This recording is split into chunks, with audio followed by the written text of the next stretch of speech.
Hi! Hello gamers, and losers, and nerds, and weebs, and everyone who joins these streams. It is working time editing time. I will be getting, hopefully, the chapter review done today. It's only Friday, which is crazy regarding having to get chapter reviews done, but whatever. Let me pull my little guys up. Fuck, I just said use all. Hang on. You can't see what's going on. I've just caused, I think, onslaught of shimejis on my screen. Okay, hang on. Give me a sec. Still Thursday for you, right? Crazy work. Alright, there we go. Okay, let me put on music.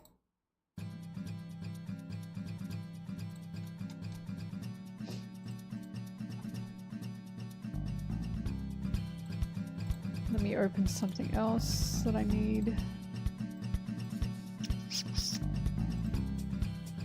Sorry, give me a sec. I wasn't as prepared as I thought I was. Anyways, for those who don't know, this is just my working and editing stream. So you can work along with me, or you can observe me like a monkey in a cage. All the good stuff, all the good stuff. Alright. Let's get to schwork.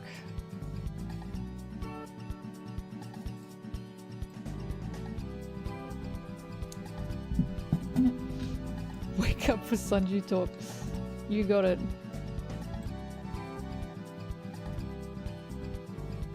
SpongeBob? Why SpongeBob? God, you can see I'm tired. Because of my eye bags. I slept from...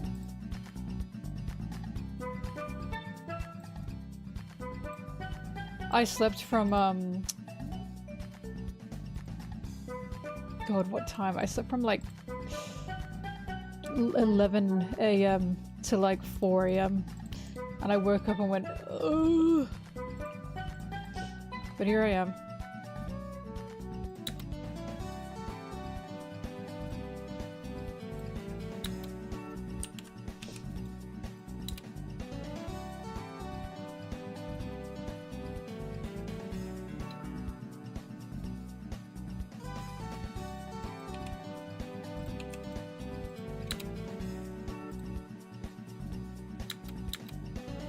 11 AM to 4 AM, yep. That's not normal for me, I need you to know.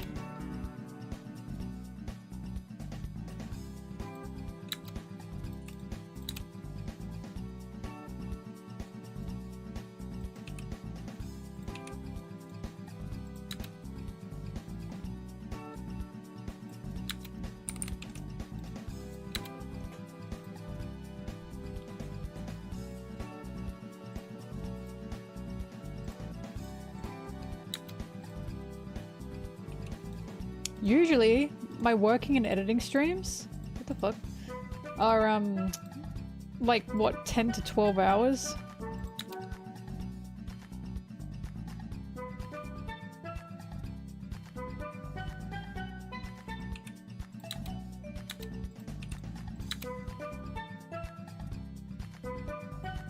However, I woke up so hungry, so I have ordered myself some breakfast because all I have is cucumbers and hummus.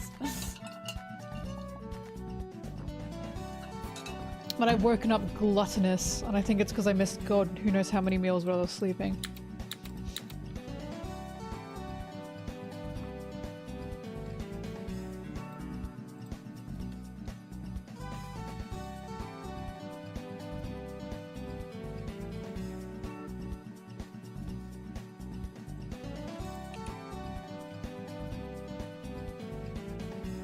Finger cucumber. So I cut cucumber into finger slices. Oh my god, you've seen me eat my cucumber and hummus, Poo Stain Deluxe.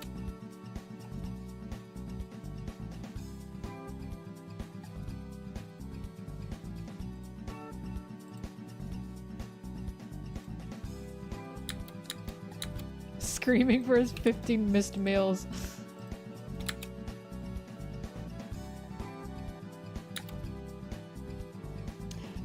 I prefer doing my It's honestly not that difficult doing these editing chapters. I find it more difficult to camera record. That's why I reserve camera recording for my actual essay videos. Like, this is chill to me. I cannot tell you how much I have to, like, work myself up to do camera recordings.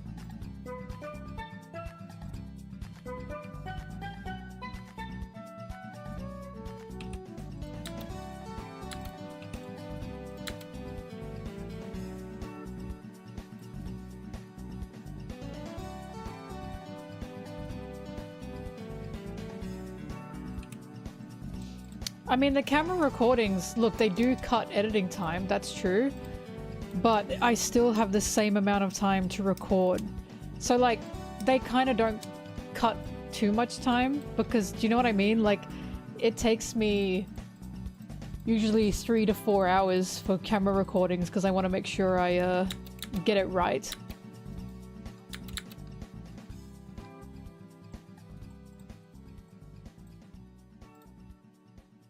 Like, it takes me a full day of work for camera recordings because it takes more out of me than editing does.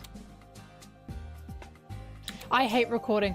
Recording, both camera and audio recording, those are that process I cannot stand. I cannot stand that process. It's the process I hate the most. Like, this is fine. I love doing this. Writing the script, I love it. Editing, I love it. That in-between, I cannot stand. When I finish a script, I go, fuck, now I have to record it. That's why when people say, why don't you get an editor? It's not the editing that I want help with. It's the other things, but now that's me, right? People are expecting my voice and now my face in my videos, and I can't just replace that. Like, I love editing. Editing is definitely one of my favorite processes. It's probably my favorite process. Script writing? Maybe script writing, actually. I think script writing is what I'm best at. But, like, I love this process. Audio editing, not as much. But the visual editing, definitely. Pretend to be me. Oh god, no, I could never use AI. I refuse to do that.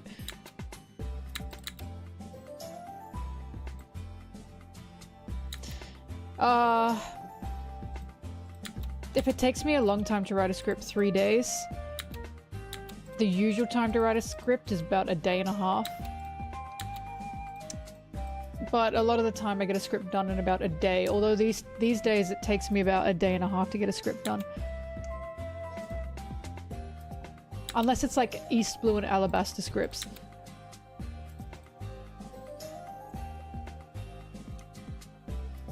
East Blue script took me about a week. The Alabaster script is no doubt going to take me like probably a week and a half.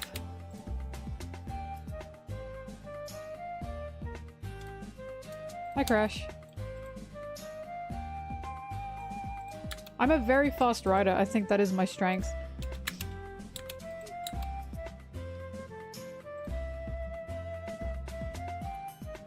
But it's one of those things where when I start writing, because I always think, oh, there's not much to talk about this time around.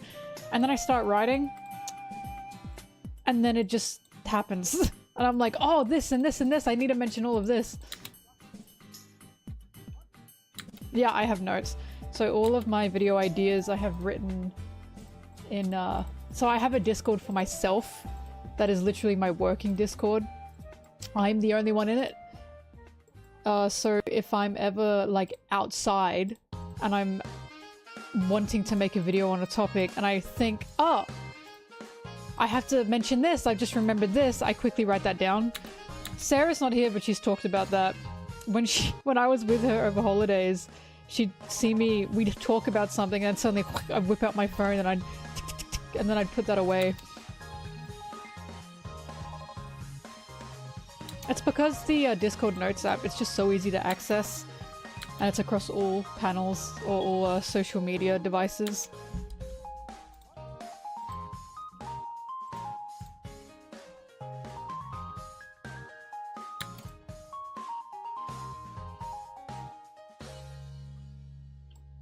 I don't reread the whole series every time, but I go over moments that I believe are important to what I'm talking about. Also, a lot of it is just memory. I'll double check to make sure that I'm right. Like, when I did Zora's death video, which sounds crazy.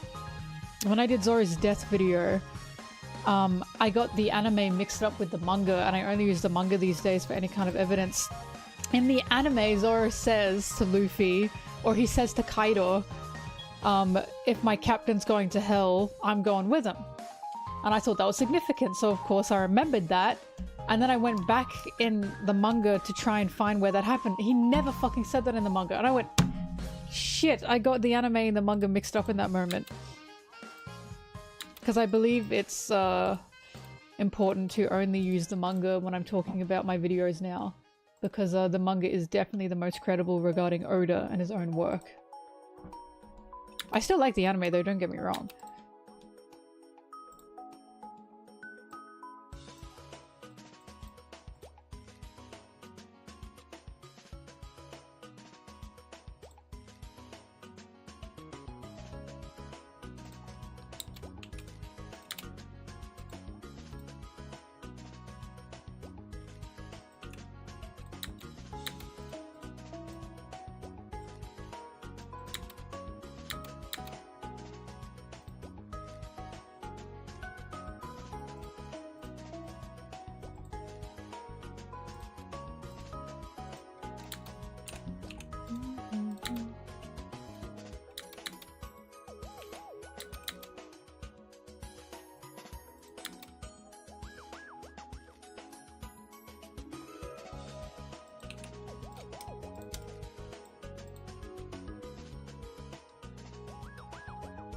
To your chores.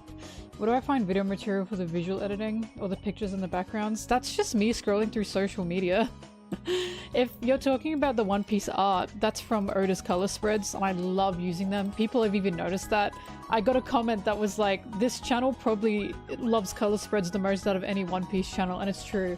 I love using Oda's color spreads. I think they're gorgeous. But a lot of like the stupid memes and shit I use, that's just me scrolling through social media and finding things. I just never use art that isn't Oda's unless I credit it.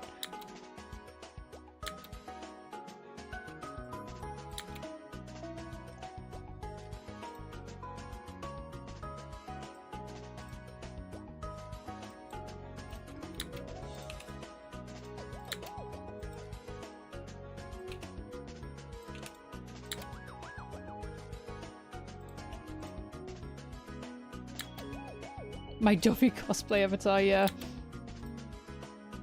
But that's from, my friend, Any Goldstein.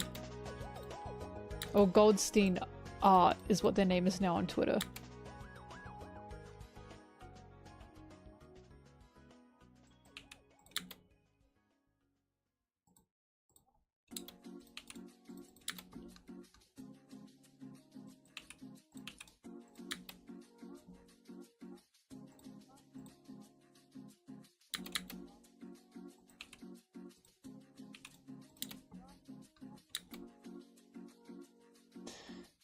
Helpful tips for recording your voice. God, I asked... So if you know Rustage, he's the one that helped me.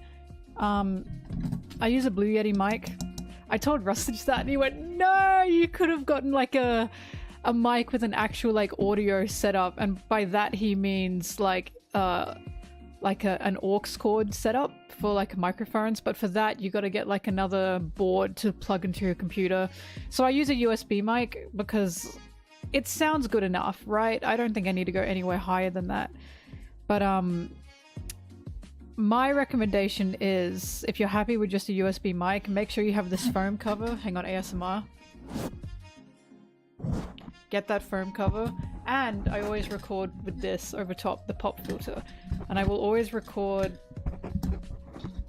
Make sure you know where the sound's coming from in your mic, and I always record as close as possible. Hang on, she's being a bit fidgety today for some reason.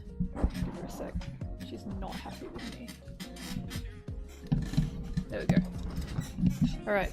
So I always put the pop filter as close as possible to the mic. And I record probably around this close. This close or this close. Make sure whatever you're recording, you can see your audio waves or you can see your recording. Because that way you can see if your mic's peaking or not.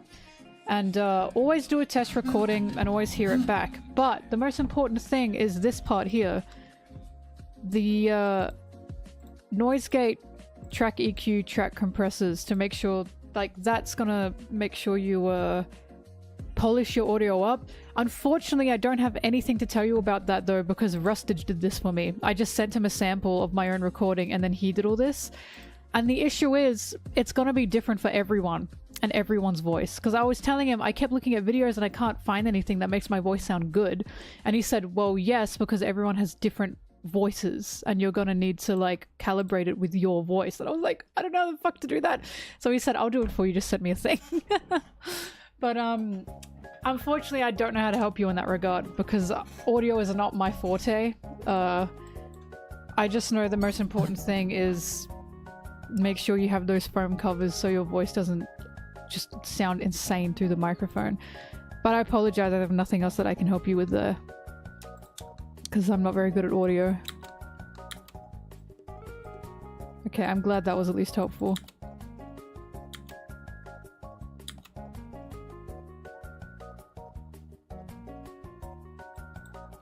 Also, if you can hear yourself as well, like if you're able to hear yourself, that's good too. I do this thing where, hang on, I have this on my headphones. This, and I can hear myself back on this. So I keep this out and my headphones on while I record. I know that's like crazy, so I can hear if there's any disgusting mouth noises that I have to re-record with. If you get disgusting mouth noises, like take a sip of water or coffee and just do that. That's what I found. But it gets very frustrating very quickly. I hate audio recording.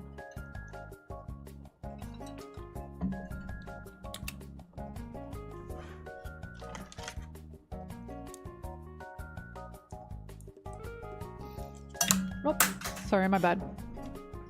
But I asked Rustage, I said, I keep getting mouse noises, how do I stop that? And he said you have to lean further back from the mic. My only issue is with this mic, I can turn the gain up so you can hear that. It's getting a bit loud and a bit yucky.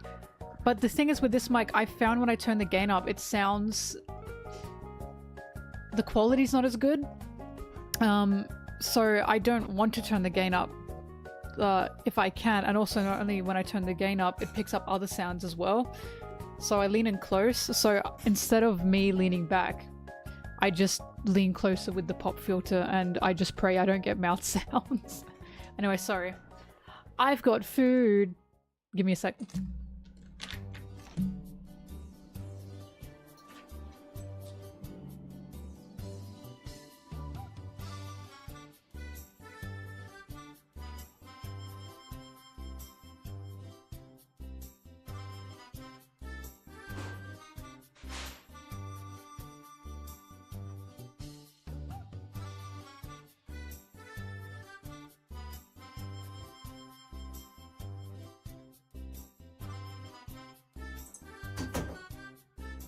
Anyways, yeah, I was told if you have mouth noises, lean away from the mic, but for my microphone that sacrifices quality, so I just found ways around it, which is re-record, re-record, re-record. Oh yeah, I hate hearing myself while recording. I think that's just a way of life. Yay! Oh my god, I got a delicious little beef pie. I forget that one of Australia's, like, foods is beef pie. Or, like, pie in general. It's yummy. Right, hang on, I need a wet wipes.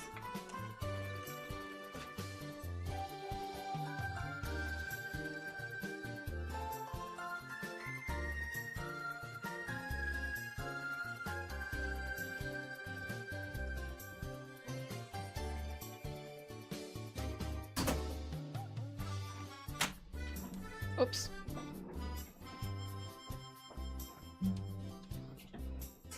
Right? It's the job of sound engineers for this kind of shit, but unfortunately I do not have a sound engineer. Also, check out my pie. Isn't that beautiful? Oh!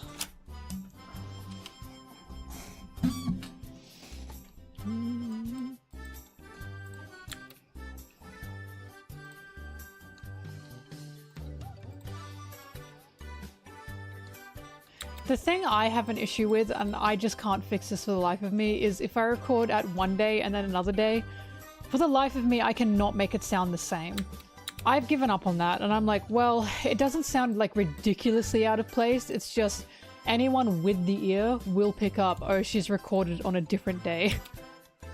Like, not everyone is going to notice that, but I know people who have the ear for that are going to notice that.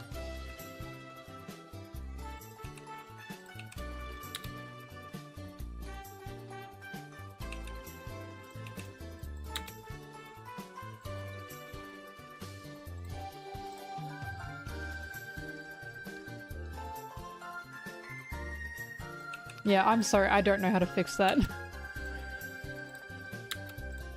I've been trying to fix that for years and I've just given up.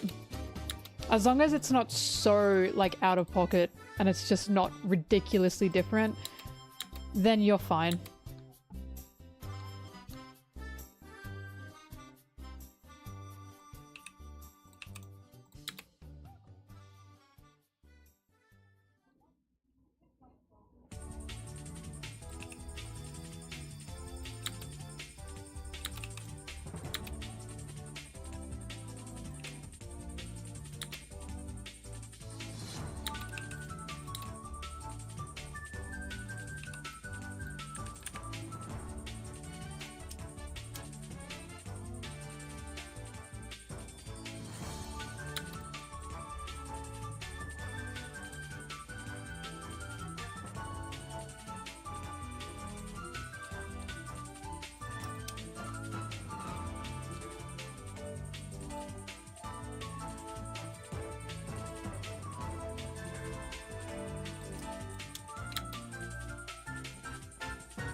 So your voice is just always different. Well, that makes me feel better.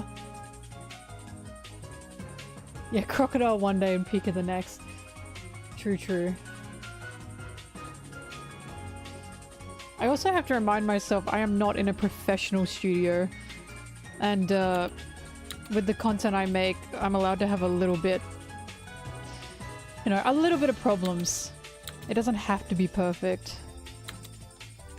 Like, no one's gonna die if I get something wrong.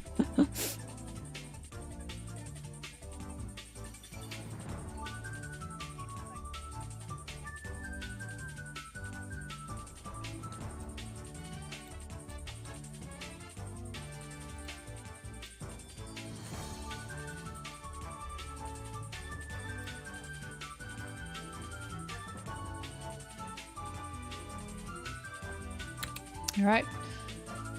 What's that? Stop kissing in front of the audio tracks, my god.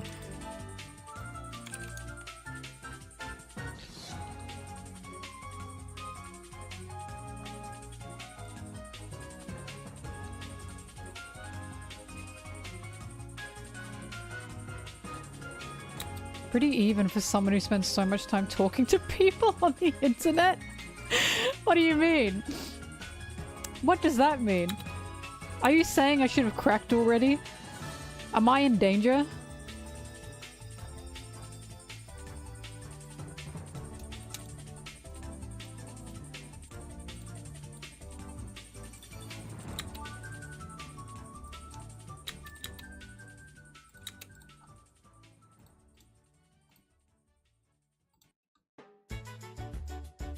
I already would have.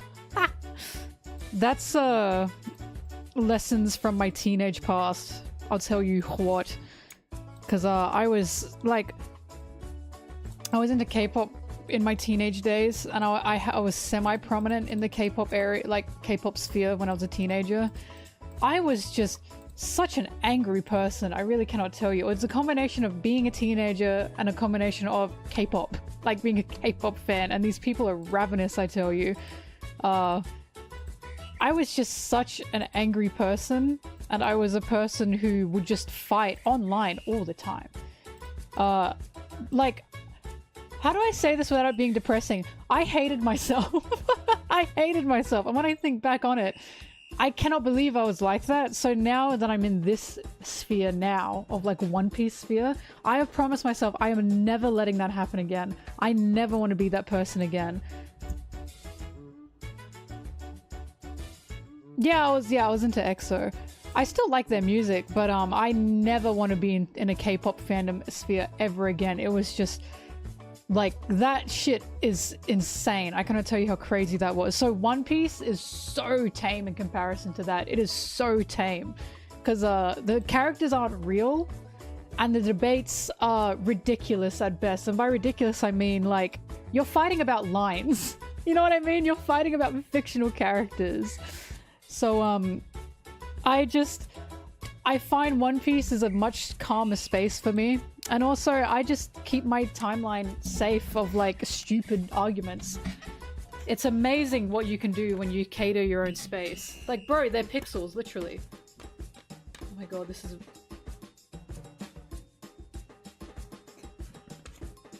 Oh, yum. Right? Story fighting, character fighting, ship fighting. I just have to laugh because I've seen worse.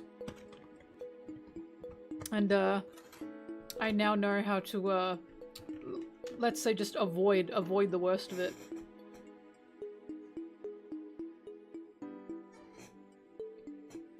But that's why I refuse to make a video about something that I don't like, because I know that's only going to start a very bad spiral.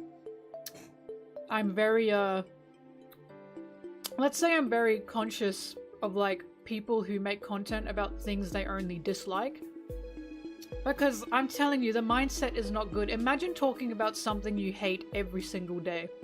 Imagine having to work on something you hate regarding, like, you were talking about something you hate every single day. Not only that, you have people backing you up hating it too, and you're all hating it together, and it's like, that can be fine, like, it can be a fun space to be in, but if you're doing it all the time, you are just going to be an incredibly snappy person and an incredibly angry person because you're just used to talking about things that anger you, and I found that does not lead to good things.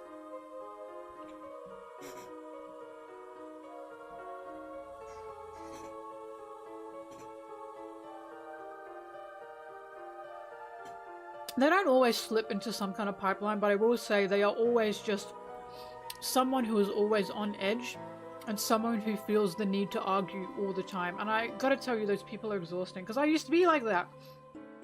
Like, I know I sometimes get passionate on these streams and I, like, will fight about something, but I never feel good about that.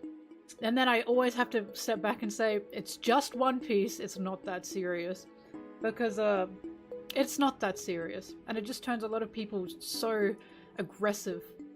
And again, I used to be like that, so I just refuse to ever be like that again.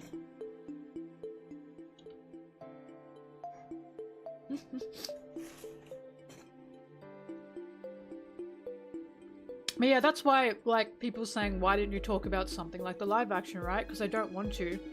Because I don't like it. Not only does it sour things for people that do like it, there'll be people who also don't like it who are trying to look for a place to not like it, you know what I mean?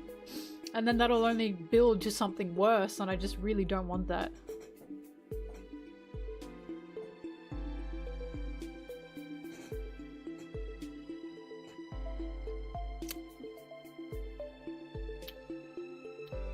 It's just being about mentally healthy, I think.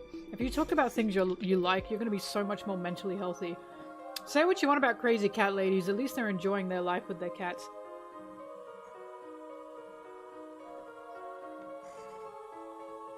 This pie is so good, by the way.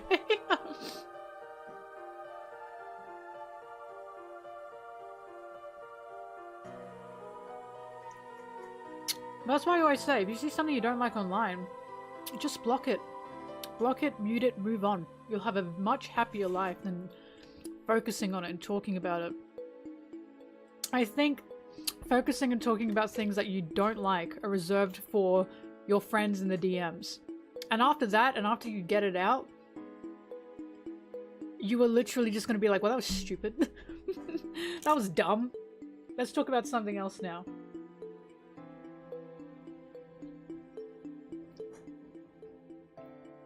Mary is still staying overnight at the vet's. Getting ready for surgery. She'll be alright though. No.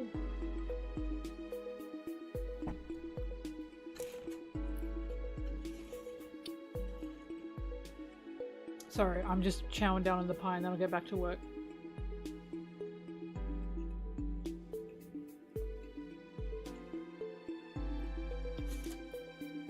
I will say the only thing about this pie is it's very soft.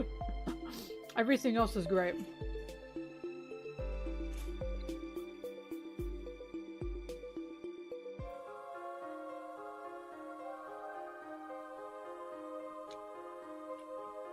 I know, Kibati, I know. I do too. We all gotta talk about things we don't like every now and then.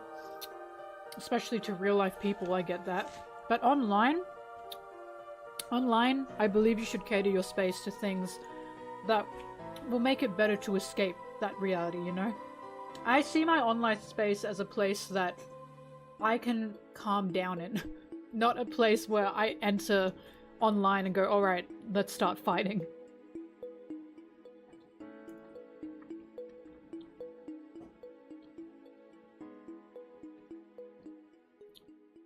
What?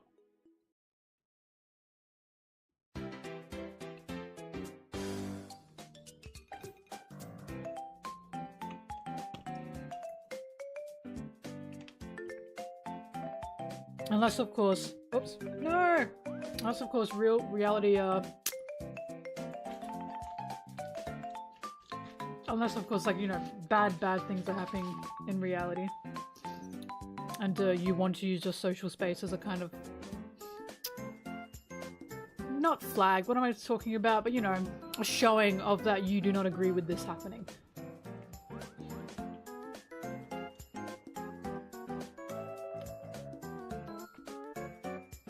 It's a beef mushroom pie, by the way.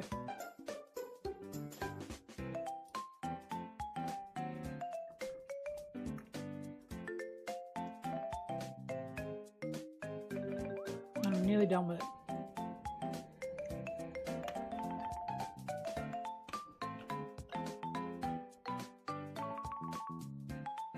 Because like I said, I woke up gluttonous.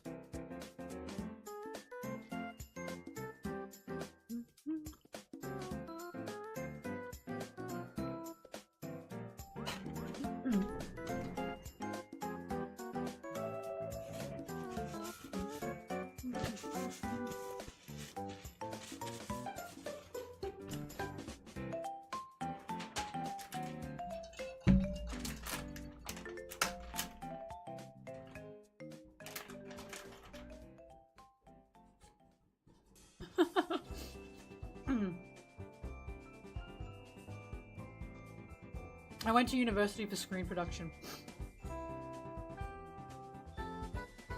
4 years I took.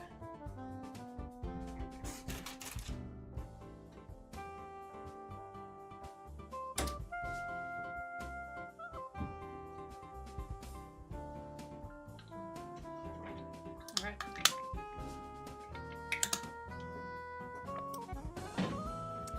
Back to work. So for Sabaki, thank you for joining.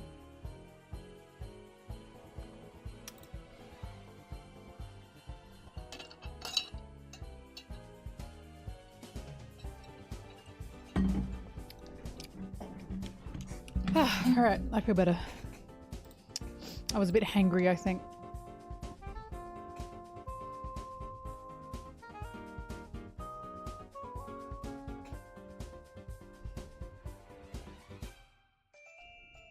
Sorry. Hang on, important hair stuff happening. Right.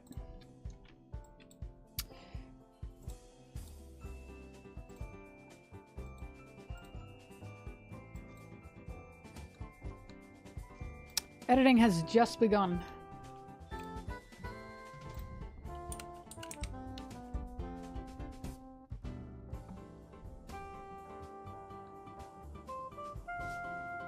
Kermit Monkey?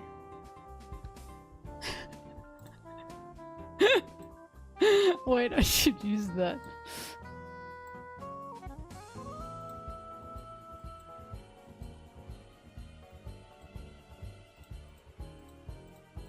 Wait, no, I want to save that for a better video. Sorry, not a better, but you know, an actual video.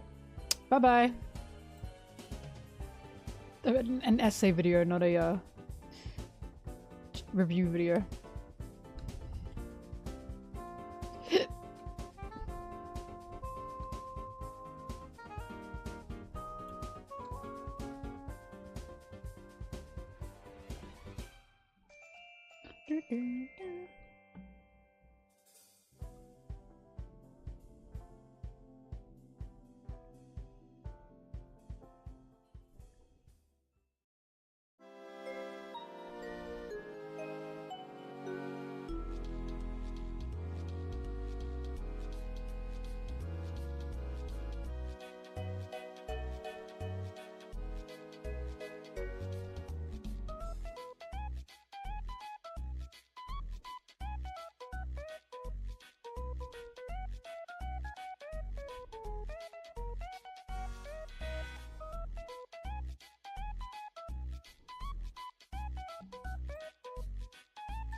Is this from SpongeBob?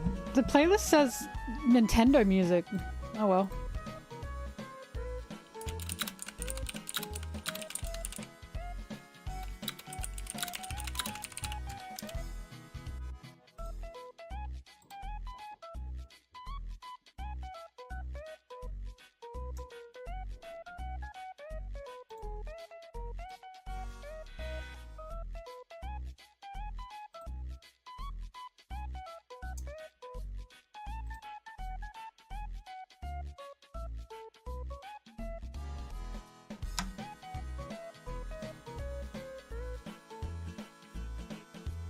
Can I just say, by the way, I think this is funny, but I know a man wrote this. Because if you can't read it, he's saying, manga, what kind of manga do you read? One Piece and Attack on Titan. One Piece for real, who's your favorite character? Zoro. Nice choice, really? That's how I know a man wrote this. I'm not saying that there aren't women out there who like Zoro, there are. I am just saying her answer should have really been like Nami or Sanji or like Boa or something. Even Luffy. Like, I'm not saying there are not women that like Zoro. That's not the case. But I am saying, usually when a girlie watches One Piece, her favorite character does not tend to be Zoro. He's good though, I love him. Obviously you guys know that.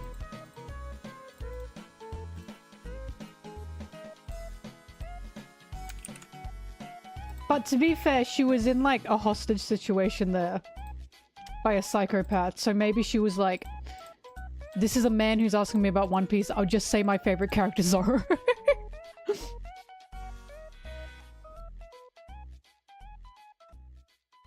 Right? I just... Royal Kings, that's what I was thinking.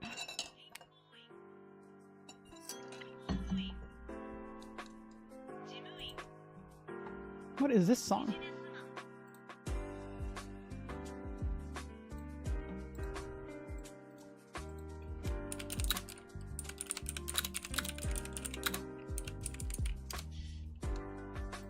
I say that because I'm getting this meme.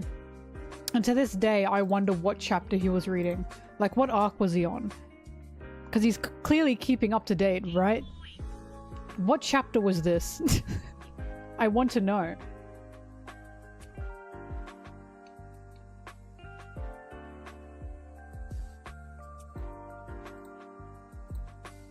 Well, yeah, from my experience, usually when a girlie watches One Piece, her favorite character tends to be Sanji, Nami, Boa,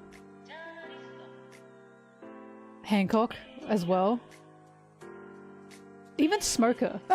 Law, that's right, Law's another one. Yeah, Nami, Sanji, Law are like, and Hancock are the biggest ones, that's for sure. Crocodile, Doflamingo. Do you see what I mean?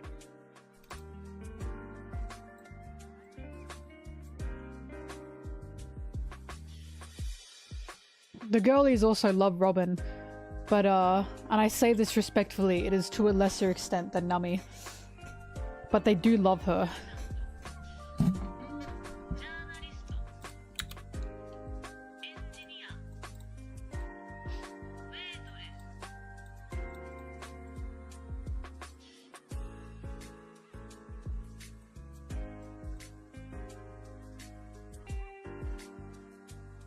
But yeah, women in especially in Japan love Hancock. They love her. And like, I'm one of them, I get it.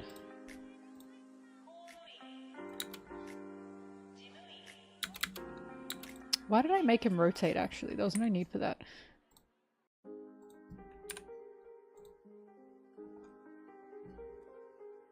Chopper is also up there. That's for sure, yeah. Chopper's very beloved.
You again.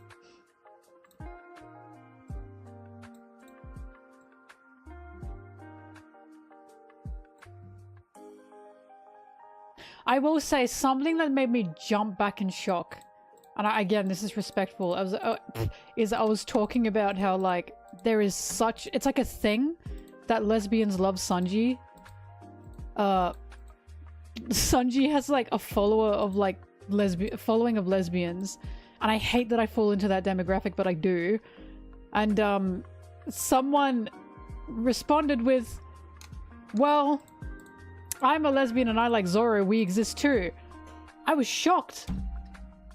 I've met women that like Zoro, that much is true. I have never met a lesbian that likes Zoro, so I was genuinely a little bit surprised. Because like, he's just so man. You know what I mean? But it shocked me.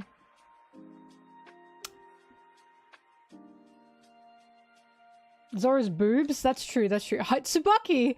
You said you'd come out during Sanji talk, not Zoro talk. You go back to bed.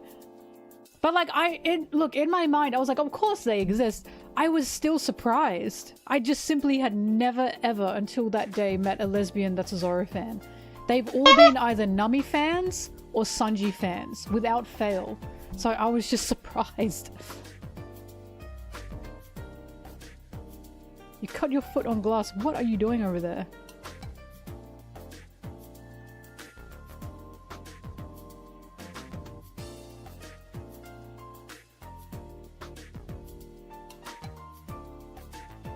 Oh my god, we got another one. Like Zoro, but I'm saying like favorite. Like Zoro is their favorite character, is what I'm saying. Like, I like Zoro, but I'm talking about favorite character.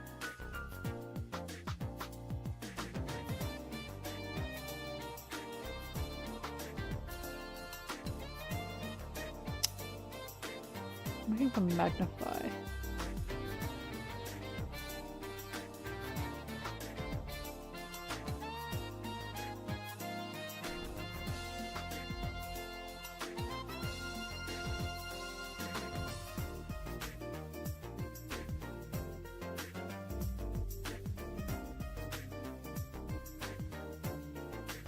I mean, you all know Zoro's one of my absolute favorites. I love him so much. He's just so stupid.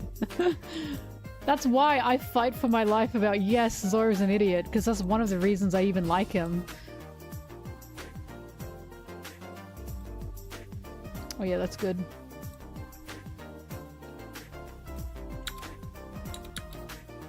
Oh god. Oh my god, not the...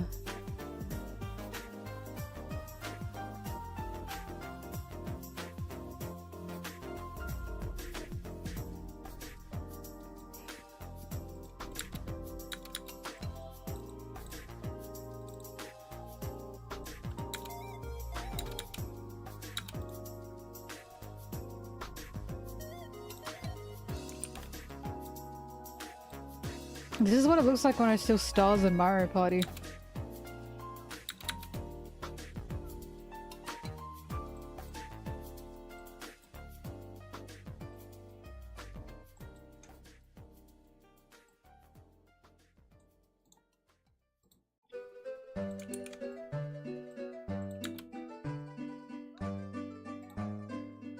I haven't measured up the demographics of women who are lore fans though. For all I know, Law also has a lesbian fan following. I just haven't thought to ask. I need to make a chart. Favorite One Piece character, gender, and sexuality. This is my what's the test like that everyone like in the country has to take for like statistics? That's gonna be mine. Your favorite character, your gender, your sexuality, go.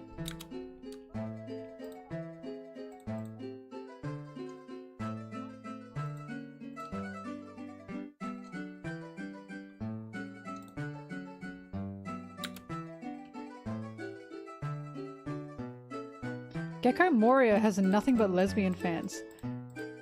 Interesting.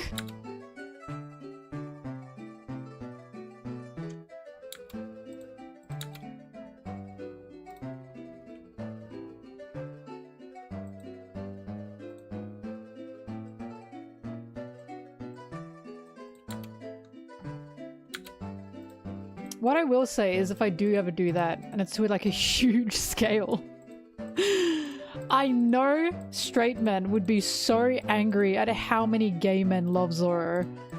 But this is just a fact. But I know that they'd be like, what? They'd be shocked because they live under a rock when it comes to this kind of stuff.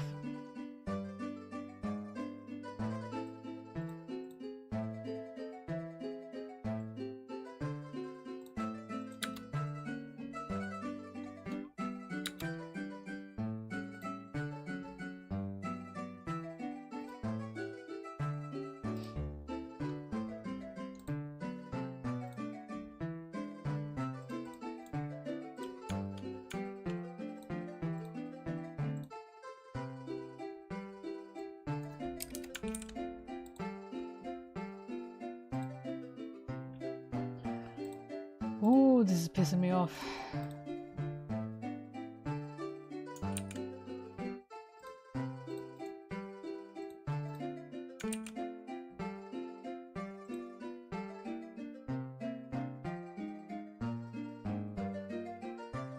Oh!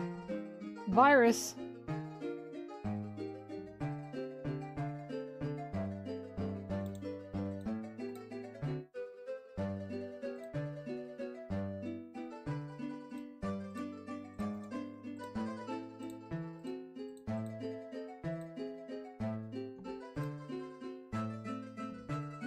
My favorite image upscaling site shut down and said, there's AI to replace us anyway. I can guarantee you this, the AI upscaling is not as good. I have not found a good equivalent. There are so many problems, it's pissing me off. Like, AI doesn't know what to do with texture. So when you upscale it, it's like confused. It doesn't know what it wants you to do. Like, manga texture in AI, it has no fucking idea what that is. It's so depressing. I'm genuinely so depressed about it.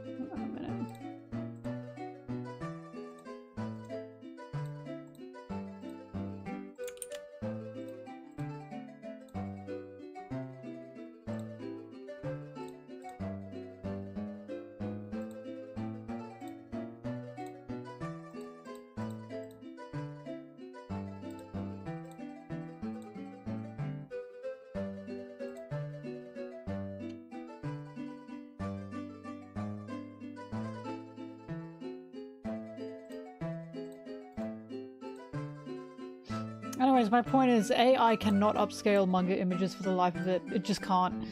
It looks like shit. I can always tell when someone has used an AI upscaler because the texture's just totally fucked over and there's like bits where there should not be bits. Not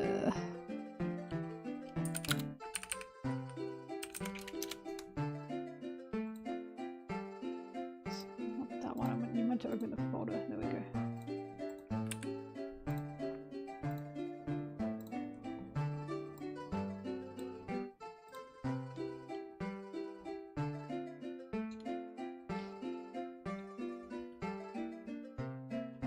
Is Photoshop scaling AI? I have no idea.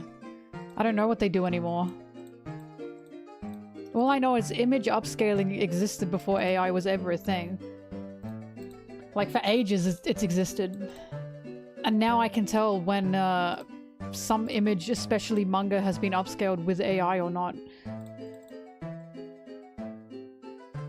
I'm just so sad that my favorite website for that has just been taken down.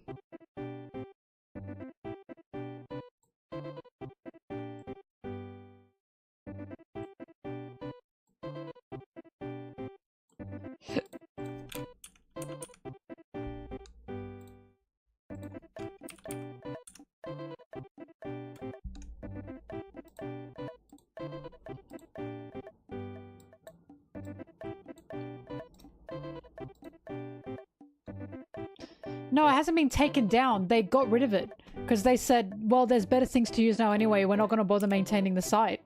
So we're just shutting it down. And I screamed! I screamed because no, there is nothing better than it. And every other website for it is just dog shit. Image upscaler. It was called Waifu2X. There's another one that exists, but they had a second one that was like a more polished version. And they've been a website that's been around, again, before AI upscaling was ever a thing, for ages now. And they just shut down because they said, well, AI is now here to upscale images, so there's no point in maintaining this website. And I wanted to scream and cry, and I did.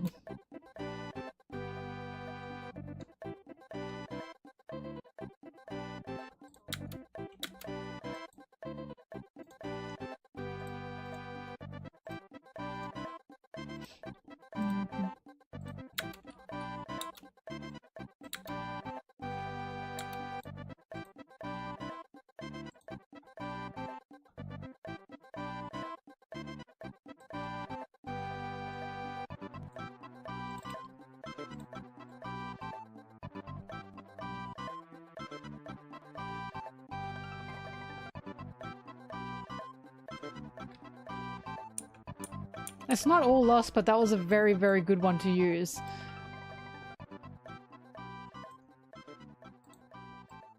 Fast, efficient. I didn't need to download the images beforehand to have to do it.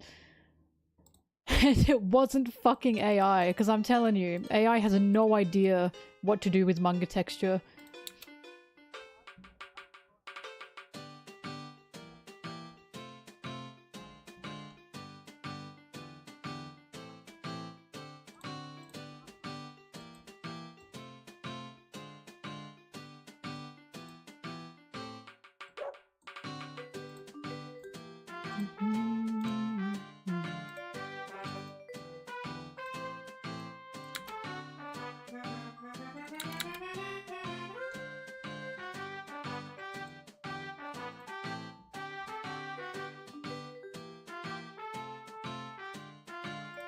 To the website, Waifu2X.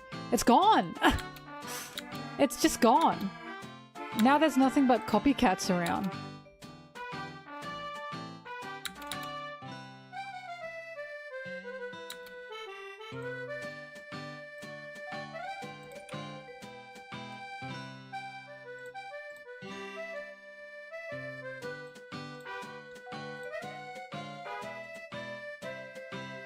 I use another Waifu2X. Oh, it's got so many ads on it. Hang on, let me open it in a... The one that I used that was good, no longer there.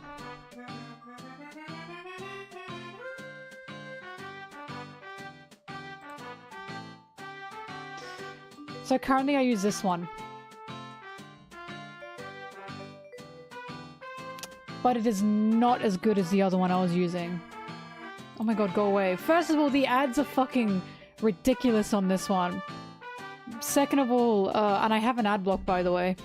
Second of all, it just doesn't have, I don't know, it doesn't do a good job because like if I pick these here, the upscaling, I think this one's more limited. So a lot of the time I'll give it an image that is somewhat large and then I try and 1.6 it or 2 times it and it goes, nope, too big, can't do that. The other one didn't do that. So now I'm stuck with the original version of what they used to have instead of the upgraded version that they've now gotten rid of. So as you can see, I'm in pain. I hate it. Oh, scared me.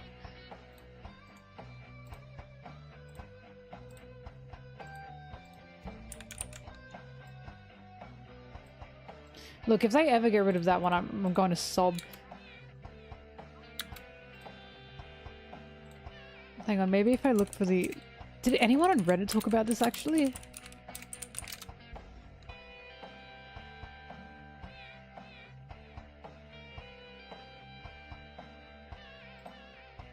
I say Reddit.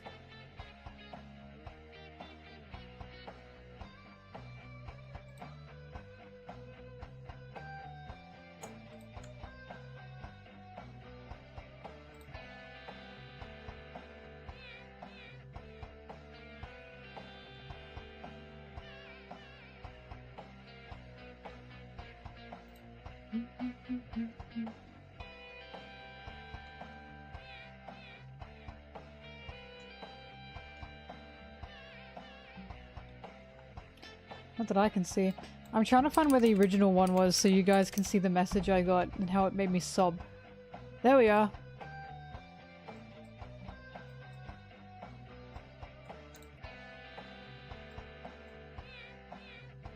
So this is what I used originally.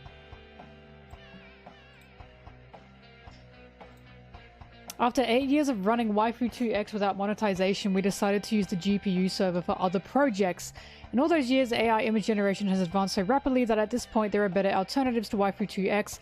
Our site also runs slightly outdated models compared to the original. If you still want to use Waifu2X, please use the original generator. There it is. You could use to set up your own upscaler and AI image generator. At this point, there are more than 10 different algorithms for upscaling.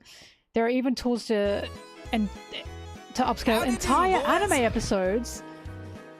This is great, but they don't give me any of the fucking alternatives. They've just given me their original generator and set up your own upscaler.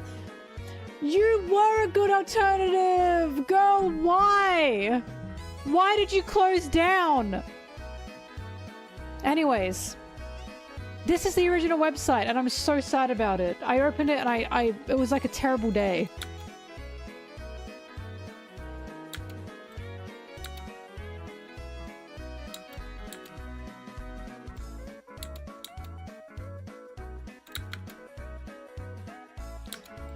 But yeah, I tried AI upscalings after that, and I was like, fine, I'll see if they're any good. They're just not. They are so bullshit, and I'm like, this is pissing me off. I don't want to upscale myself using Photoshop because the image upscaling is so much more like user-friendly. All you have to do, you can get an image from anywhere, enter the link, upscaled. It takes 2 seconds. I do not want to have to open Photoshop to do that. They've taken away my easiness in regarding upscaling images, and I hate it. Like, yeah, I could use Photoshop, but then I have to fucking work around Photoshop. I just wanted to go to the website and upscale. It is not 2 seconds. That is such a lie. But either way, I don't want to have to download the image and then go into upscale it. Do you see what I mean? The way it worked with the upscaling on this website is you didn't have to download anything. You just needed the image link, put it in there, it's done. Having to do Photoshop, you have like an extra 2 steps. It takes away the ability of how fast I could do it, and I was just done. I didn't have to think about anything else. I hate it. This pissed me off. And AI upscaling is just arse. It's so arse. I genuinely cannot believe they shut down. It is absolutely harder, right? So like, I'm sobbing. I'm sobbing at the fallen soldier. My precious 4 seconds. When you're editing like me, and you're quickly running through to get multiple images, I'm telling you, that 4 seconds takes your fucking lifespan. You just want it in and you want it done. You don't want to have to download a lower quality, then have to upscale that lower quality, and then have to save that higher quality to then put in. You just want to copy the link, put it in the thing, you've got the image. There's nothing you have to delete, re-download. So I'm telling you, yes, Photoshop is a pain in the ass. AI is a pain in the ass. And I cannot stand it. I don't know. Look, you can argue about this if you want. I'm telling you, no, Photoshop is not easier. It is not simpler. What I had before was simpler. It was easier. Now they've taken that away from me, and now I have to use a lower quality version of what they originally had. And I hate it! And this is one of the reasons AI sucks doo-doo. Because they've taken away a very, very simple tool for me to use and gone, actually, AI's out there now. And it sucks! AI upscaling sucks! It sucks so bad! Especially for manga, it's really bad. Especially for Oda's art style as well. It just doesn't know what to do with it. And I'm like, I'm going to kill you. I'm going to kill you, AI, for taking this away from me.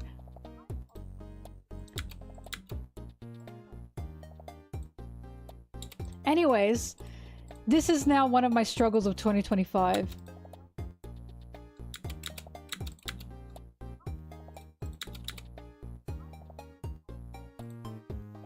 Also, tons of AI for some reason output in JPG or JPEG, and I don't know why.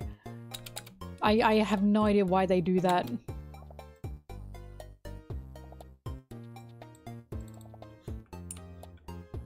Yeah. As you can see, this has really miffed me. Because it's a tool I've been using for ages. I don't know if it's the most common format, but I'll tell you it's the most shitty format. WebPG and JPG, arse formats.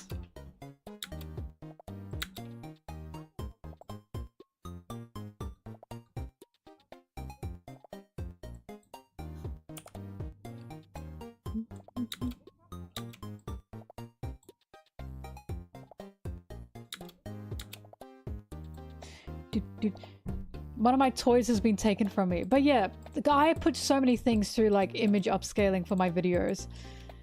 So the fact that the easiest thing to use and I didn't have to download a bunch of images to then have to upscale it was taken it's such a blow, I cannot tell you. And they've gone go to AI, and I'm telling you, One Piece, especially Oda's style, does not do well. It really doesn't do well with AI.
Also,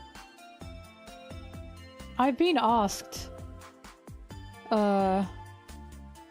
like how my chapter videos are not being taken down or anything. And I'm telling you, it's because I wait for the officials to be out.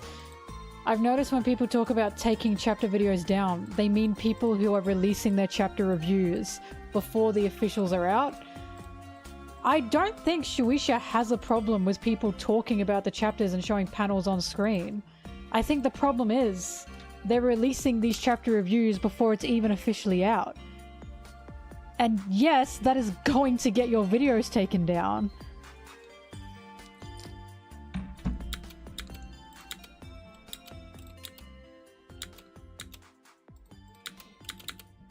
Also, no, I don't think Yamato is going to do anything with the Beast Pirates. If anything, Yamato is going to use the Beast Pirates to help them restore Wano. Yamato's already expressed he's not going out to sea, especially not with Kaido gone as well. So I have a feeling Yamato will probably instruct the Beast Pirates, but it's probably going to be, we will restore Wano. I can't see Yamato going out to sea at all.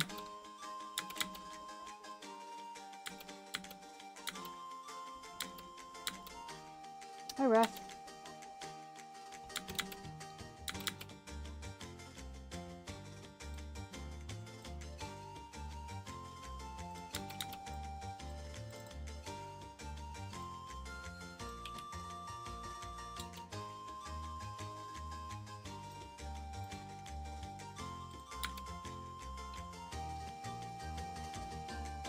I mean, Yamato's already expressed. He said, now that Kaido's gone, Wano has essentially become like a sitting duck. Kaido was the reason no one was touching Wano, especially the world government. And he recognized that, and he realized that, and that's why he said, I can't leave Wano. Because Wano is in danger if there isn't a powerhouse backing it. That's why Wano is as- that's why Kaido is as powerful as he is. Because Wano needed a defender. And in a way, not only has Yamato taken up like a Kaido-like position, but he's also taken up Odin's position. That's why I say it made so much sense that he didn't leave, and I wasn't expecting him to leave. Because Odin did make the mistake of leaving Wano. Odin saw that as a mistake. He thought, I never should have left the country, it's fallen to ruin without me here. So Yamato staying in Wano is actually healing the wound that Odin had inflicted, or healing Odin's mistake. I have no doubt Odin's looking down at Wano, looking down at Yamato and thinking, thank fucking God, Yamato did not make the mistake that I made.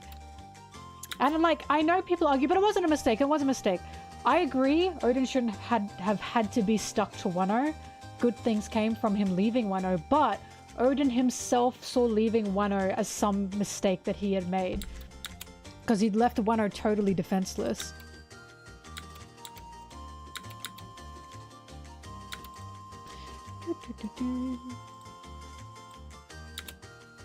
Odin looking up at Yamato.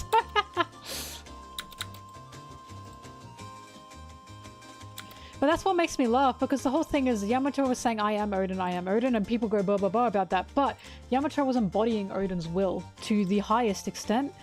Yamato staying in Wano to protect and defend Wano is Odin's will. to protect and defend Momonosuke and Hiyori to that same note is Oden's will. That is totally Oden's will, and Yamato is taking that up. Also, TC, that is an absolute insane thing to say. No country should fall just because their protector has fallen. Luffy is quite literally the protector of, also the protectors of Wano right now. Wano is under Luffy's protection, but that's not gonna fucking stop the world government from running in. That's not gonna stop other violent people from running in.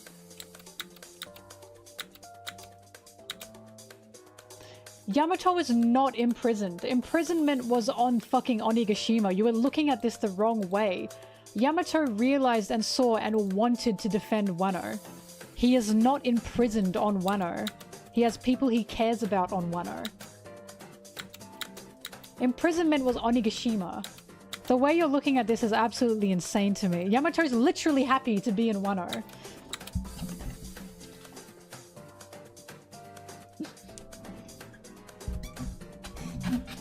Oden, look, I agree Oden's a different case, but here's the facts. Oden did regret leaving Wano. So you can talk about imprisonment or whatever the fuck you want.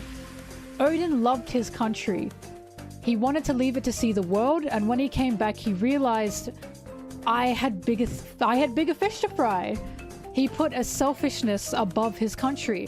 Oden is similar to Vivi in that regard. Vivi wanted to go out to sea, but Vivi knew she couldn't because of Alabasta, because she loved her country. You need to look at Oden and Vivi as parallels, because then you'll see, yes, what Oden did, he enjoyed himself, and he did help Roger, but there was a selfishness to his choice. And you can argue back and forth, back and forth, back and forth about that. Oden even acknowledges what he did was a selfish choice, and that he is one of the reasons Wano fell in the way it did. He made those mistakes. This is not me talking about it, this is Oden. Oden regretted his leaving of Wano because of what happened to the country that he loved.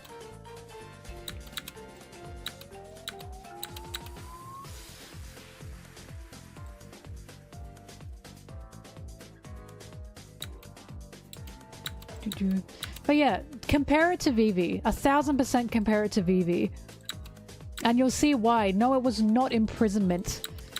If anything, Oden was kind of a bit spoiled in a way to think, oh, this country's trapping me. He was not trapped in Wano, but he did have a duty that he had to fulfill.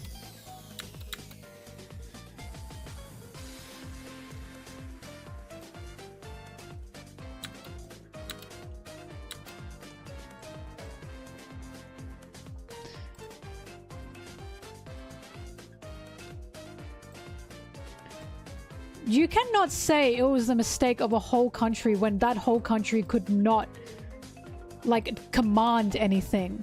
Oden was the shogun. His father was the shogun. His father was dying as well. That country couldn't do anything because they were not in charge of the country.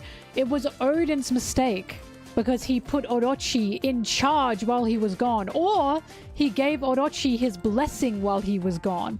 It was a trusting nature that Oden had, and it's a shame that that happened. But if Oden himself is saying, I fucked up, then Oden fucked up. But I think it's incredibly cruel to say a country should fall because they rely on one guy. He's the shogun. Of course they're gonna rely on the shogun. But like, I'm sorry, that's just such a cruel thing to think. Incredibly cruel to think. Oh, it was the whole country actually. They all deserve that. They're all idiots. So everyone but Oden here is what you're saying is the mistake. Oden had a duty that he had to fulfill. That was shogun. He decided, I'm too big for my country, I'm gonna leave. And when he came back, he realized he fucked up. Also, Oden was in fact the strongest person on that island. You have to remember, strength in Wano was seen as incredibly desirable. Strength was seen as protection. His samurai tried to protect Wano and they couldn't. That's also important. His samurai wanted to protect Wano. They couldn't do it because they weren't strong enough. They needed Oden. So to say the country at full is at fault when they tried to stop Orochi, They couldn't stop him because they simply didn't have the power behind them that Orochi had.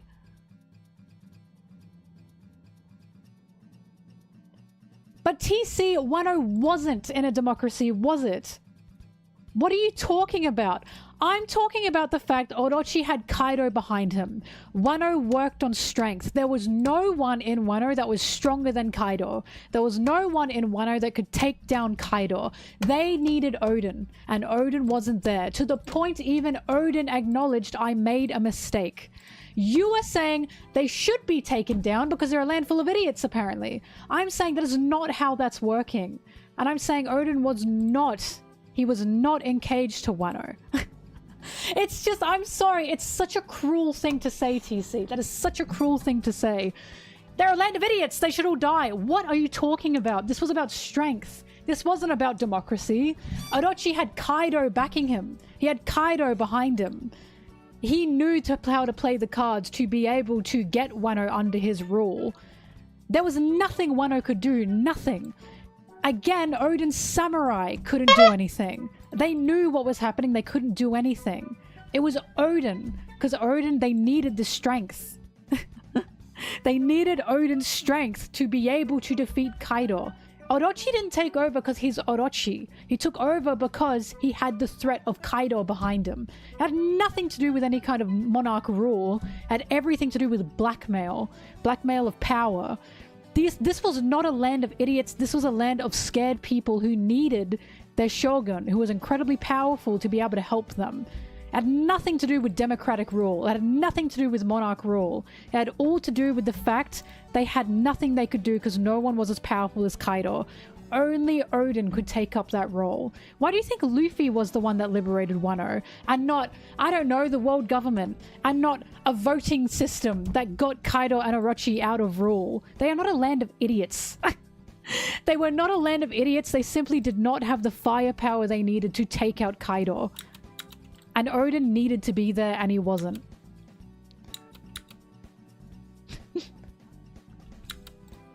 But yeah, Odin was not imprisoned to the land. He loved Wano. He did want to see the world, but he left at a time that made Wano incredibly vulnerable. He had a duty, and he realized he put himself over his duty, and that made Wano fall to ruin.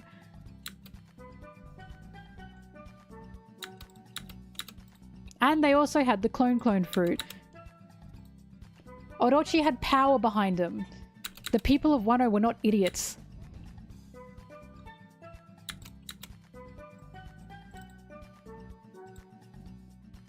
But that is definitely one of Odin's... That's something to talk about with Odin. Should someone put themselves over their land? Over their duty? Should someone want to chase their dreams or want to protect something that is precious to them? Because again, Wano was precious to Odin. Odin managed to chase his dreams, but it did come at a cost. And that cost was the fall of Wano. And I ask you this. If Odin had the chance to do it over again, do you think he'd pick going out to the sea with pirates? After everything he'd seen, after the land of Wano was stuck for 20 years in hell, do you think Odin would pick that? And do you think Odin wouldn't be proud to pick, I'm going to stay in Wano to defend it? He was not engaged to Wano. He was proud of his country, and he realized he's one of the reasons that made it fall.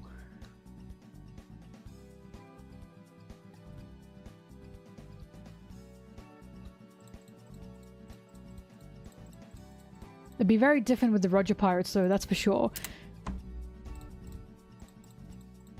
But yeah, he left his country to his samurai. He fully thought his samurai were going to help defend Wano, and they just couldn't. They couldn't do it, because again, Orochi had way too powerful allies.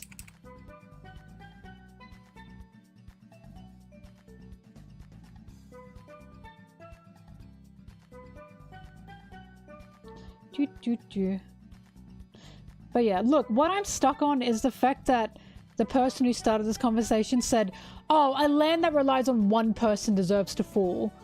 That is an incredibly cruel thing to say. So all those innocent people deserve to die. Their land deserves to be destroyed because they are relying on the help of someone that they know can help them. Even if they have tried to stop it. Even if they have tried to prevent this, which a lot of them did, oh, they just deserve to fall. And again, what a cruel thing to say. What a cruel, cruel thing to say. No, no one deserves to fall into torture, into hell, simply because they didn't have the means necessary to be able to protect their land. That's just such a cruel thing to say.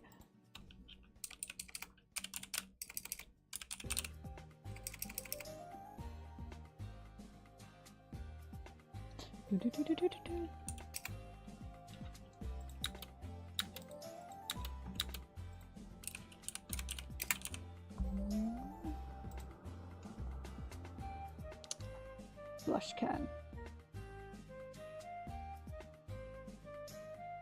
It's literally giving, well, maybe the poor and weak should just get strong. That is really what it's giving. Maybe just don't be born weak and don't be born poor. And stop relying on the people who are weak, who are strong and rich. Even though you haven't been born like that. It is not fucked up to rely on only one person when that one person is the only one who can actually fix what's broken. Odin was the only one who could fix what's broken. Because again, I'm trying to remind you here, it was Kaido. Kaido was the one that took over the land. So you're saying thousands of innocent people should die, even though they know they cannot take on Kaido. They're not allowed to rely on the one person they know can help and fix this. What about all the islands that relied on Luffy to help them? What about all of Dressrosa? Dressrosa relied on Luffy to save them in their final moments. They let a tyrant take them over. They let a tyrant and a dictator ruin their country. So what? Dressrosa deserves to fall? Why? Luffy is the only person they relied on in that moment. And Luffy saved them. I'm saying your argument is incredibly non-empathetic. And I'm saying that yes, it's okay for them to rely on one person because that one person is the only one who could do anything. They know this. If the one person they're relying on is the only person that can actually help them. If Luffy doesn't come back, they are just fucked? Probably. Yes! Yes! Yes! If another warlord came to Dressrosa, yes, they're probably fucked. Of course they are. This is the cruelness of One Piece's world.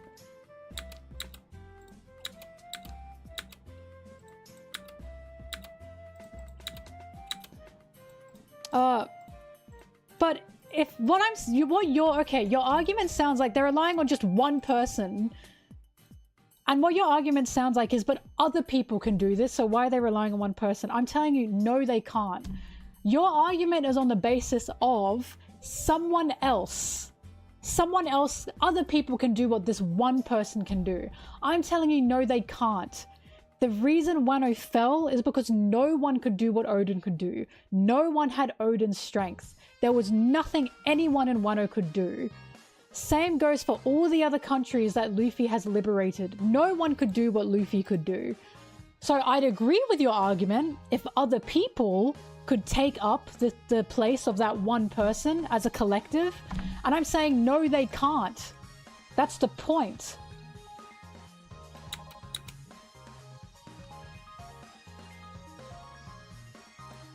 If Dressrosa got fucked up while Luffy wasn't there, Luffy would very well go back and help them, because they know that. But because of Luffy's help, Dressrosa is now a place that people don't want to touch because he's an emperor. Wano, on the other hand, is isolated.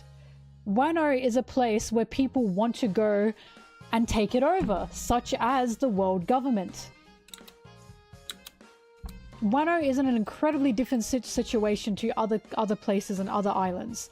Yes, Luffy is looking over Wano, that much is true. However, that will not stop people from trying to come in and take it out, especially the world government.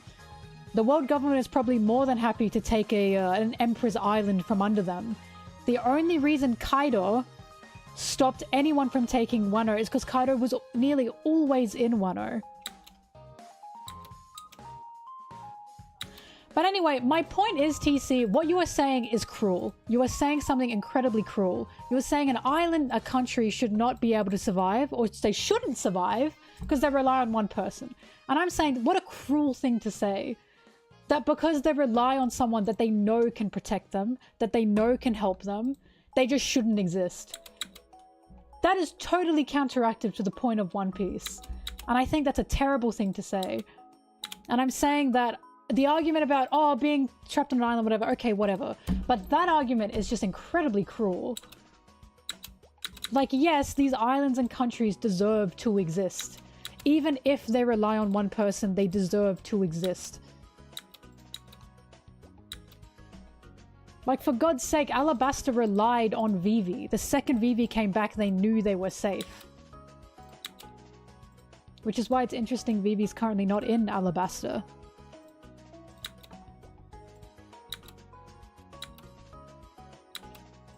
Momo was an annoying little kid, but he was cute as a dragon.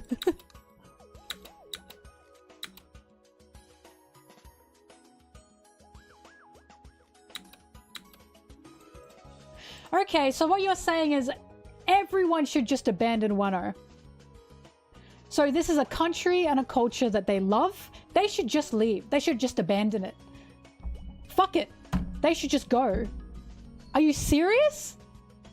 Fuck if you love your country. Fuck if you love your island. Just leave. Yes, a place is their country. 1000%. Why do you think Skypiea... What the fuck were you thinking? I'm sorry, I don't mean to yell. What were you thinking when you watched Skypiea, when you read Skypiea? The people of Jaya were trying to get their land back. Were you thinking, why? Who cares? Just go live somewhere else? Do you see what you're saying here? Oh my god, okay, never mind. Never mind then, I see why you think these things. There is a point of culture, of love, of land in someone's country that they live in. That is their home.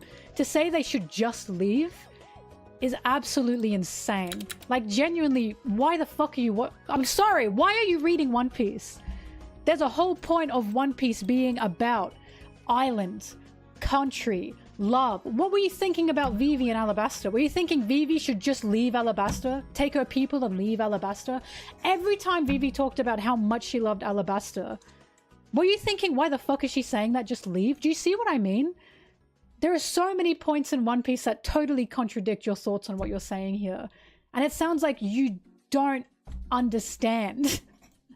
You don't understand the point of this, the passion that these people have for their country and their island. Of course they're going to fight for their home. It's their home. Like, home is where you make it, that much is true. But if this is a place that you've grown up to love, why in the world would you just give up and leave? So yeah, some people left Wano, that much is true. They started a life outside of Wano. Others didn't want to do that because they loved their island. No, you should not give up your home just because someone has come in to overtake it. That was the whole point of Alabasta, the whole point of Skypiea, the whole point of Wano, even the whole point of Dressrosa.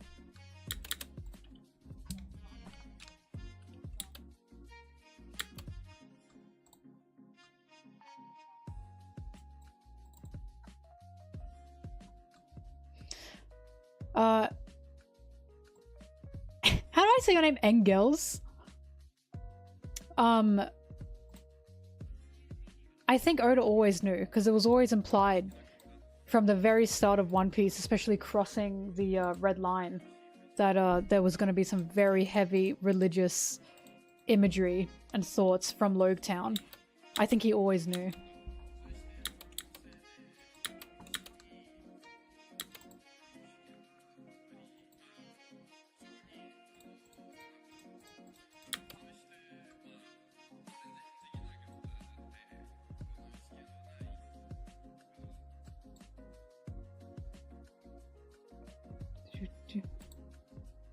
True, also Wano was an incredibly dangerous place.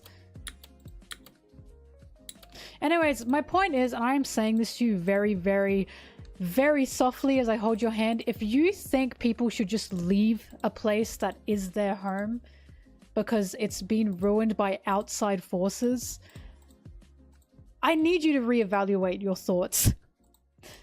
Because no one should be bullied out of a place that they love and they have been raised in. Because there's nothing they can do about the outside forces taking over.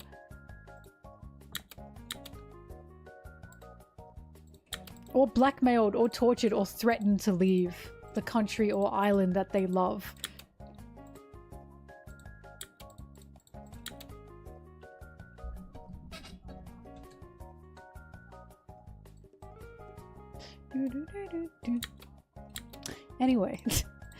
Anyways, sorry, I'm gonna be honest, that conversation genuinely shocked me. I don't know how you can go through One Piece with that mindset. I really don't. Interpretation's a hell of a drug. I feel like you miss a lot of the nuances and the points of One Piece if you don't understand people love their home and they are not going to get kicked out of their home if they can help it.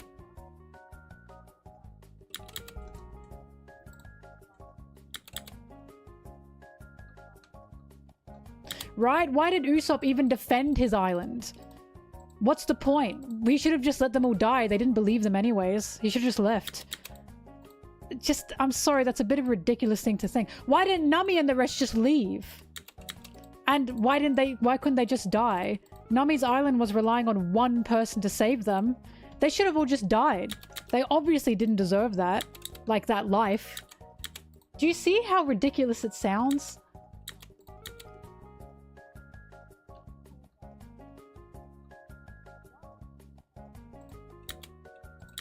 The island and the people. Both of them. Nami and Bellamer's tangerine farm. Does that mean nothing to you? Because it sure meant a lot to Nami. You think Nami would have easily just given up the house she was raised in? That Bellamer gave to her?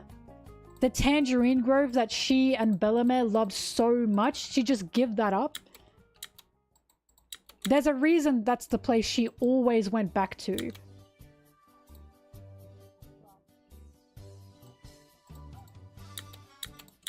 I want to hope they're trolling, but they seem a bit too in it.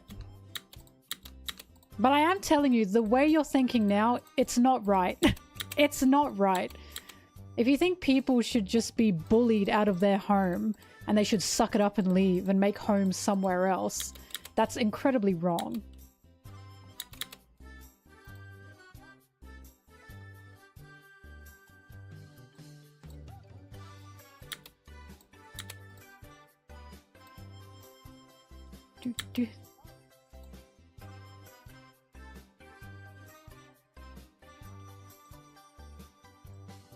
Look, I'm honestly just shocked because I cannot...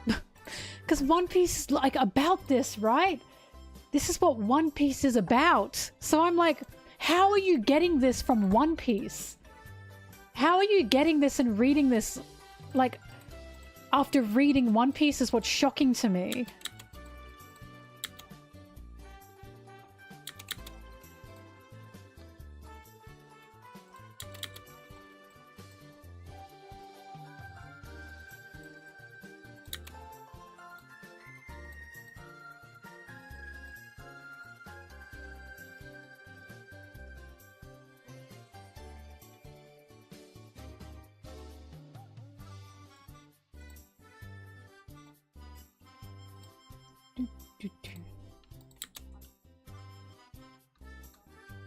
Also, food is fucking great.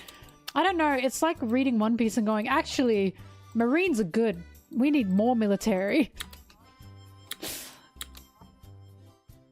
Oda obviously loves war. 2 apocalypses in the One Piece world is so interesting. My assumption is one of them is Joy Boy and the world government. Because I think the timeline lines up to Joy Boy and the world government, right? My assumption is the world government was formed during Joy Boy's time, and that was one of the endings / beginnings of the world.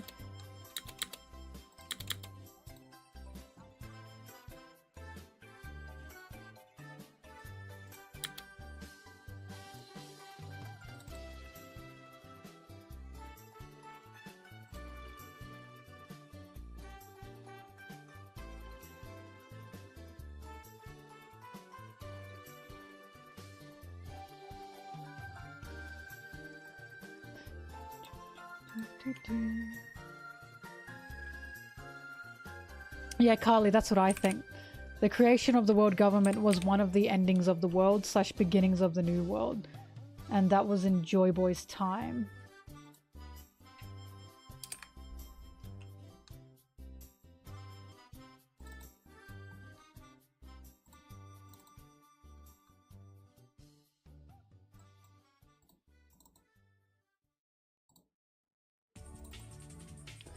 Where are his stink men?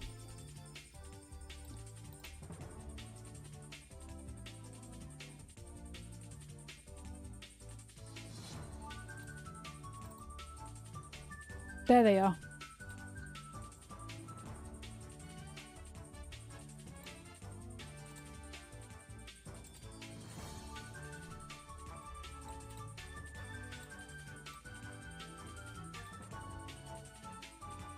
Stink people.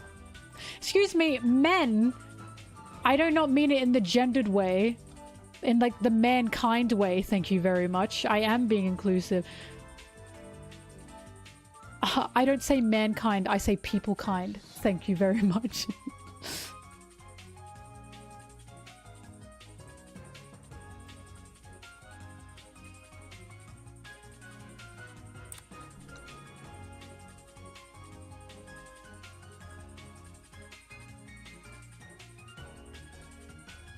Do debt. You people ID.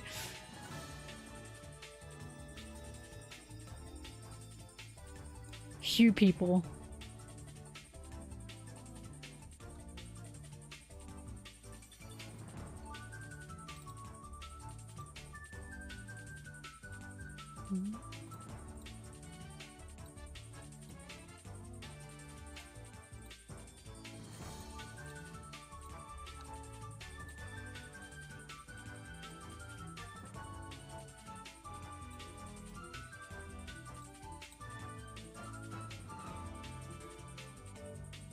That's true, we do know there's an ancient kingdom. So it could be possible the ancient kingdom was taken down and the world government came and replaced it, and that was around Joy Boy's time. And it was a rebirth of a new world.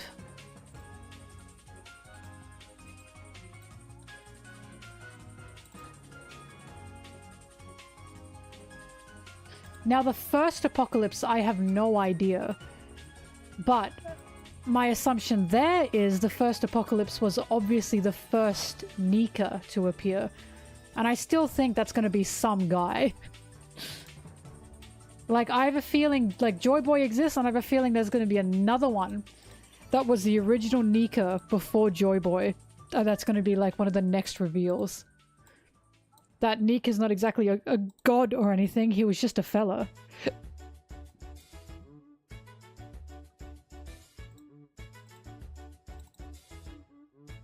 Lunarians on the moon. Now, is this a theory or is this something we know for a fact? Because is this Lunarians on the moon talk coming from Anel's cover art? Or cover story?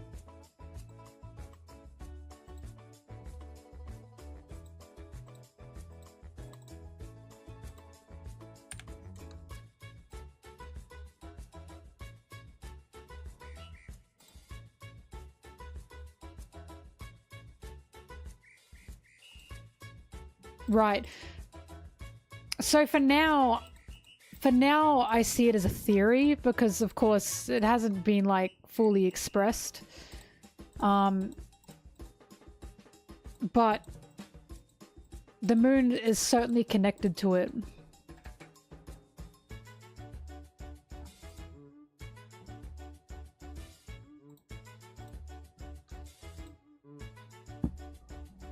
Why are we thinking Lunarians were the ones on the moon? Why Lunarians? As we know they existed atop the red line. But why Lunarians on the moon?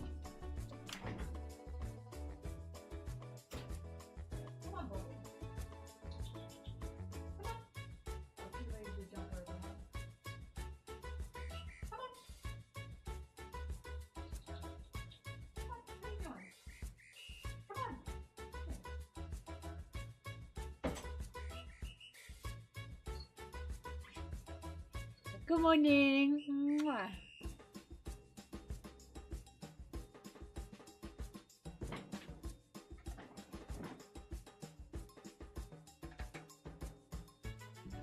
Well, see, I was thinking Skypiea guys as well. I was also thinking Skypiea and the Shandians. Lunarians, I'm not sure why that is the assumption.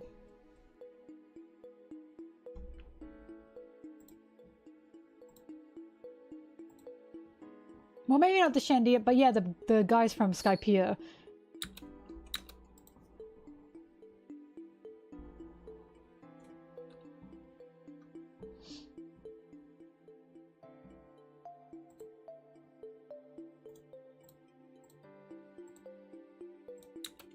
Sorry, I have to double check because when some people say things in chat, such as, oh, when Lunarians left the moon, it's said so confidently that I'm like, did I miss something? Did I miss something in one of the chapters? So I gotta double check to make sure I'm not going crazy.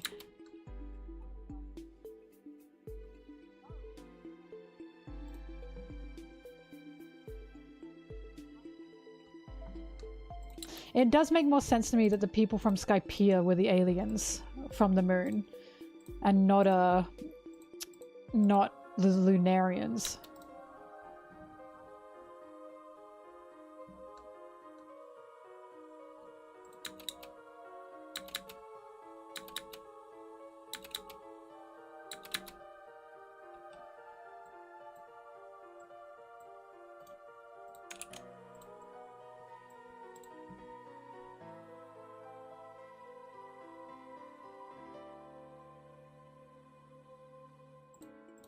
I talk about that in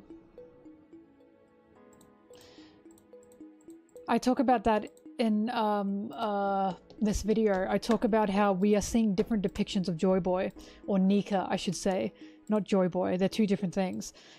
So we're seeing different depictions of Nika, and my whole thing with that is he was either just some guy who appeared in different countries and he used different weapons, or the story of Nika is passed down from country to country, culture to culture, and different cultures / countries are going to depict Nika in different ways, because that's just like realistic. That's just what's going to happen. So for Elbaf, the main weapons of choice are sword and shield.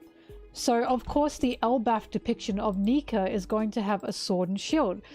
The other depiction, a sword or a dagger or nothing, those are just the differences in the cultures and how they are going to depict what they believe is a god, right? By the way, does anyone know the chapter where Nika is depicted with his spear?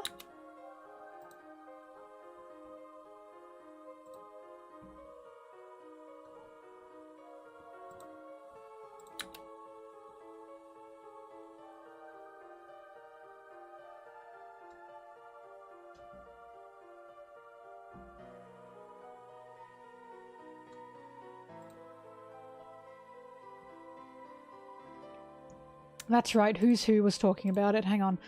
I should have that chapter.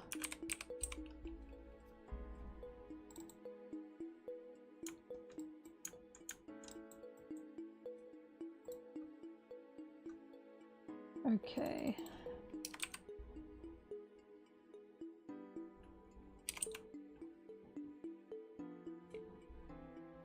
I want, Robin's Devil Fruit.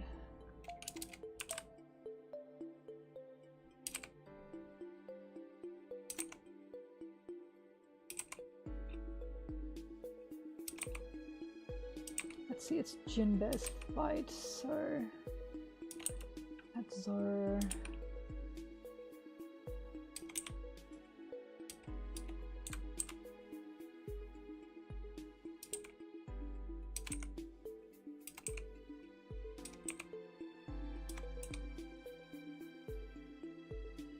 There's not Who's Who.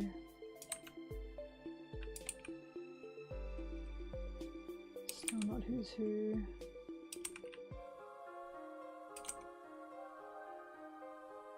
Right, I just forgot the chapter number for Jinbe versus Who's Who. There it is. Found it. 1018. A spear and a dagger. Yeah, that is interesting.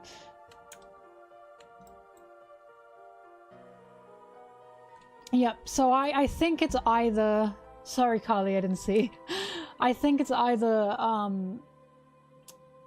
Nika was just a guy who had also unlocked the power of the fruit, and he was using different weapons that different islands gave him, and because of that he's depicted in different ways. Or, like I said, different islands and different cultures, this is a story that is so lost to time, they will simply interpret Nika in the way that their culture or their island aligns with.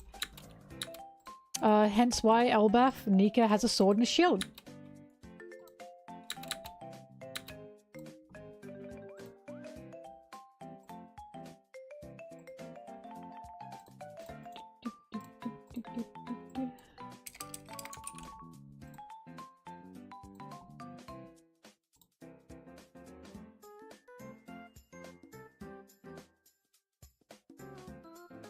Yeah, and sometimes he doesn't have weapons. So that's what I mean. He's depicted in different ways.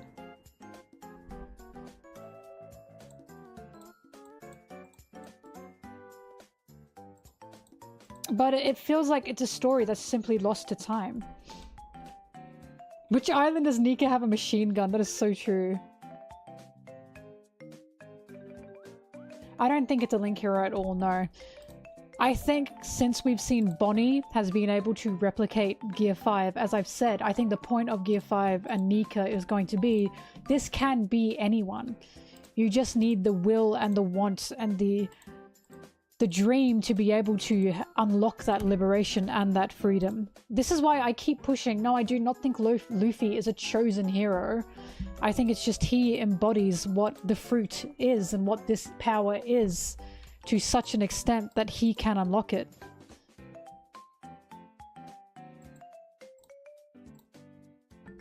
But I'll be shocked if Oda goes down the chosen hero path, because that is something that makes Luffy special, and I really do not think he's a chosen hero. I just think that it can be anyone, and Luffy has the fruit. But this is a freedom that anyone can unlock if they have the willpower to want that liberation. I.e. freedom for all and all that kind of shit.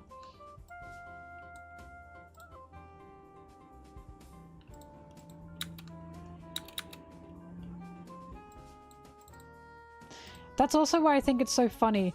Kaido kept calling Luffy Joy Boy, and Luffy said, no, I'm Monkey D. Luffy. Now, anytime anyone calls Luffy either Joy Boy or Nika, Luffy always says, no, I'm Monkey D. Luffy. To me, that's a screaming point of Oda saying, this is not chosen, he is not replicating anyone, he is still Monkey D. Luffy.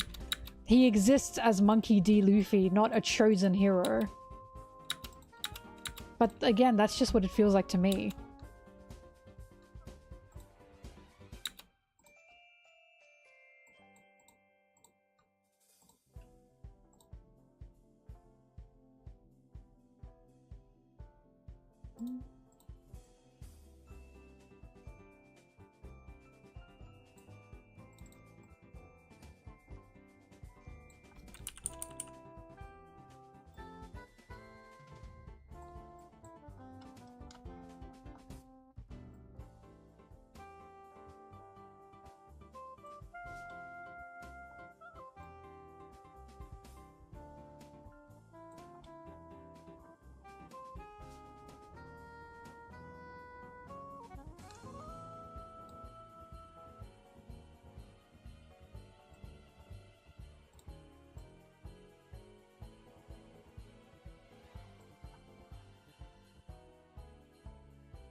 currently Mary is, I believe, going in for surgery.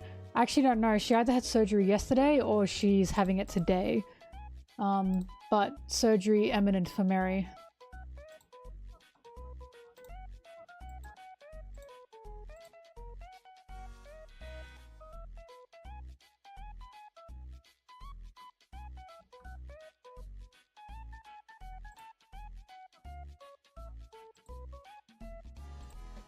No, the other cat's Blueberry.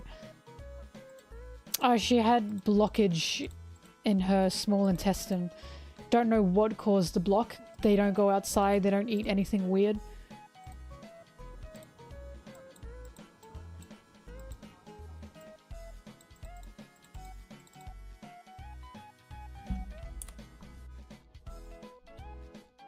I don't think it's a requirement at all to unlock Nika or the Nika power in any way.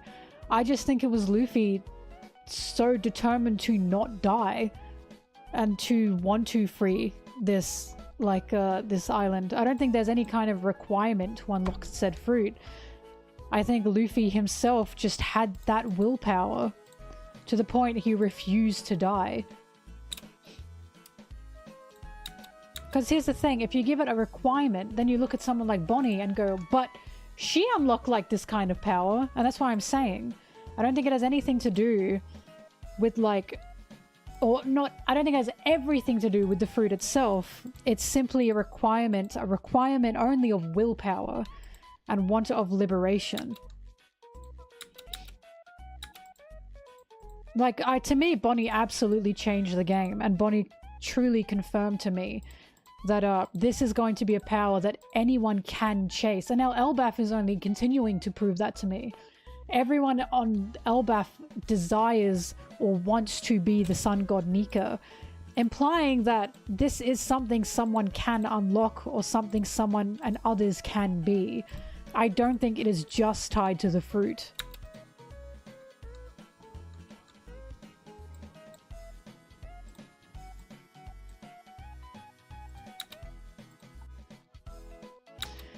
No, I'm telling you, like, and again, I've said this before. Mama Drork also talked about this. She said she's... pee-pee. Very cool. Oh, fuck, I'm sorry. Zim, can you refund them? Are you on your computer or do I have to do that? Sorry, Wrath. Anyways, Mama Drork said the same thing.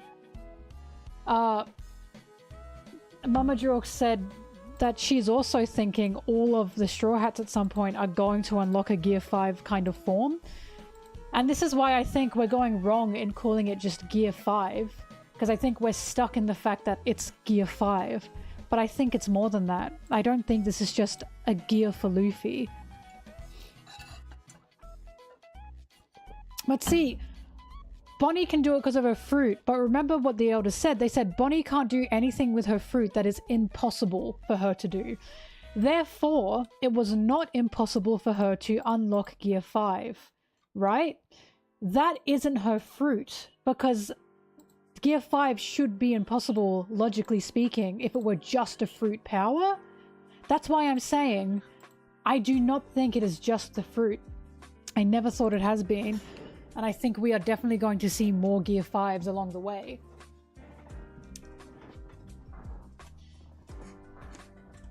Whoop.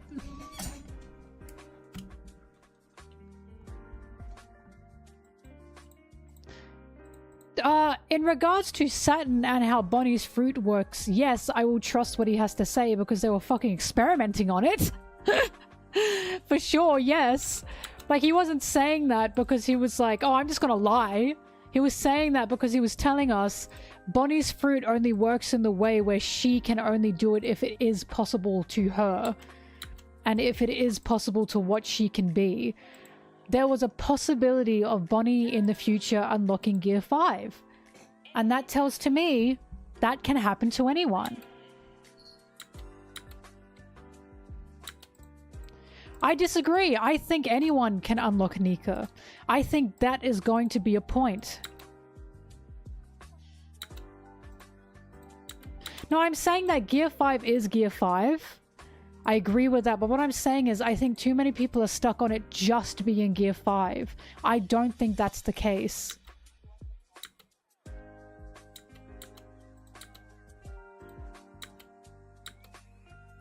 Because I don't know why Oda would go, by the way, the liberation only exists in the Luffy.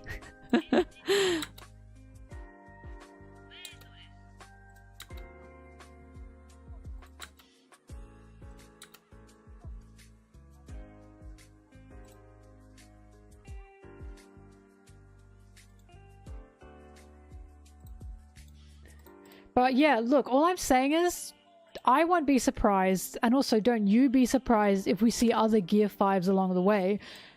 I.e., I'm thinking, is Loki going to unlock a Gear 5?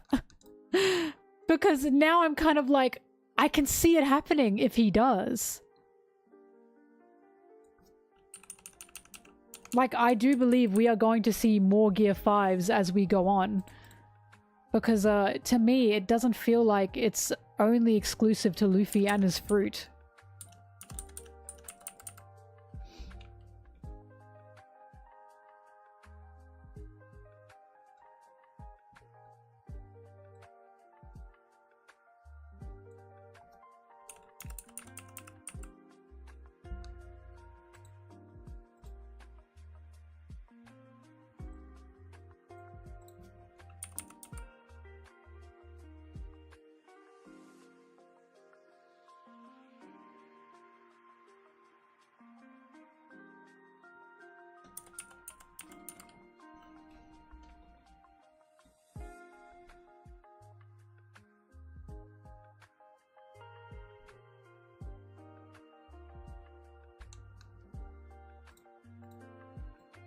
We also have to remember though, guys, Luffy doesn't just help someone because they give him food. That is also a huge misconception.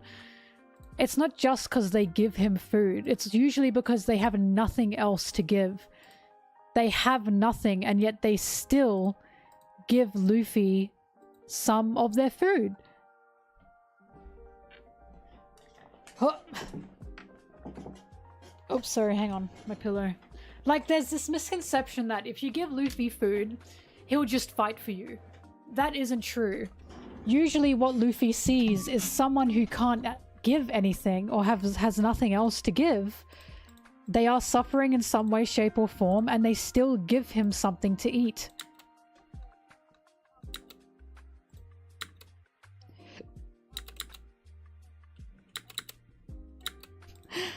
I know you're joking, but I'm just saying, some people literally do genuinely think that. They think if you give Luffy food, he's just gonna fight for you. And that's not true.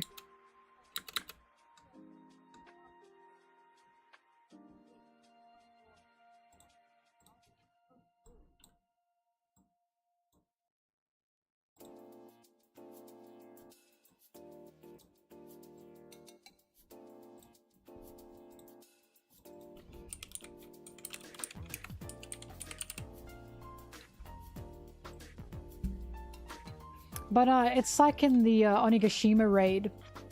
You have Luffy in the, you know, Party Central. And in Party Central, he's literally being offered food. He's being offered a chance to eat with these guys. But he sees them wasting it. And he gets mad because he remembers that Otama has nothing. So it's not the food that Luffy will fight for. It's the ability for people to be able to eat and share what they want without it being the only thing they can share.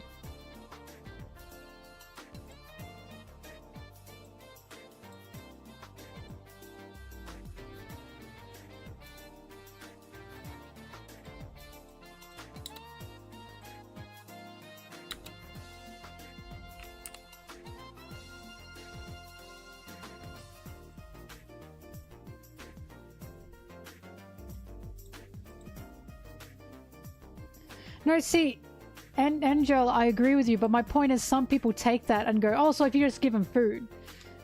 And that's not what I'm saying. I'm saying, yes, he is given food, but it does depend by who. He's not gonna fight for a fucking tyrant because they gave him food.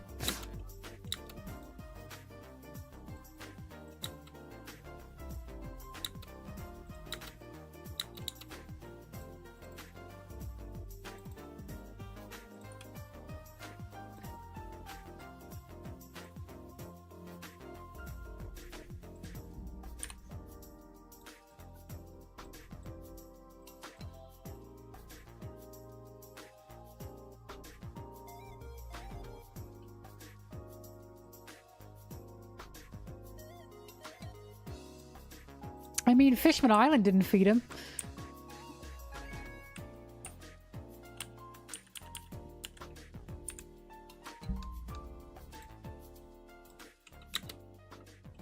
What we have to remember, the way Luffy works is, yes, food's part of it. Food's a big part of One Piece, but... And this is why Syrup Village is so important.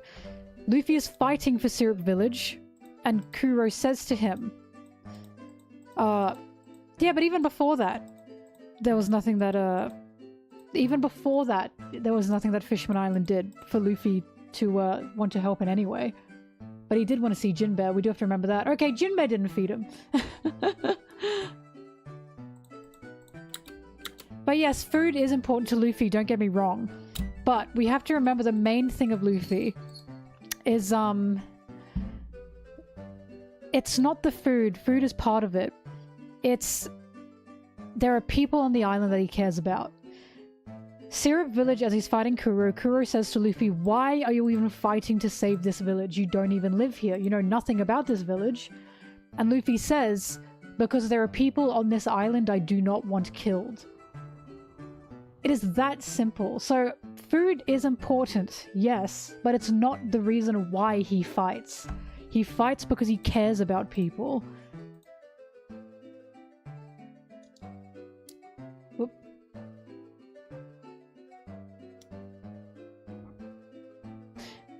Onyx, I'm not talking to you! I know you were joking. I'm just trying to bring across the point! I'm not calling you stupid. Do you want me to call you stupid? Because I can. Dum-dum. Yes, I'm talking to you specifically. You don't get One Piece's themes. You do not understand One Piece. I don't think you do know. Anyways, but yeah, look, I'm just talking about this because I've seen it more lately. That some people think if you just give Luffy food, he's just going to fight for you. And it's like... No, he has to actually want to care about you.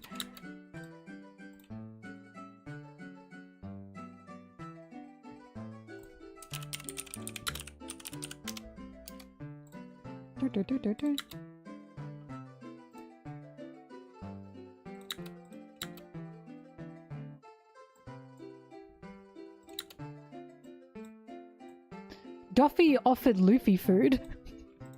And look how that turned out.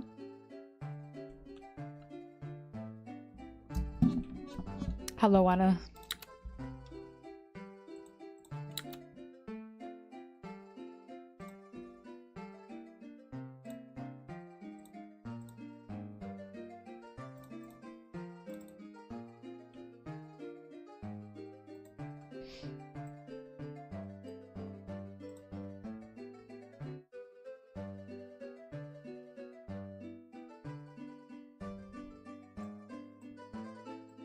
Right? Luffy's very good with people's intentions. Therefore, Loki. I just do not believe Loki's a bad fella. But if there are good and bad Vikings... if there are good and bad pirates... then there are good and bad Elbaf giants.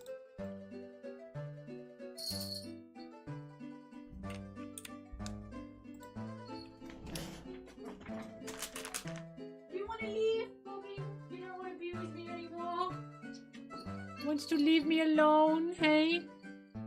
Don't want to be with me? You hate me, Bobbing? You hate me? Oh, you hate me. Mwah.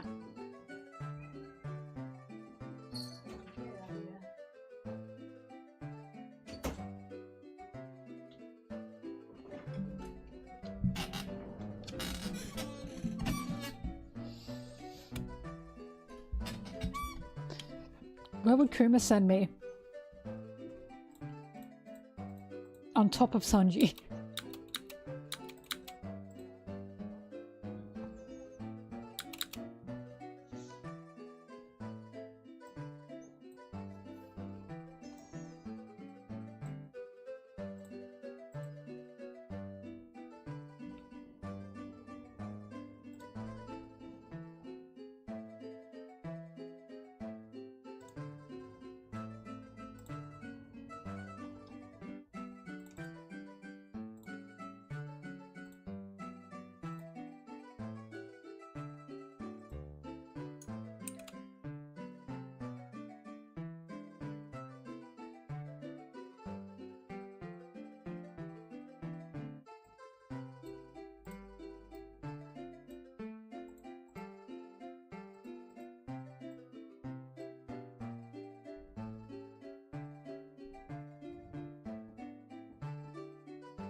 This is not for Junbe.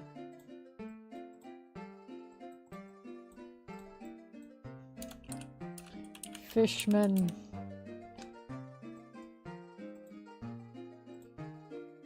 Okay, I'm probably gonna spell this next word wrong. Microaggression.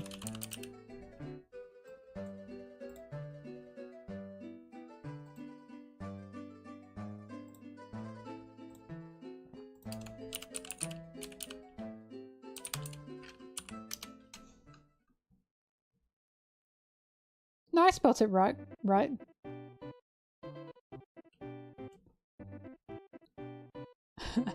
Sorry, I looked up microaggression, the word, and a microaggression I just came across is you speak excellent English.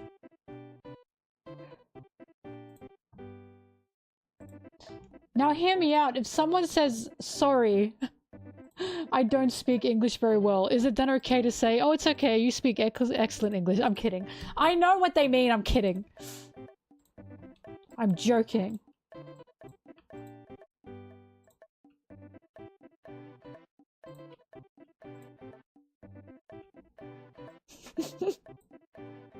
That's happened to one of my friends once. Because fun fact, I think I've told you guys this, we have a very high population of and I said Alan, of Asian Australians. Alan from Smiling Friends, Asian Australians. And I come from a tourist town, right?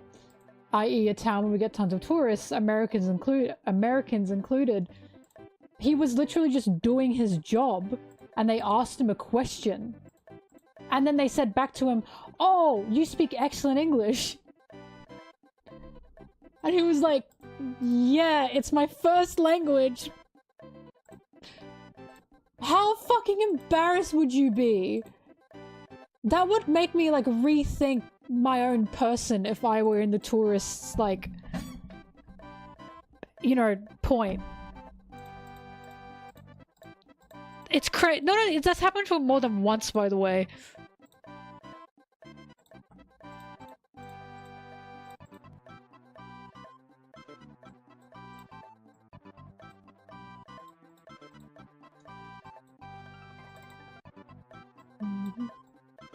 That's also happened to how many fucking K-pop idols? The guy from Stray Kids, Felix from Stray Kids, he's an Aussie. So he talks in all, like, the interviews that are English. Yeah, and one of them, again, it was an American interview, and they're like, wow, your English is really good. He went, yeah, I'm Australian. Oh, God.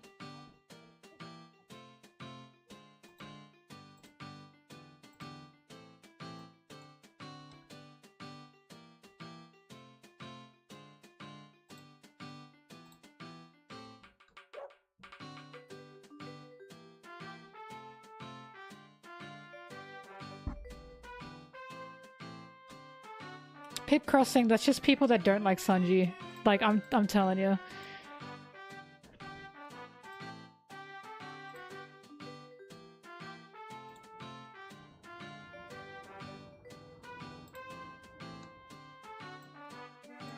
There are a lot of people that don't like Sanji is as strong as he is. On that same note, there are also a lot of people that don't like that Sanji and Zoro are equals, because yes, they are. They are the wings for a reason. So they try and muddle things around as much as they can.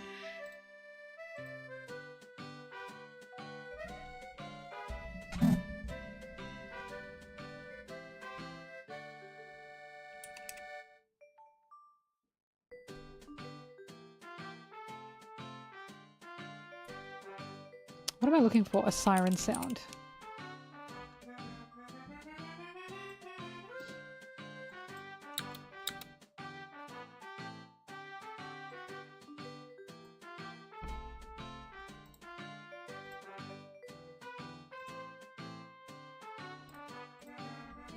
I think people just don't like Sanji because he gets the attention that he does. There was definitely... I'm not saying this as a biased Sanji fan. I'm saying this because Sanji does get a lot of attention in the story. He got a whole arc that was, a near whole arc centered around him and his childhood.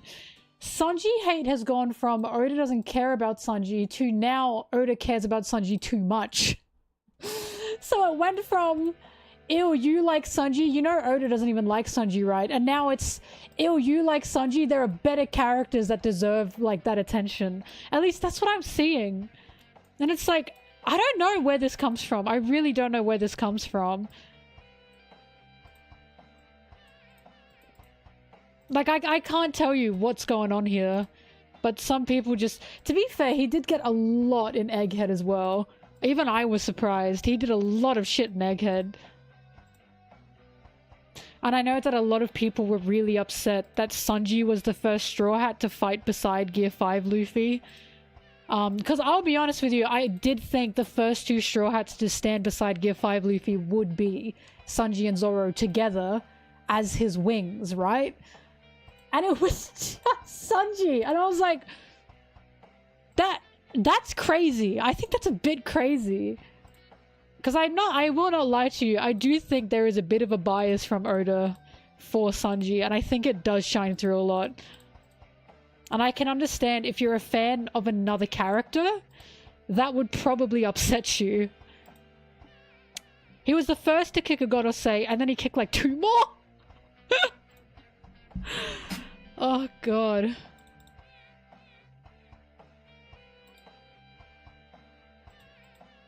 Yeah, I think it's just because Sanji just does get a lot of attention. And again, like, it's not my bias talking, it's I see a bias.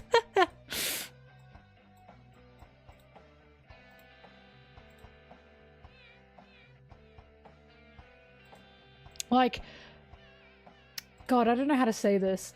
So currently in chapter 1136, Nami, Zoro, and Luffy have all sailed off together, right? To go to the castle. And I say this in good faith. The reason I don't think that trio is going to last very long, like in these future chapters, like I don't think it's going to be the Elbaf matchup, is because I know that Oda likes Sanji and Luffy, and Sanji and Nami, and Sanji and Zoro as duos, right? Like, I know this, so I'm looking at these three together and I'm thinking, I feel like it's only a matter of time until Sanji gets thrown into this mix. Not because I like Sanji, but because every single arc, unless Sanji is literally removed from the island, Sanji's always amongst them. Always. Which is why I'm like... That made me jump. That made me jump. That made me jump. He also does like writing his characters being friends. That's true. You got me. You did get me. I did that. But yeah. But think about it. Think about every single arc Sanji has been in where he's not been removed from the island. And think about the characters he's usually paired up with. It is usually always Sanji with Luffy, Sanji with Zoro, Sanji with Nami. Sometimes all three. Every single time. If this is the one arc he doesn't put him with at least one of them, I'm telling you, he's going to be breaking the formula. He's going to be breaking the formula. I'm open to it. I'm happy if he does do it, don't get me wrong. Like, I don't think Sanji needs to be there with Zoro, Nami, and Luffy. But I'm just saying that Oda has a pattern. And I feel like the pattern is going to happen again at this point. Well, that's what I mean. So Sanji, Luffy, Sanji, Zoro, Sanji, Nami. It's always one of those three. In Dressrosa, he left with Nami.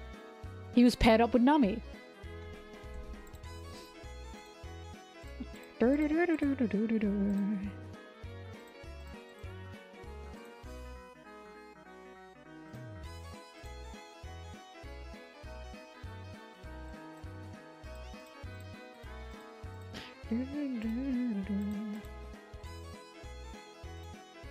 But yeah, if Oda doesn't put Sanji back in the mix of these three, or one of them, that will legit be the first time Oda has taken Sanji away from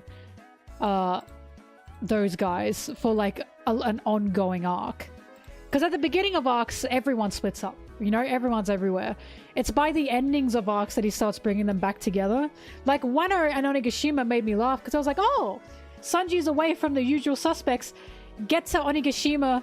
Never mind, he's thrown Sanji, Luffy, and Zoro back together, especially Sanji and Zoro.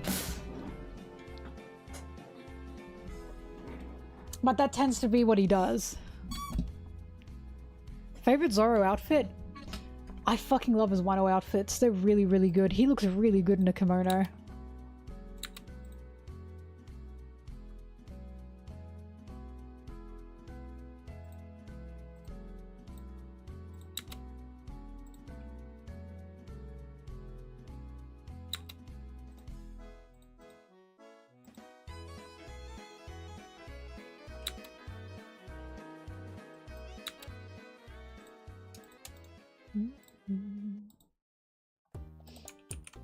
Egghead looks good and he was like sexy in it, but him in his usual green robe and also in a kimono, he just looks good. Like, he really looks like he suits it.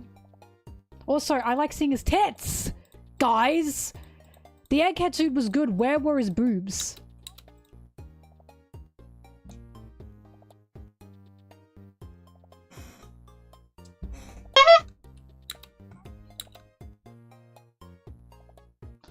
Every time I open my window, it looks like the apocalypse is happening outside. Like, I can see the outside world, you guys can just see God's divine light.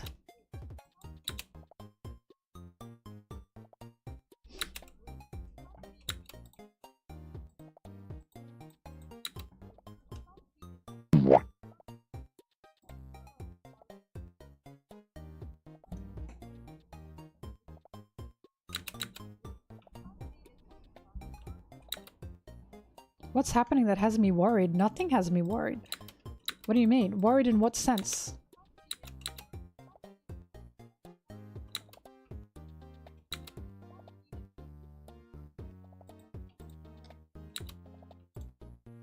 Am I worried? Oh, nothing's happening outside. I'm just saying I can see the outside world, but for some reason you guys can't. On my camera.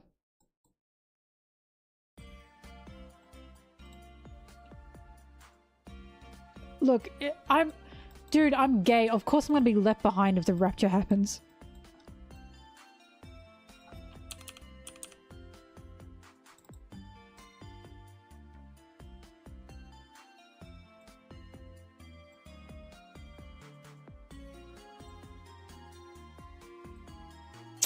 Favorite Sanji outfit? His red suit in Wano was mwah.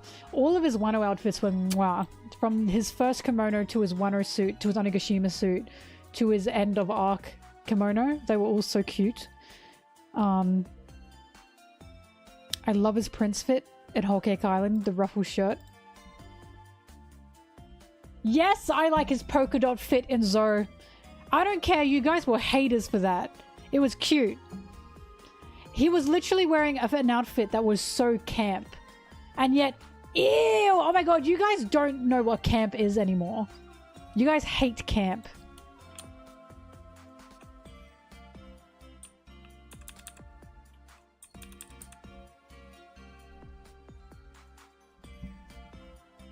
Oh!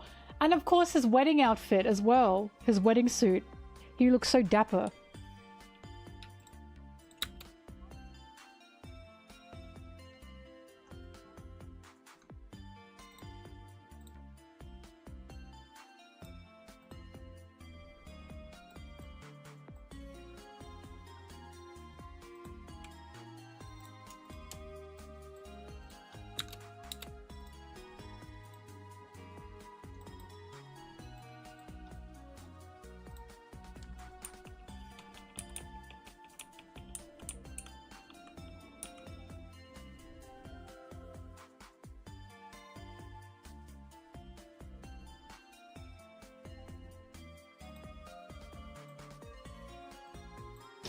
Sanji would be a harem protagonist.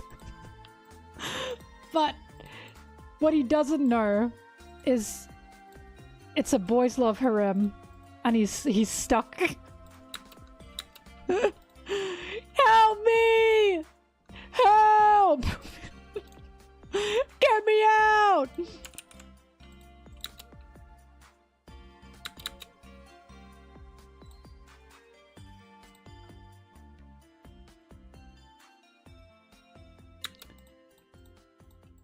Dude, that was G5 as well, remember? Smoker's crew?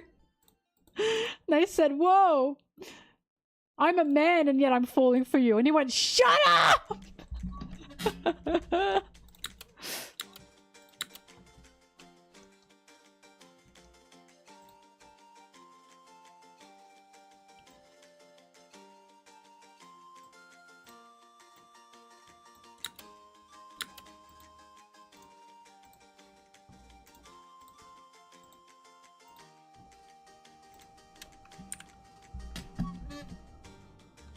Someone as well, by the way, pointed out, for some reason, the samurai in Onigashima gave Sanji a more formal title than they did anyone else. They called him Sanji Dono or something, and were talking to him, like, more respectfully. I think it was Foily told me this, in the Japanese version than they were with anyone else, and I was like, why? And Foily said, I don't know. I think it was Foily. But whoever found that out, I was talking to, and they were like, I don't know. For some reason, the samurai... Yeah, not even Zoro. They weren't even talking about or to Zoro with that formality. For some reason, it was only Sanji.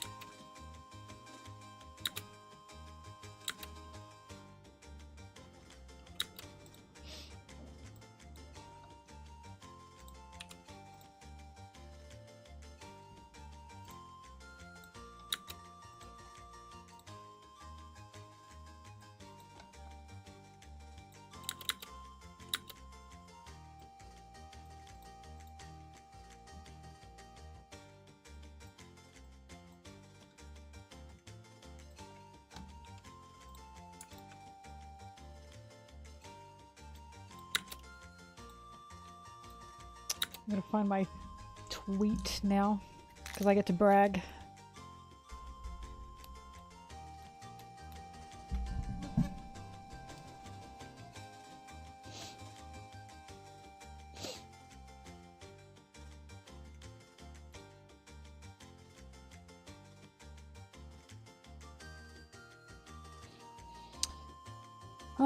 I think Sanji will be sus of Loki, but I don't think he'll hate him by any means.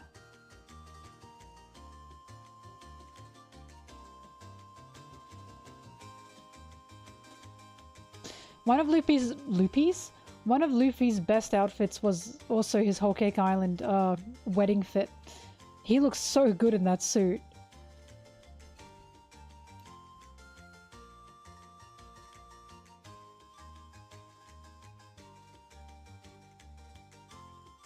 Also his candy cane outfit on Punk Hazard. I love that one. Wait, that's probably my favorite. He looks so cute in it.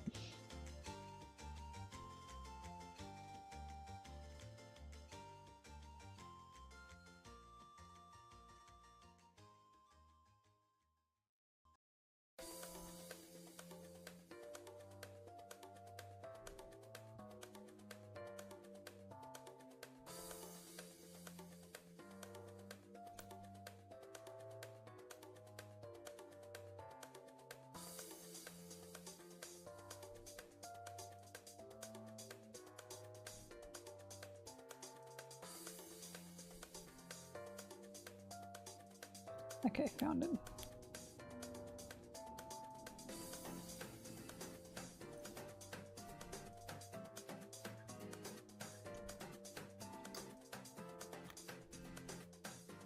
Nami in the red dress, Nami and Zo. Ugh. Nothing but bangers, honestly.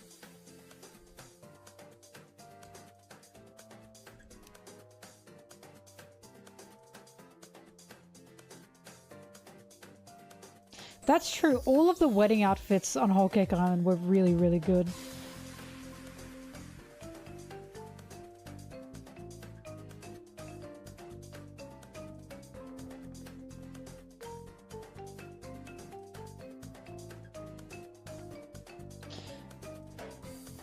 Also, I'm gonna say it. I think people are hating on Goonko's design. Not because it's a bad design. I don't think it's a bad design at all, but because it just looks so different. Like, she stands out like a sore thumb in One Piece's world. We've never seen something like her before. her Gunko out aside, we've never seen something like her before, so she really stands out. But I think that's truly the point. She's a holy knight. This is the first holy knight we've ever seen. So she's going to look like something otherworldly. At least to me, she does. I really like her design. She looks really threatening. And she looks like there's something like wrong with her. You know what I mean? Right down to her eyes. And she just looks like... She looks like threatening. To me, she really looks threatening. Because it just looks like there's something off about her. Right down to the fact that she doesn't look like she fits in One Piece's world. But as a holy knight, I'd assume she wouldn't. Because some people were saying, but she's got her legs out when it's like freezing cold. But Oda showed through Nami that Nami felt the cold in the outfit that she was wearing. So my assumption is she either can't feel the cold, or the cold just simply isn't getting to her. Which again is probably a showing of this woman is terrifying.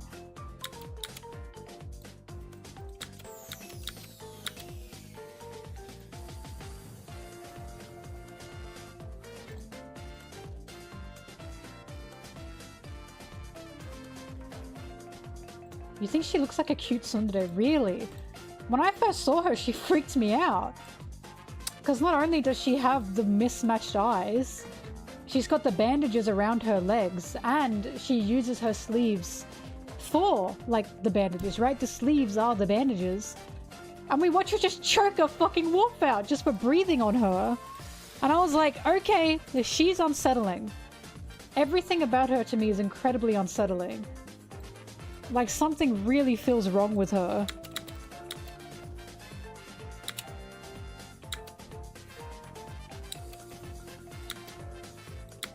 Look, you guys know the panties do...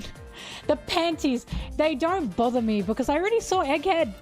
I'm sorry, I don't care about them. Like, I understand some people don't like it. I fucking love the Egghead outfits. So her panties, I suppose... I honestly didn't really blink. But for me, Gunko looks unsettling. She looks out of place, especially in the climate that she's in. So her looking out of place adds to her uncanniness.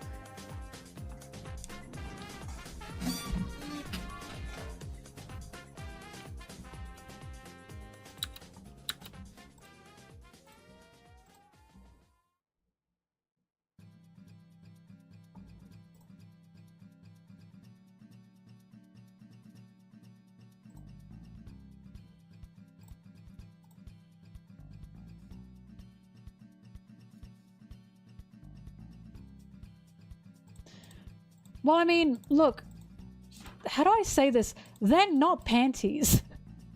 Because people are going, oh, panties this, panties that. But they're not. Like, you know what I mean? And I know that's the joke, but they're not panties.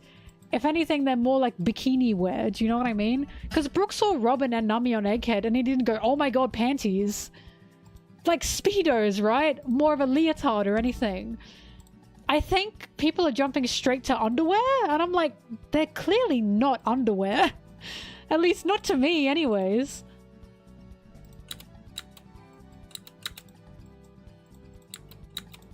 Definitely more like a leotard is certainly what I'd say. I don't know why the immediate jump to panties is there. Like, Oda's many things. But he's not gonna just draw a woman with her fucking, like, underwear out. He actively doesn't do panty shots. I'm pretty sure those aren't panties.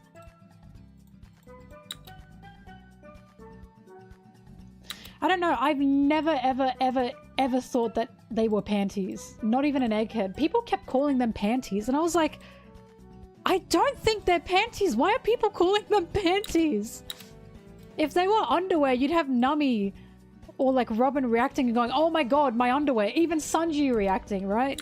Brooke reacting. I don't think they're panties. Quite frankly, I'm not sure where that comes from. I don't know, maybe I'm used to Speedos. Speedos and leotards.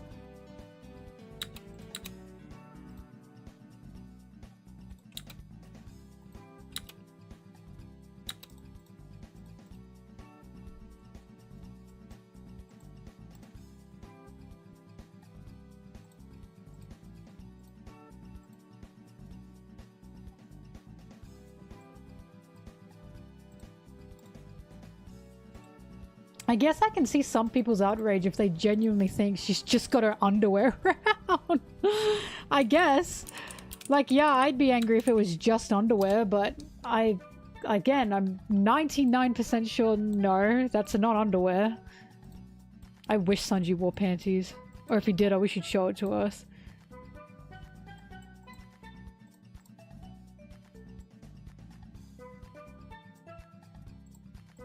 Howdy do, boys! Anyway, look, I will say, I think the hate for her design, it's just, I think it's just overdone. Like, she does not look bad at all. I just feel like she looks different, and people don't like different. She really stands out. Like, I've never seen a character in One Piece like her, and I think everyone can agree with that. There is not a single other character in One Piece that looks like Gunko right now. And again, that feels to be the point, because this is the first Holy Night we've ever seen.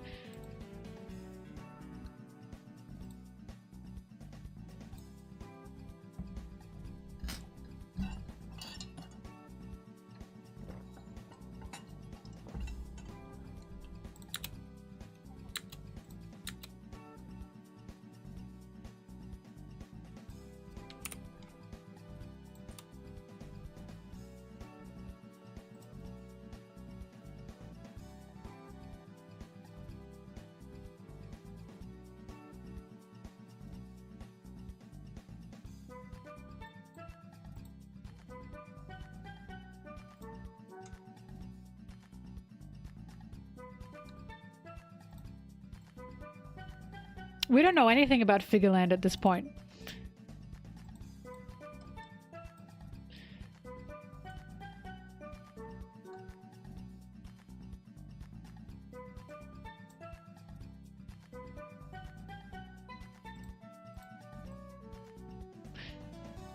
I guess we did know he was a Holy Knight, so then I'll change what I'm saying and saying this is the first modern Holy Knight we're seeing. Because Figureland is old. The long sleeves at first, I went, huh? And then I saw that it's part of her power, which is why they don't bother me and why, again, they scared me. Because you see the sleeves and I agree, you go, okay, that feels a bit, you know, anime girl. Then you see that they are very dangerous. And again, it was scary. She has a very scary power with those sleeves. It's not like Oda just gave her those sleeves to make her cute. They're there to be dangerous. Hence why we see her using her power the second after we are introduced to her. So it's like, I agree, you can argue about her design, whatever, but you cannot argue about her design out of context with what she can do. It's not like Oda just made her and went, now nothing correlates to anything. He clearly made her design with her threatening factor in mind.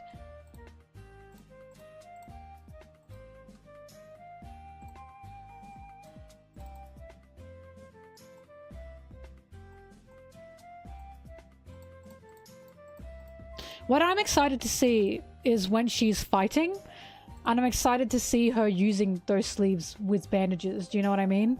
Like, she has the potential to have some amazing action shots and amazing action panels, like, from an artistic standpoint with that power. And I'm very excited for that.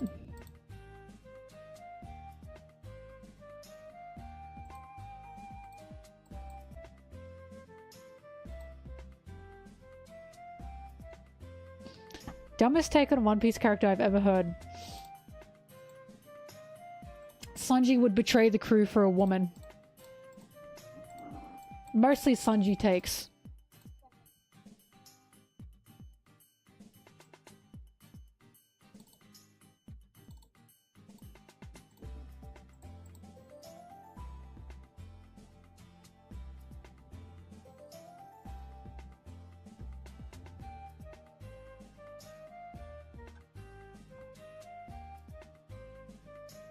Zoro would kill Sanji! Wait, Zoro would kill a crewmate if Luffy ordered him to.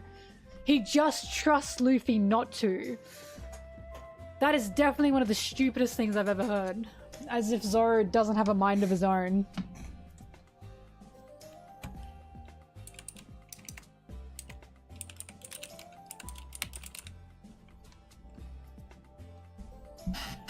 Any argument about any Straw Hat hating another Straw Hat is an incredibly stupid take.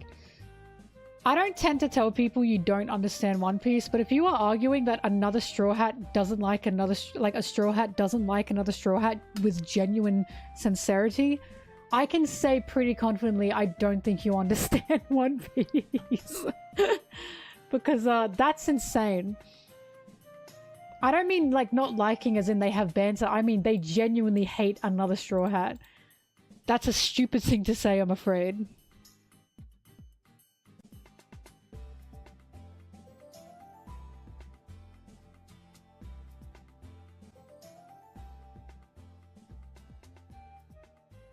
The reindeer creature.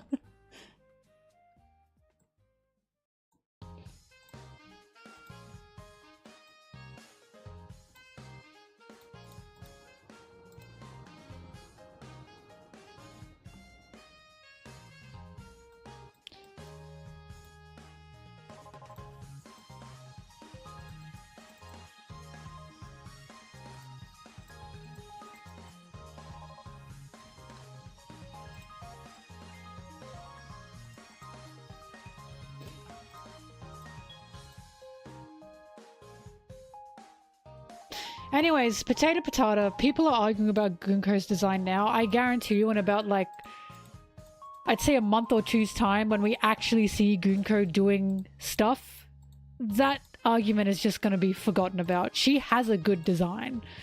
Right now she's just new and she's something no one was expecting. Like when it comes to Ripley, when it comes to Girth, we've seen Girth before. Ripley is a giant from a culture we have seen before. She wasn't too much of a shock. She's just hot. Gunko is very new, and she's from something we've never seen before. I guarantee you the newness of Gunko is what's got people going, what the fuck? And after a while, it's definitely just gonna fade.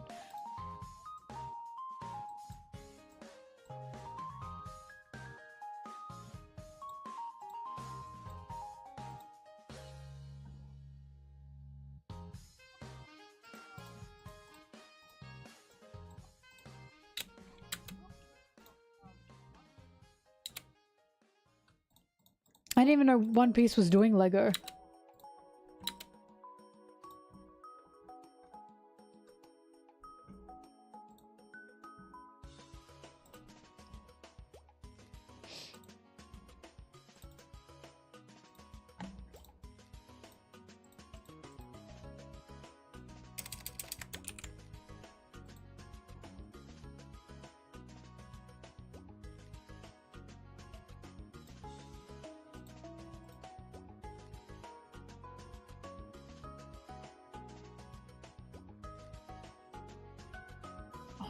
Really? Okay, never mind. I don't care about it then.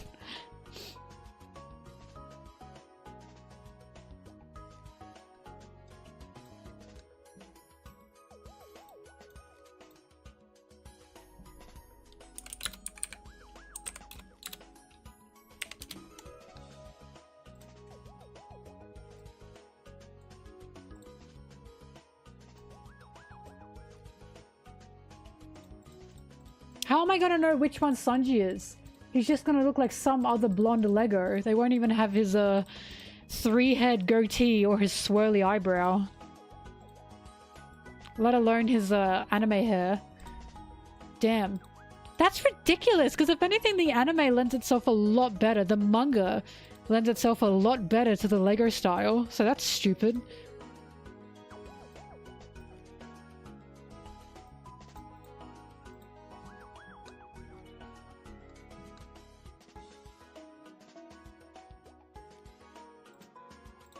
No, it's just the manga styles are much more cartoony and distinct, which is what Lego is, so that's stupid.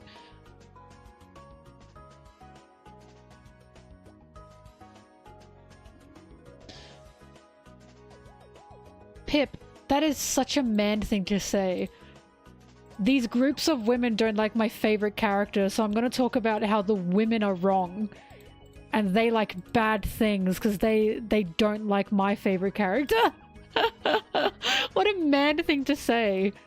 Let me explain to you why you liking this character means you are stupid. And you like bad things.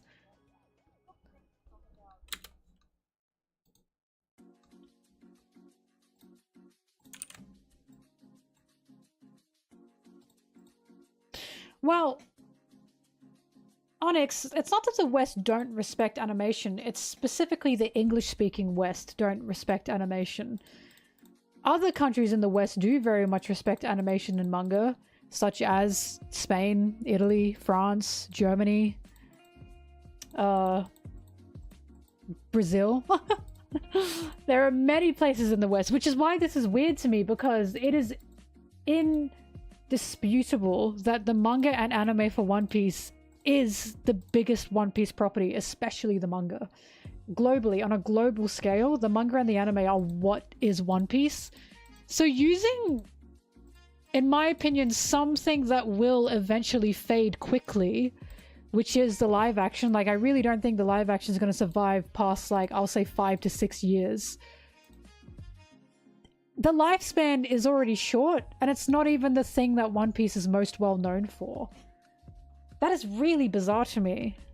I wonder if Netflix coined this deal. Or maybe Shueisha didn't want to give its licensing to Lego, so instead they just went to Netflix.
Sorry, give me a sec.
I nearly died 2 times out there. I slipped and nearly fell on my ass twice.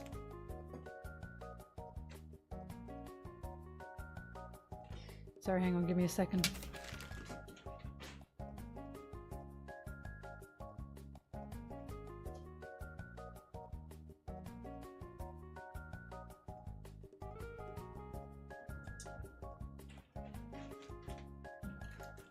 This is the gift I got for Bitney, so I'm just covering up the tag.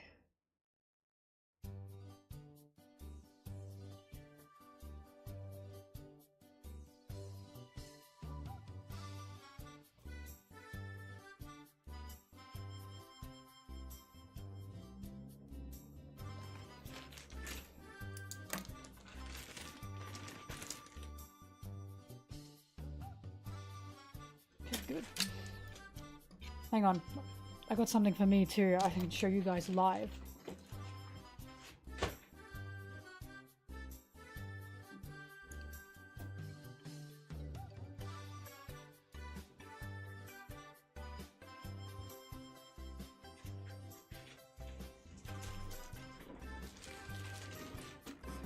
Australia's only big cartoon is Bluey.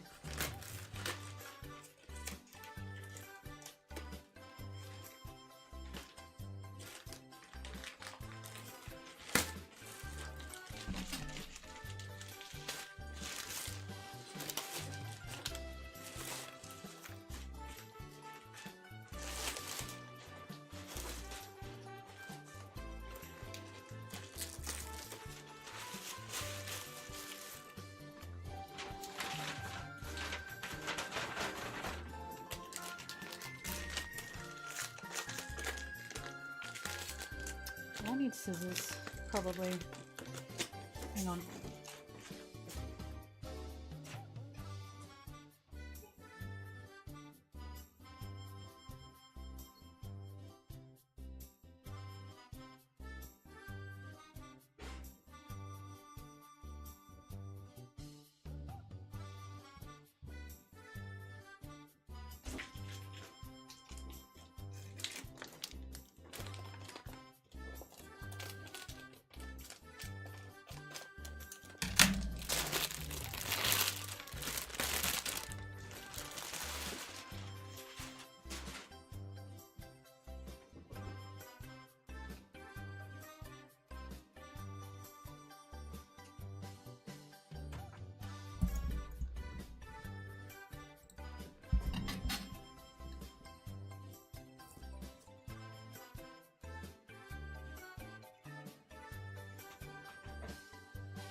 Oh my god.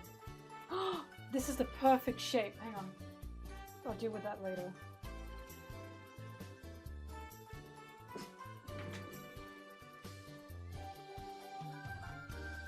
Ta-da!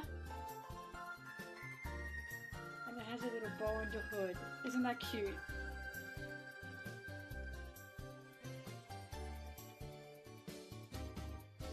I know no one cares, but I do. So, hang on. Don't tell Brittany. But I got her a matching one, and it's cinnamon roll. But don't tell her. That's her gift.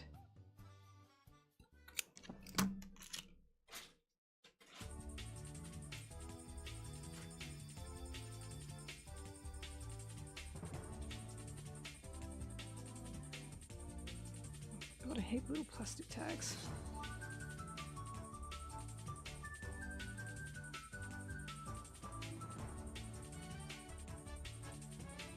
Sorry, the little plastic tag is stuck. I want to get it out before I lose it.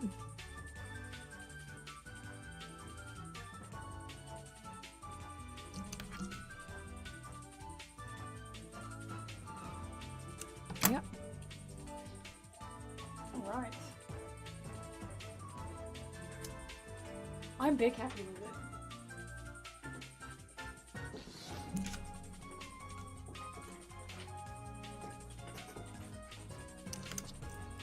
Okay, hang on, give me a second.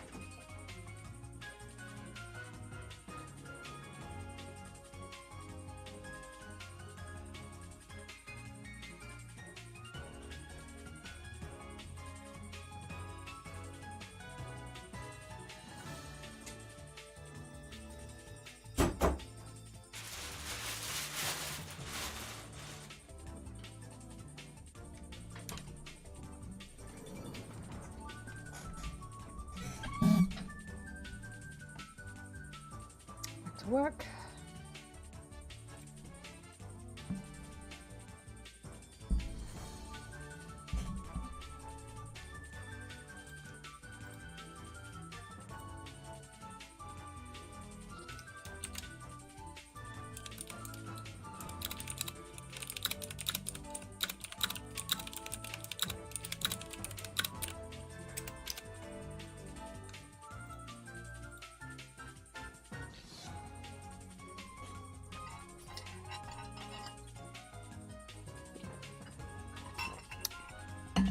Death Sunny, that just makes me sad for him, can I be honest?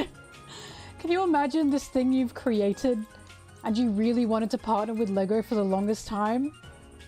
And then they take the thing that you haven't even like actually made. They take the Western version of it that you kind of had a hand in but you didn't have full control of. Like those are not actually your characters. Oh my god, that would piss me off. Like he's not even getting swirly eyebrowed Sanji.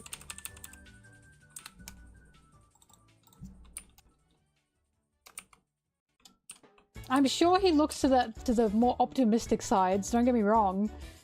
But if that would make me really upset. Like you're not even making my Sanji. You're making Netflix's Sanji.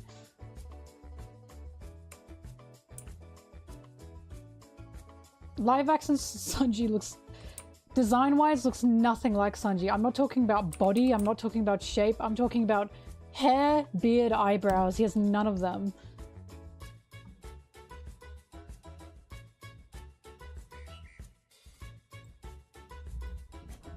That's what I'm talking about. Why bother?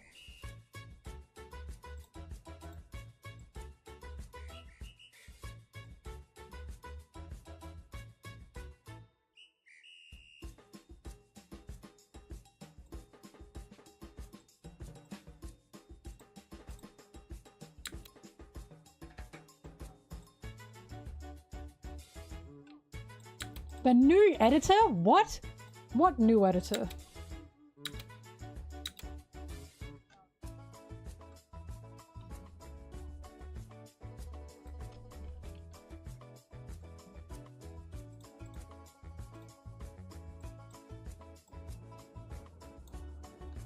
I can't read Japanese, only bits and pieces. I can read katakana, hiragana, and like 5 kanji. Kanji is a different kind of beast. I had no idea Oda was getting a new editor. Where does this information come from? Like, is this information we can trust, or a source we can trust, or are people just saying things? Is this something Oda has said? Shueisha? Anyone?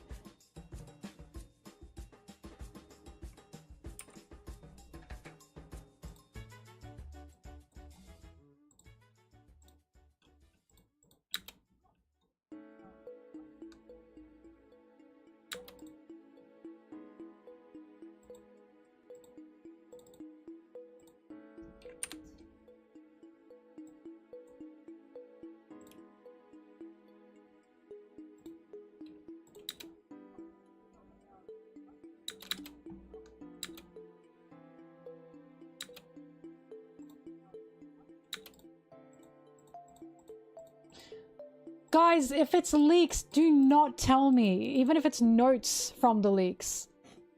No, of course I haven't heard about it.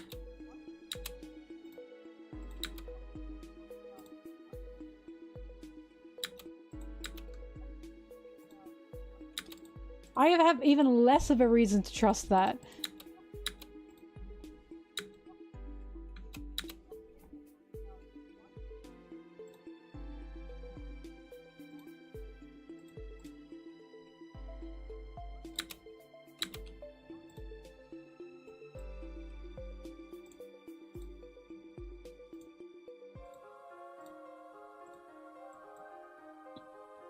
Do you guys see why I miss break weeks and why I love break weeks?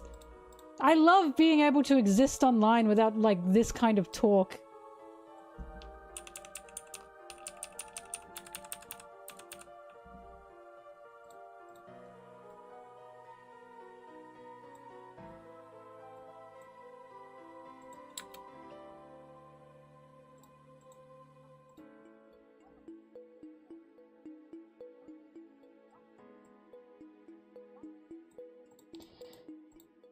Isn't it all speculation though? Because wasn't there word that Oda got a new editor at the start of Egghead as well?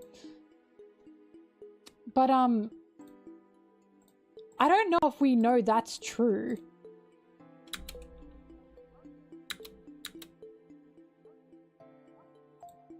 When it comes to editors and Oda's editors, it's so word of mouth. So I never know.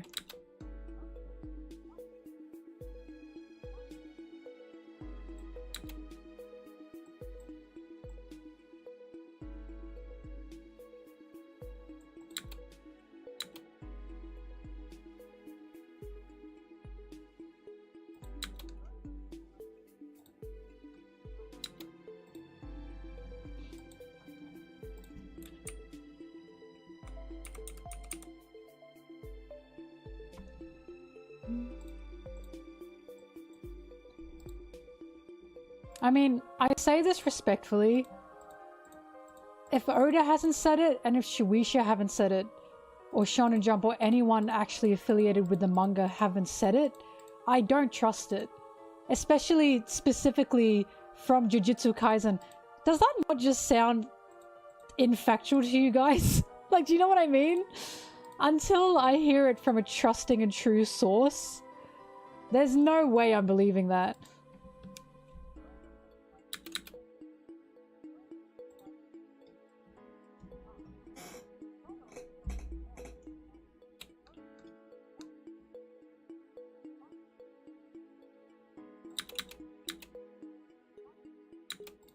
Oh, whoops, that's really fast and annoying.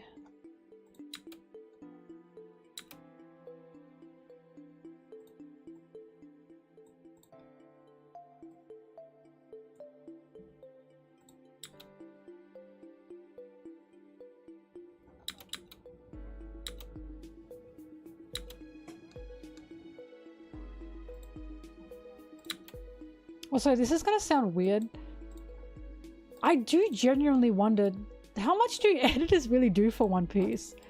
Because I also don't know if this is true, but other things I've heard is being an editor for One Piece can be annoying because Oda can do whatever he wants.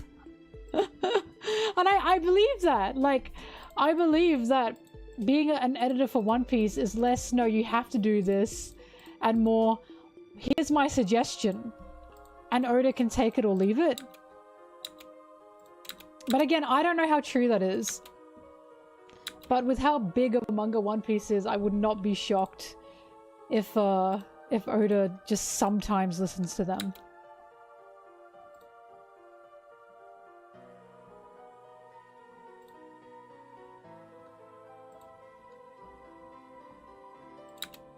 Look, the other reason I say this, and the reason why I kind of do believe that,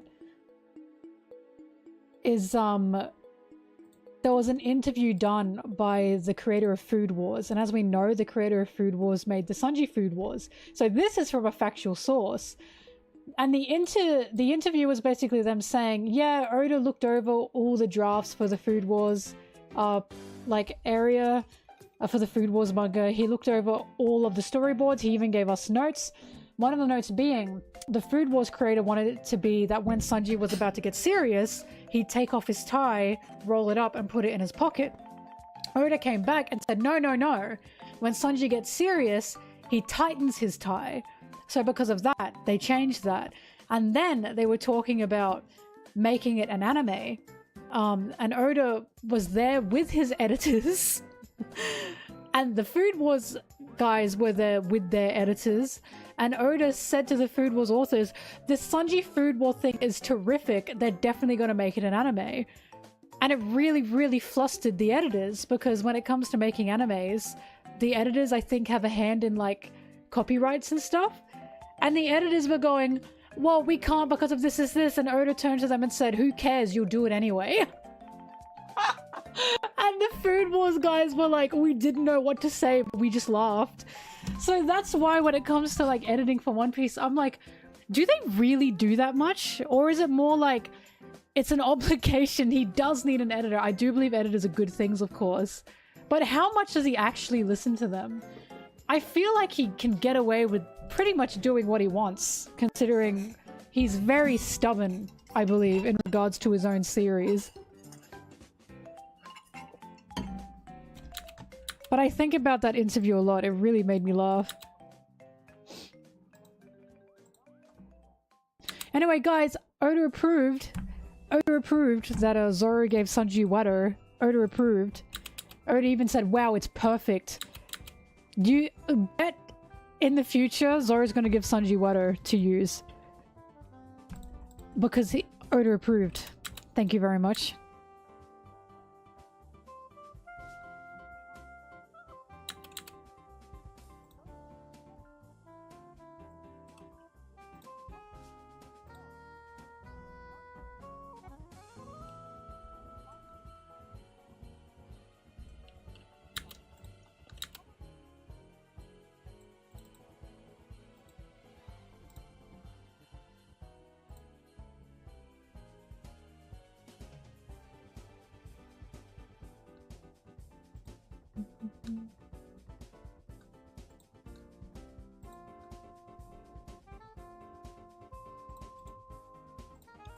By the way, I love whenever Zoro has like a cool line, because I just think about all the Zoro fans that like go, my goat, you know what I mean? There are so many of them. I'm not saying that in a way of making fun of them. I mean, they love him so much, and whenever he does something like they perceive as cool, they just lose their fucking minds.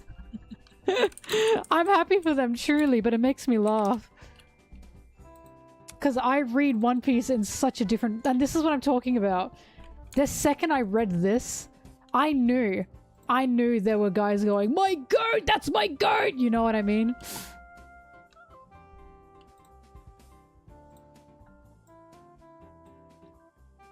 We just see him so differently.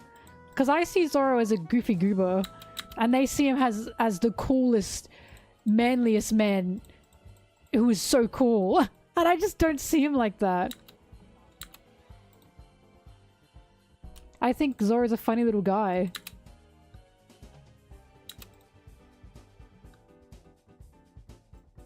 I do the same thing when Sanji gets strung up by women.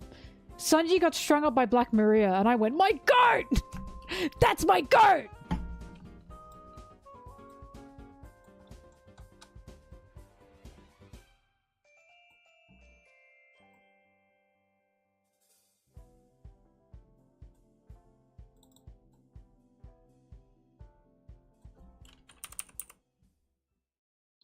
Dude.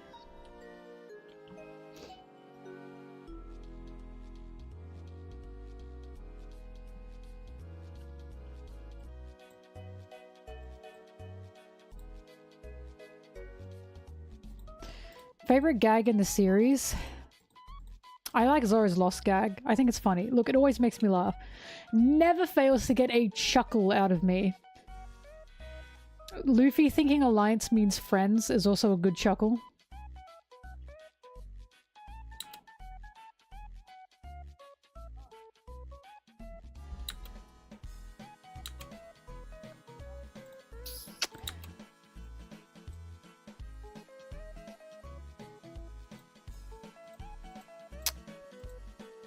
It's not like ongoing gag, but like Oda's very good at very quick panel humor.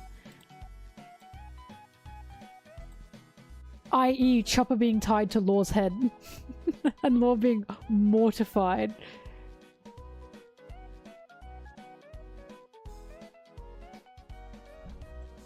My favorite ongoing gag is probably Zoro gets lost. He's just funny. I like him. Also, I'm sorry, controversial, Sanji being useless around women. I'm sorry, it does make me giggle. He makes me laugh.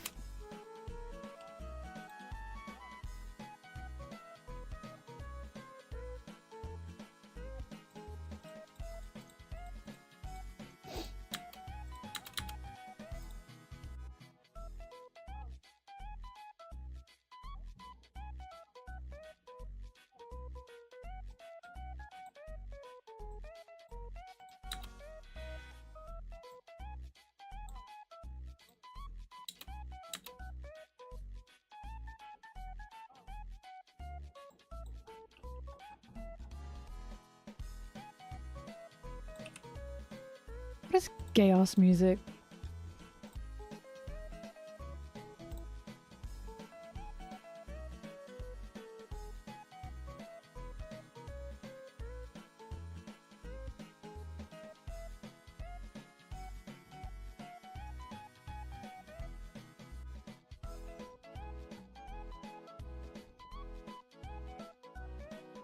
My own favorite gag that I've created is Shanks as a fumbler, but that's just me.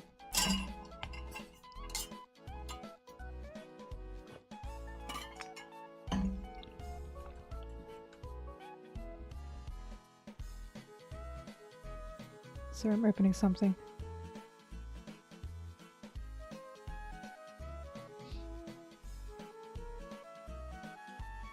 Also, another very good gag is Buggy always failing upwards. That'll forever be a classic.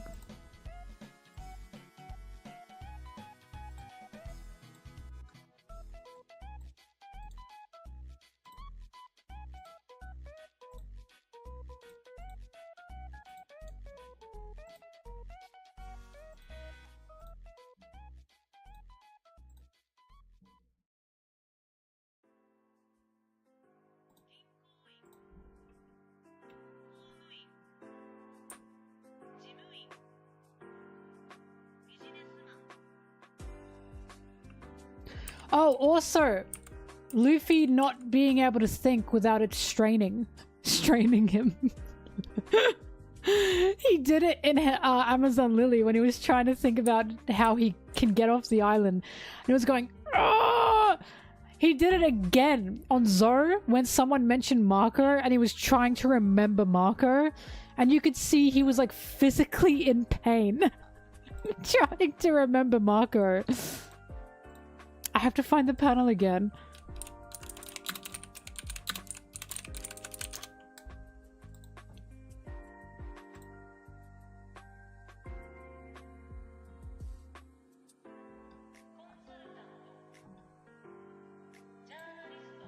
Here it is.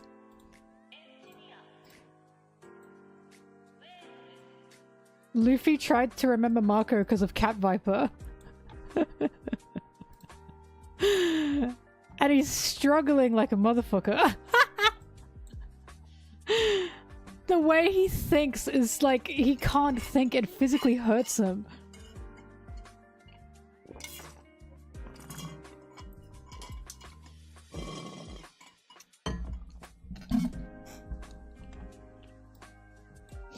Like he's sweating and shaking.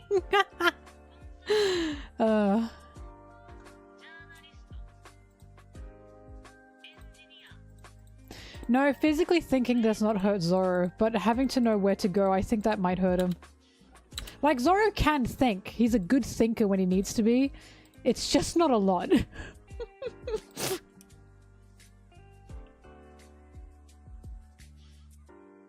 Like, how do I explain this? Zoro isn't as stupid as Luffy, but they are as stupid as each other. Do you know what I mean? I'll simply never forget both of them needing to be told, if you stab Bubble, Bubble will pop. I'll never forget that on Fishman Island or in Sabaody when they were descending to Fishman Island. Both Luffy and Zoro were like, yeah, I'll just beat up this Bubble. And they had to get knocked out by Chopper and Usopp because they had to be told, if you beat up the Bubble will pop. And they went, oh. Like, come on. He's dumb.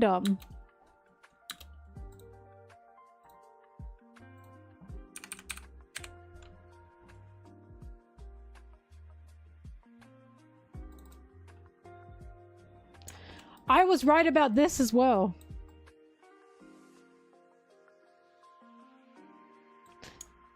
I said, I hope in Elbaf they have giant bugs and Nami and Sanji get scared of bugs. And they did! And I cheered. I knew Oda didn't forget Sanji was scared of bugs. Everyone doubted him, but not me.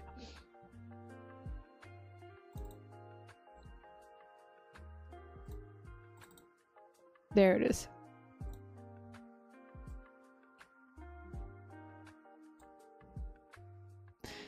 I'm not right about many things, but when I am right about things, I cheer.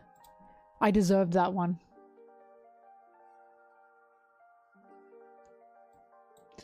Look, Zoro's a smart cookie when it comes to battle. That is very true. He's very good when it comes to like fighting thinking. Do you know what I mean? And we've seen that a few times. It's just outside of that. Outside of that, it's a bit of a struggle. I'll get a huge win if Big Mom comes back. That is so true. But I'm scared for the day she does, because I know my inbox is gonna blow up. My DMs are gonna blow up, and I will be unable to avoid spoilers if that happens. You have to trust me, everyone here. You have to trust me. If she does come back, you cannot be sending me anything about it. You gotta give me time to read the officials.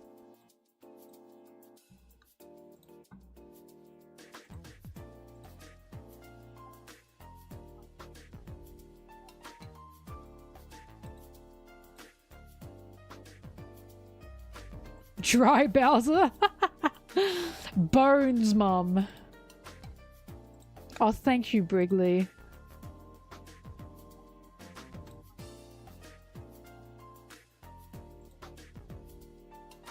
Top 5 favorite One Piece animals.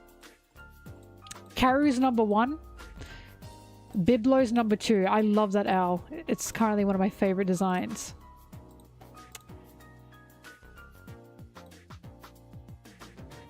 Number 3.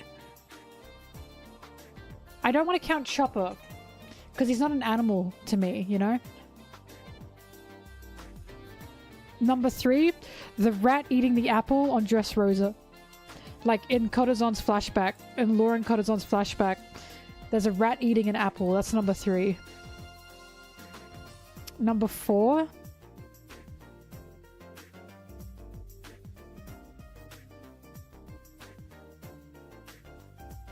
Choo Choo. Choo Choo's number 4. Number 5, Choo Choo. No, Choo Choo's number 4, Choo Choo's number 5.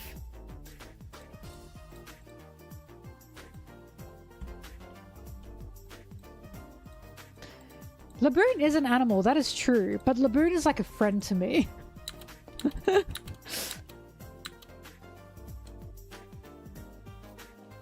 Is Runosuke an animal?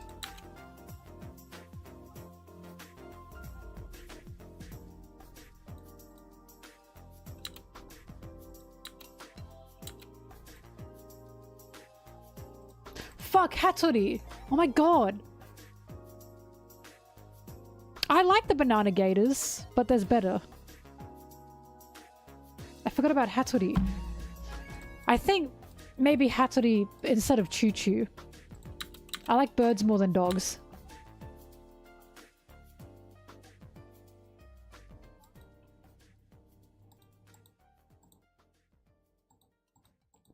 Oh, the Long Ring Longland dog is really good. The horse as well, Shelly. What's its name? Shelly?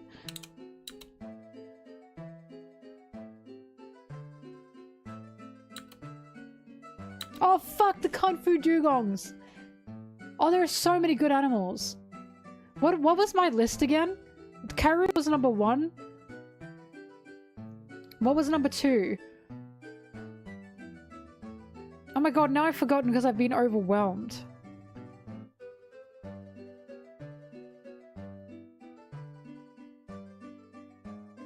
What did I have as number 2? I lost it.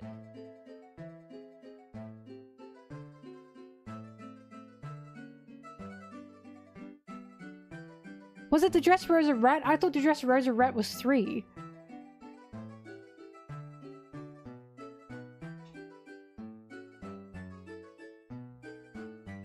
I thought it went Dressrosa Rat, Chi-Chi Hattori.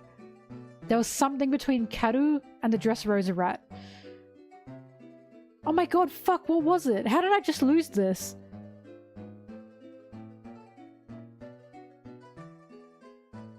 I've changed my mind. Anyway. Oh, Biblo! Thank you, it was Biblo. That's why I forgot. He's still so new. Damn, I got a lot of birds on the list. I do also like that little fox thing that, Connis has from Skypiea. Oh, the snake! Fuck! I forgot about,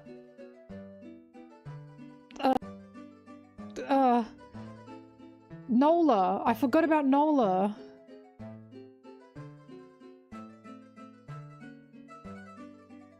Okay. Karu, Nola, Biblo, Choo-Chi, Kung Fu Dugongs. I'm sorry, Dressrosa Rat, you've been knocked from your throne.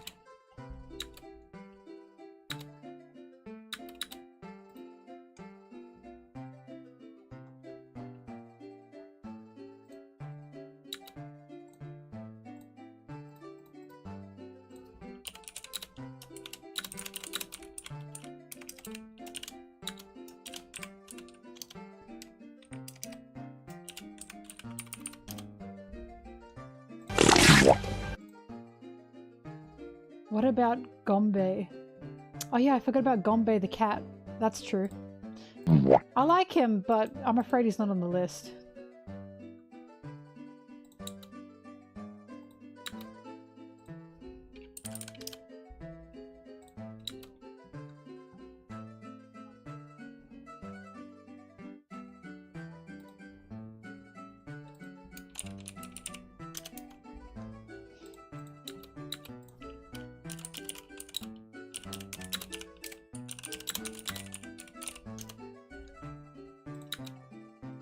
Also, good news everyone, Mary's being picked up today.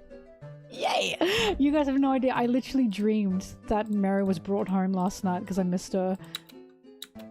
Surgery must have gone well.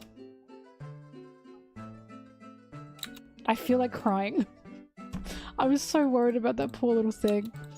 Oh, I'm very relieved.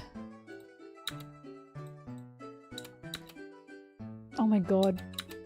I will not cry. But I'm happy, I'm very happy. She had a obstruction in her intestine, so they had to cut it out. The obstruction, not the intestine.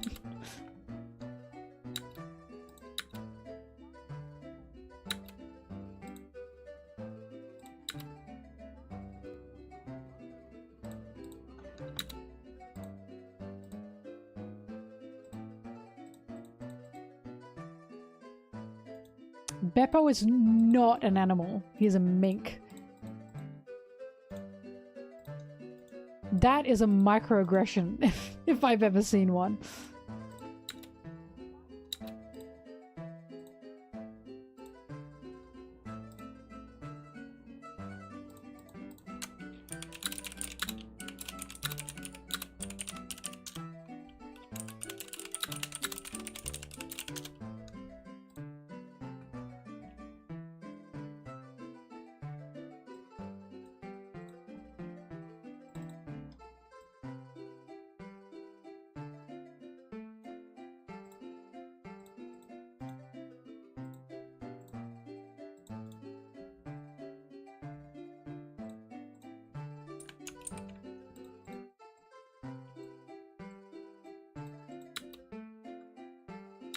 What was the name of Otama's dog lion thing? I know I had a name.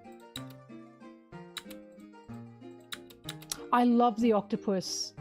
The octopi in Wano, by the way. I thought they were really cute. I like that in the anime, every time they hit themselves, it went dong!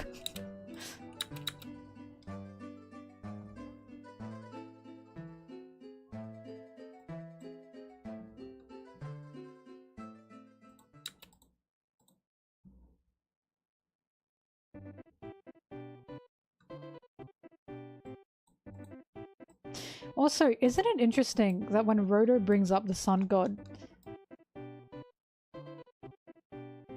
regarding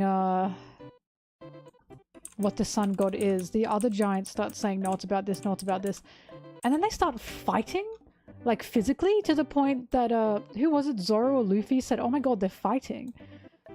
That's why it feels like bad things are gonna happen. Because they seem very passionate about what the sun god represents. And that can only lead to bad things, I think.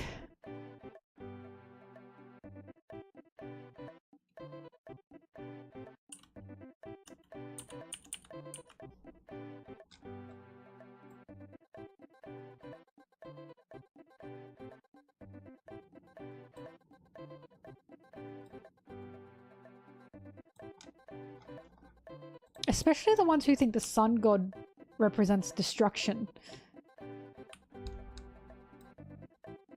And for now, we think that's what Loki thinks the sun god is, but I question that.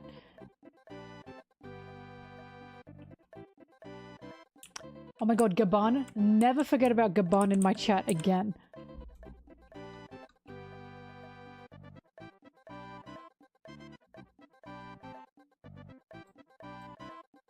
Scoppa.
Taking my Nintendo, gonna walk around now. That's so real.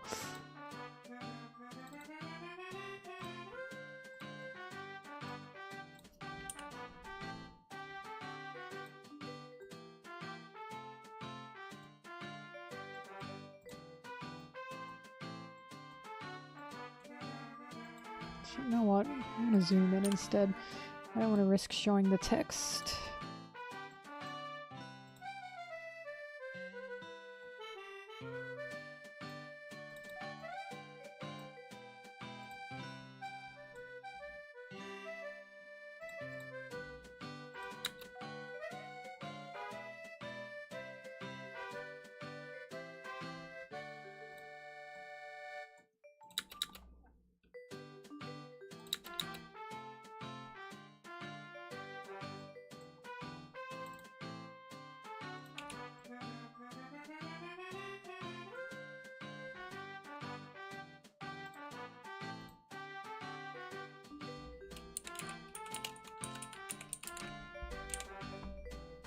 Gets hungry, gets hungry.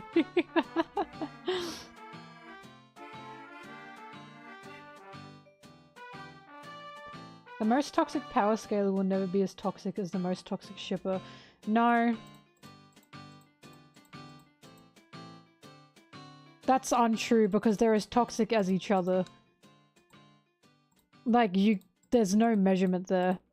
I think the reason that argument has been brought up is because it's power scalers talking about shippers. But they're both pretty bad when they're toxic. Anyways, sorry, I'll be back. I'm gonna give Brittany her gift. Give me a sec.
Alright, I'm back. Sorry for the wait. Sorry for the wait with my itchy ears.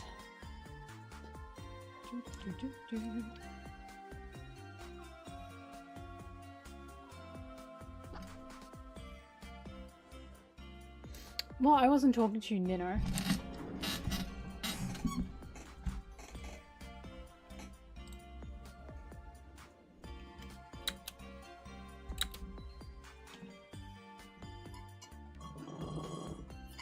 Oh my god, I have a sandwich to eat and I haven't even touched it yet.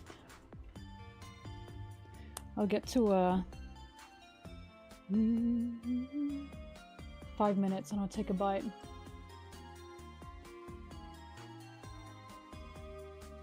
That's my coffee, not my water. At least be right. You wanna see what my water looks like, Nino? Embarrassing for you. Embarrassing.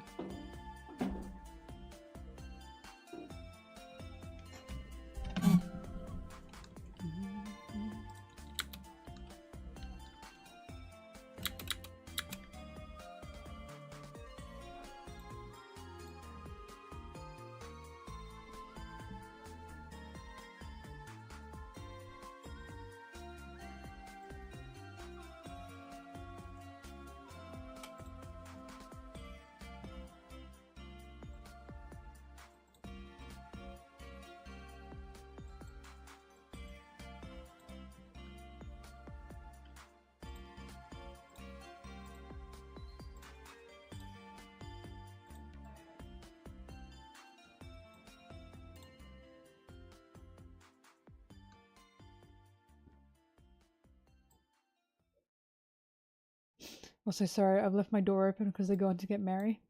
And I want to hear when they come back home. Because I want to go say hello to Mary when she's back.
That didn't work, but thanks for that. Kill them. Yeah! I was gonna say, Netflix playing super fucking well. That is certainly news to me. Most people I know who worked for Netflix have said they're cheapskates.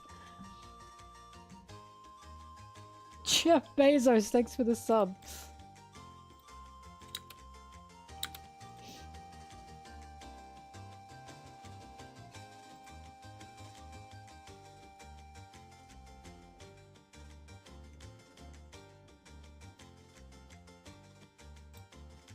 They both do and don't have infinite pockets, but since when has a studio or person having infinite pockets meant they pay their workers well?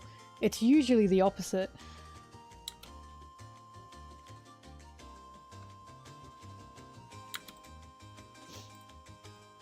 Oh yeah, Blueberry's yelling. So I gave Brittany her gift, she cried, and then she told me they're gonna go pick up Mary and I cheered. Not only did she cry when I gave her her gift, I showed her the Hello Kitty one. Because I got her the cinnamon roll version, and she went, yay!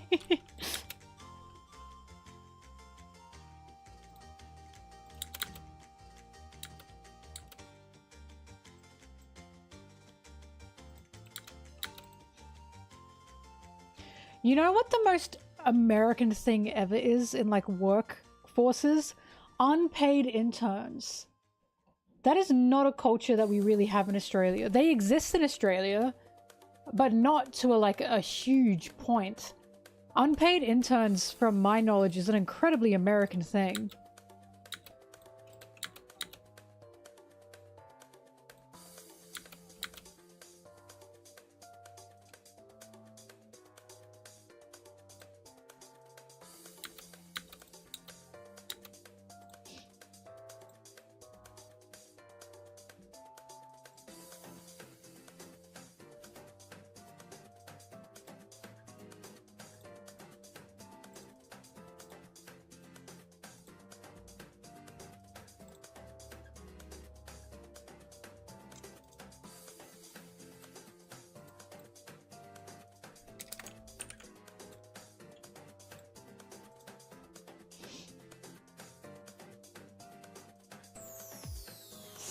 Years, Jesus.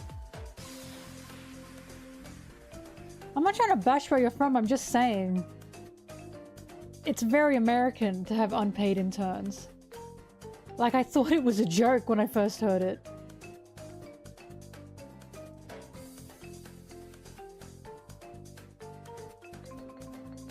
You pay an experience? This is why when people talk to artists online and they ask for like art and they say, I'll pay an exposure, they're serious. Because interns get paid in experience. Who wants to edit for me? You're my unpaid intern. This is a joke.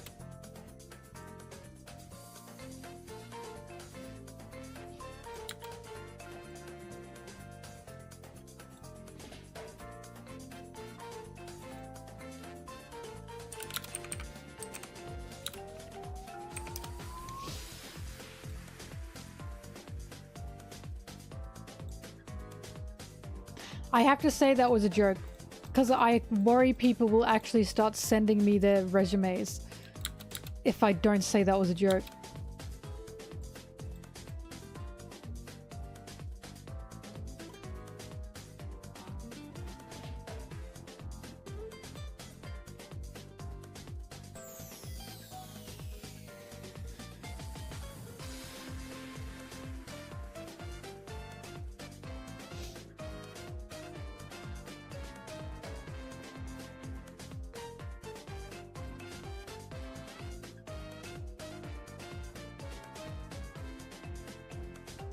You know, oh god.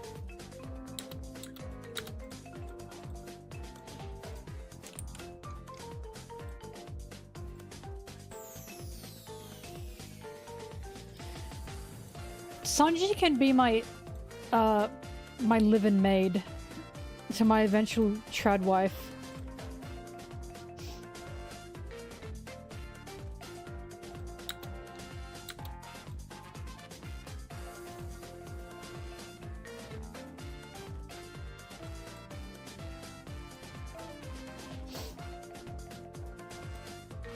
I will say, although I'm not a Roto fan, this panel really makes me laugh. Hang on.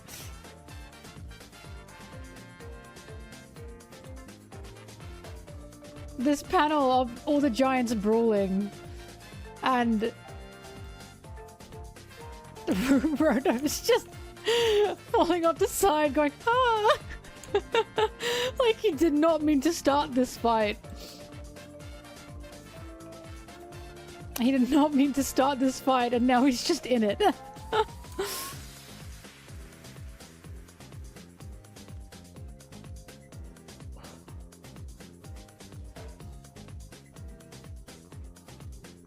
Would I be able to forgive Roto for what he's done?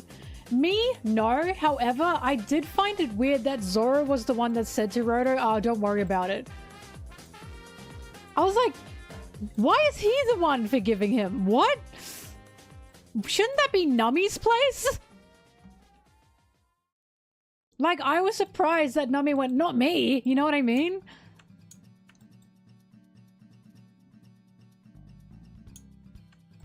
See, he's saying, don't worry about it, nobody died. And I was like, Hello? Like, I don't hate Roto, by the way. Like, I do wish he didn't do what he did. But he was being introduced as a supposed villain at the time.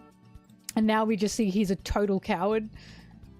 Well, I mean, yeah, Nami still made him her servant. But I was still like, oh, I was just surprised that Zoro was the one that forgave and not Nami.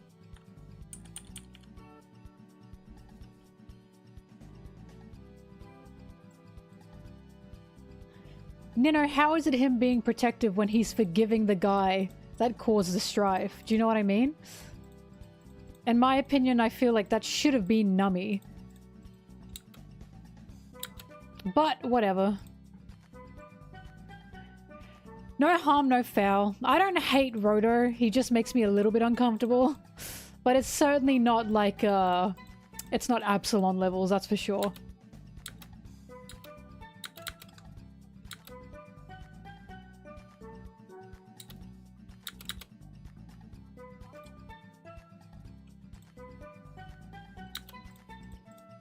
He drugged her and undressed her, that much is true. He also drugged and undressed everybody. Of course, Nami just got the focus because, Nami woman. Which again, I'm a little bit surprised Zoro is the one going, it's fine. I'm just surprised. It's not the biggest blunder, don't get me wrong, but I certainly would change that to Nami.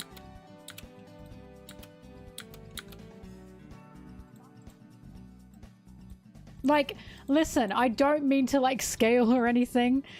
If that was Sanji in that place, I think he would have told Roto to kill himself. Like he did with Jinbe. But they're different, alright? They're different characters. In the end, I'm not saying boo, Zoro, boo. I'm simply saying I get where he's coming from, but I just would have made that Nami's place to say whatever, not Zoro's. But at the end of the day, Nami took Roto on as a servant, so... Also, she zaps him. She keeps zapping him.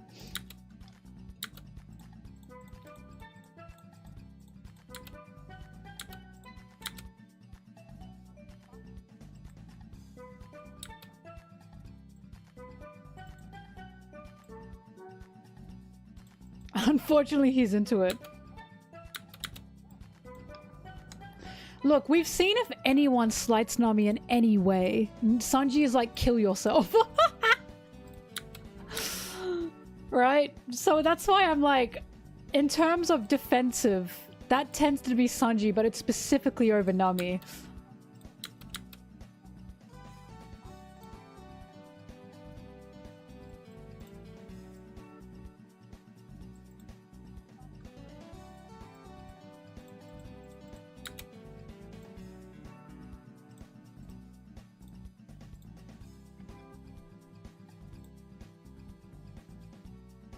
Made him a masochist. I will say I am interested. I do feel Sanji and Roto are gonna have a weird rivalry. Only because he has a rivalry with a cloud. A cloud!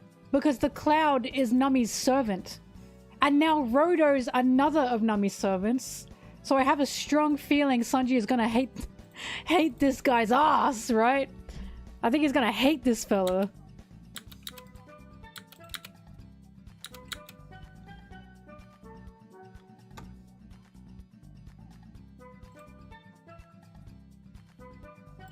Like, I'm expecting Roto to be like, I'm Nami's servant, and Sanji goes, yeah! You know what I mean?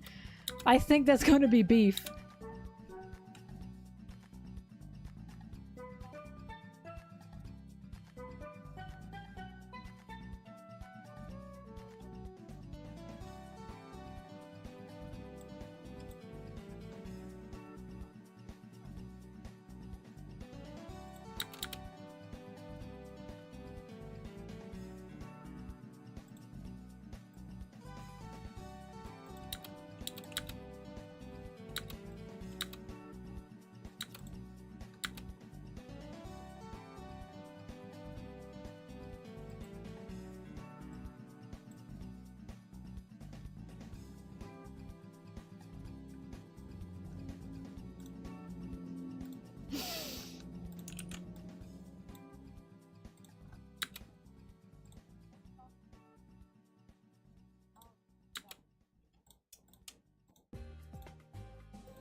No, Kibari, I'm saying it's fine that Zoro wants to let it go. My only beef is, in that moment, I'd simply give that to Nami. I simply would not give that to Zoro.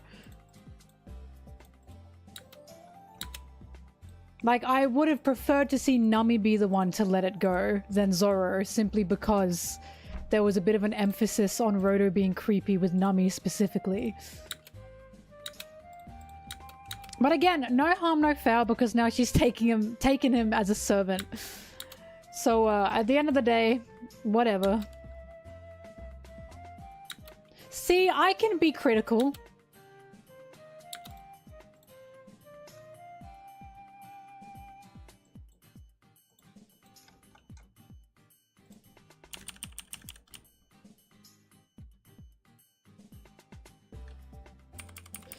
But yeah, my issue isn't in that Zoro forgave Roto. My issue is in it wasn't Nami that got that. That's it. Zoro can forgive Roto, that's fine. We agree. We both agree that it's fine that Zoro forgave Roto. We both agree with that. I just, once again, I wanted to see Nami have that, not Zoro. Like, I wanted Nami to be the word on that.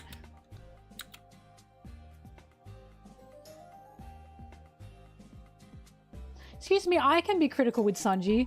He sniffed Perona. You think I forgive that? No.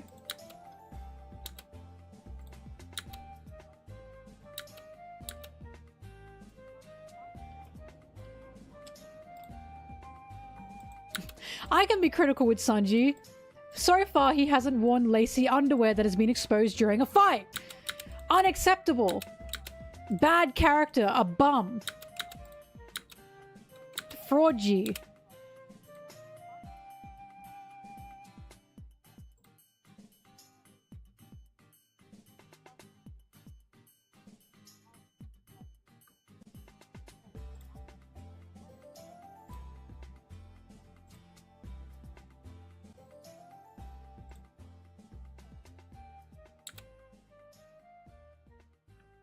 Yeah, the Stinkmen weren't around, but the Stinkmen don't seem to be around Loki too much in general.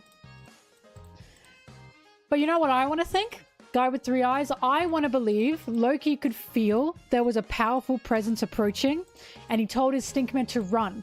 That's what I want to believe. I want to believe he said, Stinkmen, get out of here! Leave! You'll be in trouble, Stinkmen! You'll be in trouble! That's what I want to believe.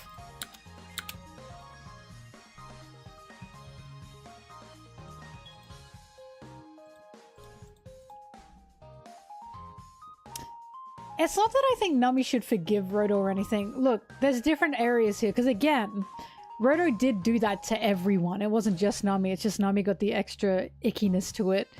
It's more so, I just wish Nami got more of a word in that moment. But it's true, Nami gets payment. Her payment in return is, being able to make Roto...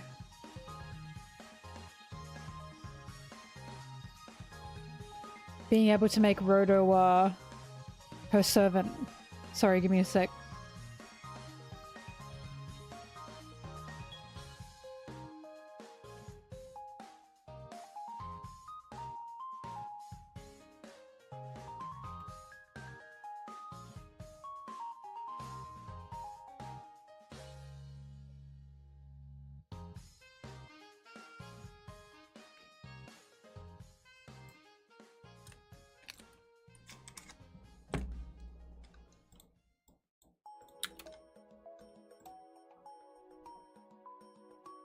Yeah, look, I'm not saying Roto doesn't deserve forgiveness. Even... why do I sound like a Roto defender? I'm not. But I am saying, yes, Nami got the extra yuckiness put on her. That much is true. But he did do the same thing to everyone else. So they all do get a word in there. But I think Nami deserved a bit more of a word in.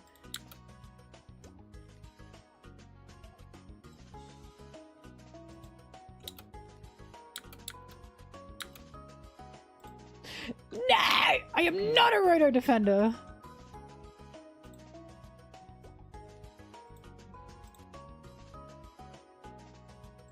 Roto mega fan. Zoro's the #1 roto defender. What do you mean? He literally forgave him. Only a mega fan would do that. Quick! Quick! Divert! Divert!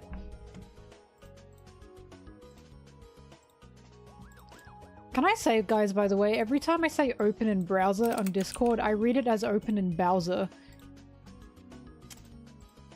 Oh, what is happening?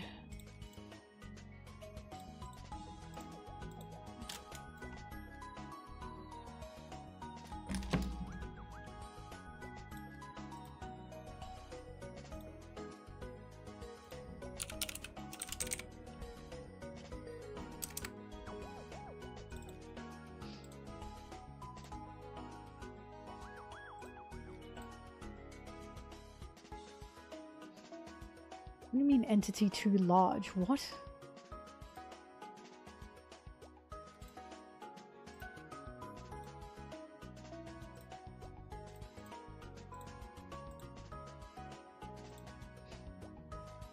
So long, gay Bowser.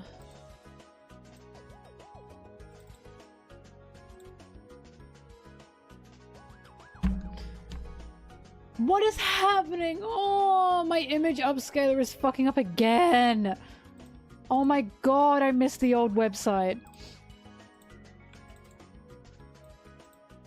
Howdy do, boys. What do you mean too large? It is not too large. It's the same size as my other ones.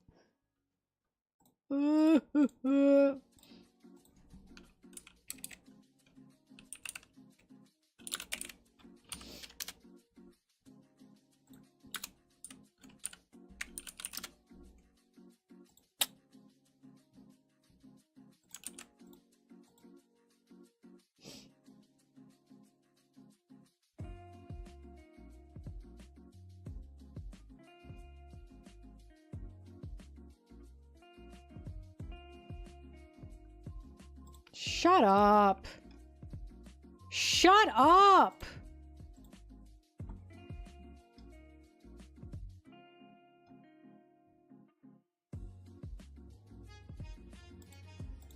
This music is so calm for the horrors I'm currently going through.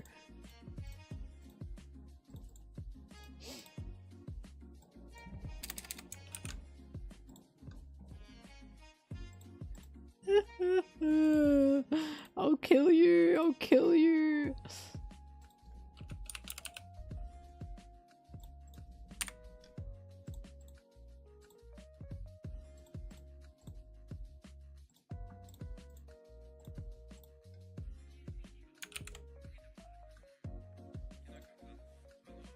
Shut up.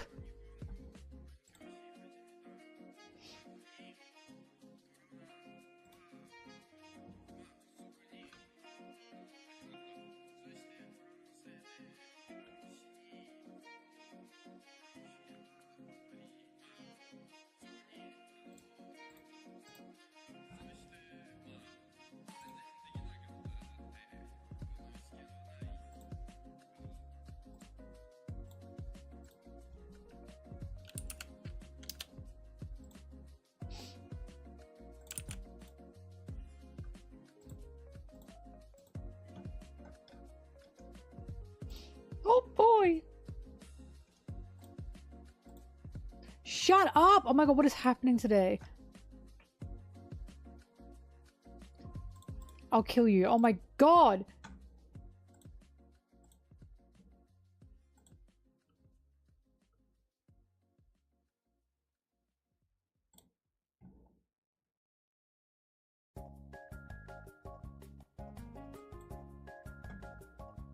Time it takes to upscale images now. Ooh!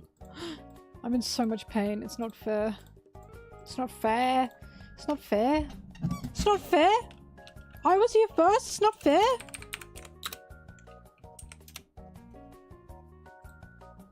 Thank god, that took years off my life.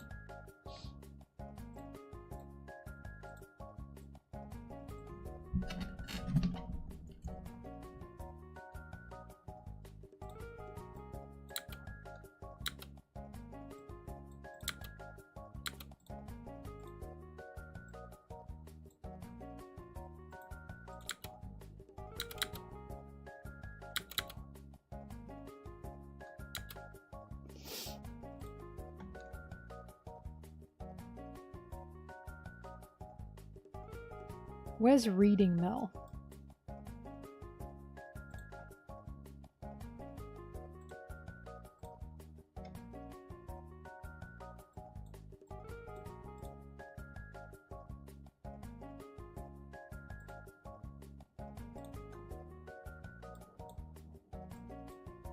Where the hell is reading Mel? There she is.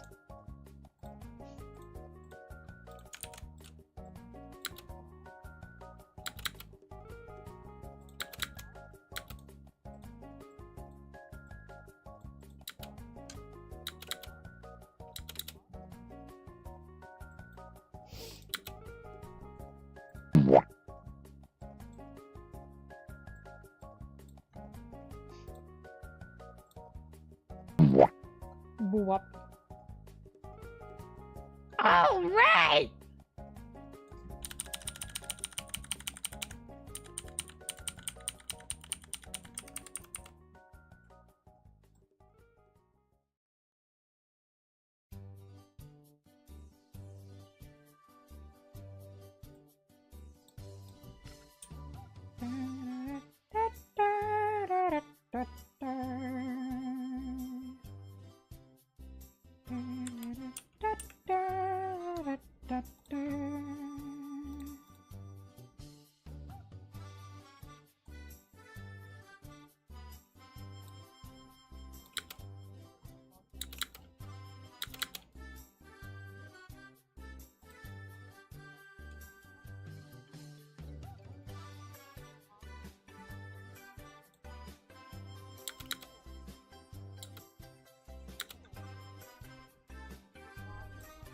How have I become the #1 Roto fan? What is going on here?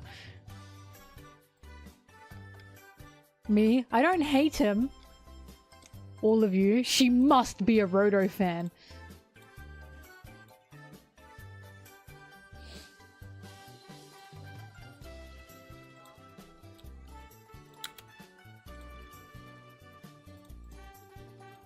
Oh.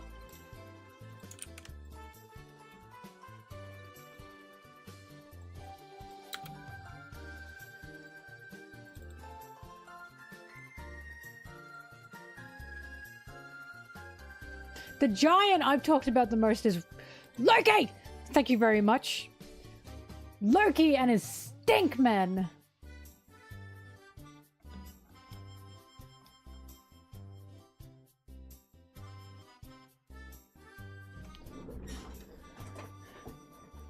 Roto did nothing wrong.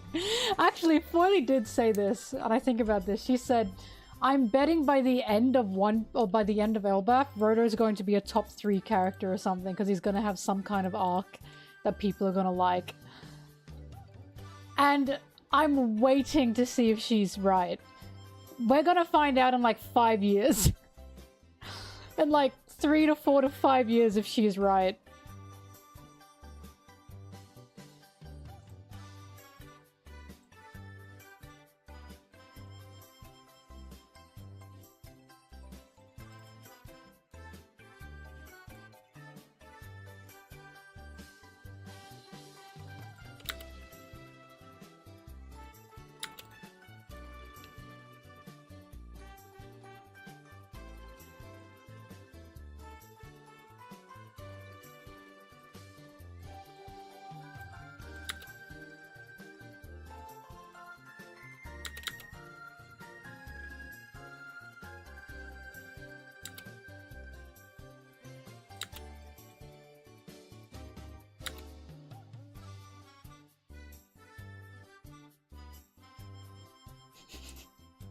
My personal favorite Roto.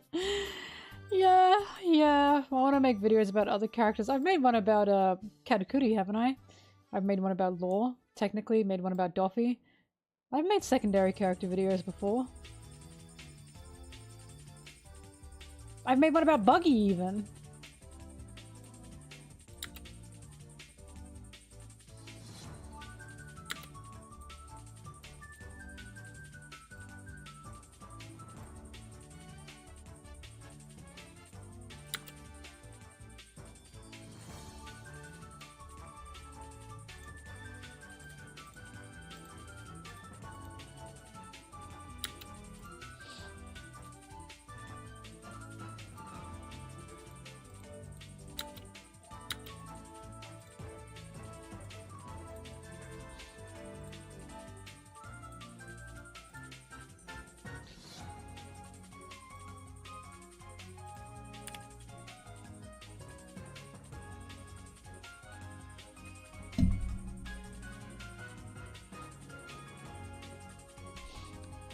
No, what was the joke?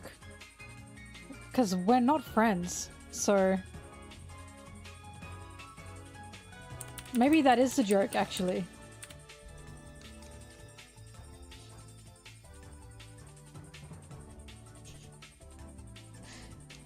Friends? Where? Nino, never heard of him.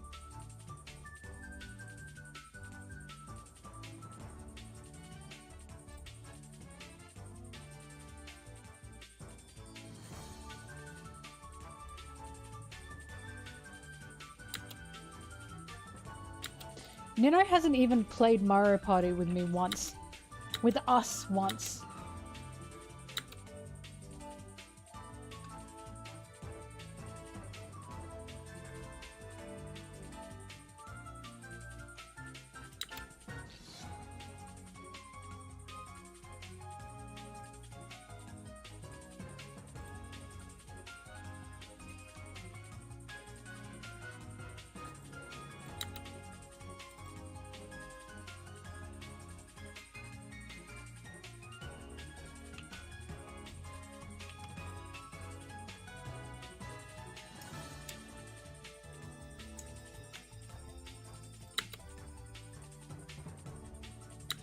And me and Nami both defend Sanji. Thank you very much. I'm so Nami on Zo.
The Twitch lady hurt my feelings.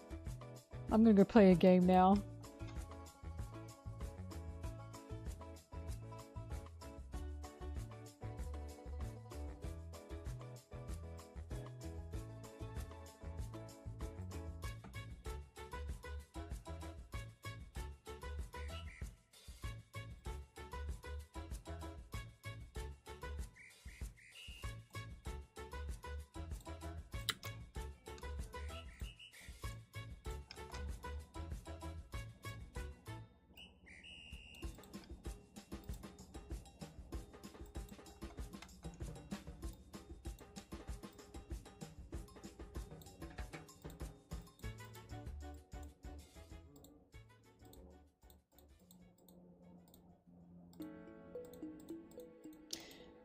Do you guys think Doflamingo knew about Nika?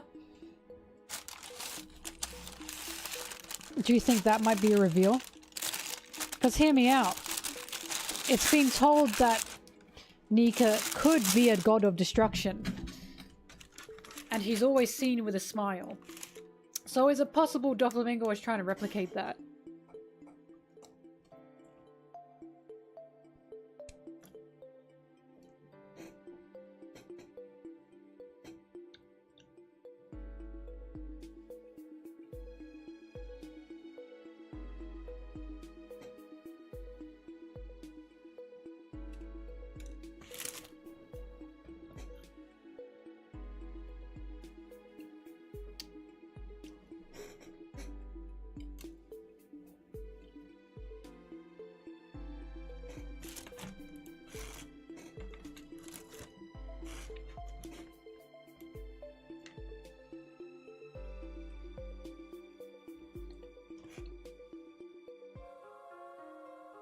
When Duffy was 10, he hit the gritty.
Why are you guys talking about Duffy shitting his pants?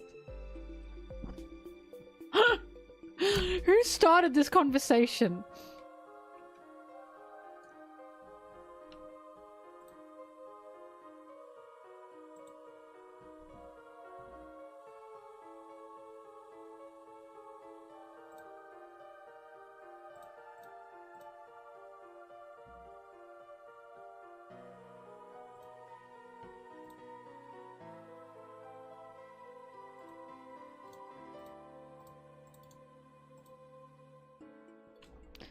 Luffy, manga page 820.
There have been One Piece perfumes, by the way.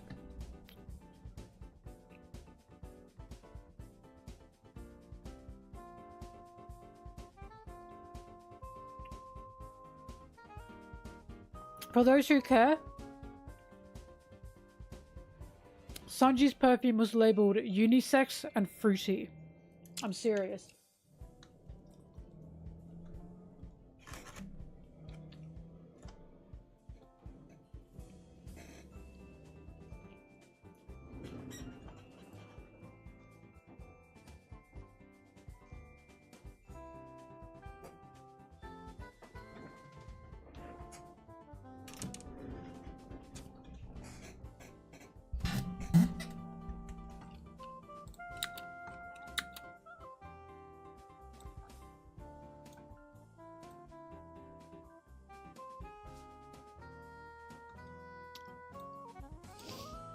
I just remember Zoro's was like, it was like wood chips or something.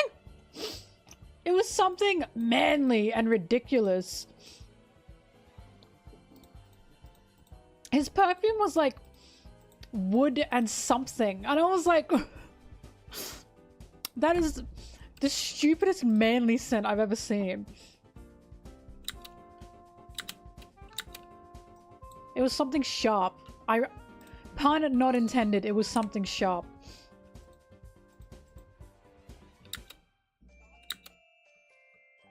Bobbing! Why yell bobbing? I'm home.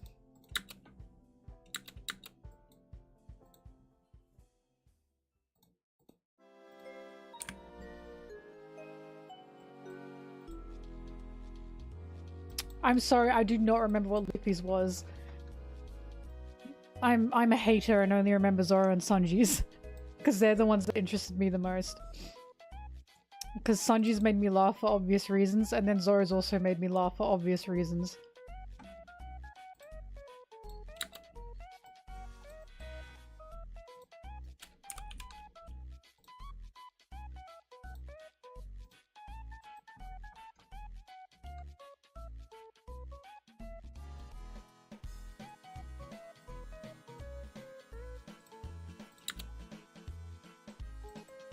By the way,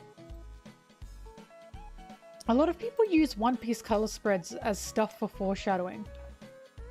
Has it ever been true, or are people just doing that still because they have nothing else? Like, do you know what I mean? Has a One Piece color spread ever predicted anything that's actually happened in the story? Or are people just doing that because?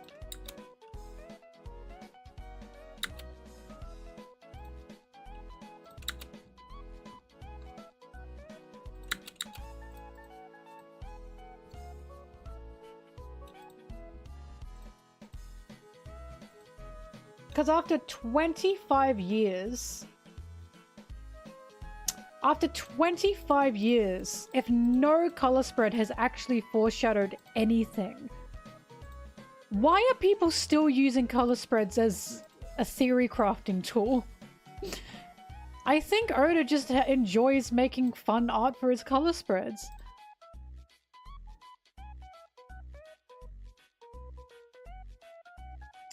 Sanji's The Secret was made... That was like one of his first... That wasn't a color spread, that was a cover art. That was one of his first cover arts from fucking eons ago of Sanji. Even then, that's a bit of a stretch.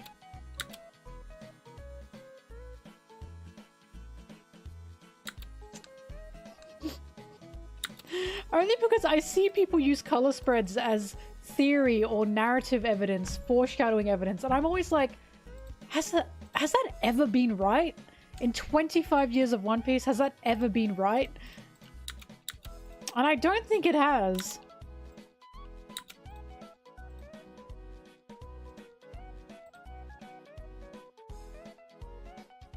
But which volume covers? That's what I'm asking.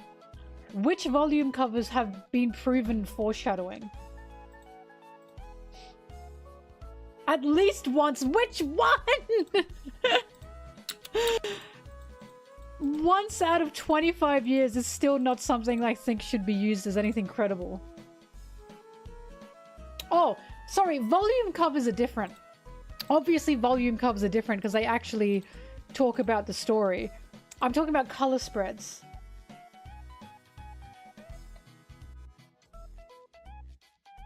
Look, I just remember there was one color spread of all the Straw Hats eating noodles on a train. And on Zoro's noodle bowl, there was a blue dragon. And people were like, ZKK, it's real, it's real. And then it never happened. And I was like, okay, so then what the fuck was the point of the dragon on the bowl? No one's going to discuss that now?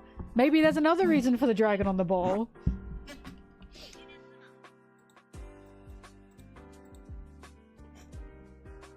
Hopping! Oh, you want to jump up? Oh, she nearly stumbled that. I saw you nearly fumble, Blueberry. That's embarrassing.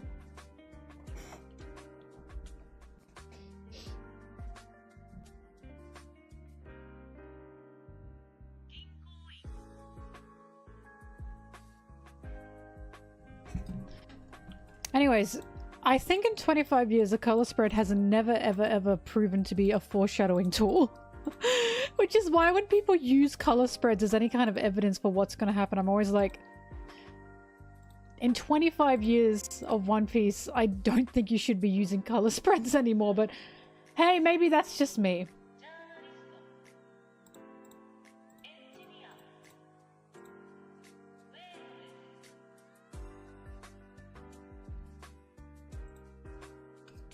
Zoro kills Kaido was still my favorite experience through Wano. I'm really not joking.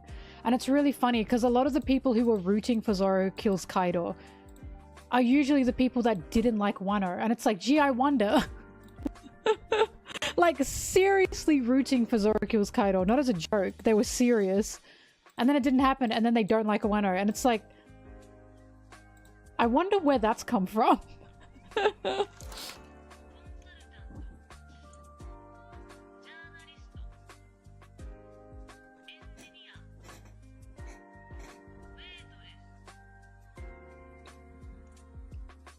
Right? Why would Zoro kill the big bad? That's what I was saying.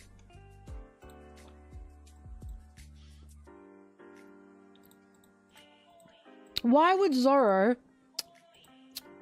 fall on the rooftop, defeat King, and then go back to the rooftop to take out Kaido? That man is busy. That is a busy, busy day for Zoro. Gets fucked on the rooftop. You can take that how you want. Gets back up. Takes on King. Takes him down. Runs back up to the rooftop. Takes out Kaido. My god, what a day he'd have. He cleans up the whole mess around here. Oh, look, I've said this before. I'll simply never, ever, ever forget all the Zoro kills Kaido people going, this time! And then the chapter comes out of Zoro falling dead, like dead-limbed off a cliff.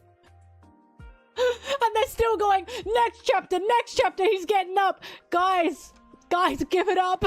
Guys, he's gone! He just saw the Grim Reaper. He's passed out. He's just fallen off a cliff. He's gone, guys. He's done. He's done for the day. He's done his job. Let him rest. It was so funny because with each chapter, it was showing a more and more passed out Zoro. They kept going, this time! And I was like, when are you gonna give it up? You have to give it up eventually. He clocked out. He'd done his job. That's what gets me. He'd done his job and he did a damn good job. He took out King. King was a tough cookie to crack. And he cracked him.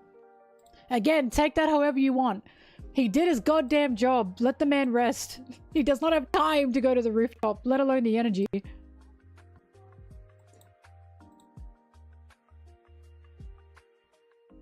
Held off Big Mom and Kaido, got drugged up, unlocked Conqueror's Haki, defeated King. I'd say that's a very good day for Zoro. I'd say that was a damn good day for Zoro.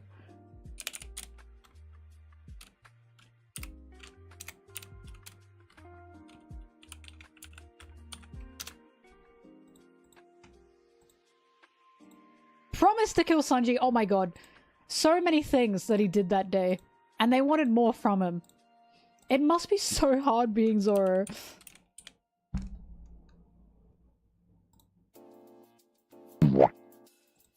Killed.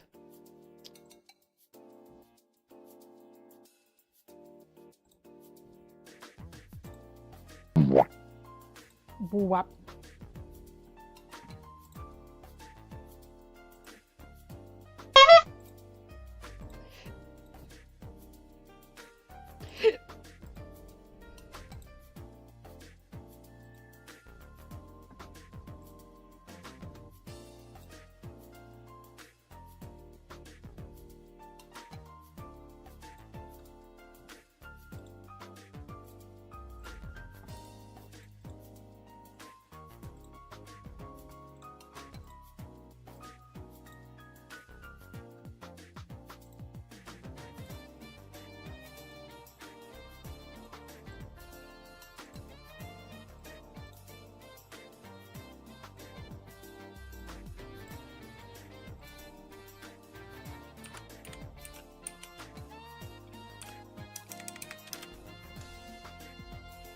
Look at this goat I found.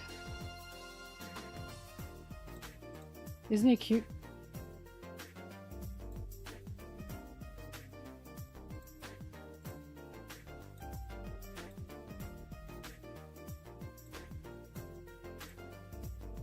True, Milford's pretty good.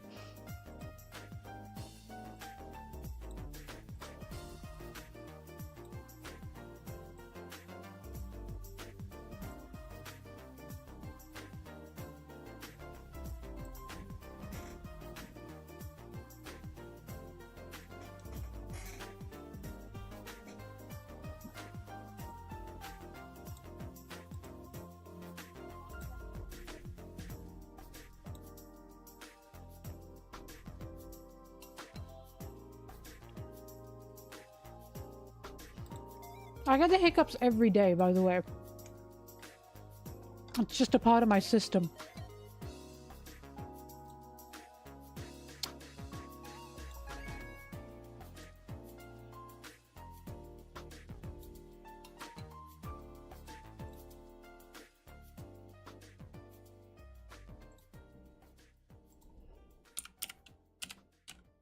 That's nothing wrong with a few hiccups. Wait, I should use the Johnny Test sound.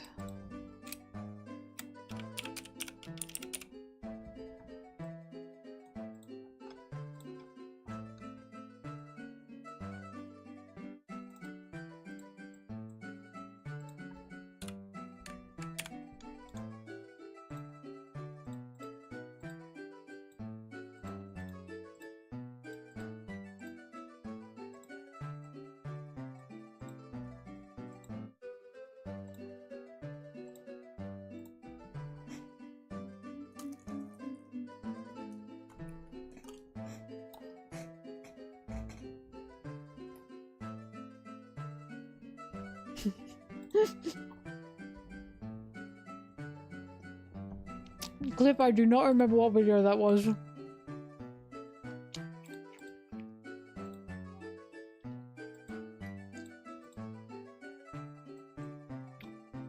Also, they didn't say sorry, Cliff. They said, I love your speech impediment.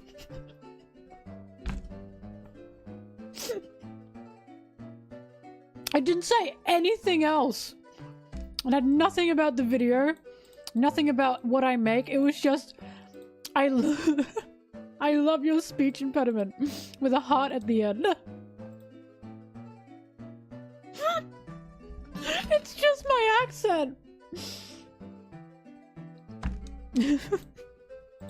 I'll fucking never forget that.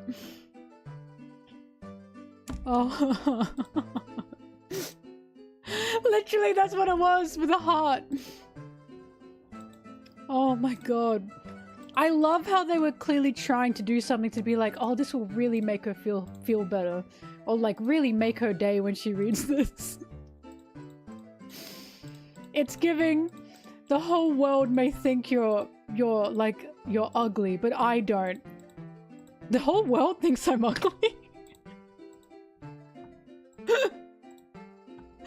Like, what?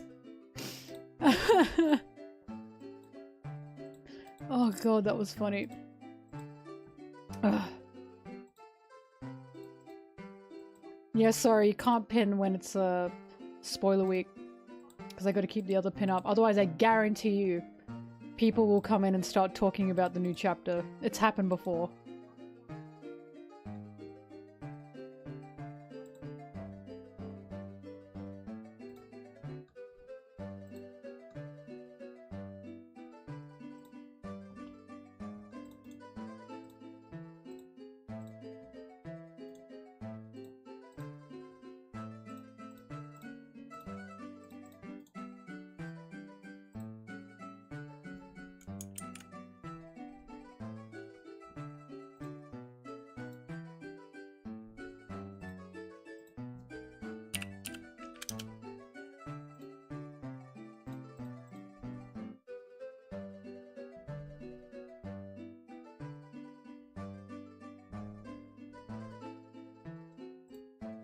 You can read the leaks, just do not talk to me about them. Them's the rules.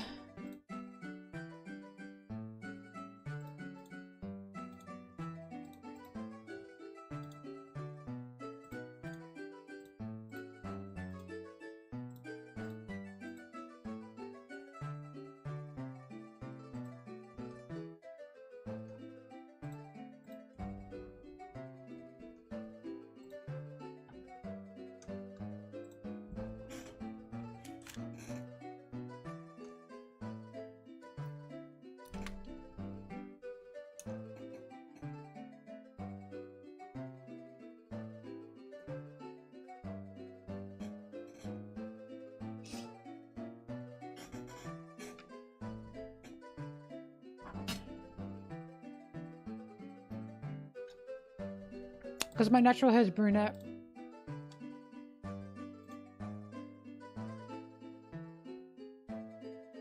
And one day, I'll eventually have to go back to that color.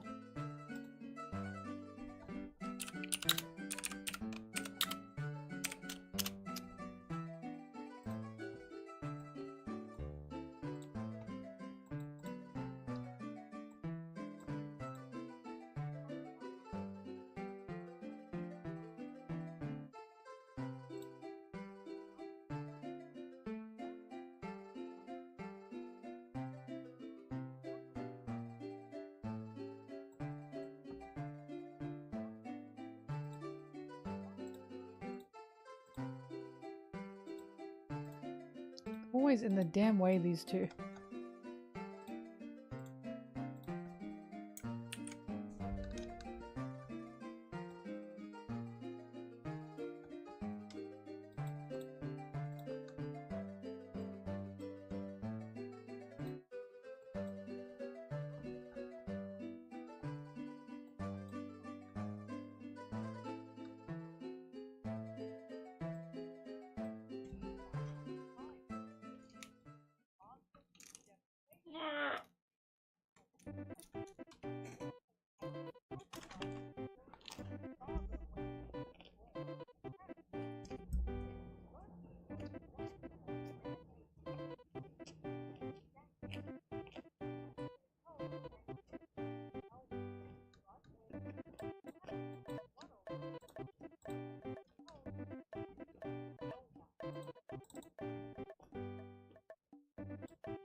Why does it look like Loki's wearing a diaper here?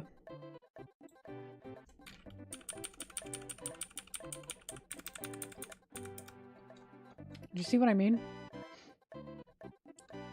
Boo boo baby.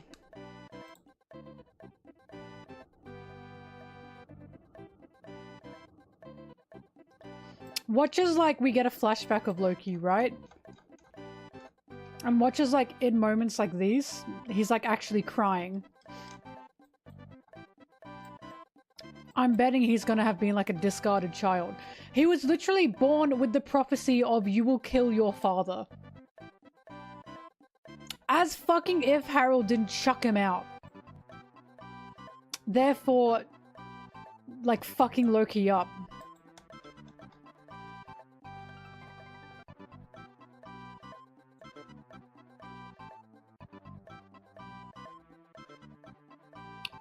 Bro was born with the idea of you are going to kill your dad. His dad definitely mistreated him. Because that prophecy is like, you know, obviously you're going to mistreat a child if you think that child's going to kill you.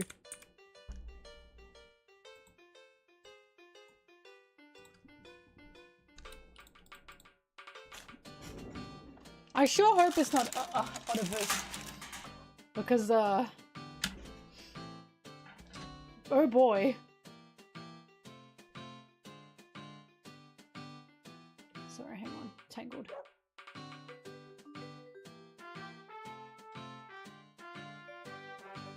Anyways, if you have a child born like that... Oh my god, I'm so excited. Mary's coming home.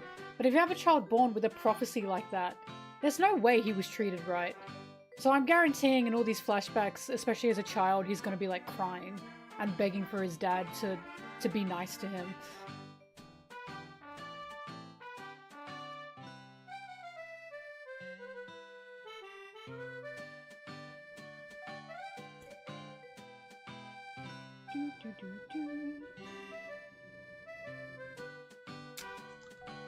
Papa!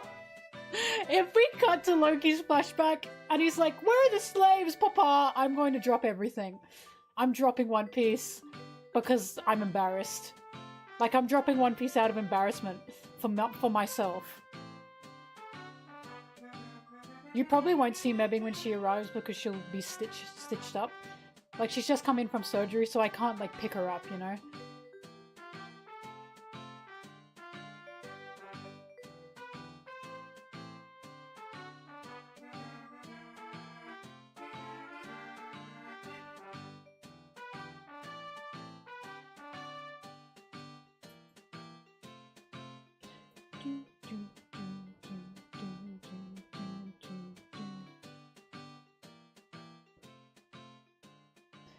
Anyways, I'm betting that the whole thing with Elbaf is going to be Loki and Harold both had reputations that are not true to their characters.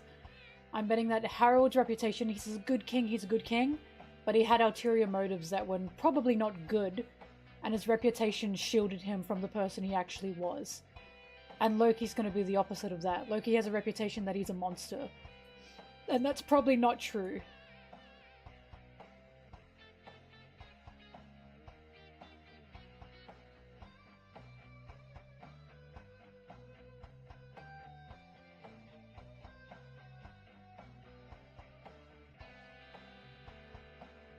Right? What if Harold did know what Mother Caramel was up to? That's a good point. What if there was a promise for the Elbaf Giants or for Harold to join the Reverie if he allowed Mother Caramel to do what Mother Caramel was doing? Because I still think there's going to be a point of King Harold wanted power, and you get that power through something like the Reverie. So he was cleaning up Elbaf's act so he could join the Reverie. It had nothing to do with actually caring about the land. It had everything to do about a power that he wanted to gain.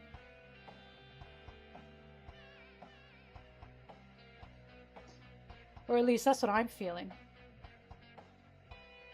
I'm also feeling Bonita.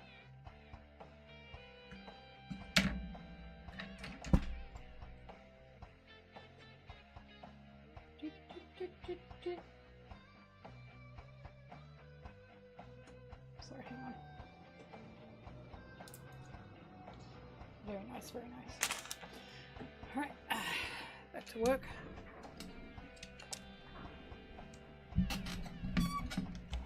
Yeah, right, kid buddy.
What interests me is why no one else has taken up the throne in Elbaf. We have two princes, Loki and Hyduden. Why has Hyduden not taken up the throne? I'm sure we'll find out.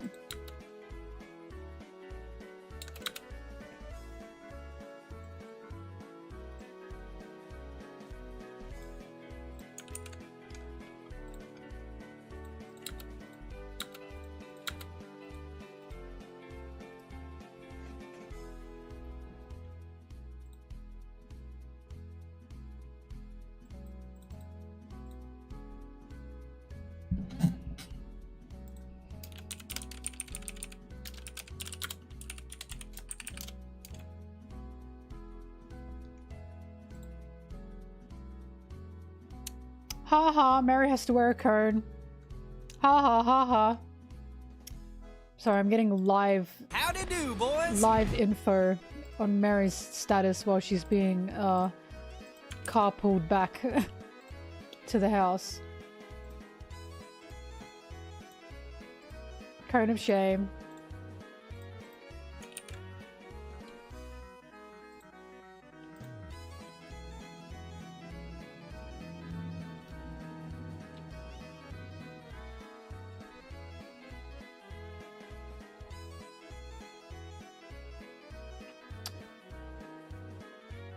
I think we know for a fact no one has been put on the throne in Elbaf because the castle is apparently empty since Harold's death. It's only being guarded. And also, Hyduden is still called Prince, and so is Loki. They're both still called princes. You'd think one of them would be called King if they had taken up the throne by now. But who knows, maybe there's another option there. You're right, it's not super... It's not, definitely known as of yet that they don't have a king. But for now, it looks implied that they have no king.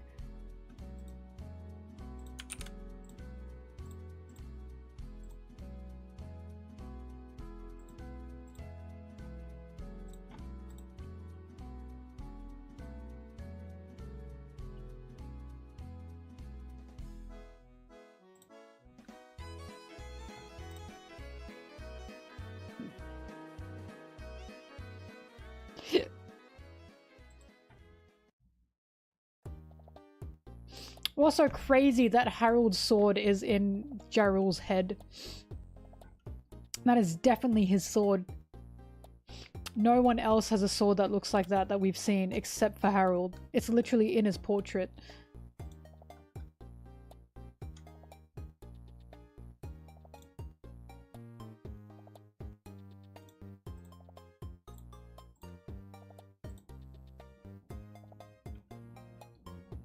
Did Ripley say the throne was empty?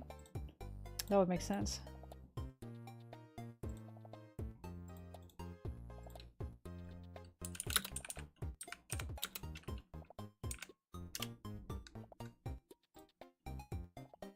I do love this helmet saved my life. The helmet didn't do anything!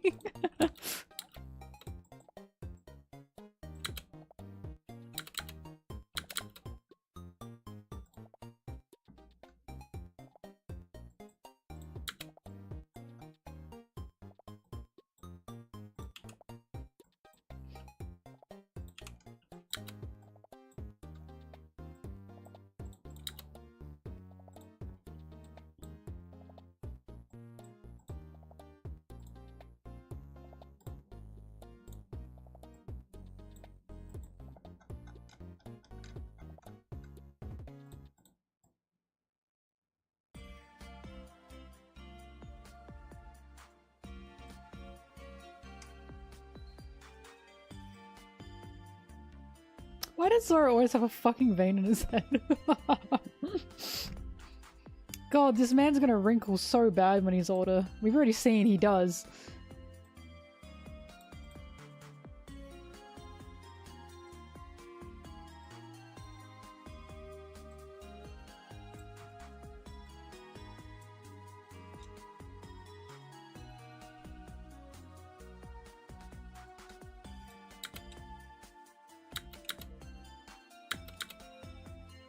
The most curious and concerning thing about Elbeth for me is the fact that it has started on a feast.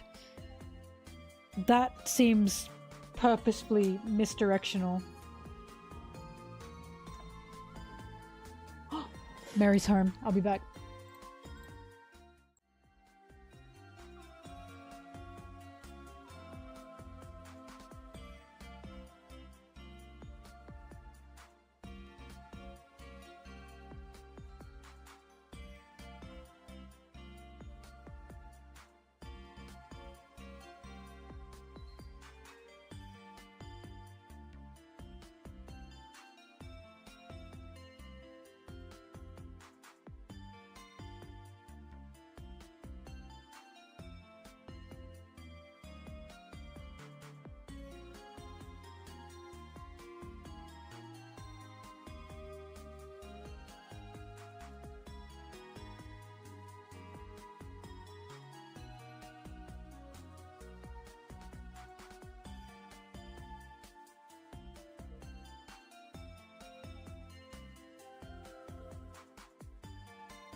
Sorry, I'm back.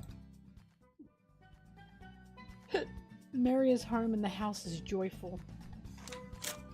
She is very healthy looking and she is very happy looking. So, surgery success.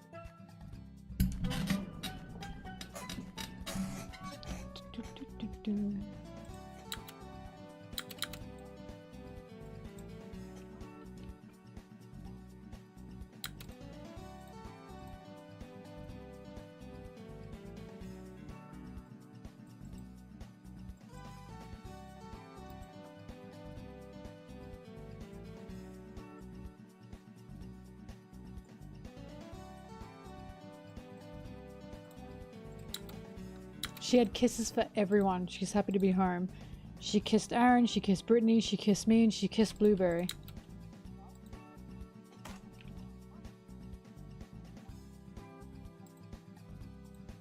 Okay, so here's what happened. I've just found out. She ate an earplug. You know those little foam earplugs? She ate one and it got stuck in her intestine. We don't know how she did because they are not left out. We have no idea. No clue how that even happened. But all the earplugs in the house have now been chucked out.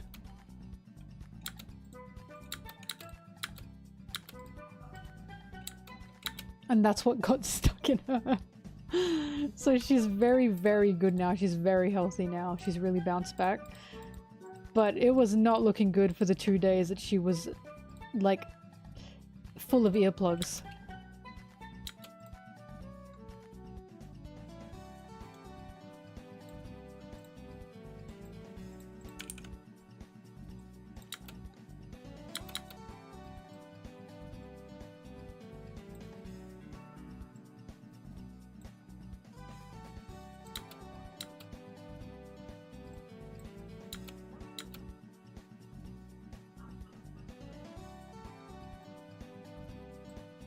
Yep, she's super good now.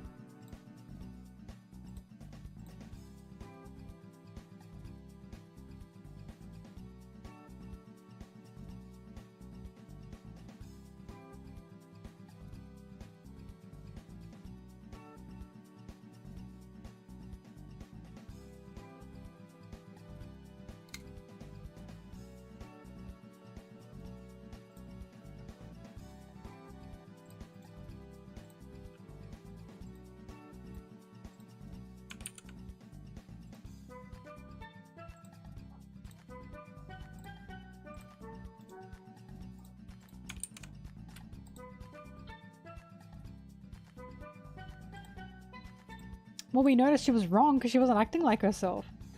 Mary's a very active cat, and by that I mean her ears are always up, her tail's always up, and she's very chatty. She would go meow, meow, meow, meow, meow. Every time she walks into a room, she's the yapper. She cannot stop yapping.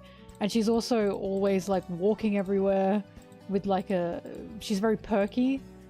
She just wasn't doing that. She was tail down, very quiet, very slow moving as well. She also loves food, and she wasn't eating. She just was not herself. And it was very sad. It made me very sad. Because she'd walk into my room and just fall over. And I was like, no. This is not the Mary I know and love.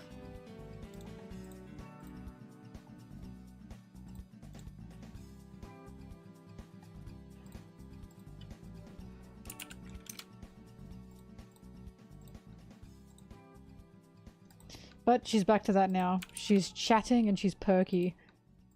Tail up, ears up, big eyes, all the stuff. And a big shaved belly. Mary, are you gonna say Mary? I'll kill you. You be careful. I've got you ready to be banned.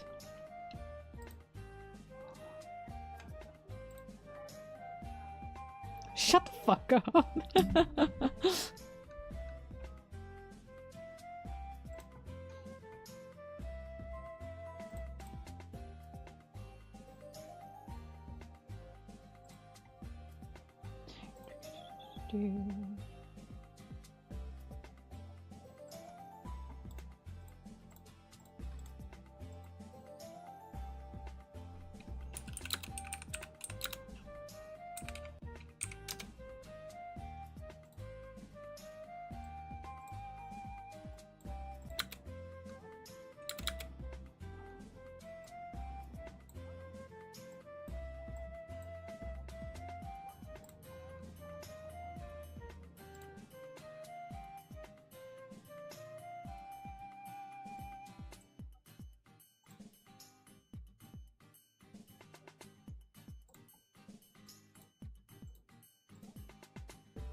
I do like that Luffy and Zoro snuck off, and Nami was like, what the fuck are they doing over there?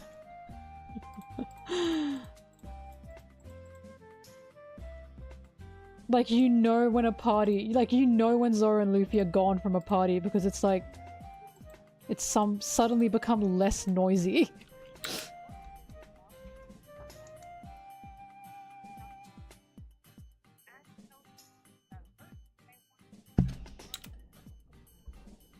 I avoid spoilers by just not going online. So the way I do it is I have my Twitter, which is like full of One Piece stuff.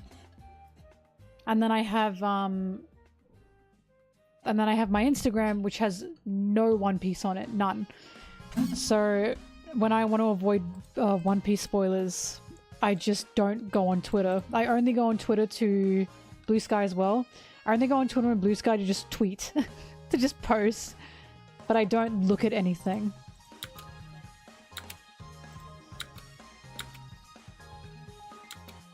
But if you want to avoid it, I recommend making, like, if you still want to use Twitter while it's spoiler week, I recommend making 2 different Twitters. So one of them is your main, and then the other one is void of One Piece. Just completely void of it. Because I technically do that for Instagram. I just don't feel... I don't feel the need to have to sorry, I just spat. I don't feel the need to have to go on Twitter, so I don't bother. Instagram gives me funny memes.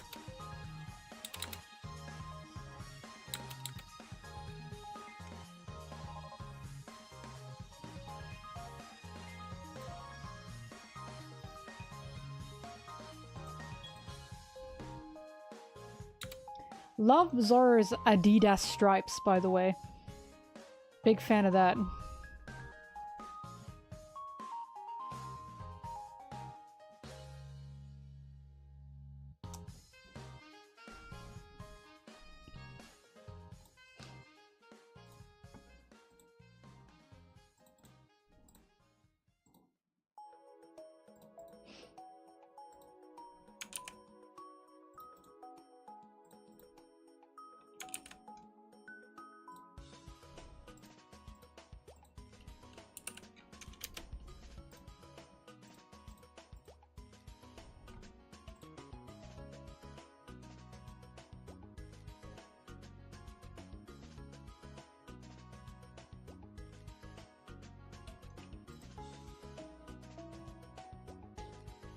But yeah, the unfortunate answer, point blank to your question, is just don't go online.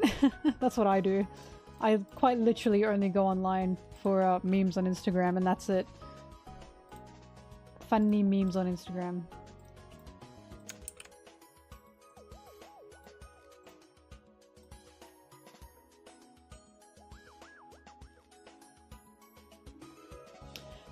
You have to avoid to at least Friday?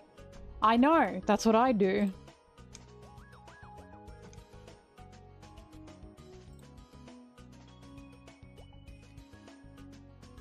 And once again, this is why I like break weeks. When you do what I do, you'll come to appreciate break weeks.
Also, this is stressing me out. Listen up, Luffy. I'll get the keys to his cuffs. Zoro's saying that.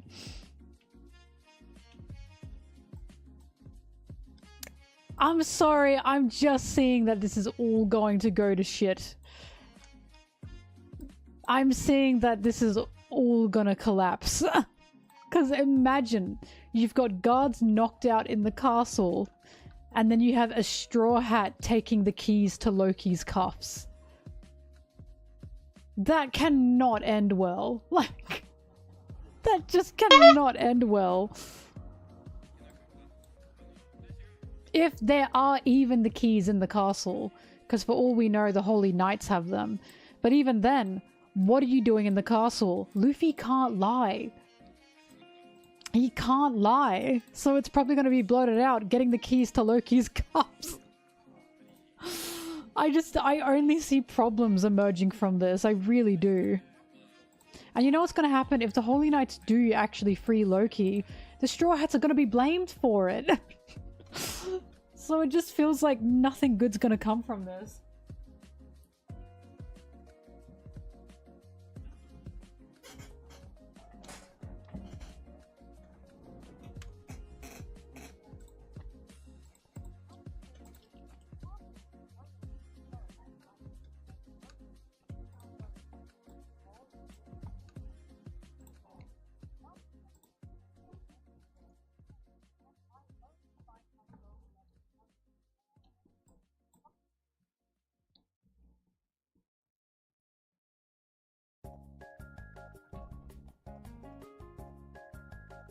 I'd love for Vivi to show up on Elbaf. That's a dream of mine. I don't know how, but I'd love her to.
See you, Zim.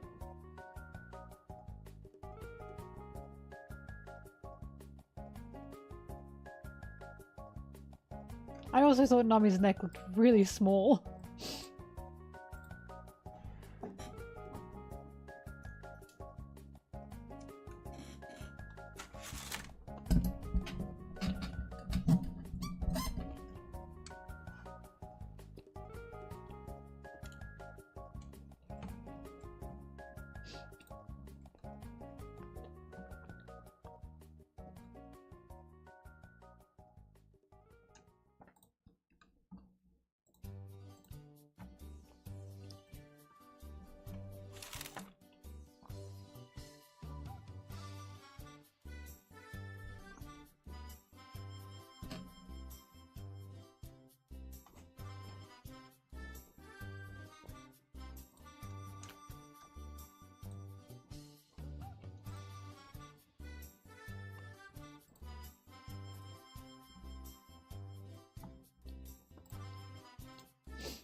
This drawing?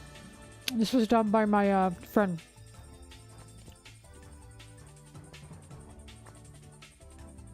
My friend, their name is Goldstein Art on Twitter. I did pay them, by the way, just saying. I paid them an exposure.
Howdy do, boys.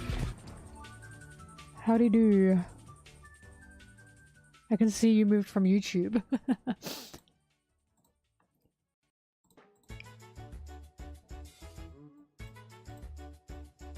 Alright.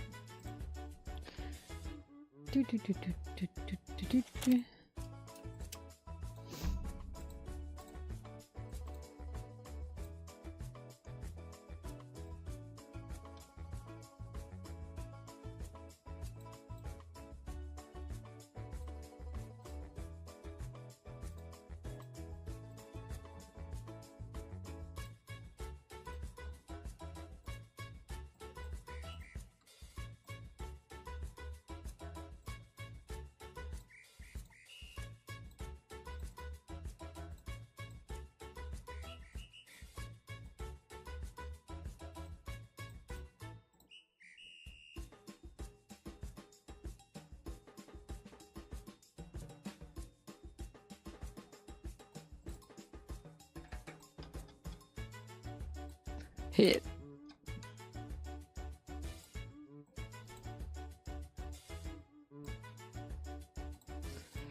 Oh god.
Ow.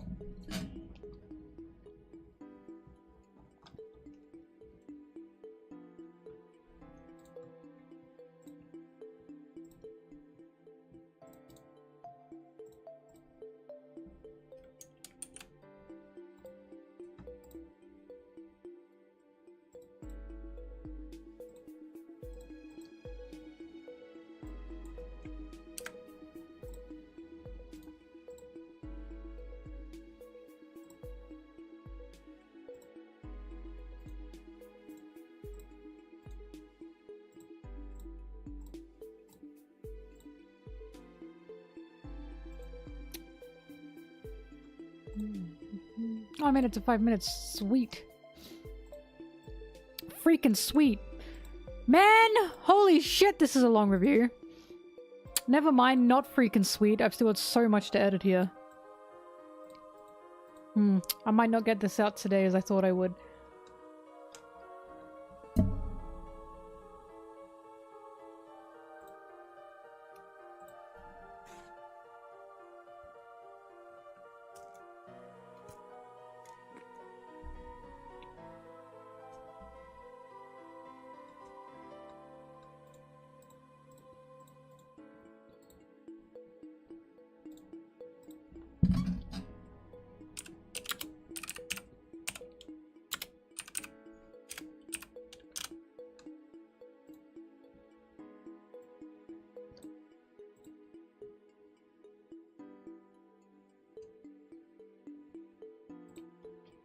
My next analysis vid is on the Robin Sanji Help Me Robin scene in Wano. After that, it's Alabasta. All of Alabasta. From the red line to Alabasta itself.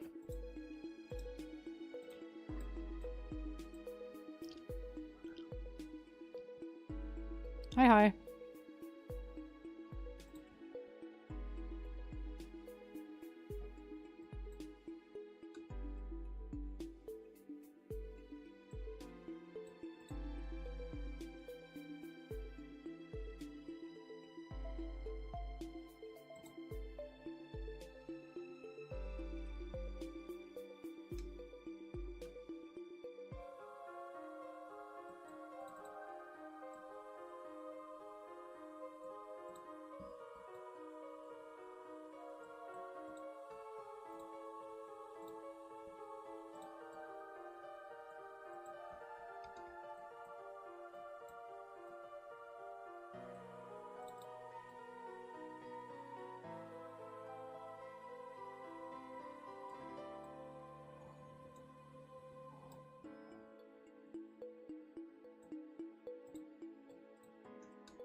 Hi.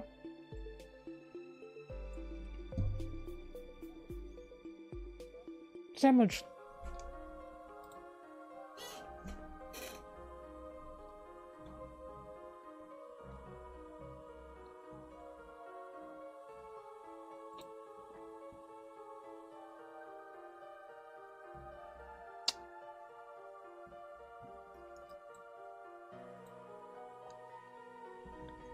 What do Girl Scout cookies taste like?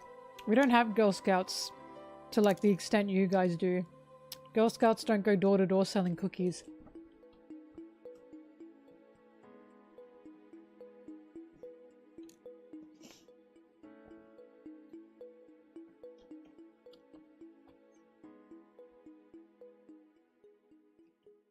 Mint chocolate, ew!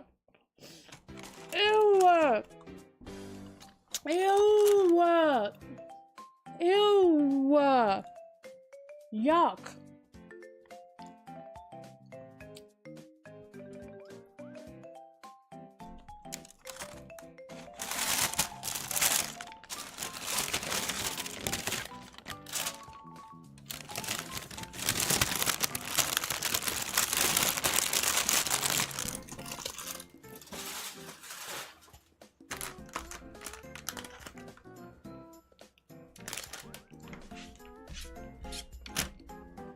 Oh, so hi Anna, where'd you come from? I fucking hate peppermint. I hate it! Anyways, I'll be back. I gotta make some tea. Give me a sec. I hate it!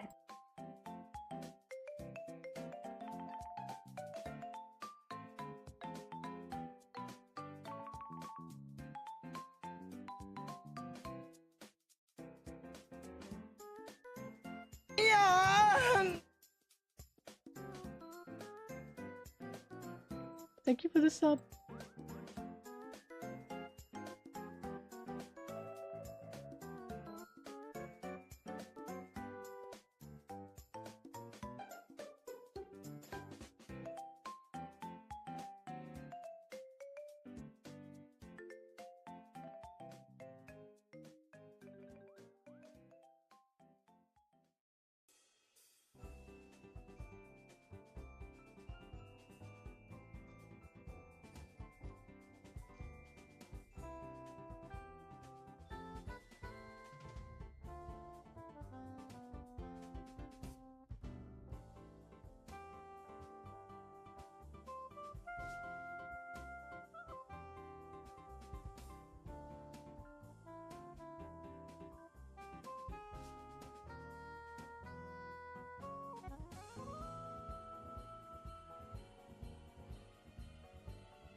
She's back.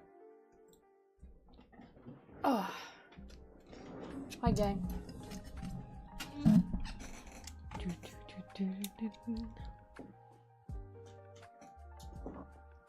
Ugh.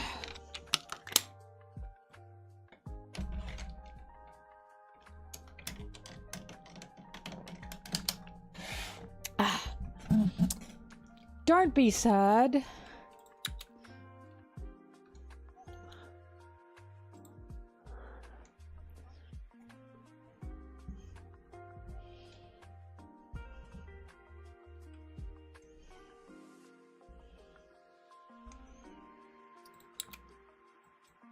The theory that Sanji always grabs his hair when he's anxious to check that the helmet isn't still there. I fucking love that theory. I love it. Because he has a clear tick of grabbing and ruffling his hair when he's stressed or anxious. So the theory that he does that to make sure the helmet's still not on his head, especially if he's made a mistake and he grabs his hair. Can you imagine? He got thrown into the prison and got a helmet on his head because his mistake was being born, right? He's made a mistake and he grabs his head as if the helmet's still there. That's fucking crazy.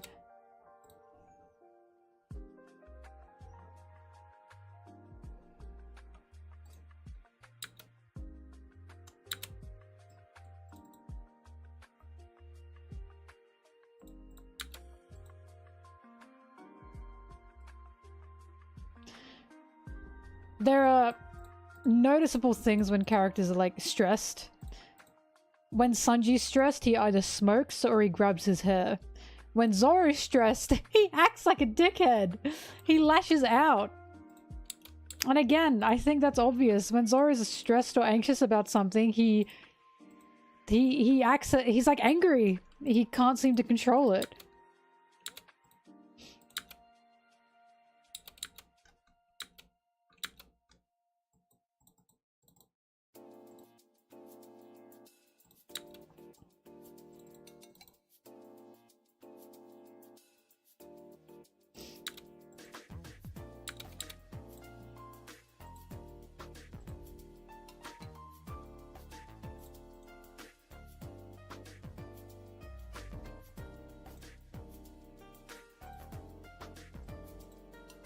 Also, Anna, have you found a better website for Waifu 2X?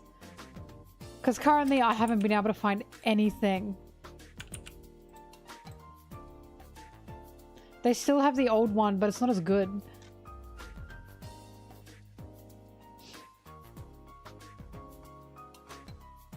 Law's nervous mannerism, he tends to pull on his hat. Damn. We're suffering, Anna.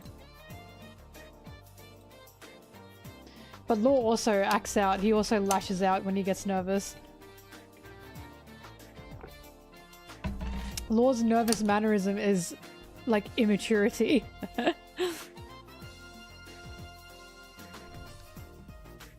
Oh my god, Anna.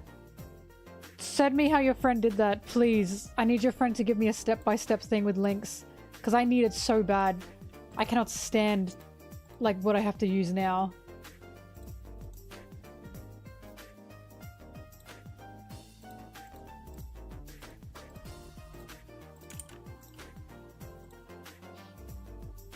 Thank you. Thank you, Anna.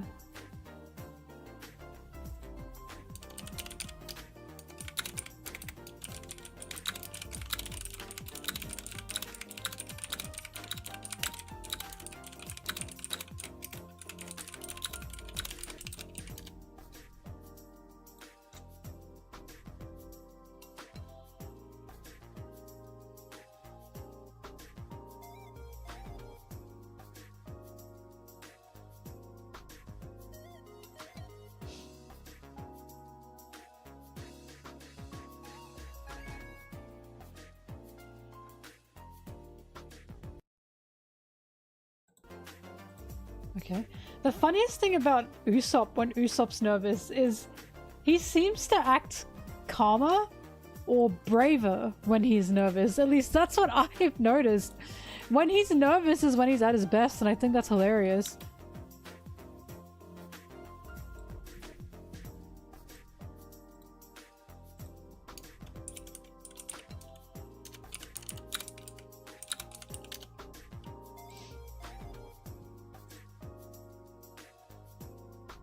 No, Robin doesn't make morbid jokes when she's nervous.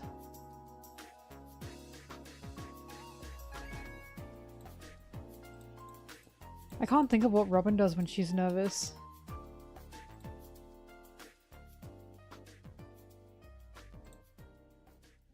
Bye-bye.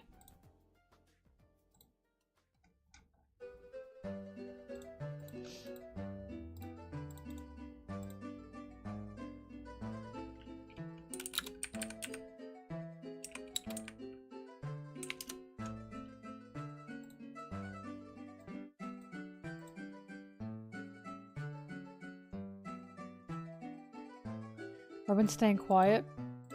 That seems true.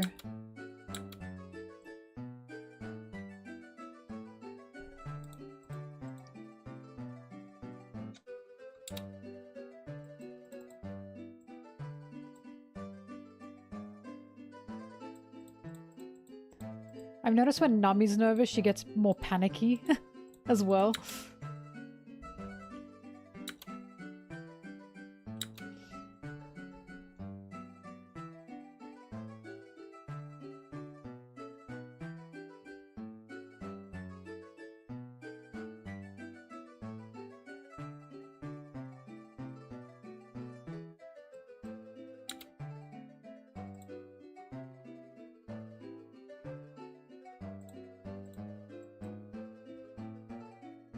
Zora already said Zora lashes out.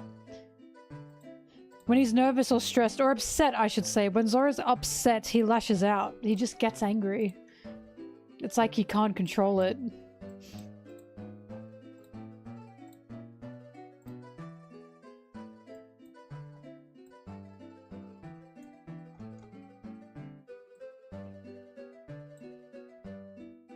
And for Luffy, we've seen that Luffy just hesitates. It's very, very rare for Luffy. But he hesitates when he starts to get nervous.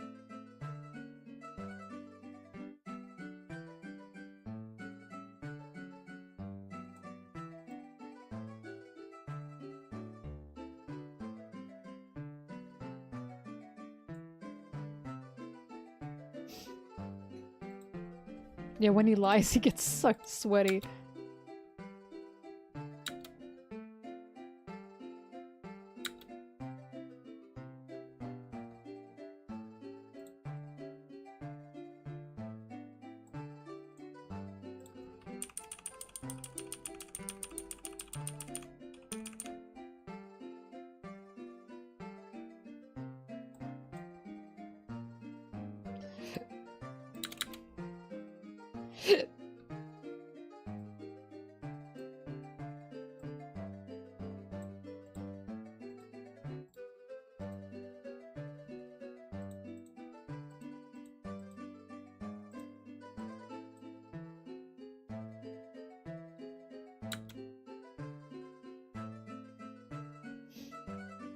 For real, Luffy's abandonment issues are crazy.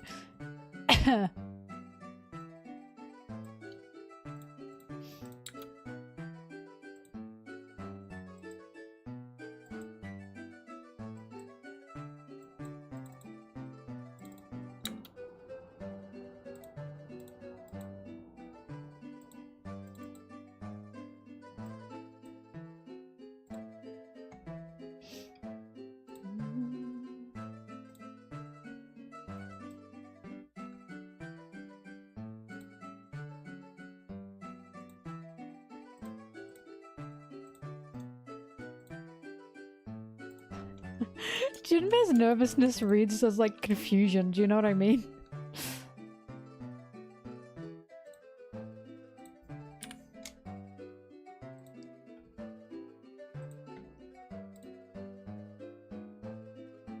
But Frankie and Jinbei are hard ones to pick. Jinbei.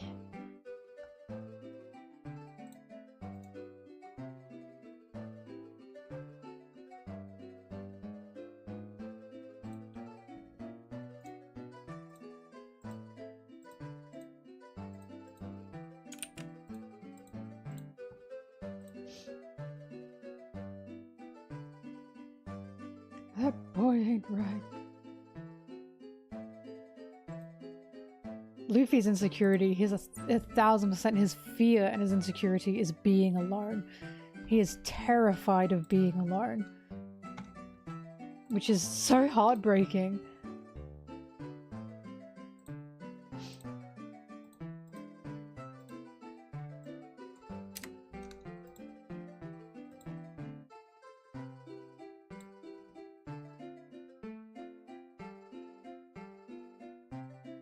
Luffy gets sweaty. When he's nervous, he gets sweaty. It's really funny. I will say, the one with the most obvious tell is Sanji. Smoking and pulling at his hair. He's got 2 ticks. Also, a new one is holding himself. In, Whole Cake Island, when he was quite honestly having a panic attack because his brothers were arriving, he was holding himself because he was trying to stop himself from shaking. I love you, Sanji. More pain! More!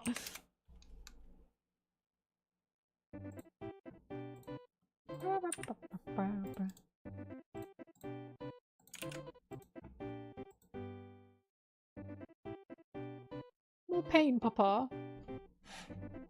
Oh yeah, Anna, we were talking about this. What do you think? You know how Doffy's chained to the floor and impelled down? Or just chained in general and impelled down?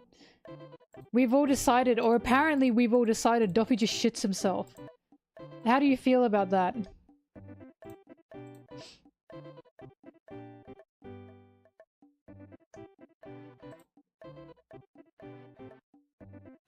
I feel great. You look great, Doffy.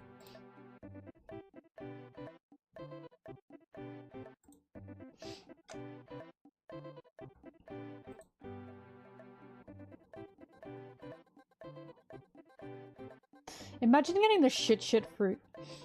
I'd feel like that's for the rest of your life. And you get the shit fruit. I think I'd end it.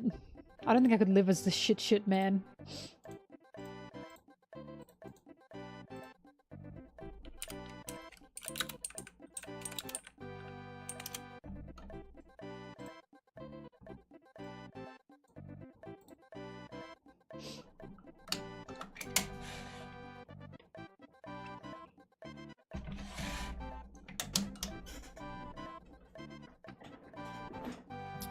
No, the jacket fruit's cool.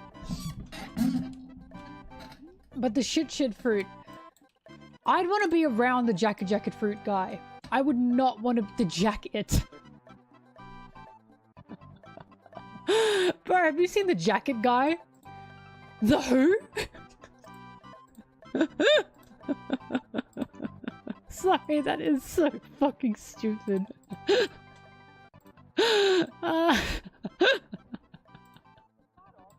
What's he jacking to? The man who jackets. Damn, never mind. Maybe I wouldn't want to be around him. Anyways, I'd prefer to be around the jacket fruit guy than I would the shit fruit guy.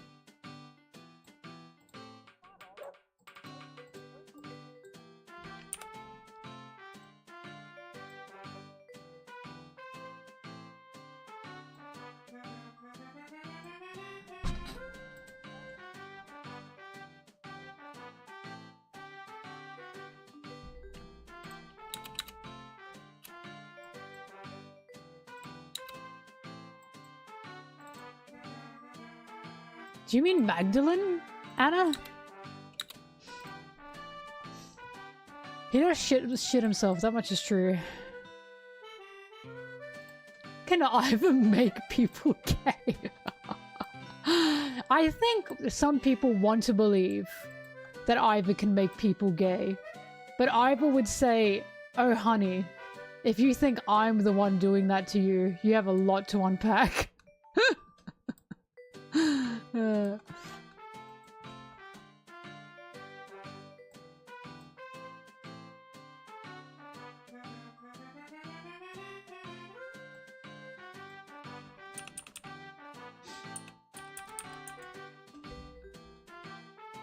Look, one of my favorite scenes, and I know it's like still weird, but when that one guy runs in to try and kill Ivor, because he's like, "You made my dad a queer! And the kingdom fell to ruin," or whatever the fuck he says, and Ivor jumps forward and says, "I did nothing. Your dad was already queer, honey. And I'll have you know, she is now living her best life." That was kind of cunt of Ivor.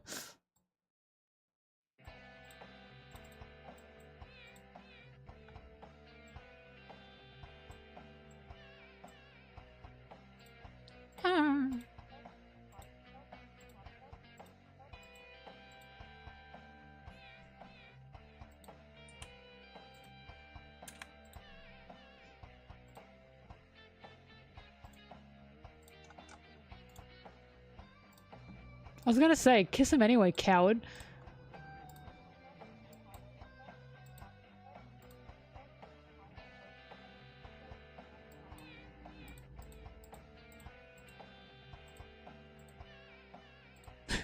Sorry.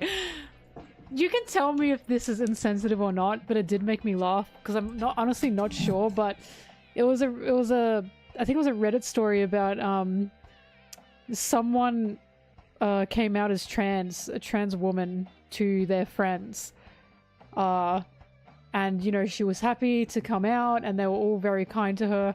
However, the day after, one of her guy friends who was very straight asked her out, and she was like, "But I haven't even started taking like hormone therapy or anything. Are you sure?" And he was like, "Yeah." And she was like, "What do I do with this? Do I say yes? What's going on?" And the comment, one of the top comments said, "Dude, he pre-ordered you." Is that okay? Is that a funny joke? But I still think about that. Dude. It is? Okay, good. Dude, he pre-ordered you.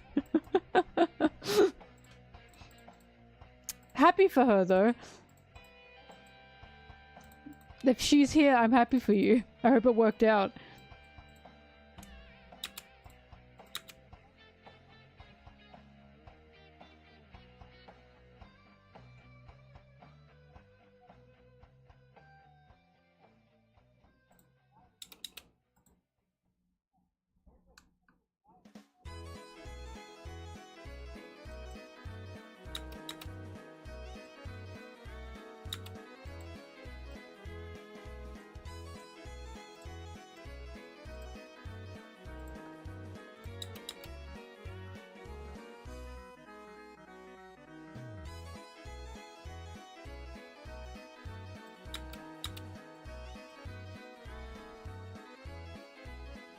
Not the piss fruit. I'll never forget meeting Bartolomeo for the fact that he was introduced as #1 most annoying pirate who should just go away. I still love that title. And then he just pissed up the side of the fucking Coliseum Stadium. Oh, he was so funny. Yamato solos, I do that every single time leaks are out. Because if I don't, someone will come in and start trying to talk about it. Because I get a lot of new people here that don't know how this works. Or how I work. Man who pisses.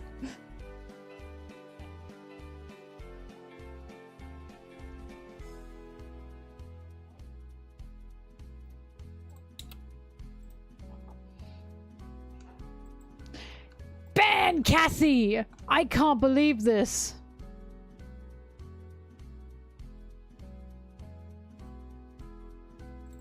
I am actually going to burst out laughing if this is not Shanks. And he goes, "OMG Buggy." You don't understand. I want this to be not Shanks, I want this to be Spanx, and I want him to get Buggy. So Shanks screams and cries and shits his pants. And Buggy's like, "Well, yeah, he's you if you want a bum."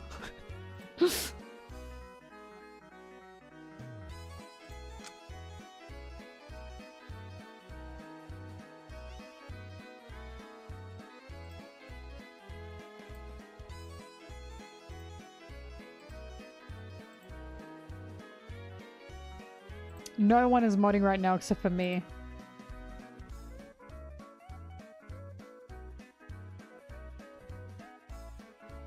Evil Shanks the Unfumbler.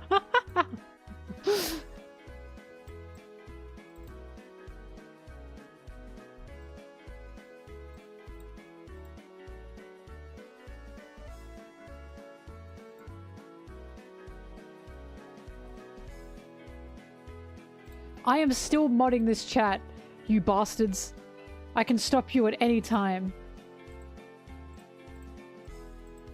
Don't think you're free. Don't think you're off scot-free.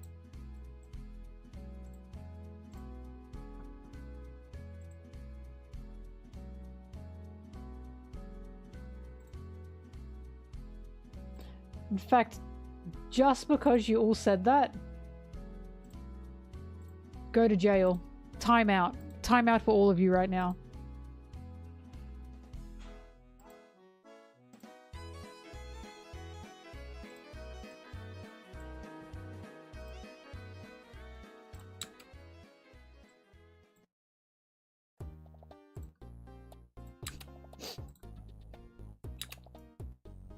Anna, you're the only real one.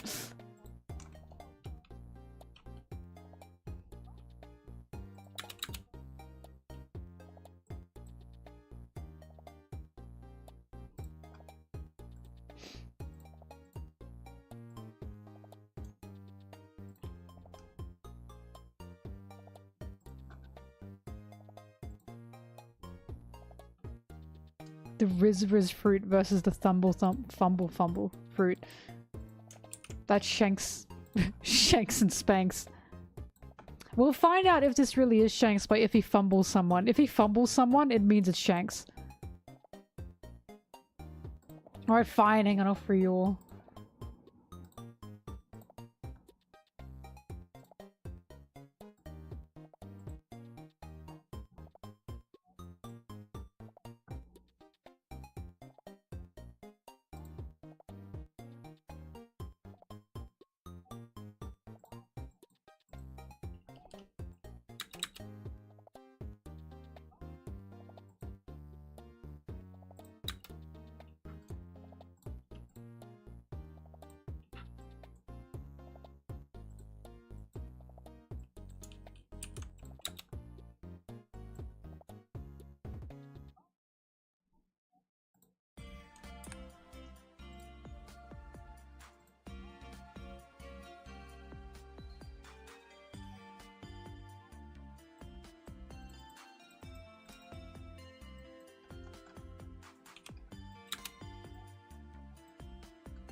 I have not watched Dun Dun Dun, I'm afraid.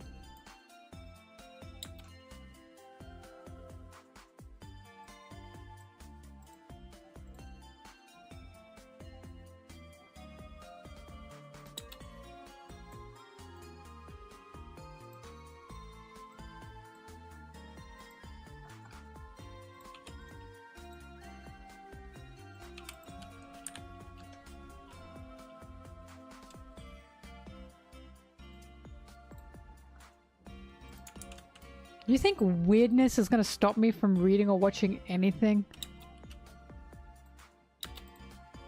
Bitch, I'm a David Cronenberg fan. You think weirdness is gonna stop me?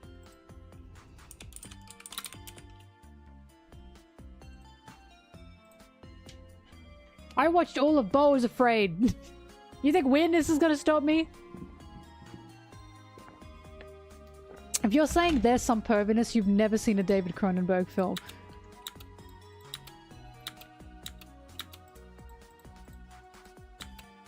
I like Devilman! I was gonna say!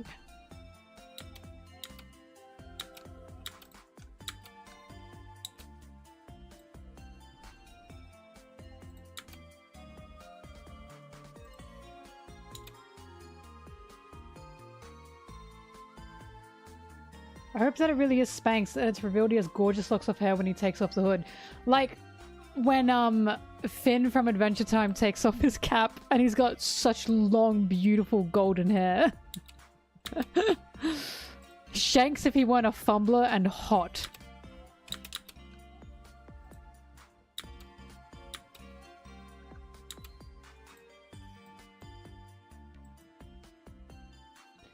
I like the opening because it has the part where it goes. You know the one, right? I really like that part.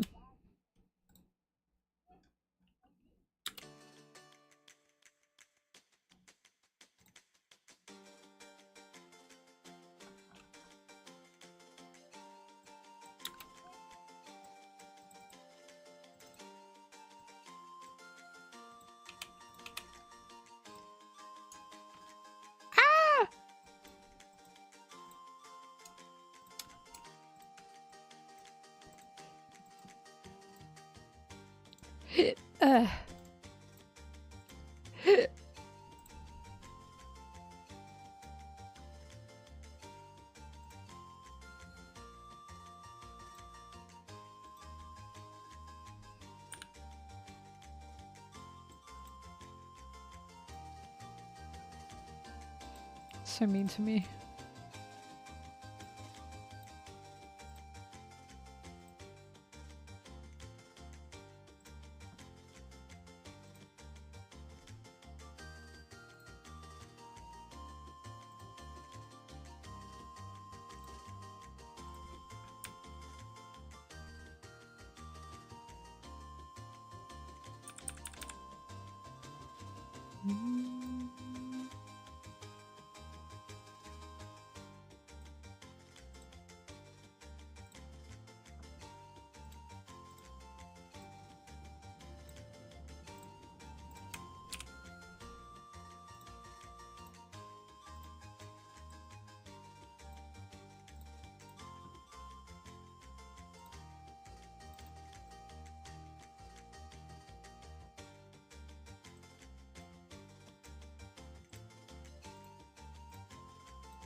Thank you, Marissa.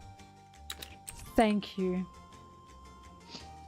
I still can't get over when Mihawk called Zoro an idiot. And Zoro was like, are you talking to me? Oh, he's so funny.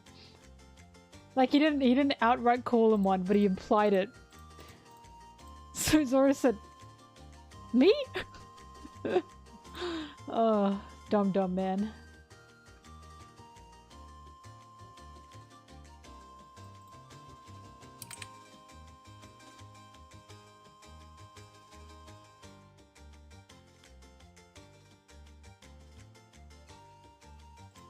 My theory for why Loki has his eyes bandaged is because they're just too beautiful. They are way too beautiful and they have to keep them closed. We're gonna see his eyes and they're gonna be so big and beautiful, like anime moe eyes, and when he blinks it sparkles. Or it's gonna be something edgy on Loki's behalf. It's gonna be like, I cried all the time and I can't show people my sadness, so I bandage my eyes.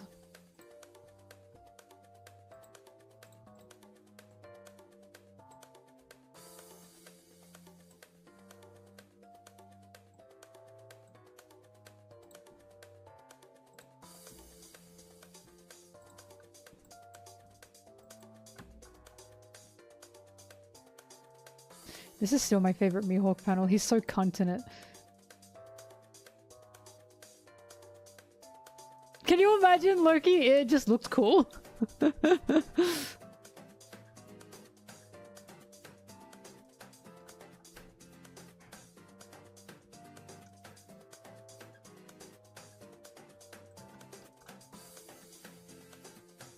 Lola rejected him, and he never wanted to see another person who wasn't Lola ever again.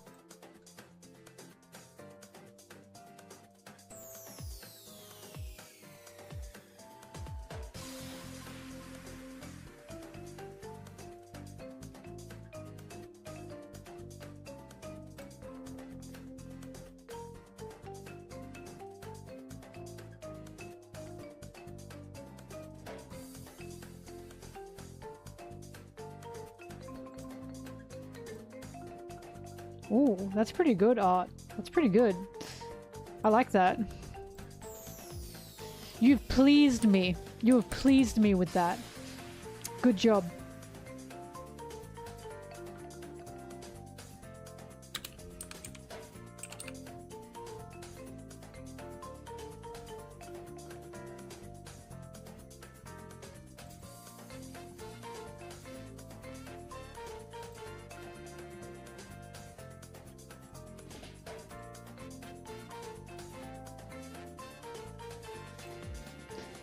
Three-hour interview with a group of 40. How in the goddamn? How do they get anything done like that?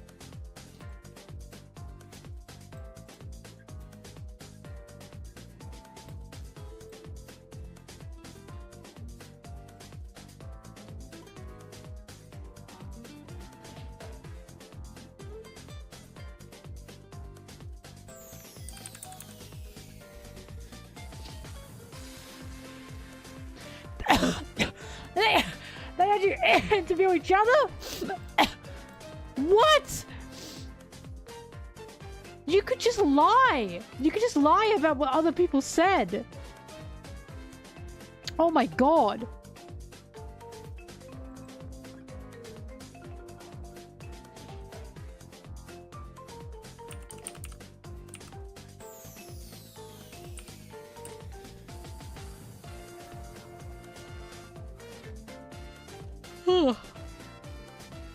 Hi, Boysa.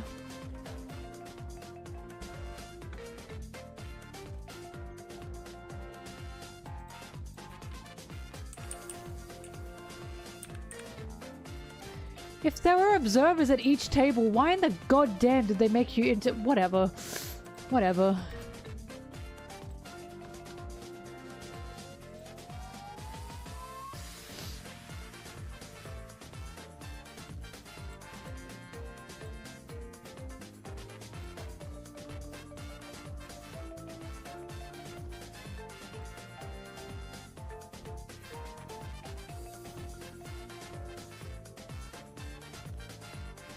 They pair you off for off. Damn.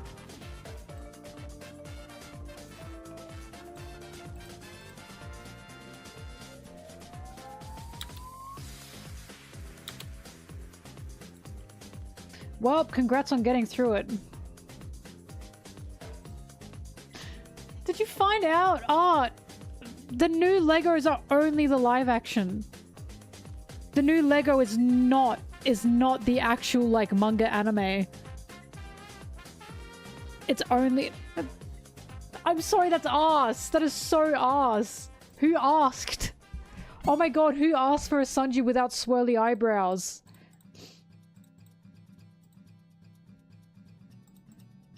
I found it out and I cried. He won't have his defining features. Mature enough for Legos. Make me laugh.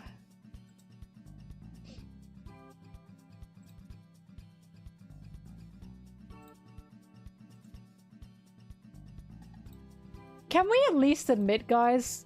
I know some people like the live action. Power to you. But can we at least admit Mare in the live action looks like ass? Can we at least admit that? She looks like shite. She looks like absolute donkey ass in the live action. Can we at least admit that to each other? She looks doo-doo.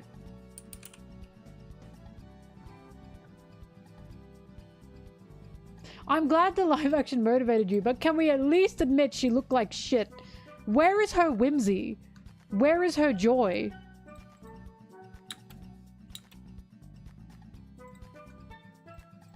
I've told you guys this before, but I will never forget when we first had news of the live action and someone like saw them building the sets before we even knew anything. And they showed a photo of Mary and what she looked like, and the amount of people that were going, what the fuck did they do? So many people were saying she looks like a satanic ship, like what is happening? Then it was revealed about 2 days later that Oda was working on the live action. I kid you not. That switch up was fucking crazy. This is why I know I'm not insane. I watched that switch up in seconds and I was like, I just saw before so many people were going, wow, the Mary looks like shit. Totally unbiased opinioning there. Because they'd seen it for the first time and they were like, wow, it looks terrible. Oda's working on the live action. Suddenly it's great. And I was like, why are we lying? Oh my god, why are we lying? Why are we lying? You're allowed to not like it. Please. It was weird. It was so weird.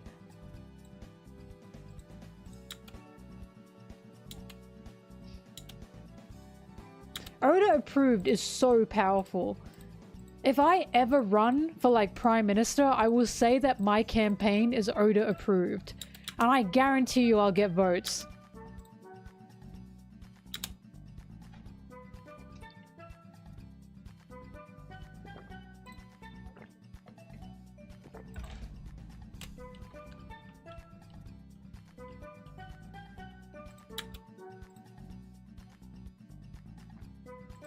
You know, the thing that hurts the most is, I don't know why they did that, because the thing that hurts the most is there is an actual sailing Mary, an actual going Mary that actually sails, and you can like book a ticket to sail on her. And she doesn't look the exact same, obviously, because it's like more of a cruise ship, but she looks great. She looks fantastic. They've replicated her nearly perfectly, and I'm like, why? Why did... It's the realism. I'm telling you, it's the realism.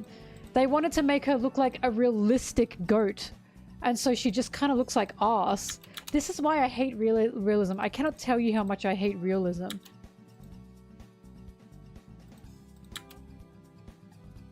I live on this world and I see realism and I go, yuck! Gross!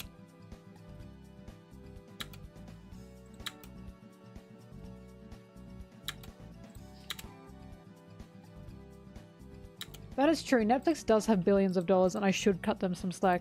They only have a few billions of dollars. That's very true.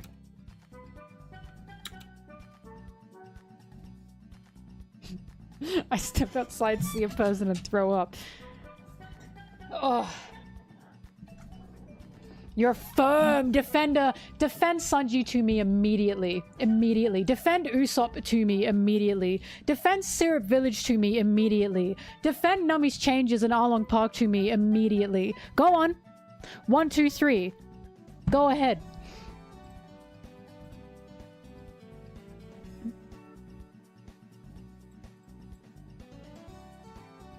Defend Zoro's introduction along with him being chained up, not chained up, but tied up for like not even 24 hours to me immediately.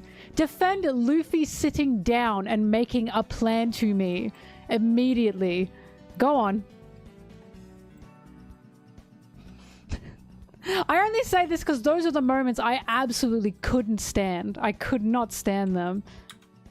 But Syrup Village, Baratier, and Arlong Park were arse. They were so arse. And I did not like Buggy's depiction at all. I honestly don't understand why people think it was such a good depiction when it wasn't Buggy. It was literally the Joker. He felt so much more like Doflamingo than Buggy to me. You can like it, okay? You can like it. But Defender? Mate. Come on. Sanji was not Sanji. That was also my main gripe, but the characters were not themselves. So, Sanji saying the line, "We don't fight at the Baratier, sir." You didn't hear him say that and raise an eyebrow? Like, did that not sit like not well with you? Usopp didn't even have an arc. Syrup Village wasn't even about Usopp.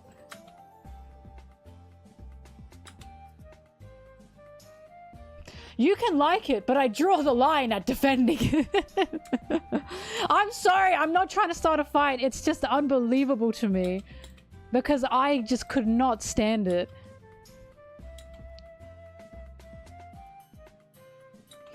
You think it's overhated? I think it's overloved. Seriously? Dude, when it came out, no one could say anything negative about it. You get swamped online. Swamped. You've got to be new here. I envy the spaces you were in.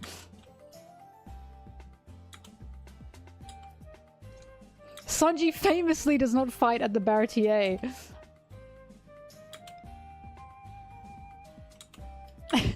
You're my new target. I hope you know this. That's a joke. I'm sorry. I'm sorry. You can like it. You can like it. You can like it. You can like it. You can like it. Okay? I just hated it. I hated it. But seriously, think about the things I just said to you about defending, and think about how you would defend those. I don't need the answer, but I am asking you to think about that. Why did Nojiko have tattoos in the live action? If she truly hated Nami. What the hell was the point of that? I'm fine with it being expressed in a different way from Oda. Just don't call it One Piece. They called it an adaptation that was following the manga, and then they didn't do that. And that was my issue. I hated live action Buggy because he was way too sinister. Way too sinister. They made him too cruel. And again, Buggy is not like that. He is supposed to be someone who is all bark and no bite. He's supposed to be an idiot. Like, do you see Luffy in the manga? After Luffy finds out Buggy is an emperor, he says, no, Buggy's an idiot. Would live action Luffy, who witnessed that Buggy, still say that? No. Oh yeah, they said they were following the manga. They did. Kibari, they did. The creator of Tomorrow Studios, I kept up with all the interviews. The creator of the Tomorrow Studios specifically said, we want to make it look like the panels are on screen. We are following Oda's vision of the manga. They said that. I was following the interviews because they were trying to talk about people's like nervousness behind it. And they were like, no, we're planning to keep it loyal. We're keeping it loyal to the manga. I recognize this. I remember that because I remember thinking, okay, then why the fuck is Garp there? I remember thinking, why is Garp there and why are the Arlong pirates at the Baratier? Like, I'm fine with it existing. I need you guys to know this. I'm happy with it existing. What peeves me is, to me, the way it felt like I was lied to with, we're keeping it loyal, Oda's on board, we want to put the manga on the screen, and then they just didn't. And I was like, you cannot say all that and then deviate the way you did. Because then you, like, you can't show the flashbacks one-to-one, literally one-to-one flashbacks, and then cut away from them to make it a whole different scene. So then those flashbacks don't make sense. Do you know what I mean? Like, the scene of Nami asking for help made no sense because you had Luffy saying to her, I don't know your story. Even though he just asked Nojiko beforehand, what's going on? And then he heard like half of it. Over half of it. And then he went to Nami and said, yeah, I don't know what's going on. What the fuck? Yes, you do! You do know what's going on. What are you talking about? And then you can't have Sanji telling Luffy his story on the rock.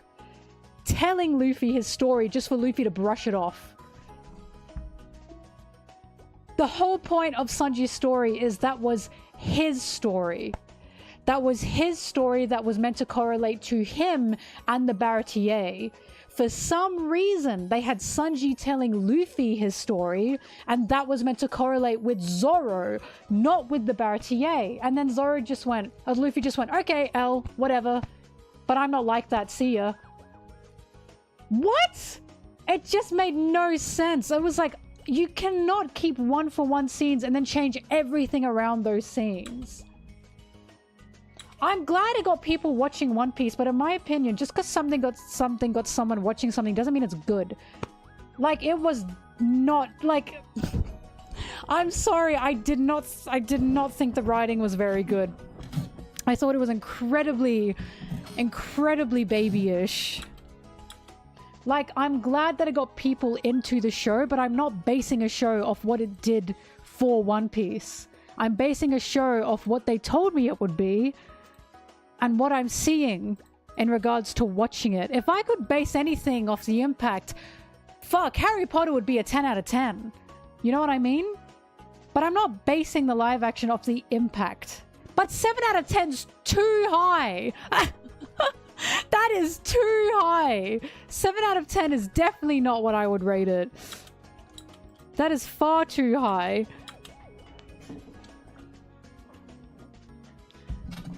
Look, I have no beef with the people that worked on it. None. Absolutely none. It just simply was not to my taste at all. It really wasn't to my taste. It just felt like edgy One Piece. And you guys know how much I do not care for that. One Piece if it were for big boys. That's what it felt like. At the same time also being more childish because the exposition was insane. The way the characters were always telling you what they were thinking or feeling made me nuts. And I couldn't deal with it. Anyways, we've talked about this before. Look, I will never be a fan of it, okay? I do not think it was, like, above average. Here's the thing. I think for live actions, yeah, it was above average. But that's because live actions are pretty dog shit, right?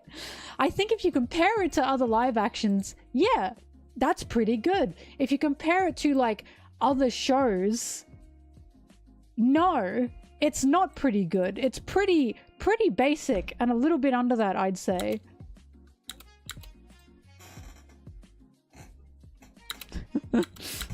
But yeah, look, there were just some really shocking parts in there for me, and I just couldn't believe it. Buggy was just so shocking to me. Like, I know why they did that as well, and I hated it. No, if you said Defender, I still would have come at you. Only because I'm sorry, I just don't know how. I don't know how. How can you watch the Baratier? How can you watch Syrup Village? How can you watch Arlong Park and go, yeah, I'm gonna defend... I'm sorry, I sound like a dickhead! I'm sorry, I sound like a dickhead! I sound like a dickhead! But the whole arc? Really? Really? Those 3 whole arcs, you defend those? Really? I'm sorry, I can't. I just can't. Usopp didn't even get a story. It wasn't even Usopp's arc. People who never heard of One Piece and never seen One Piece before thought Kaya was the one that was going to join. Is that not a tell? Is that not a serious tell for how they screwed that up?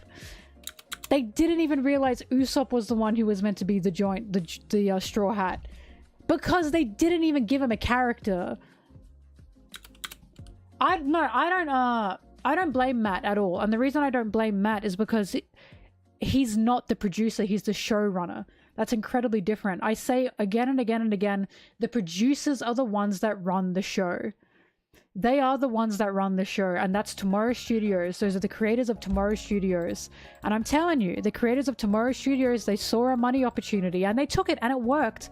I'm very happy that One Piece, the live action, got people into One Piece, but I'm not going to credit it as a good show because of that. And also the fact, again, that one of the creators of Tomorrow Studios, they are the ones that revealed Oda fucking hated Garp. And they still put Garp in there. To this day, I cannot believe that he said that. Because you can see when he was saying that like, well, look at what we did, isn't that great? And everyone went, no, it's not great that you had to bring your creator, or you had to like wear him down to have him agree on something. Look, I'm very happy it got people into One Piece. I'm so happy. I just don't like that people use that as a but. And I'm saying, if you have to use that as a reason that the show is good, then I don't think the show is good. I think it was an entryway, yes. But I do not think that, like, if that's the only thing you can say that's good about it, at least to me anyways, then the show itself is not something that I'm going to praise. It's the impact of the show that I'm going to praise. Surely Oda approved! Very improved. But so look, the showrunners, the writers, everyone, they do the best work that they can, right? This is why I'm saying I don't blame anyone for what happened, for why I don't like it. I don't blame anyone that worked on it. I think they're all fantastic people. I don't know them personally, but I would never walk up to them and be like, you ruined my favorite thing. I'd never, because I know a majority of the time it is not their fault. So a showrunner, obviously they run the show. They make sure everything is working to the extent it should. They have parts in the script. They have a finger in every pie when they're being the showrunner. But the issue is, it doesn't matter how much work you do, it is the producers you have to suck up to. The producers are the end all be all of the thing, because they're paying for the damn thing. If they say to you, I don't like that, or change that, you have to do it because they're paying for it. And that's my biggest issue. So you're very lucky to get a producer that is lenient. But there's a reason why a lot of directors are also, like, when they get big enough, they are also their own producer. Because then they have the final say. It's good people have interest in it after watching. But again, you're not understanding my point. You are crediting its impact, not the show itself. That's a whole different thing. I will definitely credit it for giving One Piece a bigger boom. I would definitely credit it for that. But I am not going to credit it for being a good show when, yes, it started that interest, but there's better out there, and people knew that. A lot of people that went from the live action to the manga were like, wow, this is different. That's a big tell. My friend never watched One Piece before. They went from the live action to the manga, and they said, oh my god, Zoro's so much sillier in the manga. And I said, I know he is. Oh, you're not a fake fan for liking the live action. Because the way I see it is, it's still One Piece to some people, so you enjoy it. That's fine. That is so fine. But I see the flaws in it are just intense to me, so I just can't deal with it. You're not a fake fan at all. It's just, I'm a fucking... I'm a snob, okay? I gotta stick up my ass about this. Because think about the content that I make, right?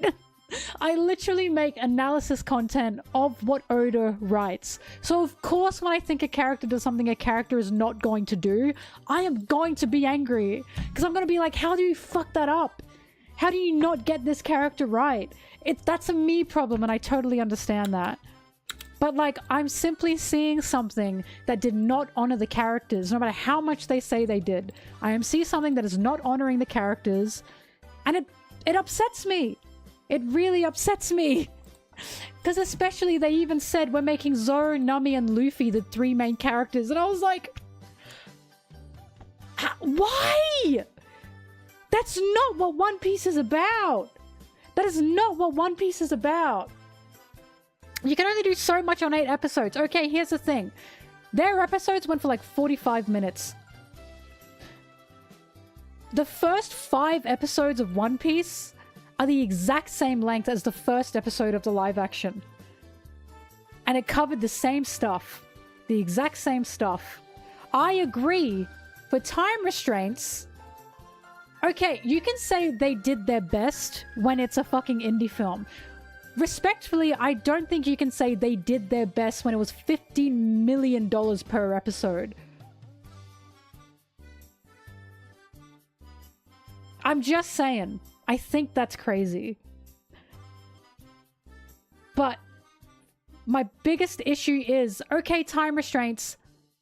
Understandable. I get it. Why the fuck was Garp in it? If you're in a time restraint, why are you adding content? Original content. While also saying, yeah, this is One Piece. Also, we're on a time restraint. Do you see what I mean? But the second I saw Garp in the trailers, I thought, why? What the hell about a live action called for Garp to be in it? Do you know what I mean? That was my issue. And once again, it's not just One Piece. I've done university courses on adaptation. I need you guys to know, every time I saw a change, my head was, what called for that change? What called for it? And I'm telling you, the only thing that called for it is this is an American Western adaptation. They wanted to make it edgier. The whole village hating Nami. They only changed that because they wanted to make it edgier. They wanted to make Nami seem sadder. Zoro killing someone on screen the first time we see him. What called for that? They wanted to make Zoro edgier. Luffy sitting down and making a plan. They wanted to make Luffy seem less annoying and more grounded, even though that's not the point of Luffy. Sanji saying, we don't start fights at the Baratier, sir. He said that because Sanji is supposed to represent kindness, like a My Little Pony character. How can he represent kindness if he's violent? ... Do you see what I mean? A lot of it was incredibly Americanized, and that was my biggest problem. It's not that it was awful, terrible, bad. It wasn't like dog shit. It was not dog shit. It's just all the changes I saw were incredibly Americanized, and I felt it was kind of a slap in the face of like, no, we need to make this as American and Netflix as we can to get people on board with it. And I see why they did that. I see why. I get it. I just don't like that had to happen. And that's my biggest issue with it. They really, really rubbed clean so many edges of these characters, so many bad areas of these characters that are supposed to be bad and supposed to be nuanced because they want you to like them as good people. They can't be annoying. They can't have a bad factor to them. They just have to be good. And it really, really peeved me because one of the reasons I like One Piece so much is all these characters have a nuance to them. They have a side to them that isn't just good, that isn't just a person who is a golden person. Do you know what I mean? A Mary Sue. And that is what Netflix did. They got rid of that. They got rid of that ugly side that I really enjoy on these One Piece characters. And I really, really didn't like that. Or if they were someone Luffy was against, they had to make them worse. There was no Hachi for the Arlong Pirates. No Hachi. And I understand there was no Hachi because of CGI problems. I get that. My issue is there was no Hachi replacement. So the budget, I understand for Hachi, but why was there no Hachi replacement? Why was there no fellow Arlong pirate that was like Hachi? Because Hachi was in the Arlong Pirates to be nuanced. It was to show, yeah, the Arlong Pirates and Arlong is absolute scum. So why is Hachi here? Hachi was a nice guy. He was so nice, in fact, that Zoro was like, what a weird fishman. And Hachi was there to ask questions regarding fishmen, Arlong, and how this friendly octopus had somehow ended up in this crowd. And it really, really made Arlong Pirates, Arlong and Fishman nuanced before we'd even met before we'd even gone to Fishman Island, right? They didn't even replace him. Instead, it was just Arlong bad, Fishman bad. There was no nuance. It was just incredibly black and white. And this is my problem. And I was like, I feel like this is so, it was simultaneously edgy and baby down. Because, look, it was edgy because there was more blood, more violence, the characters weren't as silly, but also because, no, we can't have a black and white. And the best line to show that is, Luffy saying to Kobe, if there are good pirates and bad pirates, then there are good Marines and bad Marines. And I really need you to think about that. Would Luffy ever say that? Would Oda ever write that there are good Marines and bad Marines? So do you see what I mean? Like, again, it is not bad. It is definitely not bad. I'd give it an average. 7 out of 10 is too high. But in regards to the spirit of One Piece, I disagree, and I do not think they kept that spirit. And yes, maybe I am a One Piece purist. Maybe I do only like Oda's perception of One Piece. But at the same time, I know that's not true because I like Baron Omatsuri. Baron Omatsuri was not written by Oda. It was movie 6. I loved it. And I loved it because it really worked on the dynamics of the characters that we'd originally had. I am not asking for a live action to be exactly the same as the manga. I'm simply asking for it to honor the characters and who they actually are. And respectfully, it didn't do that. And that's just my biggest issue with it. It just didn't do that. But I don't like Netflix point blank. So I truly don't blame anyone who worked on it. I blame Netflix. I really don't blame anyone who worked on it because I know Netflix is a hellhole for creators. I really do. And I'm only saying this because I know there are, I think, some people who worked on the live action who follow my channel. And I'm just telling you, if you see this, I have absolutely no beef with you. I know you worked to your fucking hardest to be able to make that. And I know that it was probably really tough to have to go to those meetings every day and get told no for who knows how many times over things that you want to add or things that you want to take out. Because that's what happens. Even Oda has said that he wants to change things and he gets told no when he wants to change things sometimes. He said that in his recent letter. So I truly don't blame the creators of it. I blame the gods, the gods on it, because they had the final say. Just had to piss me off real quick. Anyways. But yeah, because yeah, as we know, the people who worked on it, they are One Piece fans. So when I was watching it, I could see there was love behind it. I definitely could. But I could also see it felt like there was really something that was kind of just restraining them. And I'm betting it was Tomorrow Studios. And Netflix, for that matter. But yeah. Also, I'm a snob. I'm a snob. I love these characters the way they are. I really do. I love Oda's vision. I really love Oda's vision. What he's written has impacted me. It's to such insane amounts. Such insane amounts. It's literally changed my life.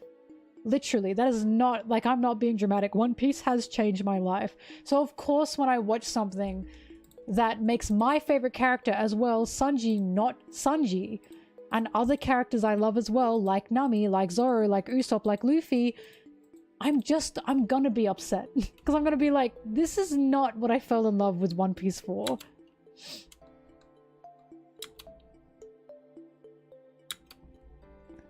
One Piece is my job now, right? It's just crazy.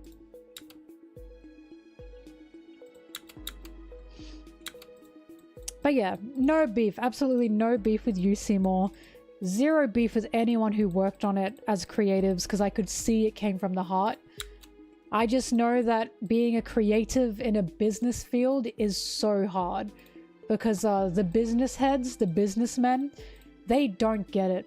I don't know if you guys are creatives, but when you talk to someone who is a non-creative, who is totally business brain, it's like you're in two separate worlds. It makes you want to tear your hair out because they truly don't understand the point of art. They really don't. They cannot fathom the point of just making something because you want to, or making something because you have to, or making something because you like it. They cannot fathom it. Like, they think there must be a means to what you are making that is business based. And it makes me insane talking to people like that. It's why usually when creatives do pitch meetings or they pitch something they're making, they use fucking business, like, business talk. They just use buzzwords because they know the producers in that room, the executives in that room are gonna go, this sounds great. They're lying out of their asses, the creatives. They are usually lying out of their asses to pitch something because they know they have to. They know that the producers, the creatives are not going to care about their passion. They're only going to care about what this can do for them. So you just lie. At least that's what I've been told by people who I know who work in said industry.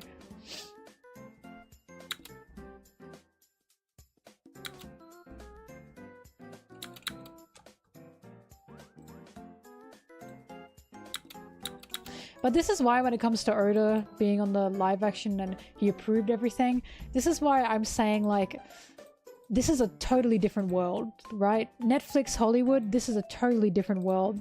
And I was just concerned because I was like, I do have to wonder if Oda knows what he signed up for because it's hell. It's hell out there having to work on a production, a Hollywood production, right? Also, bye Seymour. Seymour, you are not a fake fan. You love One Piece. But yeah, it's hell out there having to work on a Hollywood production, especially as a creative, especially when this is your baby, right? One Piece is Oda's baby. So I have to wonder, the stressful days he went through working on it. Especially Western as well, English speaking. He didn't even speak the main language of what they were adapting, which it's gotta be tough.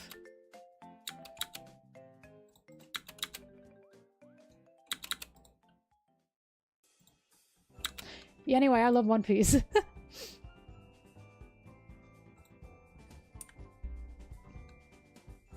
Baron Tamaga! You will be there.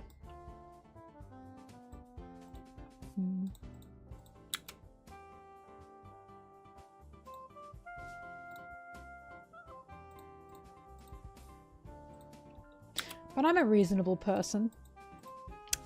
I'm reasonable. I'll give things a chance. To an extent.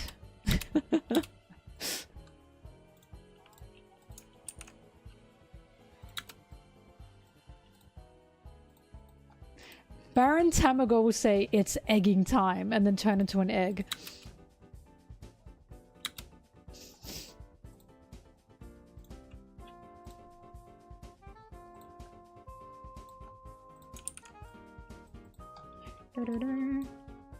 I will say though, and you all know this, an inside joke now with me and Anna and some of my other friends is we don't fight at the Baratier, sir. If I'm talking about like Sanji or something, she'll say, well, you know what he should have said, right? We don't fight at the Baratier, sir. That line is just arguably so laughable, especially if you see manga Sanji in comparison. I need it on a shirt, ironically. We don't fight at the Whole Cake Island, sir.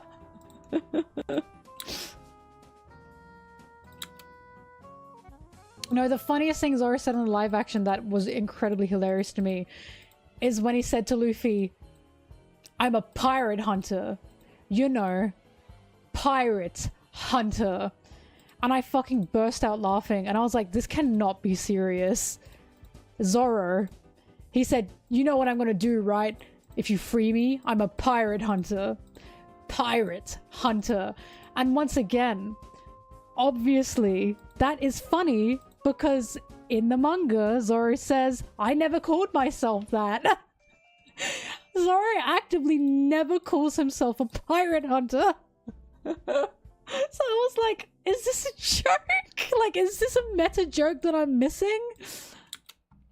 That and we don't fight at the Baratier, sir, are so funny. Which one did I like the most? I did really like Buggy's actor. I do think it's a shame they made him so edgy and doffy-like, because I think he could have been a fantastic goofy Buggy. But they made him that, and I'm just sad about it. I watched Gekkan Shoujo Nozaki-kun. It's like a comedy romance. I love it. Monthly Girls Nozaki-kun. It's done, right? I want a season 2 so bad. It's so funny.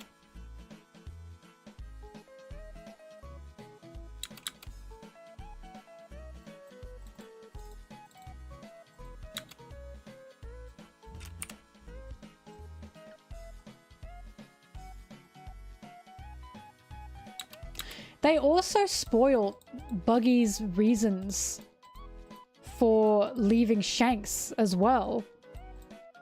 Because they basically revealed that Shanks disappointed him because Shanks didn't want to go after the One Piece or something. I can't remember it word for word. but they do reveal that. And I was really upset about that because I'm like, one of the things that hits you so hard in the manga is I was wondering for so long why Buggy gave up on Shanks or why Buggy hated Shanks. And then you find out it's because Shanks broke Buggy's heart, and it makes your view on Buggy change like instantly. It did for me. I was heartbroken for Buggy. And you only get that after investing yourself in this manga and in Buggy for so long, and it hits you like a truck. So I was upset that they kind of just spoiled that immediately, and I was like, now I feel like the impact will not be as good for people who started for the first time. Yeah, Kobe's actor was good as well. I did like him. Look, I did like most of the actors. There wasn't really an actor I was disappointed in. Zeph's was perfect. Zeph's was unbelievably perfect. I don't know where they got that man from. I'm convinced they grew him in a lab for Zeph. The Zeph lab. Garp's was also good, even though I fucking hated that Garp was in it. He was a good actor. So this is what I mean. I feel like they had all the pieces. It was just the writing that I didn't like. I liked Luffy. I did, but his performance was a bit lackluster. But I am once again blaming that on the direction and not on him, because I like his real personality is more Luffy than he was in the series. Because I saw some interviews. His interviews were more Luffy than Luffy. Like, his interviews were more Luffy than he was in the series, and I was like, what's going on? And I personally think what happened was they were trying to make him more restrained because they were trying to make it more realistic. And I think that really showed. I think that the realism they were gunning for in the live action really held Iñaki back to a degree that I wasn't happy about, because I've seen him talk. I've seen him just be him, and I'm like, he's really Luffy. So what happened? It really feels like the direction for him kind of held him back, and it really upset me.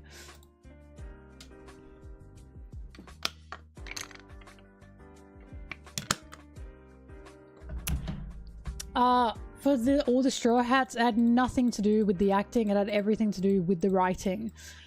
I found it so weird that Nami barely smiled. Barely smiled. When the whole point of her was while she was with the Straw Hats, she was having the time of her life. And she smiles so much while she's with the Straw Hats. Because she forgets herself, right? She forgets herself, she forgets what her actual mission is, and she has fun. But for some reason, she's always miserable in the live action. And I was like, again, I don't think that's acting. I think that's a writing and direction choice. Zoro was not silly at all. At all. He was just really edgelord. And again, that's a writing choice and a direction choice. And Usopp, unfortunately, he just wasn't a character. Same can be said for Sanji. So I have nothing to do, like, it has nothing to do with the characters and the actors themselves. It has a lot to do with the writing and the directing.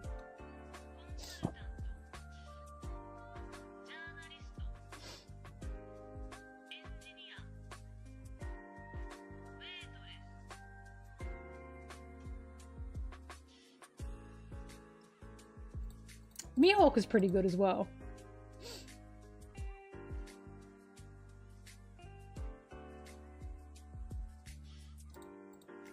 Yeah, Nami being the one to talk to Kaya was so disappointing.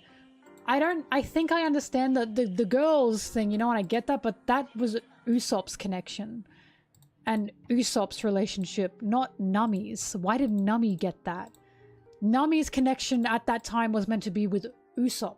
So Usopp's was meant to be with Kaya, Nami's was meant to be with Usopp. Nami's heart even went out to Usopp when she saw how hard he was trying to defend his village.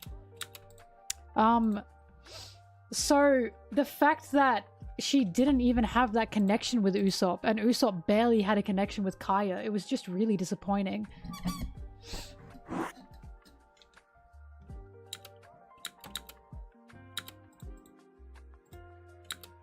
Once, as you can see, I thought the actors were great. I thought they were good choices. I was just really upset at the writing. And again, it's upsetting because Emily, I've seen her talk, I've seen her in interviews. She has a light in her eyes, right? She has such a gorgeous smile. And she barely smiles in the live action. And I was just like, you have a perfect girl for Nami and you're not letting her be Nami. It was sad to me.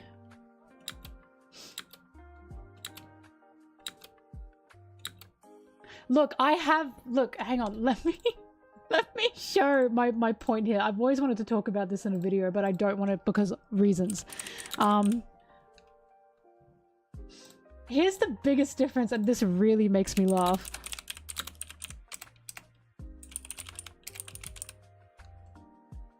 This is, you guys will know, but I don't want to say it yet because those who know. Hang on, I'm trying to find what I'm looking for here.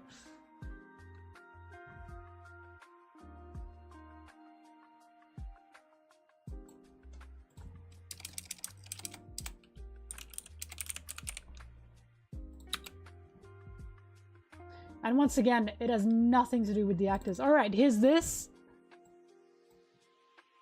Right, are we seeing this? And then here's this.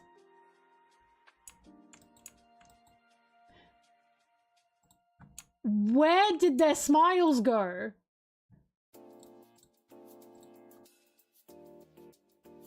Why are only two of them smiling? Look at the difference! This is what I call the Kirby is fucking pissed phenomenon. Do you guys know that? Do you guys know the phenomenon Kirby is fucking pissed? Kirby is extremely fucking pissed. For some reason, in American media, there is an obsession with not showing happiness, and I do not know why this is. Kirby in Japanese cover arts, he's happy, he's smiling, he's having fun. Kirby in English American cover arts, he's serious, he's angry, he's grumpy. The same thing is happening here. They're all happy, they're having a good time, they're on a cruise. Zoro even looks kind of stupid. No fun can be had here. We're serious.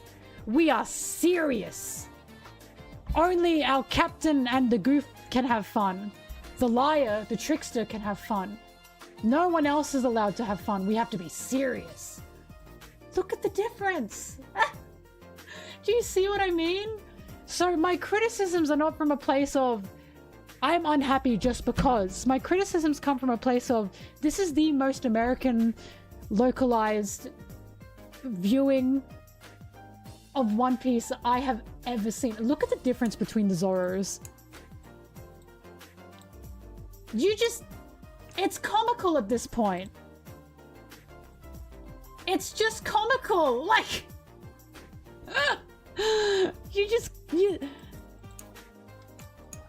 Sanji difference?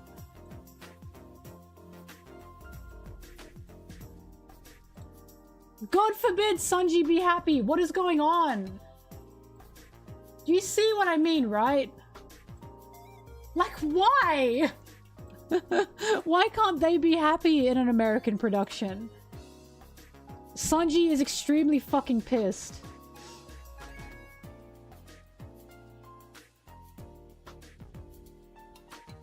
Anyways, again, as you can see, it has nothing to do with the actors, nothing. I think they were great. It's everything to do with Netflix and the Americanization of it all. I just think they took the joy out of a lot of it, and it made me sad. Doo-doo-doo. Kirby is extremely fucking pissed. Society. I have to look that up again, actually. Anyways, thank you for coming to my rant. I think it's Kirby is immensely fucking pissed.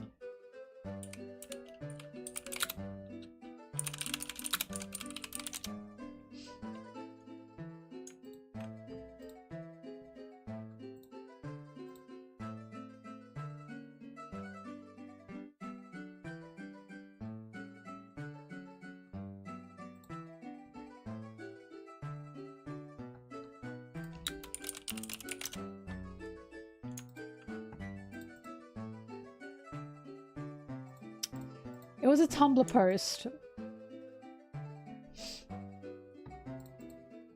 And I can't find it again. But it just showed the difference between Japanese Kirby box art and American Kirby box art.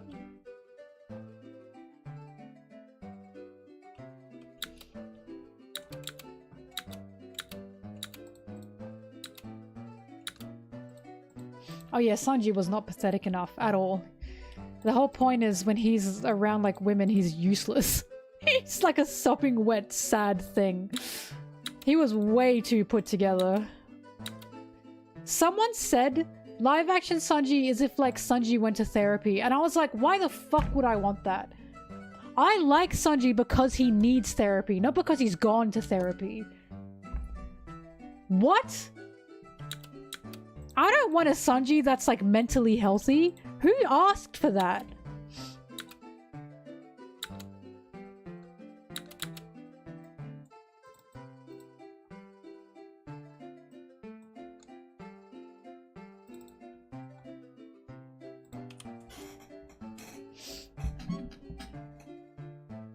Oh god, my nose is clogged up after that. Nikki, I nearly called you Nikki again. Anna, it's not just that, it's the fact Nami was like kind of disgusted by it. They made her like roll her eyes. That makes it worse! The charm in the original is Nami saw a sucker that she could use. And she did. And she pet his chin and said, "Oh, I can't pay for all this." And he went, "Oh, it's okay, the meal's free, it's all free." Showing at the same time how ridiculous and useless Sanji is around women, and with how Nami is an intelligent girl and sees when she can use someone or something to her advantage. They made her so why? Why did she like kind of be disgusted by him in the live action? That makes him worse. And how piratey Nami is as well.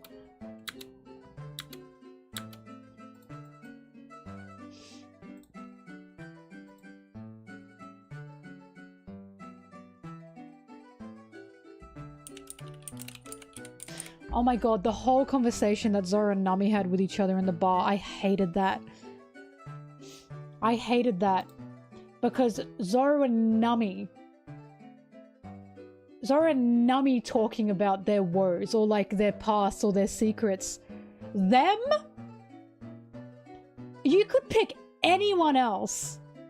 Zoro and Nami are not the two to start rambling when they get not even drunk. They weren't even drunk. They were playing a drinking game.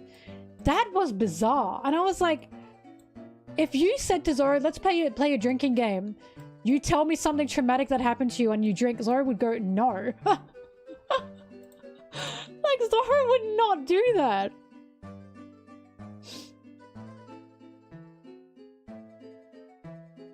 Also, when Zoro drinks, he's happy, by the way. I should just point that out. When Zoro drinks, he's ecstatic, because the whole thing is he fucking loves alcohol. He wouldn't start going, I'm gonna talk about my sad past. He goes, woohoo! It happened at the Baratier.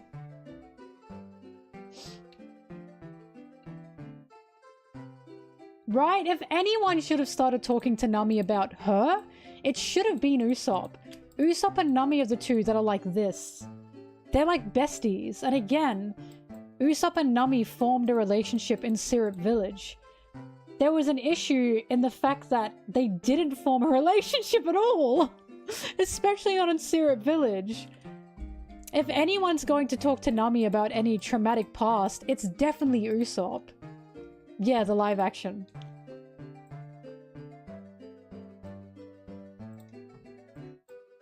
Yeah, there was definitely a bias for like Zoro and Nami. And it was very clear. And I was like, mm. It felt like other characters got sacrificed so we could get more of them. It was kind of shocking to me. And you guys know I love these characters. Fuck, I got Nami on my arm. Of course I love her. But the Straw Hats are supposed to all be the main character. They're supposed to all be important. Like, the Baratier was shocking because Sanji just kind of joined? You know what I mean? Like, there was kind of no push and pull. He just joined. And I was like, huh? Why is he just... Because remember, in the original, it's literally impossible to get him to leave. It's impossible.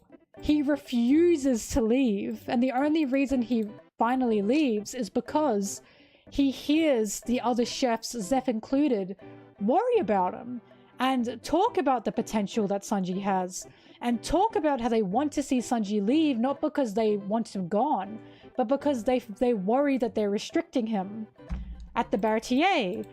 And that appeals to Sanji and appeals to his heart, and he realizes they're doing it out of a place of love, not out of a place of him having to prove himself. And he finally decides to join the Straw Hats. In the live action, it just feels like, fine, I'm leaving. I'm leaving, whatever. Screw you, Dad. And I was like, huh?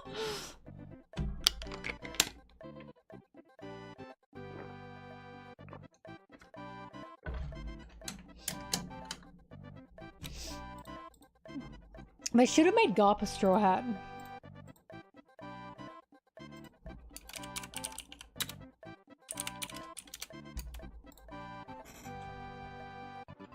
Anna found it. Anna found Kirby is extremely fucking pissed.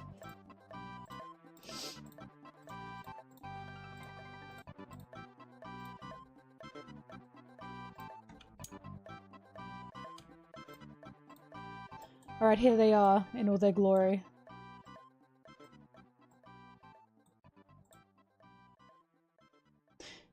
USA, Japan, exact same game. USA, Japan. This one's a riot because they just added Paya! Paya! They just added angry little eyebrows. And then USA, Japan. Look at this one. They even gave him the sword in this one. Because he has to be cool. He can't be calling his girlies up. This is what I'm talking about. This is why I call it the Kirby is immensely fucking pissed phenomenon. The USA hates whimsy. They hate it.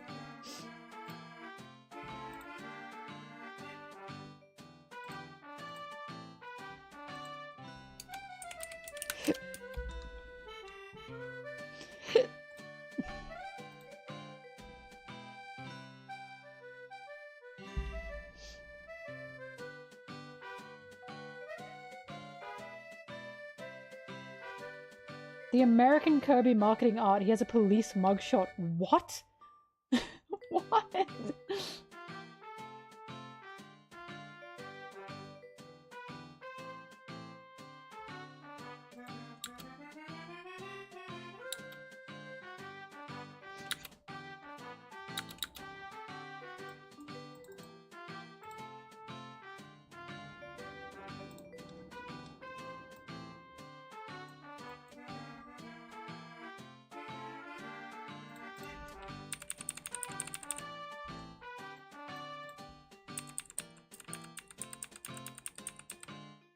Kirby is one tough cream puff. You want to know what it is? I think it's because gaming is still seen as a man thing, as a male hobby and activity only to a huge extent. So I think, especially for that time, Kirby is a fun little pink ball. You're already against pretty impossible odds there. He's round, he's pink, he's cute. If you want the main demographic of gamers to play the game, you gotta make Kirby look tough! At least that's what I think.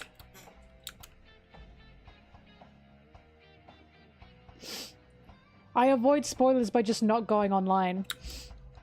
I'm serious. I only go on Instagram, and I keep my Instagram One Piece free for that reason.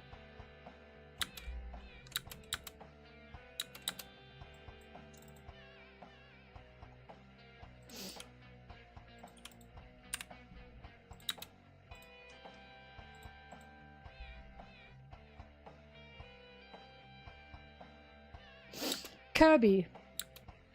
Sorry, Kirby. Kirby.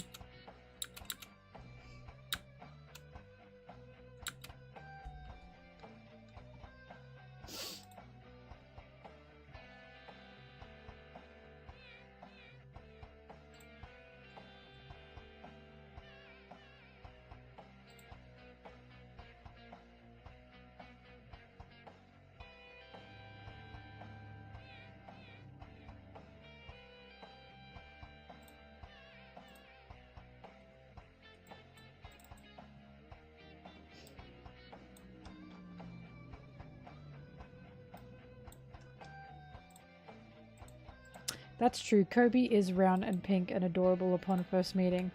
And now Kobe just looks like a good boy. A respectable gentleman. A dapper young man. Boss baby.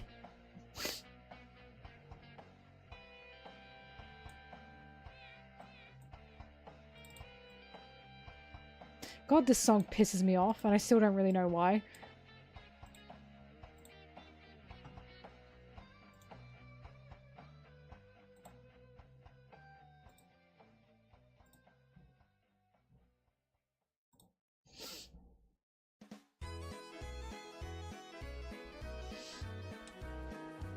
Splatoon song.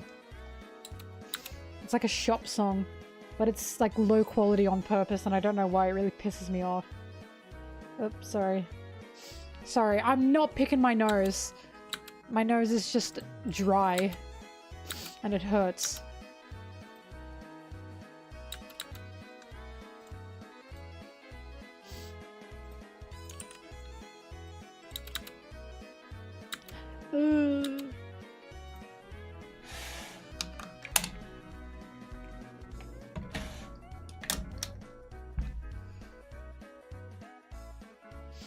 Okay, but look. Listen. Stop, look, and listen. Why are our fingers the perfect nose-picking size?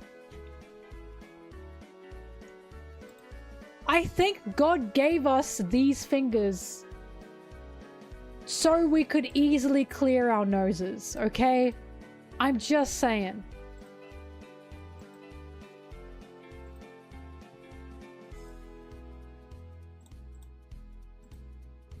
We can pick each other's nose. It's about love.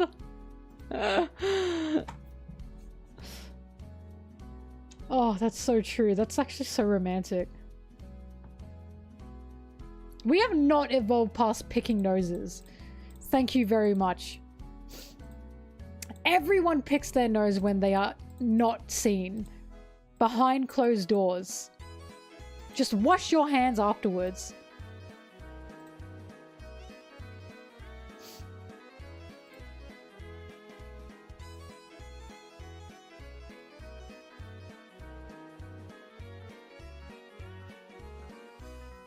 Actually, you shouldn't shove your fingers inside your ears. Apparently that's bad. It can like push wax up and into your ear.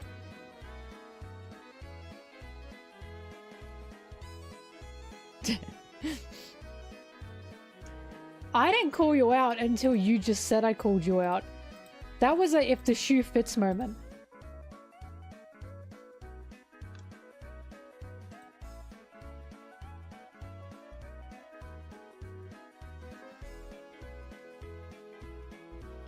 I just remembered there's 31 days in January and I nearly cheered because that means I have more time for not only this video, but for the other video that I want to release at the end of January.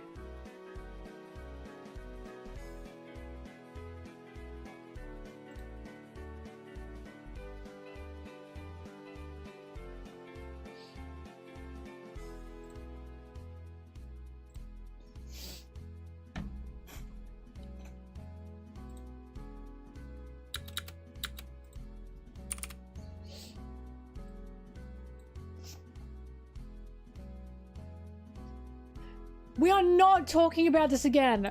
We are not talking about this again.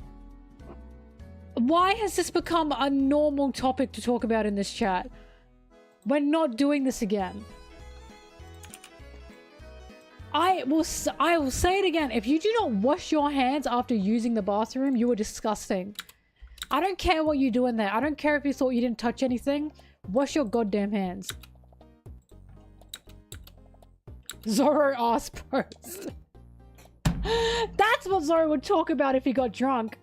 Who actually washes their hands after using the bathroom? Sanji looks at him with disgust. Disgust. Why are you asking this, Zoro? For the love of God, why are you asking this, Zoro?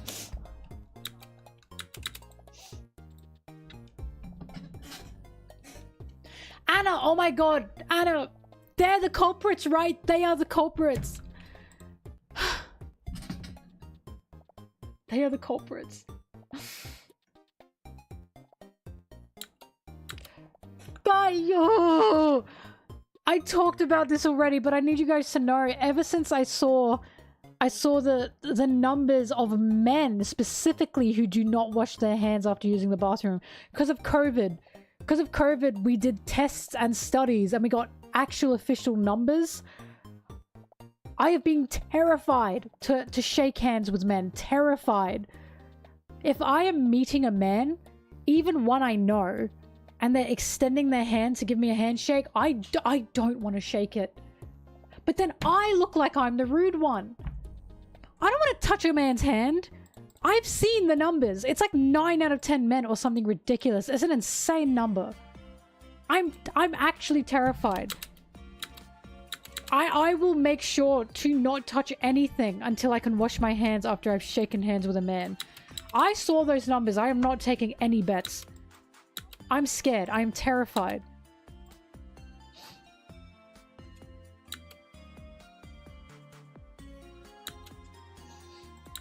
It's how I feel, truly.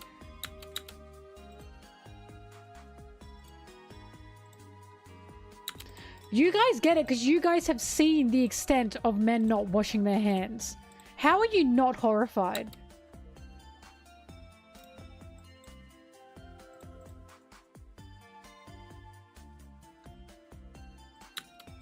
Also, when men are like, I don't touch anything, are you telling me there's a high percentage of men, right, who pull their pants down and they stand like this? And that's the nothing, you're not touching anything. And then you just pull your pants up. Not a shake or anything. Not a tuck, nothing? As fucking if you are either getting piss in your pants or you're getting piss everywhere.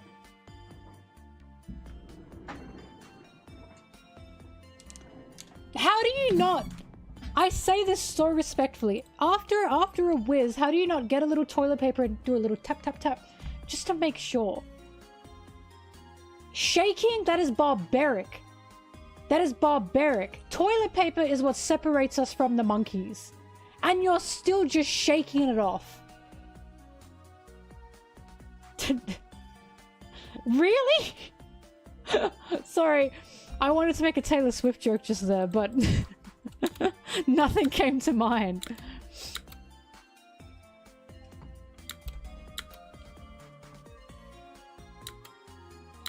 No, I couldn't think of anything. I just said you're shaking it off. And I was gonna say like Taylor Swift, but then I was like, that's not very funny. Anyways, seriously? Like, I just can't believe it. Lol, she's on our side. My god. I have heard some friends talk about you gotta shake it so you don't get that drop of piss in your pants. And I'm like, then why the fuck are you not using toilet paper? Just give it a bit of a tap. Is that not efficient? Instead of just shaking the devil out of it?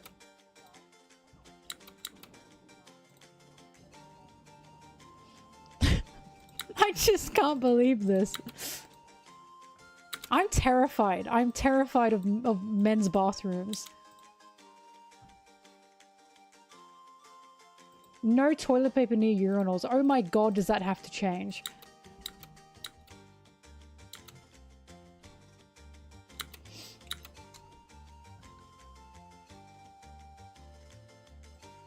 Oh my god, I'm terrified of male bathrooms. Oh my god, now I'm thinking about them, of men's bathrooms. I'm terrified. How do you guys survive in there?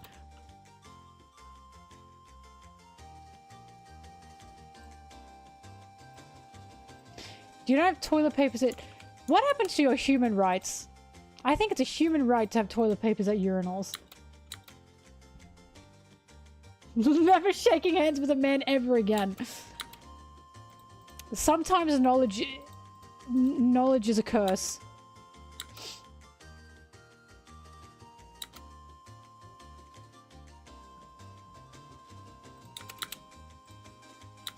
I don't know why this has become a common topic in my channel, but it has. And I think Zoro is the reason for this. And I've said this before. You can hate on Sanji all you want. I at least know that man wipes and washes his hands. That's all I need.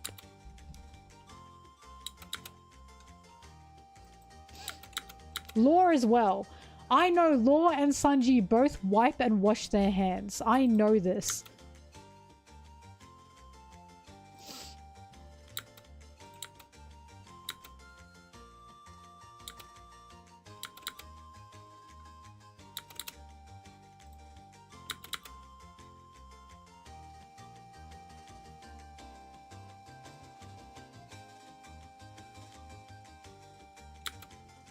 That's a good point. Like, listen. This is not meant to be weird. How do you... Chopper has different forms. So how do you think he prefers going to the bathroom? Because if I were him, I could not give up my reindeer form. I feel like it's more efficient in the reindeer form. I'm just saying.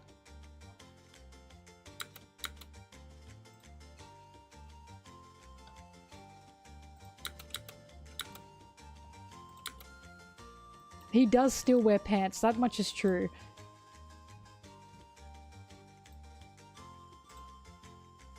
Hey, I think the opposite. I think Sanji bursts into the room or like onto deck, wherever Zoro and Luffy are, holds out a cleaning brush and says, "You are cleaning that bathroom.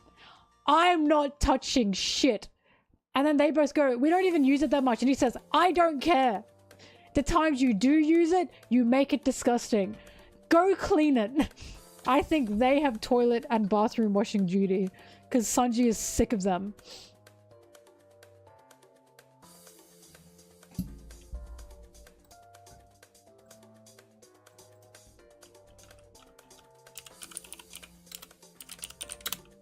Because you know, the place Sanji's cleaning is the galley. That's like his sanctuary. He's cleaning that.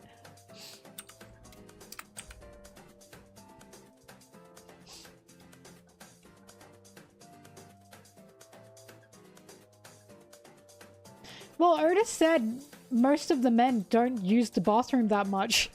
And I'm horrified! I've been horrified ever since he said that.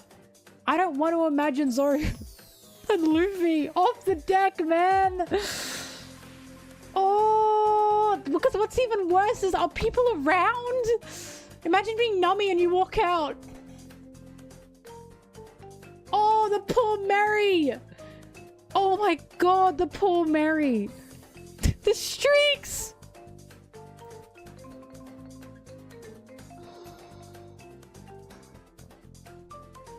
I'm really unhappy about this. I'm so unhappy about this. This is what I'm saying. No way Sanji is doing his business off the side of the ship. No way is he doing that. He is a classy boy. He is a classy boy. There is absolutely no way he's doing that. He wipes his ass, he uses the bathroom, and he washes his hands. Sanji is not. You seriously think Sanji's pissing off the side of a ship? On a ship where Nami and Robin are, where they could walk out and see him. You seriously think he's doing that? Sanji, the man who wears a suit every day, who showers every day, there is no fucking way he's doing his business off the side of the ship. He would not piss off the side of the ship. No, he would never risk that. He would never ever risk that. He would think that is insanely unsanitary. No way. There's no way he would. On a ship with Robin and Nami, where they could walk out and see it. There's no way he's doing that. He showers every day. He goes to the bathroom every day. There is absolutely no way he's doing it off the side of the ship. There's just no way. I know this man. I think he'd be mortified at the thought. He is a good boy, a cleanly boy. He ain't doing that. In a jungle, yes. If there were no bathrooms on the premises, yes. You think I wouldn't piss in a jungle if there were no bathrooms around me? Obviously.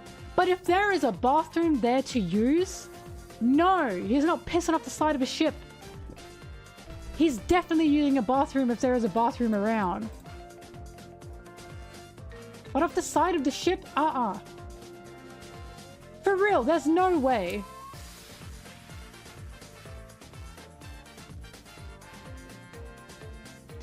Yeah, there's no way any Zeph or any of the Baratier chefs pissed off the side, because it's a restaurant where people come to visit. Sanji is an incredibly clean boy. A guy who showers every day is not pissing off the side of a ship, especially if he wears a suit as well every day.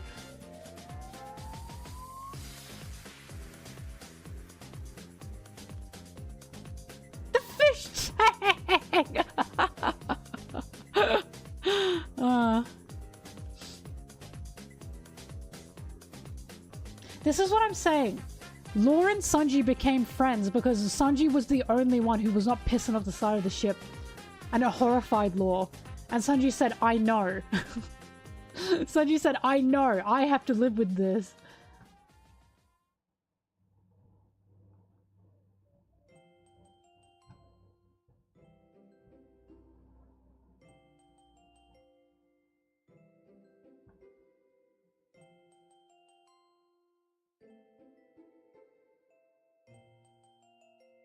No, he wouldn't. He's a doctor. He literally has a move called antibacterial curtain. You think this man is holding his wing out on the side of a ship? Not Law. Law is stuck up as hell. There's no way he's doing that.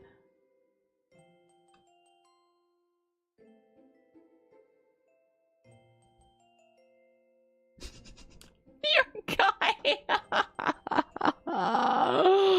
Not the piss hole. Oh my god. What a terrible thing to say.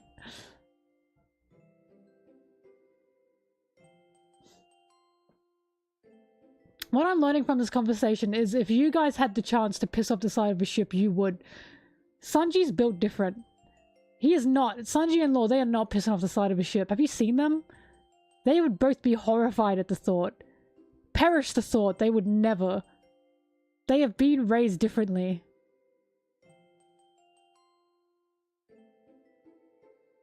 They're still dudes, but dudes can be different. Are you saying all dudes would just piss off the side of a ship?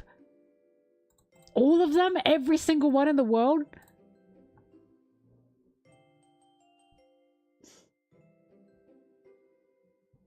That's what I mean. I'm seeing projection.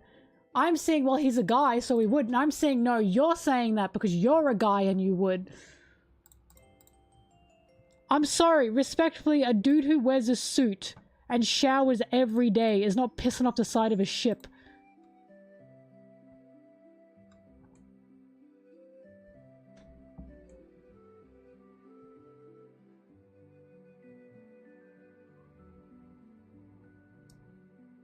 I'm drawing a line here. Because I know for a fact Sanji wouldn't. That's the line I'm drawing.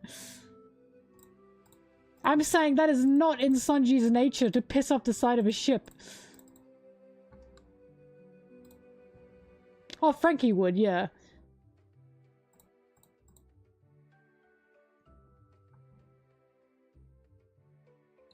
I can't find what I'm looking for here.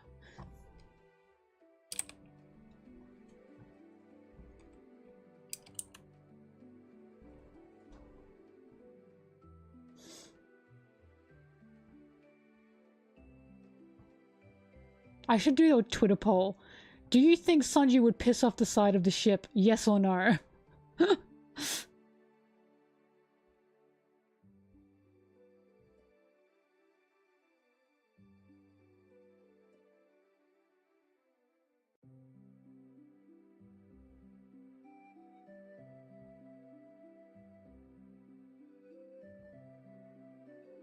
I must have called it Zoro.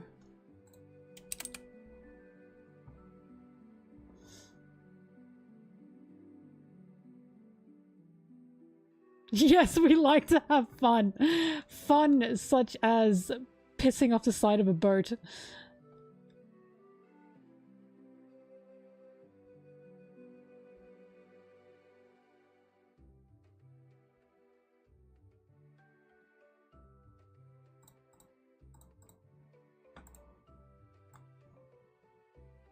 I'm shocked. I'm shocked at the projection in the comments that I was seeing in the chat. He's still a dude. Oh my god. The projection. The projection. Can you imagine saying to Sanji, you piss off the side of the ship, right? You're still a guy. He'd be like, what? He'd go, what does being a guy have anything to do with pissing off the side of a ship? What are you talking about?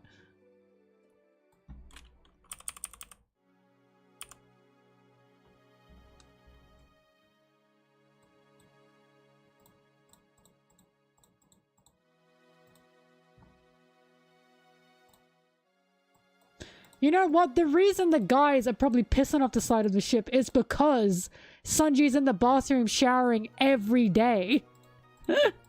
And he's using up the fucking bathroom. He'd go, stop pissing off the side of the ship. And they go, we're pissing off the side of the ship because you are always in the damn bathroom. Maybe stop using it for so long.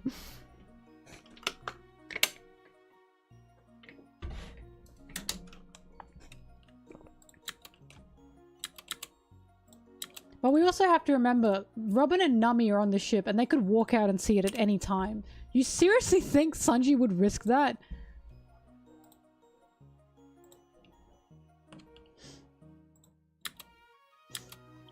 Jinbe fascinates me because no, he wouldn't. He's too respectable for that. But jumping in the sea would be funny. I like to believe Jinbe has his daily swim.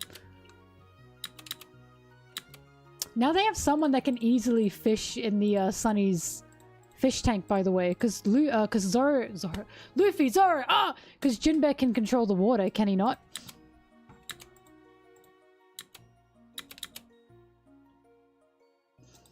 Jinbe's pissing in the fish tank.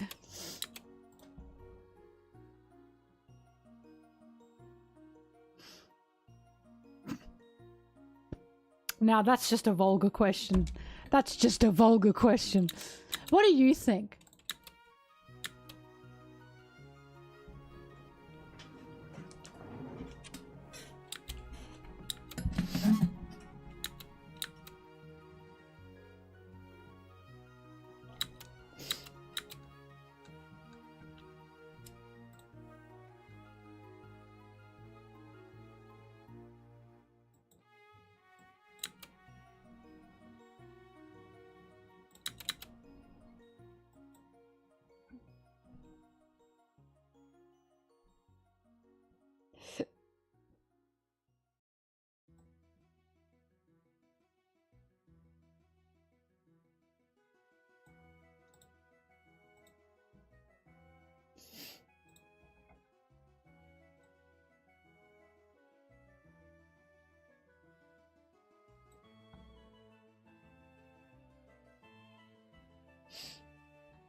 Right? I think Sanji suffers. I really think he suffers on that ship with those guys. Because because people go, oh, poor Nami and Robin when it comes to Zoro and Luffy's stinky ass. But here's the thing. Nami and Robin don't have to share a sleeping quarters with Zoro and Luffy. You know who does? Sanji. And he's the only guy who showers every day. I feel bad for him.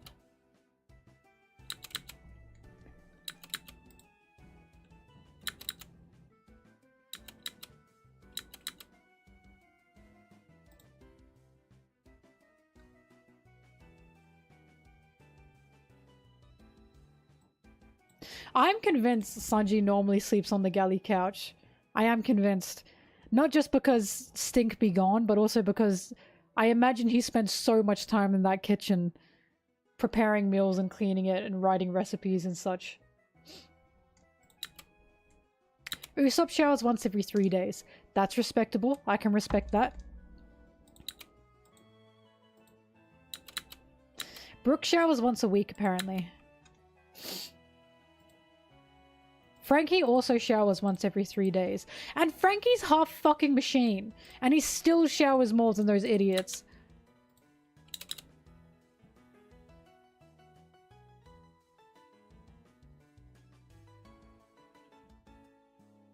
Luffy literally like rolls in mud. Luffy's the type in the morning he says see ya and then he comes back home covered in mud.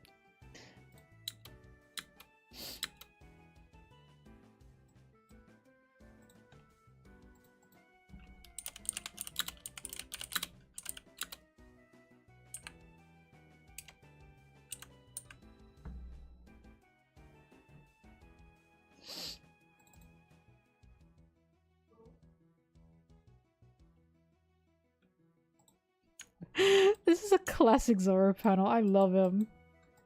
This is when he was like so look at this is when he was so fucking mad that Robin had joined because he didn't trust her. So this is what I mean. The same thing is happening for Zoro and Loki now. And he's only heard of Loki's reputation. I'm just saying. I think Loki's gonna be alright.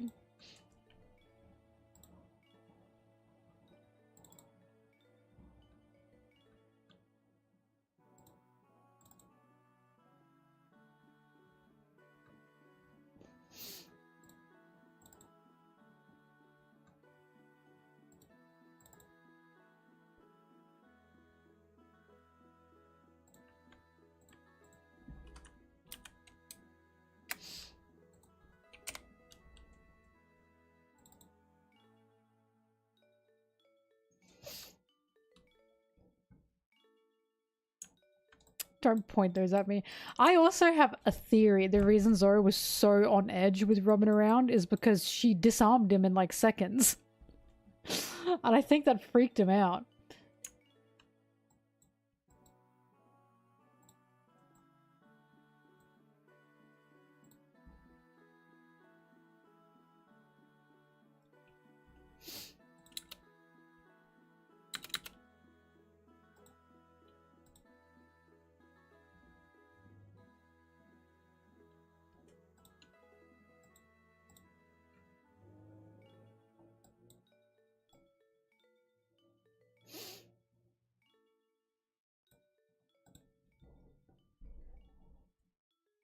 Also, that Zoro pout panel, the one that I just showed, that's what Zoro looks like in my head. Whenever I picture Zoro, I picture him pouting.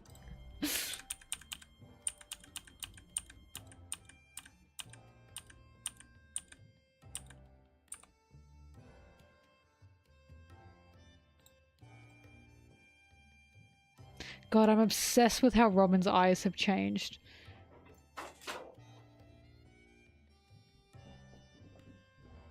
Okay, all my posters are falling. I'm obsessed with it because you can like see the light in her eyes now.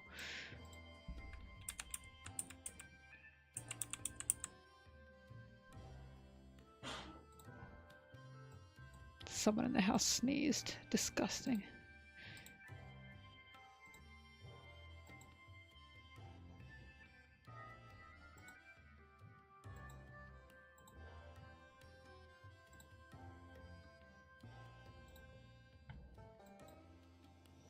Oda kind of has a case of yaoi hands.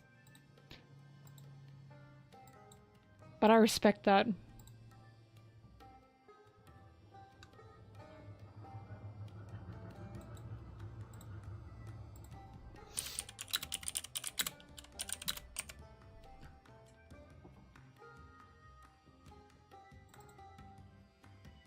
This is such a cute lore. Isn't he pretty? Mm. Oh fuck, I love this pen. They're just having a good time. First of all, Frankie on Robin's lap. Second of all, Robin and Luffy having a good time. Third of all, Law going, what the fuck? Fourth of all, Smoker slash Tashigi. Ah, good panel.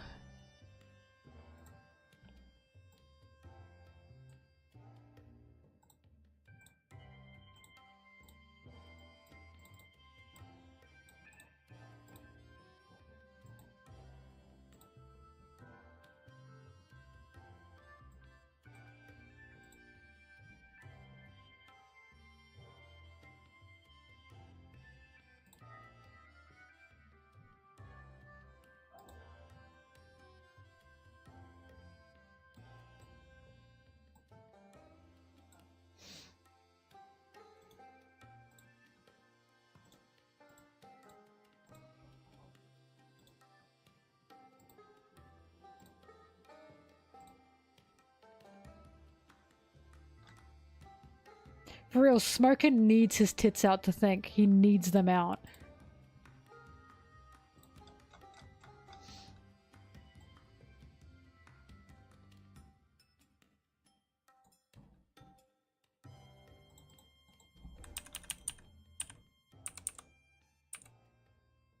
Law's so round. He's so round here. Look at him. He's so cute.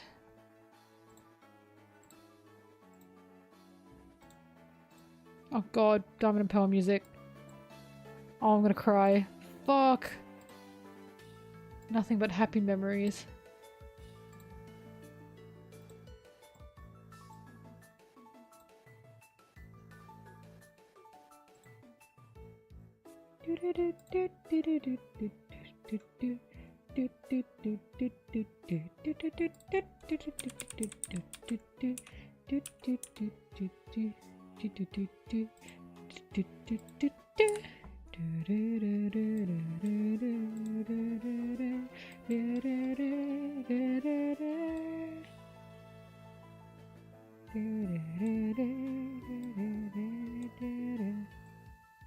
Great Pokemon game, platinum by a mile.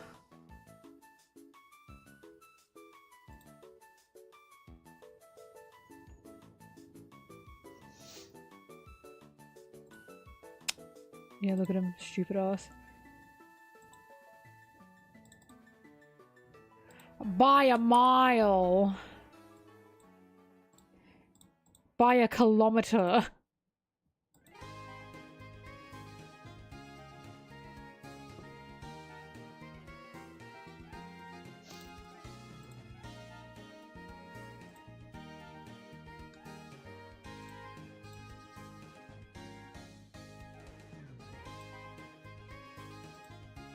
They're standing back to back, isn't that cool? He heard me.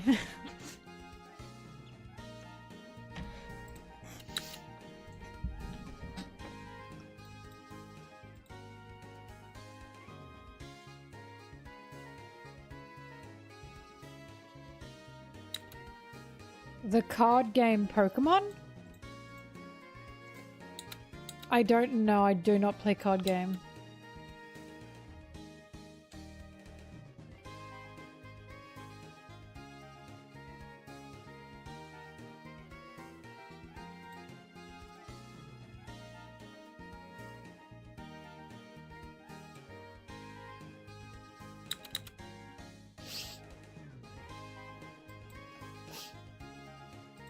Fun fact, I know Anna knows this. I thought for the longest time TCG stood for the card game and not trading card game. Because it just made sense in my head.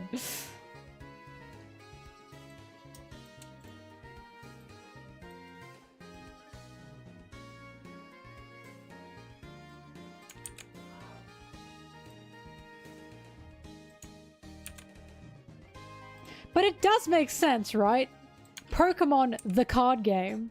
Yu-Gi-Oh, the card game. It made sense to me.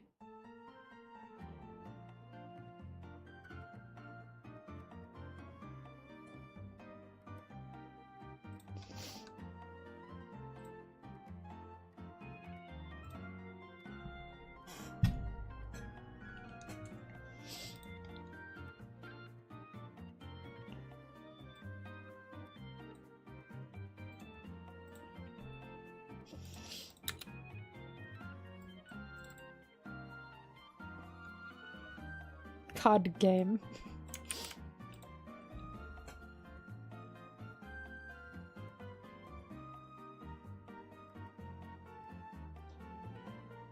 Oh, I pulled out a lash.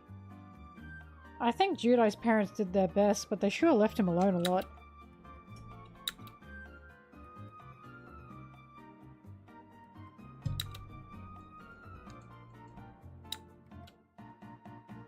The way he had, like, no friends growing up. Oh my god, he's so loopy cool.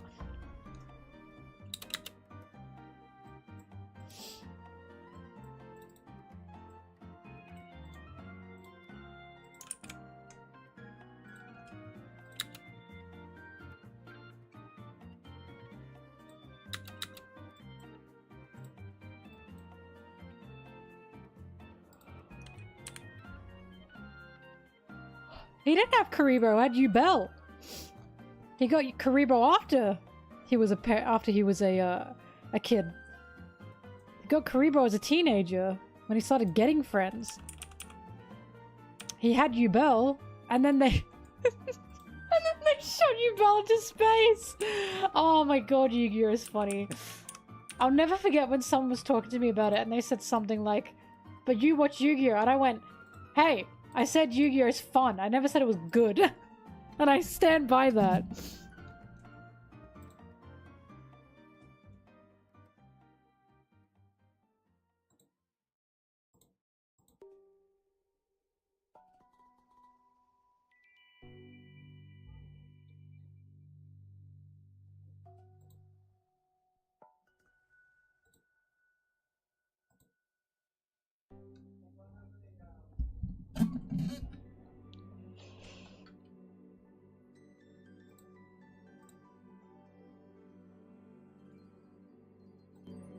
I should play Legends Arceus again.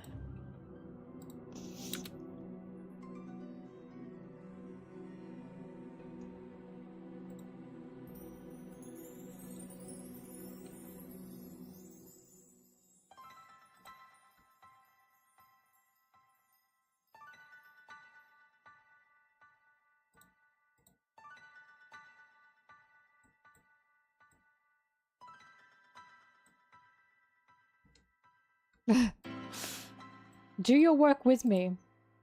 I promise I won't talk anymore. These are my Shimejis. I can juggle them. Look at that.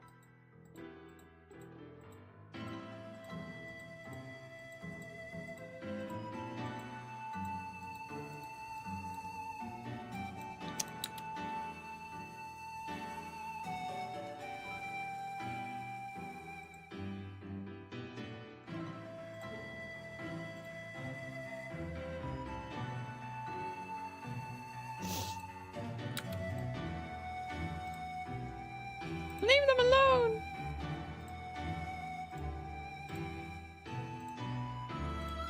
Oh god, the music in Legends Arceus was also really good. I forgot the name of the guy, but he was hot as hell as well. The Diamond Clan guy. He was, very attractive.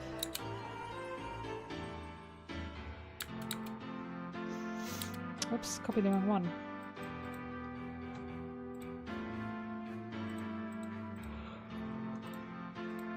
Ah, eh.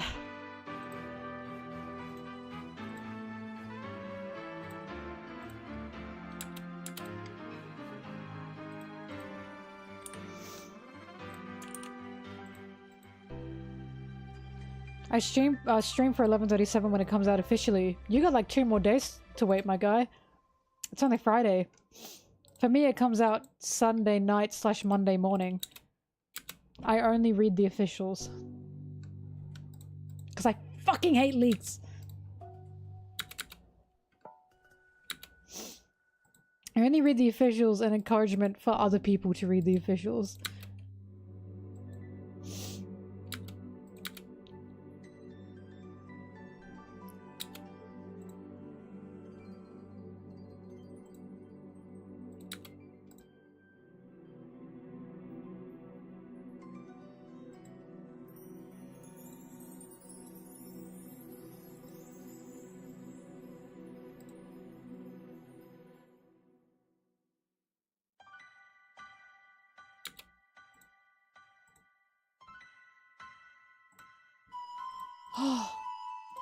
Oh my god, I have to play Legends Arceus again. I need to experience Ancient Sinnoh again. Ugh.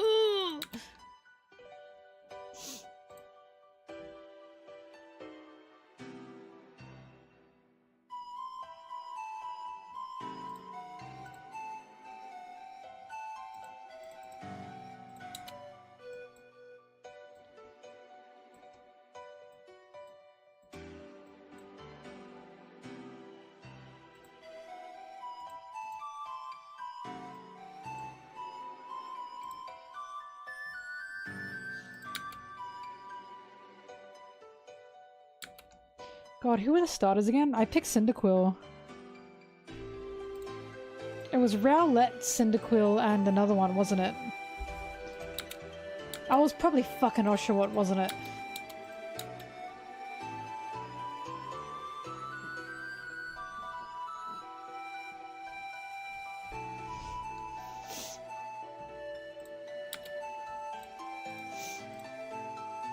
Yeah, no wonder I forgot. Yeah, Cyndaquil was my pick. Still is. Also,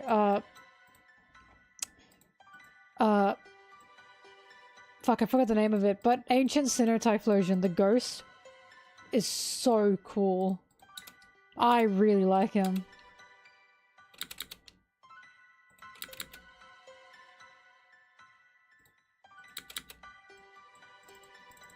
Hisuian, that's right, yeah.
$79.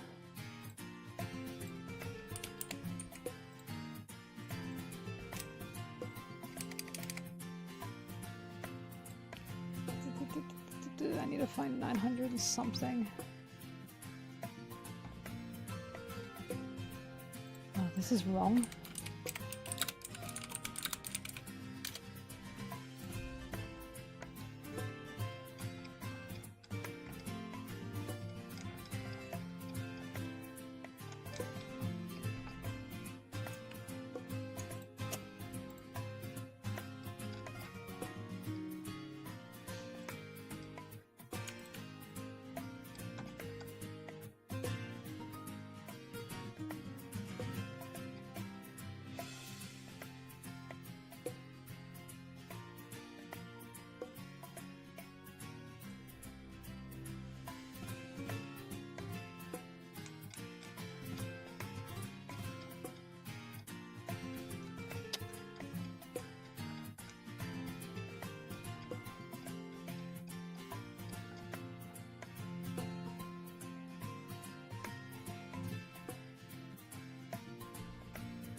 Sorry, I'm looking for a chapter.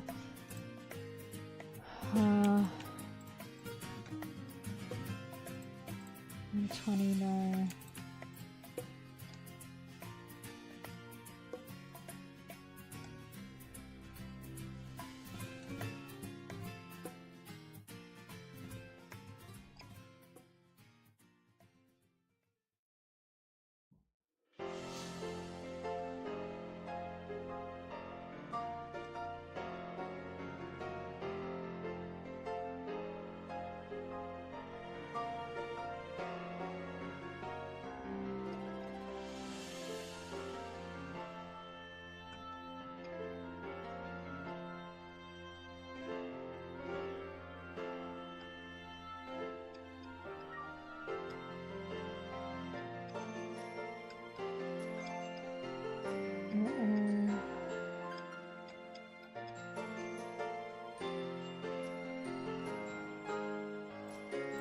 That's what I was looking for. Chapter 918.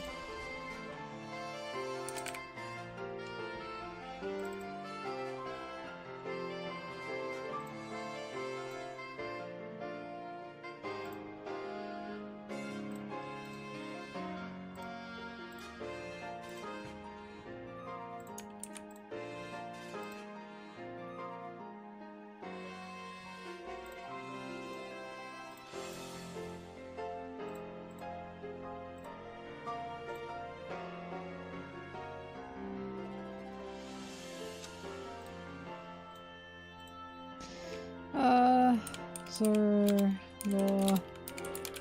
Manga page 918. I was looking for this.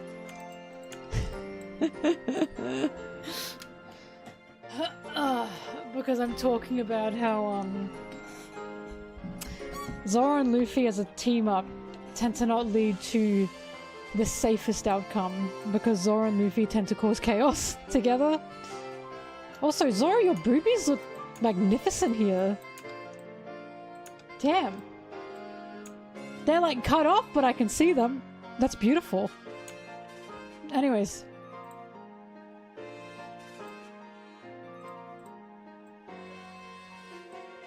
Law was also thinking that.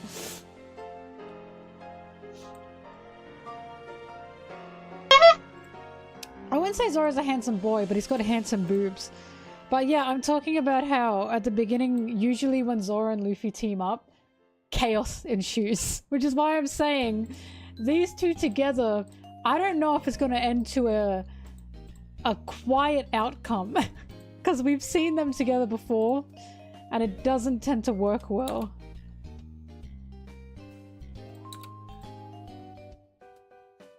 Right? They enable each other. Sanji even said that. So it's like, I'm scared. I'm scared of the outcome of those two running off together.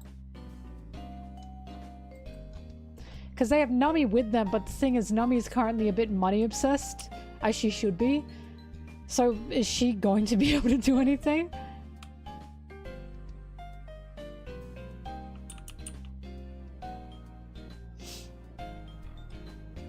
Anna, who were you a fan of in Danganronpa?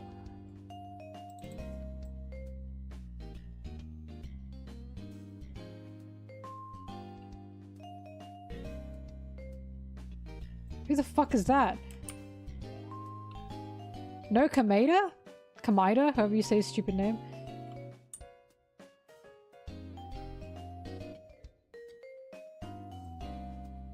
Oh, I think I remember her.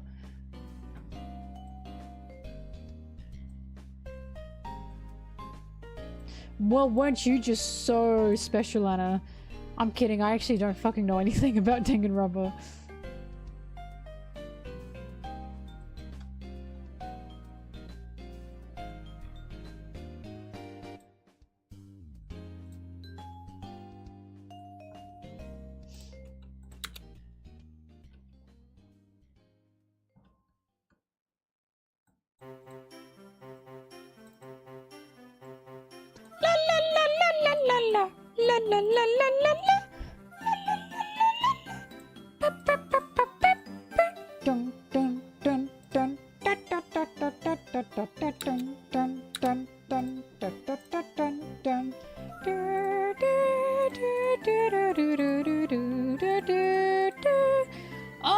god, I love Diamond and Pearl.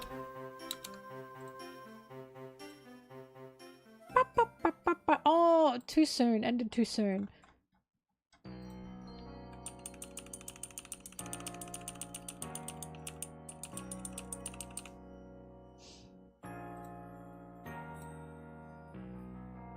My god, Legends Arceus had really good music. I have to play it again. I think I rushed through it and didn't really appreciate it when I was playing it.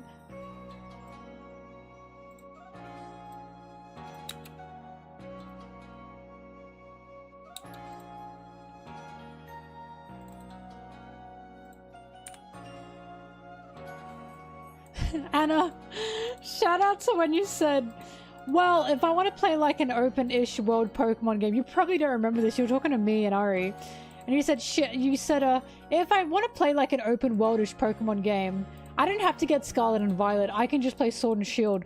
And both me and Ari went, no! I'll never forget that. Just two completely different vibes. Because you were like debating about buying it and we both went, no. It is not the same.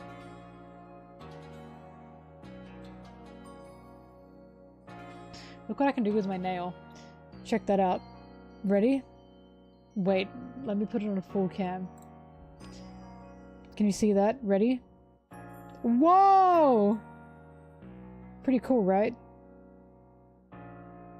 It doesn't hurt, by the way.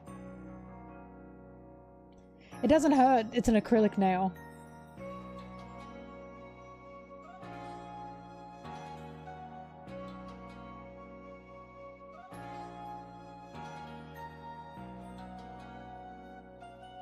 Me, me, me, me.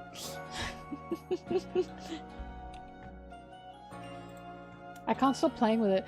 I want to break it off, but then I won't have anything to play with anymore, and then that'll upset me.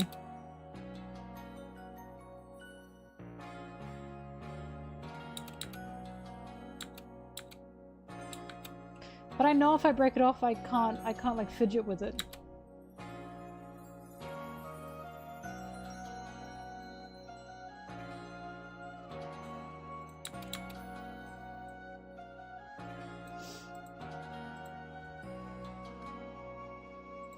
My instant gratification is doing this. That's my instant gratification.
Luffy's gonna make things worse. I'll go stop him. He's gonna get lost.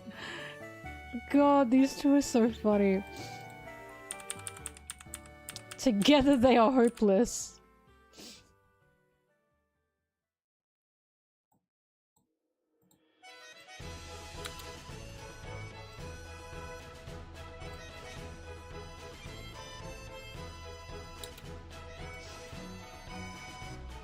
Jinmei didn't know. It's not his fault.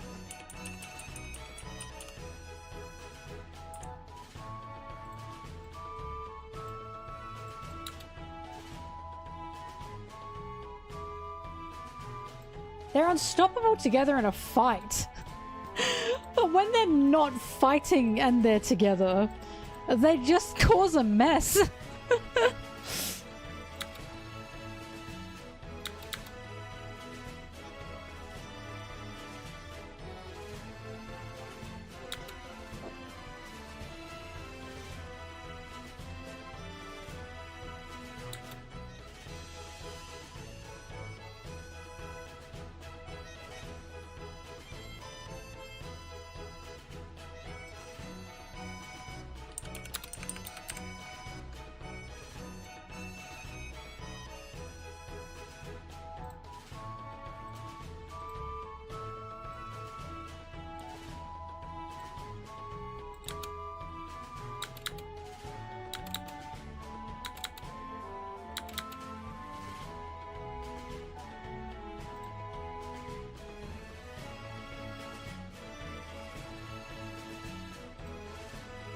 When they fought a tsunami.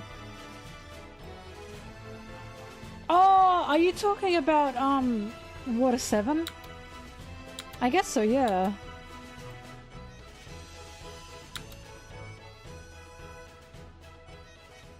But that was shown as well, that they're kind of chaos creators, aren't they? Zoro got stuck in a chimney, and Luffy got stuck between two buildings. Oh god.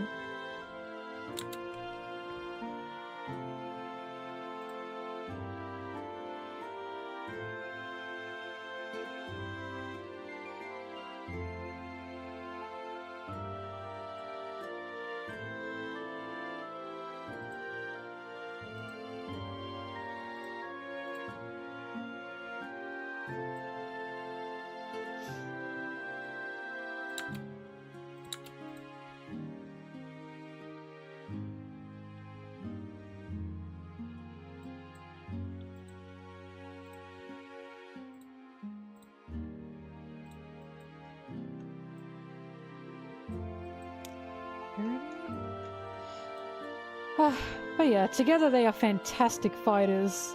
But outside of fighting, they tend to be a bit Tweedledee and Tweedledum.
I feel like majority of the Straw Hats are babysitters.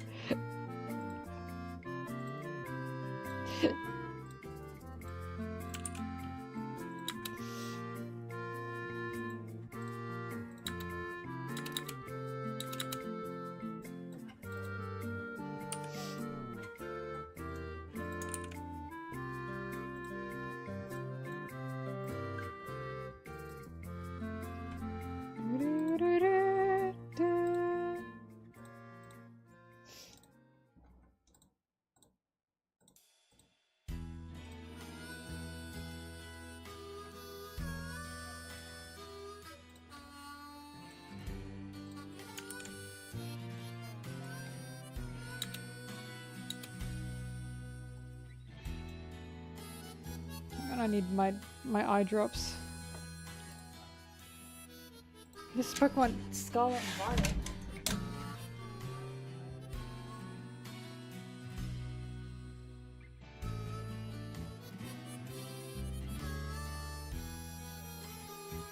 Also, I gotta put my tea in the fridge. I'll be back.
Oh,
You know what I think about? How big a trend Yokai Watch was in Japan when it was out.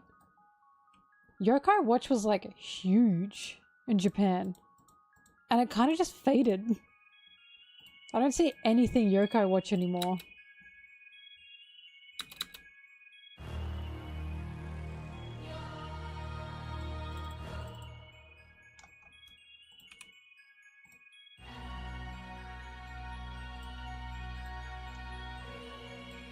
God, this song is amazing.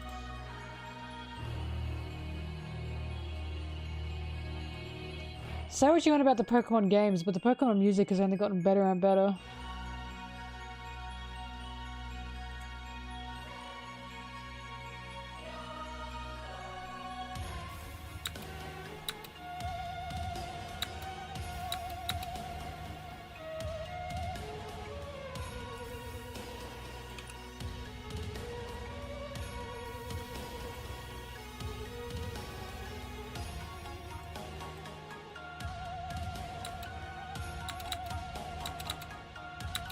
The final boss for Scarlet and Violet was so good, because the champion was a real disappointment.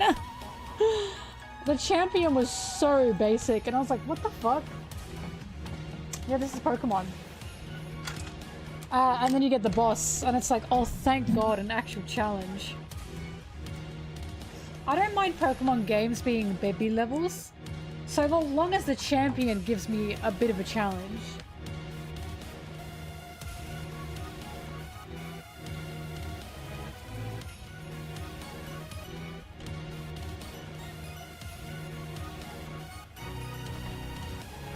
Say what you want about Sword and Shield.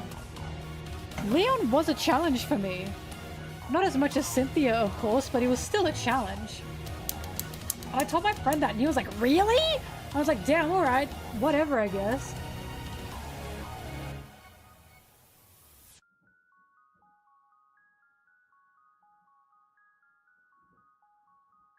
My least favorite Pokemon game?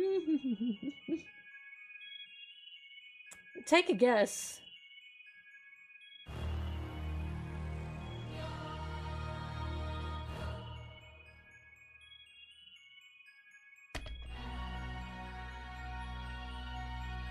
No, far from Sword and Shield. I loved Sword and Shield.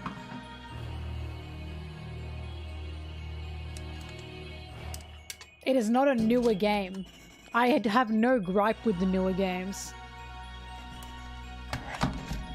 Nope, not X and Y. I liked X and Y. This is Area 0 from Pokemon Scarlet and Violet, by the way. Nope, not Gen 1.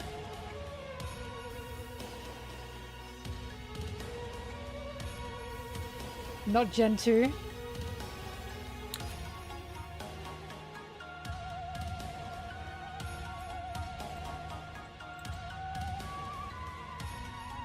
Black and White. Correct! Ding ding ding ding ding ding ding! That is my least favorite Pokemon game ever.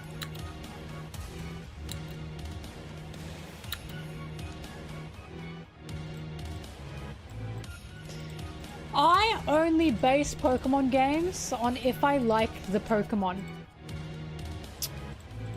I'm not fussy. If I like the Pokemon, I'll like the game.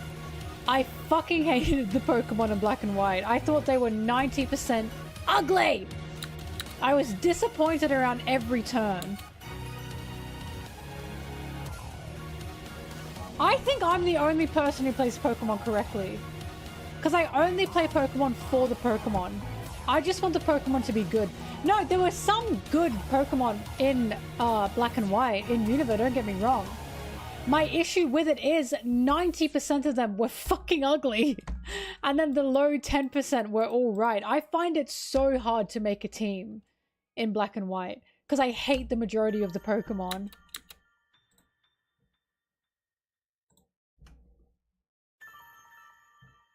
The bugs were good. They had good bugs. That was probably one of the only good things.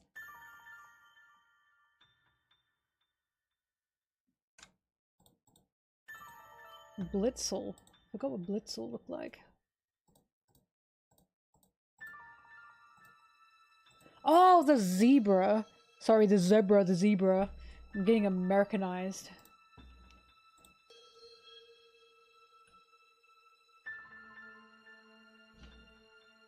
I like the bugs! Oh my god, I literally said the bugs were like one of the only good parts.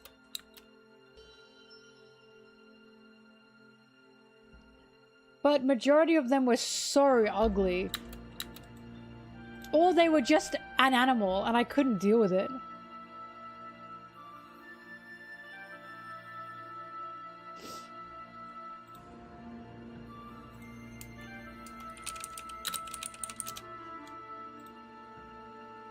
You like the ice cream? You're trying so hard to be different, Anna. You're trying so hard to be different. Don't even talk to me anymore.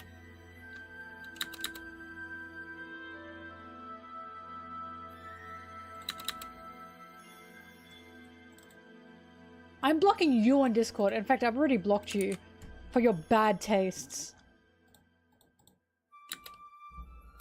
But yeah, I don't care about gameplay. The Unova had good human characters. Black and White had good human characters. I don't care about gameplay. I care somewhat about the humans. But the fucking Pokemon, they are what I play Pokemon for. I play Pokemon because I'm excited to make my team. I'm sorry, I was not excited in Black and White to make my team. Because I was like, why are nearly all of them ugly?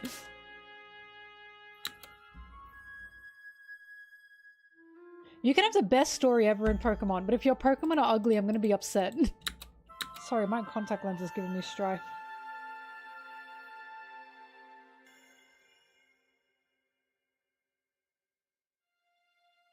Because here's my thing.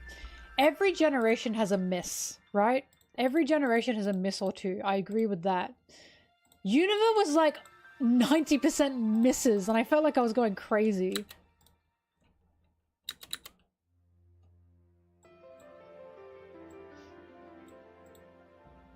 I'm sorry, I hate Oshawott. I'm sorry. I know Oshawott's like the golden boy.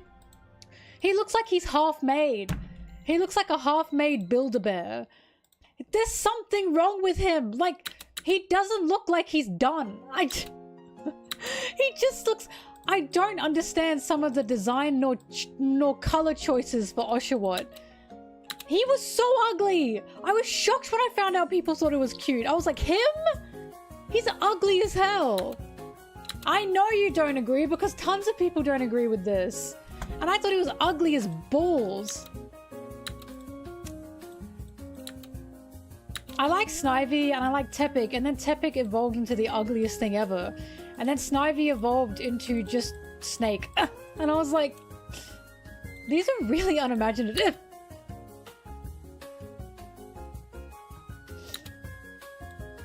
Going from Piplup to Oshawott, I'm sorry, that is such a downgrade. It is such a downgrade. Piplup was like perfect. Oshawott, I was like, what the hell am I looking at? I know Digimon, I'm sorry, I'm never doing Digimon. I hate the Digimon designs most of the time. Why do they like evolve into men? You know what I mean? I don't like that. Piplup is a tough act to follow and they fucked it up big time. They needed to do something better than Oshawott to follow up Piplup. Have not done Monster Rancher, I'm afraid.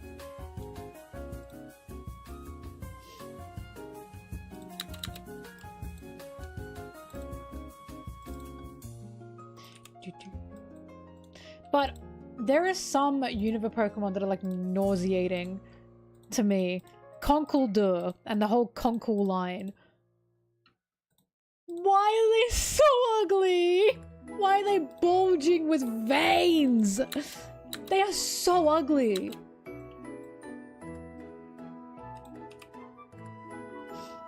I never watched Digimon, no. Oh, I kind of did, but not to the extent of Pokemon. Piplup's one of my favorite Pokemon ever. I think it's perfect. Also, in my defense, I watched Pokemon from Generation 1 to Generation 3, and I still like Sinnoh the most.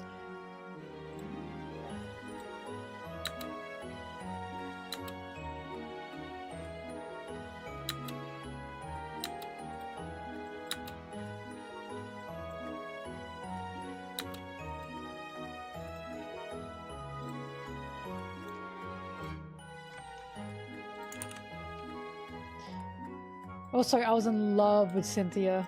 Cynthia and Dawn, I was in love with them. But specifically Cynthia. But like, Cynthia's team, look at her team. The Pokemon on her team, and you're gonna tell me that Sinnoh doesn't have just an insane lineup of Pokemon?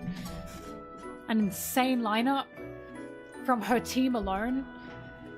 Like, going from Gen 4 to Gen 5, it truly... I do think if Gen 5 didn't come after Gen 4, I maybe might not like it. I maybe might not hate it as much. Oh, the fire types! Oh, boo-hoo-hoo! So it's missing a few fire types. At least they still fucking have them. And at least the fire types they have are attractive and pretty and nicely designed. Such as Infernape, you dick. At least the fire types they do have are nice. I'd take one good fire type over 10 shit ones. Thank you very much. The fire types, grow up. Who fucking cares? At least they're good and well-designed Pokemon. I'd rather take good and well-designed one fire type over 10 ugly fire types. That's all anyone has to say about Platinum or about Sinnoh. But the fire types, so the one bad thing is you just wanted more of it, huh? That's the one bad thing. What a bad thing. Sad. But my point still is, if Gen 5 didn't come after Gen 4, I might hate it less. But because Gen 5 came after Gen 4, I was so upset. Because I was so excited. And then the Pokemon were really ugly. They were really ugly. I was a child. I was crushed. I was like, not only were the Pokemon ugly, the anime sucked. The anime sucked, and I was like, what is going on? It just didn't have anything going for it, I'm sorry. All it had was N, and that was about it. But it just wasn't enough.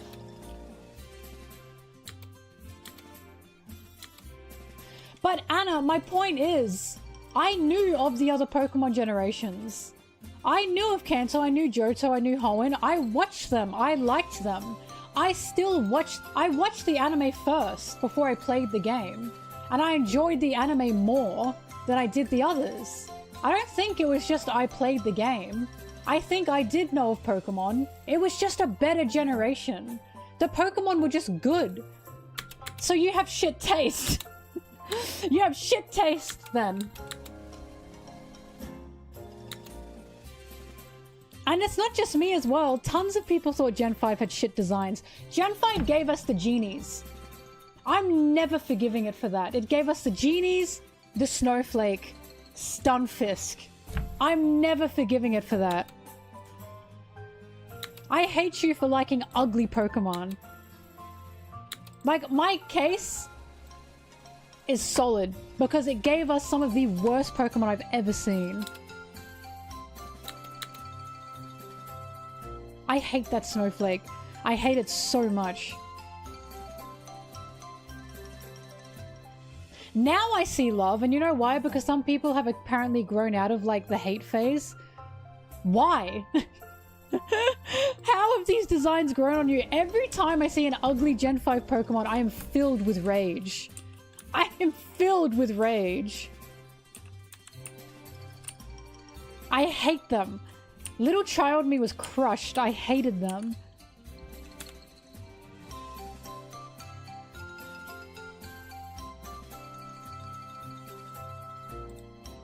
Anyways, I'm never not going to be a Gen 5 hater.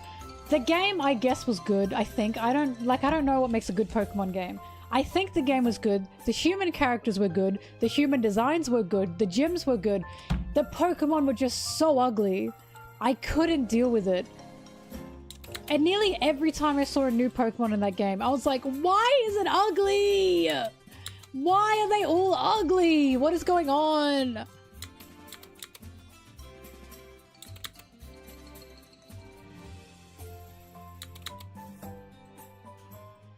But yeah, Gen 4 was an incredibly tough act to follow. Incredibly tough. I kind of feel bad for them. They needed to not do like a whole new region with all new Pokemon after Gen 4. I think that's where they screwed the pooch. because I think making Gen 4 a region where old Pokemon got new evolutions majority of the time gave them some of their best Pokemon because they could work off an old design. But for Gen 5, it was nothing but new Pokemon, and personally, I can see the struggle. I can see them running out of Pokemon to add. Oh, ice cream cone! Snowflake! Rubbish bag! Come on! Poo-poo. Poo-poo designs.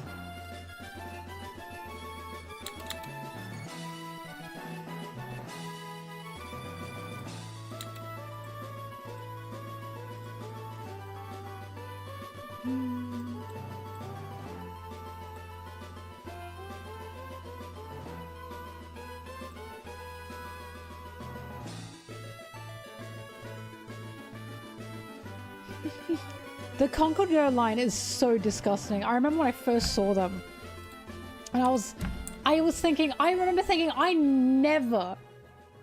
never want to see this stupid Pokemon ever again. Thank God Conkeldurr is not the one that they shove in your face. For some reason, it's the Snowflake. That's why I have beef with the Snowflake. Why is the Snowflake in every single game? Who the fuck is asking for it? I'm just so lost.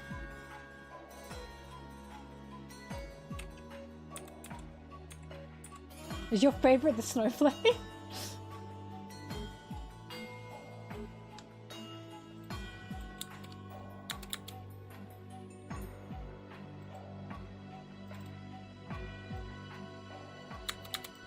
But yeah, Gen 4 was definitely a tough act to follow, I'll give it that. I do think if it didn't come after Gen 4, I probably would have liked it more. But it did. Chimchar, Turtwig, and Piplup. Just the best little guys. Amazing evolutions. And then you... the Oshawott, Tepig, and Snivy. And I was like, who the fuck am I meant to pick here? Torterra, a beast. Infernape, a beast. Empoleon, a beast. What the fuck? What the fuck is Emboar? Like, I just cannot.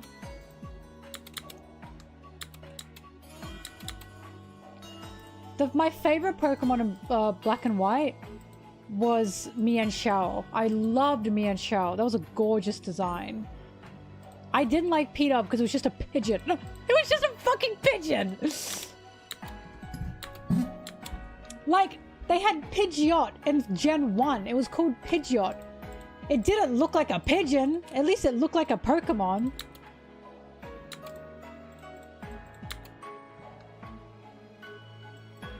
I'll take Incineroar over Emboar any day. Any day. People clowned on Incineroar. I thought it was awesome. And I know my opinion's valid because Japan also loved Incineroar. Is there a single Unova Pokemon in Smash Bros? No. That you can play? A single playable Unova Pokemon in Smash Bros? No. I don't think so. Arse.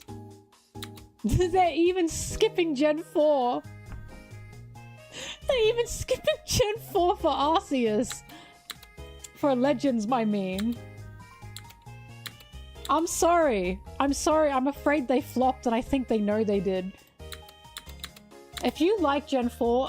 if you like Gen 5... Did I say Gen 5 or Gen 4? Anyways. If you like Gen 5, you're just trying to be different. You're just trying to be not part of the IT crowd. I see you. You're the... Actually, I liked it crowd.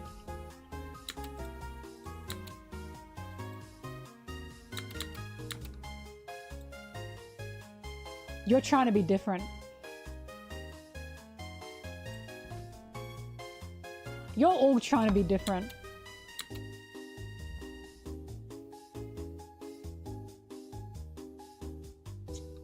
Dude. You know what I'm gonna say here? Get off N's dick. That's what I'm gonna say. Get off of N's dick. N was good, but he wasn't good enough to save that game.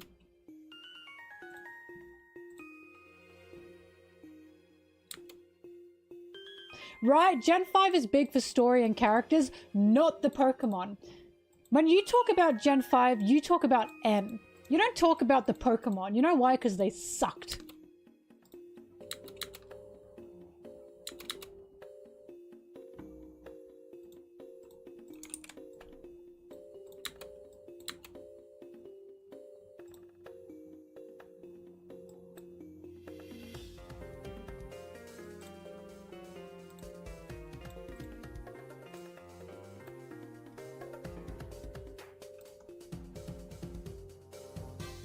I liked N. I liked N. But he wasn't enough to save the game for me.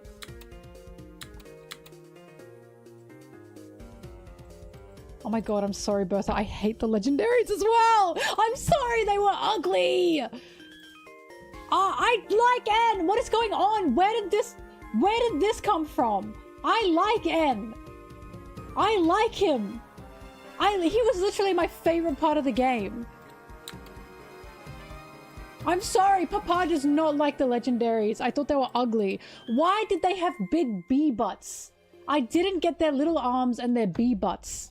I hated them. Again, they looked half-made. They look like they'd been half-baked.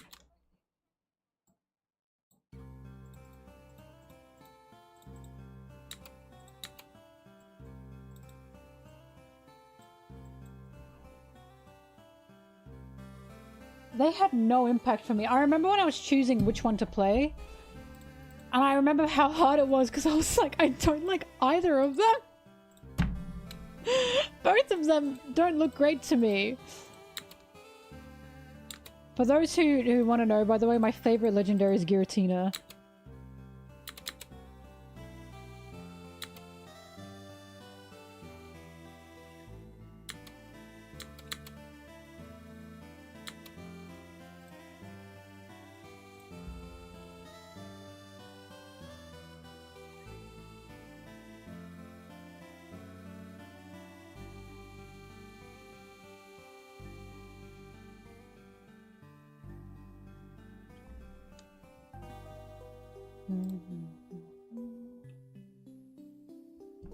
Shaman or Celebi? So, Celebi or Johto and Shaman Gen 4. Thanks, Anna, for proving me right. And that no one plays Black and White for the Pokemon!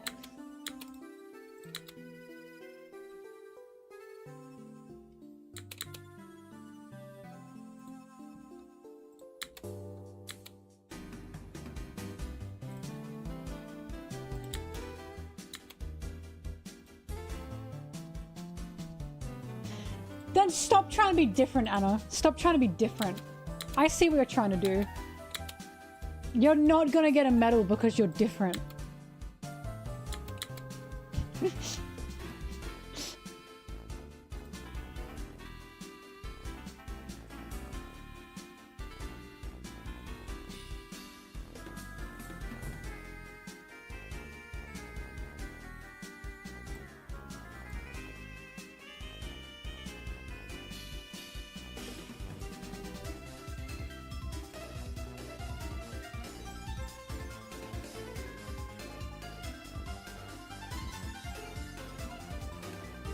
This goes the other way, actually, because Anna said, I think you're destined to hate the gen that came after the gen you love. I know that's not true, because people whose first game was Gen 3 loved Gen 4. I have never met someone that said they hate Gen 4. And a lot of people started on Gen 3. Same goes for people who started on Gen 1, and then they played Johto. They loved it. That is simply not true. And I know for a fact that's not true, because I know multiple people who started on Hoenn, and they loved Sinnoh. I think that's what people who like Unova say, because they're trying to justify why people don't like Unova. That's what I think. Well, you're just not going to like the gen after the next gen. Wrong. Wrong. That is so incorrect.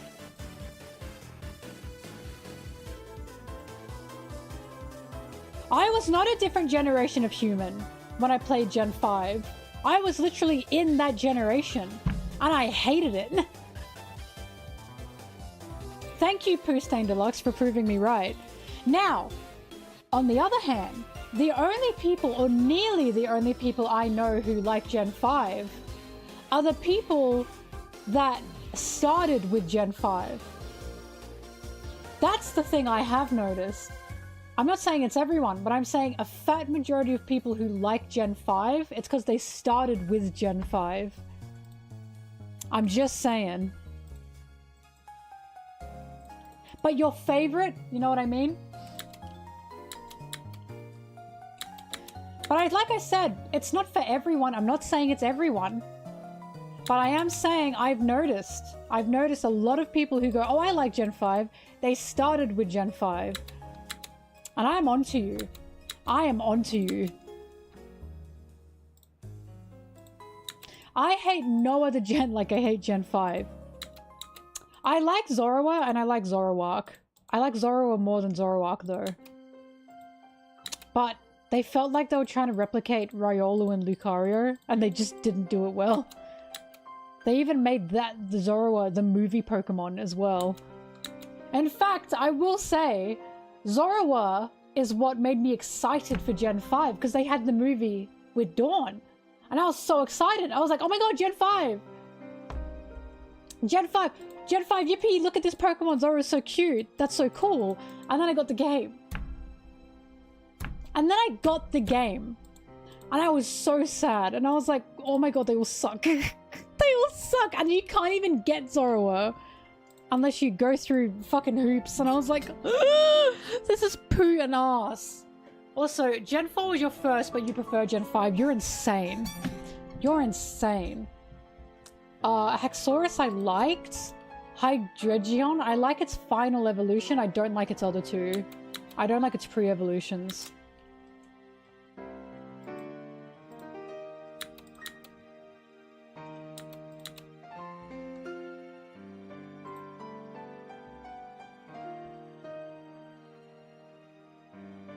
The bugs are good. I've explained this. The bugs are good. I give Gen 5 props for their bugs. It just wasn't enough. It simply wasn't enough.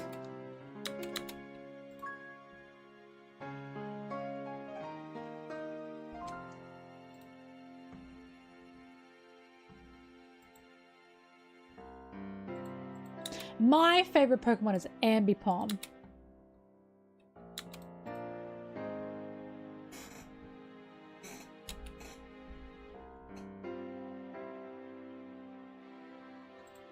We didn't have the event, Anna! Because I was American!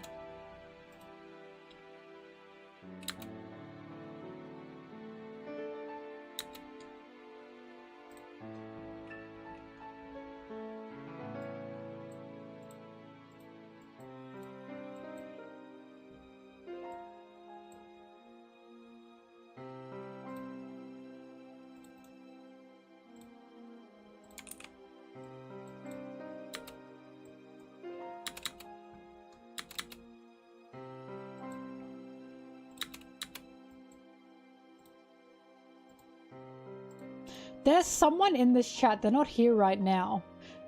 They like the genies. They are the first person I have ever met who likes the genies. Because even people who like Gen 5 admit that the genies are arse. I was shocked to my goddamn core, I'll tell you what. Because I was like, the genies... That's insane. Respectfully, that is insane. Bertha, how? They are so ugly. They are so ugly. What do you like about them? They are the ugliest things I've ever seen.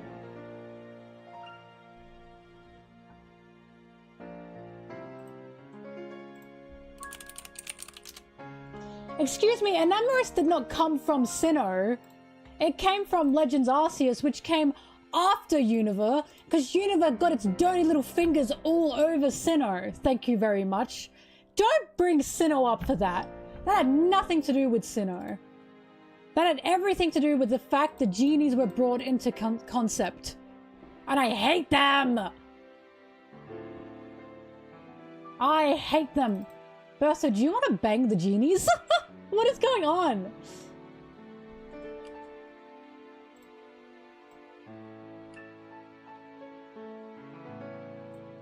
The Therian forms, they are even uglier. Are the Therian forms when they're on all fours? And they're like creatures with faces and like bead tails?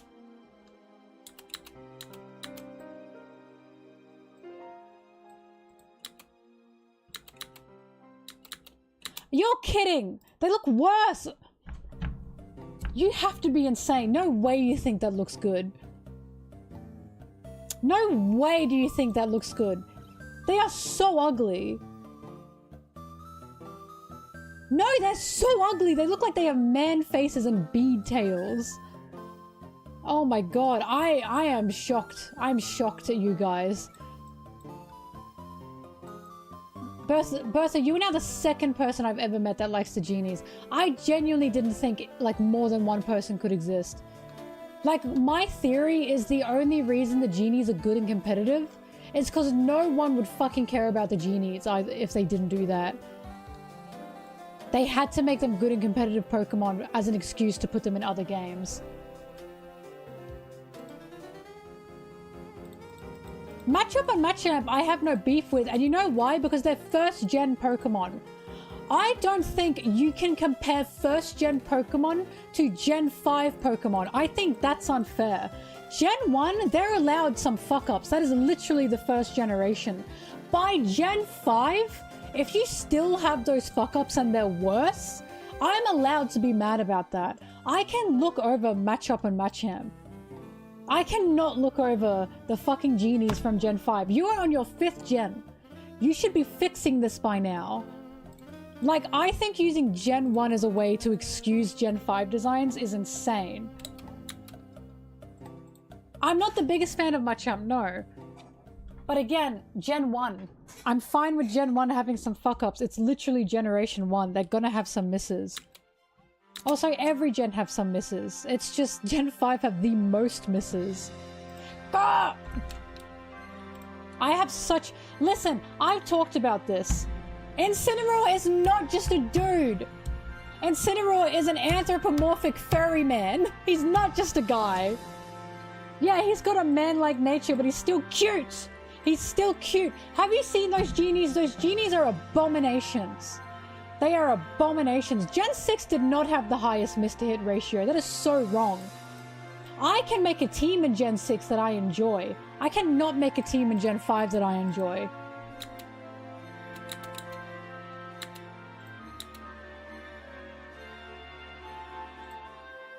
Anyways, look.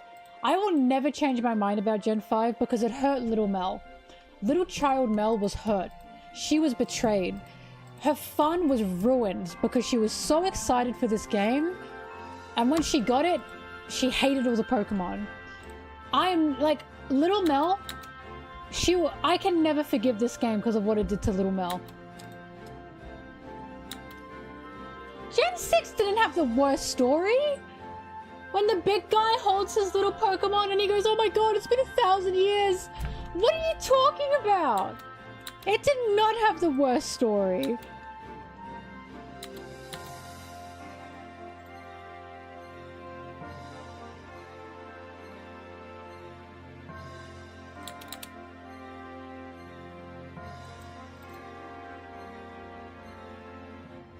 Gen 5 was definitely not that bad. That's crazy.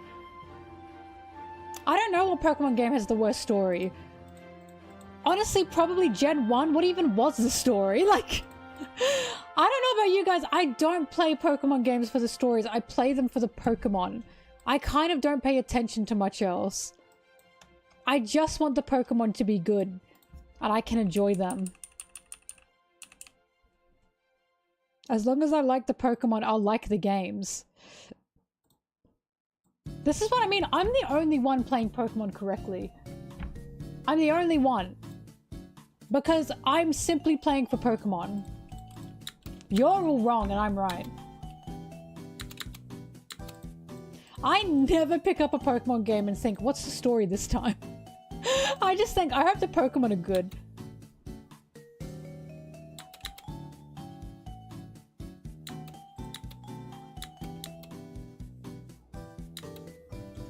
You listed a few.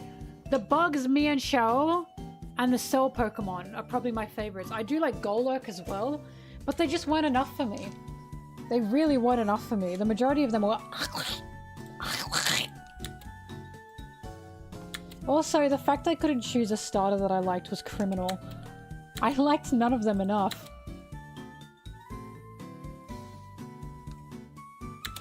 Baby Mel was excited to face off God Pokemon, but why did they have to be so ugly? Baby Mel was excited, but Baby Mel was disappointed that everything was ugly. Yeah, what a great story. Why are they all ugly?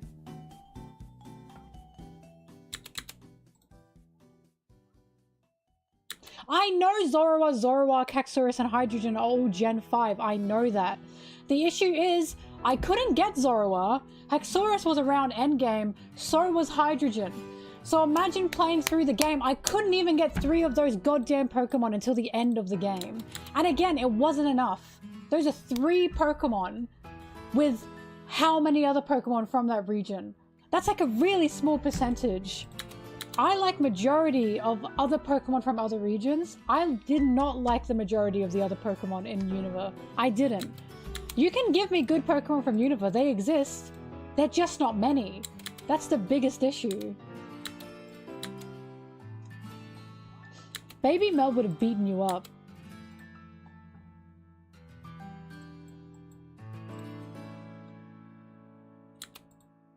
I hated Scraggy. Oh my god, I hated him. He pissed me off.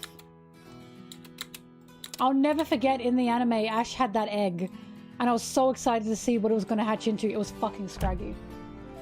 It was fucking Scraggy. And I was like, why did they have to pick an ugly Pokemon? And then I realized they're all ugly.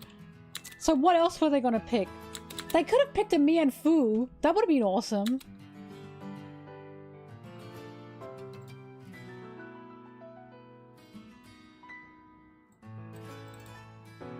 He can have funny guys, but why are they ugly?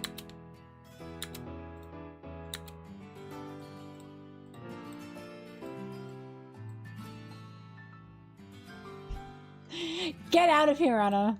I don't want to hear this anymore from you.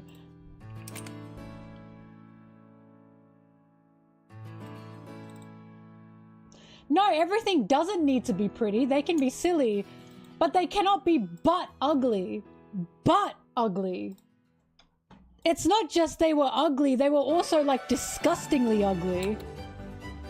Sandile was inoffensive. He was alright, but I didn't care much for him.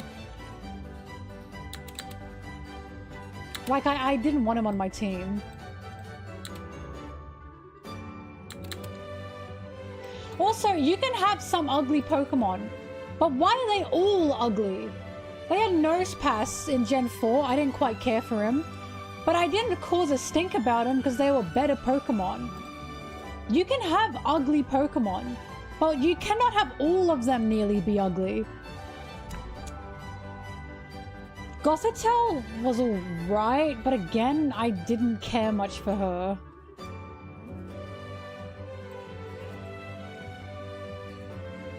I just remember thinking, I feel like she's a worse Gardevoir. Nosepass is Gen 3? Okay, then Gen 4 had perfect Pokemon.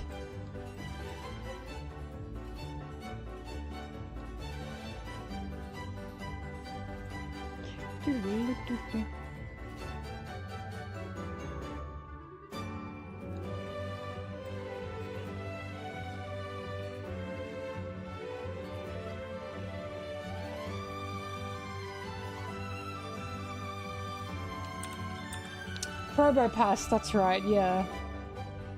Solos is the Cell one? I talked about him. I do like him. He was alright.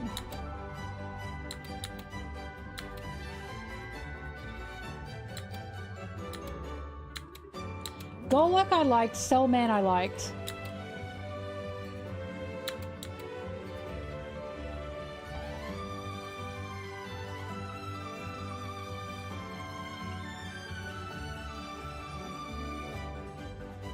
I fucking hated Stalk and Throw. I hated them. They were just men. They were just men. The way they walked around was weird. I hated Sigalith. I'm sorry. I couldn't decipher what the hell he was. And you know what's embarrassing to me? Pokemon have already done totem Pokemon before. They had the green bird Pokemon. I forgot its name. They look significantly better than Sigalith. Significantly better. Because I could at least determine what they were.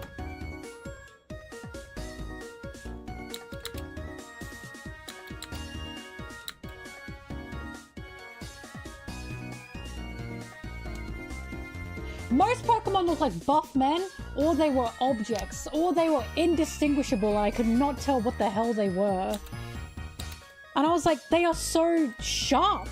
They are such shapes and they are so sharp and I couldn't tell anything apart. No, I'm not a fan of Hitmonchan and Hitmonlee.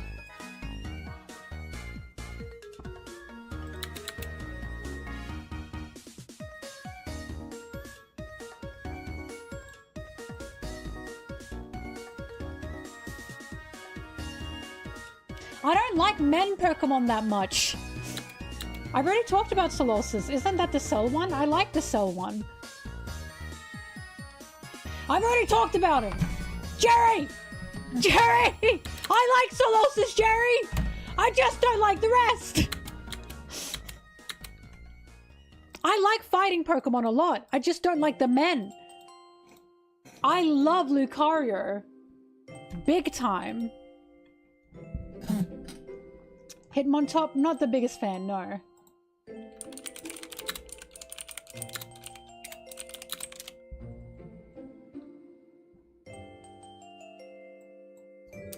One of my favorite types is normal types though. I like Gallade, I like Heracross, I like Pangoro, I like Blaziken, I like Urshifu. Urshifu's really good actually. I like Toxicroak. I like Krogunk a lot. Hariyama, I like his design. Poliwrath, I like. Beware, I like. Mienshao, I loved. Mienshao was my favorite from Gen 5. It was the only one I really liked from Gen 5. Flamigo, I like fighting types. I just don't like when they look like men. Incineroar gets a pass because he's also Big Cat. If they're like anthropomorphic men, I can give them more of a pass. But if they're just men, I kind of hate them.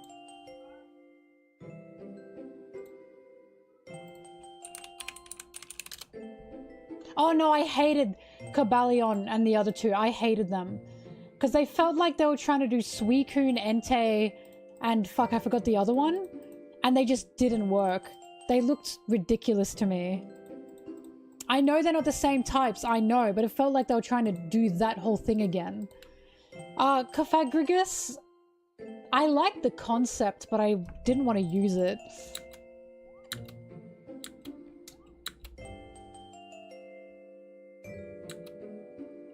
Hariyama I liked because he's less dude-shaped and more round, you know what I mean? But he does have Yowie hands. Look, I wouldn't use him in a team, but I don't mind him.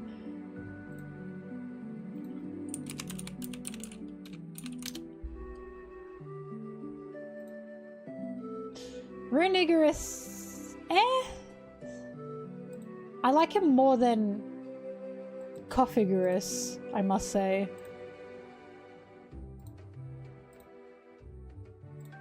Look, when things are objects, I just kind of don't like them as much. I did a favorite Pokemon list a while ago. But I'm not sure how I can find that again, because this was eons ago.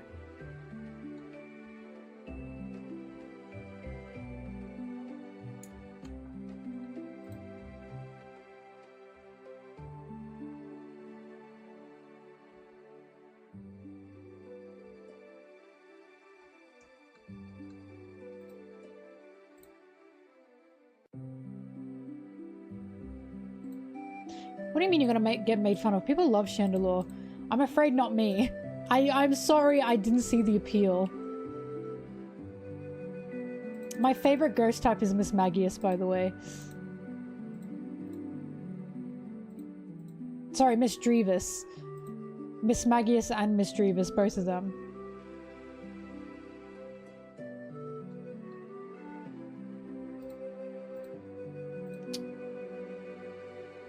How do I find that Pokemon list?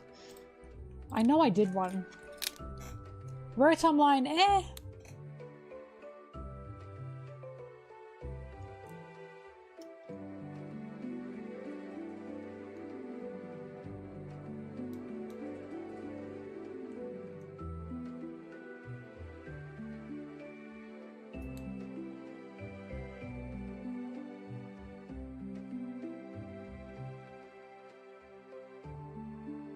I know I did a fave Pokemon list, I have to find it. So you guys can understand my tastes.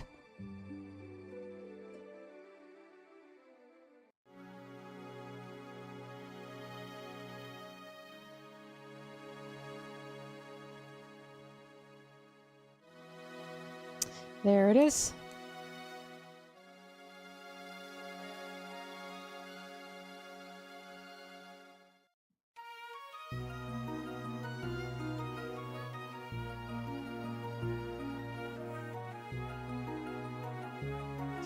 Here you go. I even sent it to MelonTee's Melons.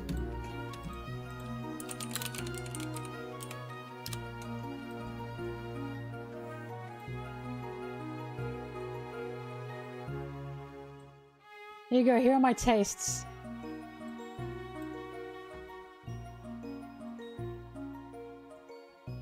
Normal, Ambipom.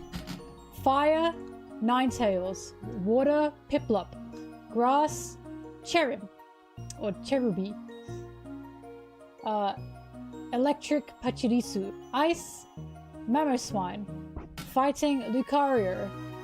Poison, Drapion. I fucking love Drapion. Ground, Garchomp. Flying, Drifloon.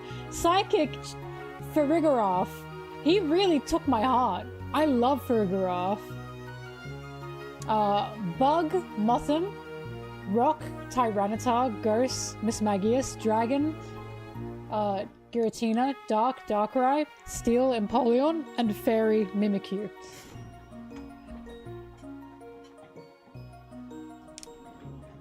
Half of Dawn's team, yes. So you can see I did really like the anime as well, but also they were just good designed Pokemon.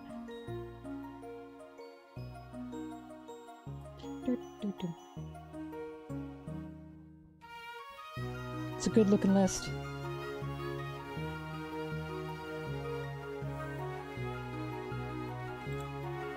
Put you back.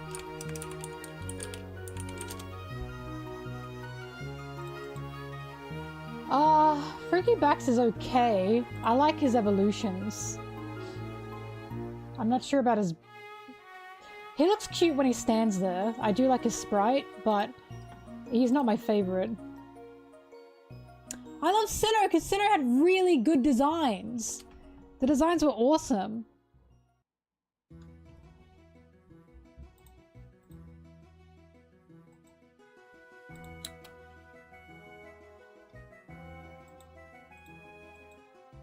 Like Garchomp, would you pick Garchomp or Haxorus? And don't try and be different. Don't you dare try and be different. We all know the answer. Garchomp is peak.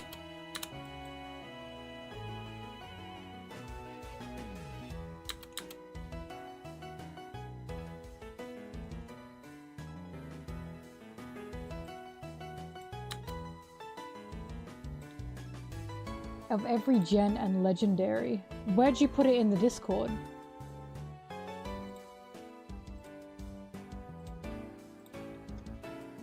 Oh, and stuff from out. Alright. I'll try and remember that.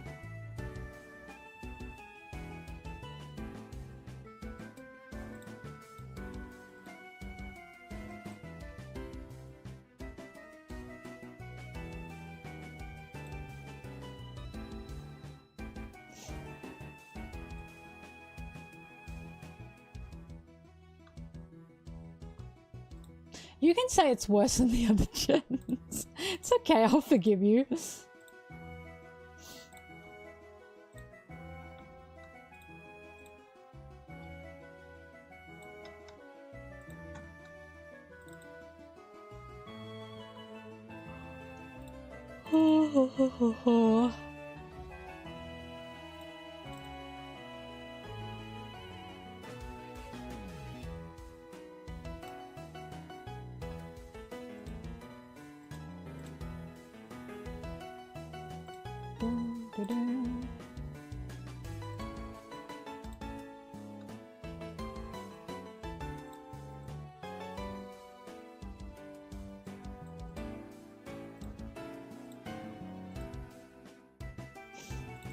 I mean, Shino's alright.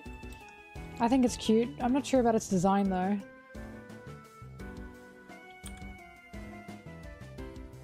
Sorry, evolution, not design. I'm not sure about its evolution.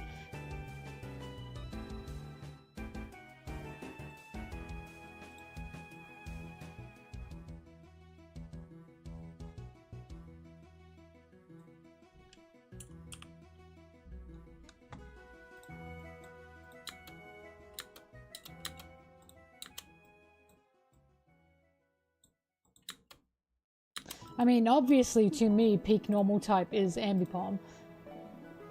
Oh, dinner time for the cats. I'll be back.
Right, I'm back.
Thank God it's moving too fast.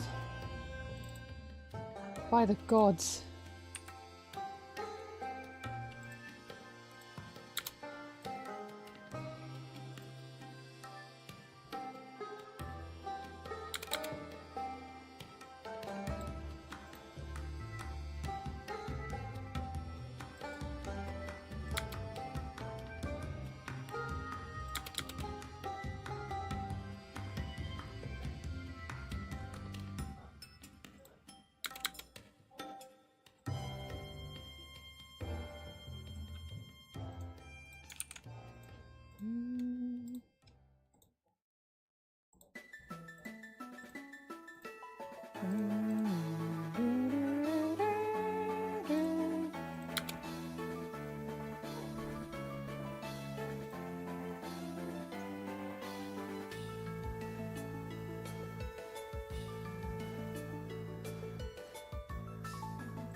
La la la la la.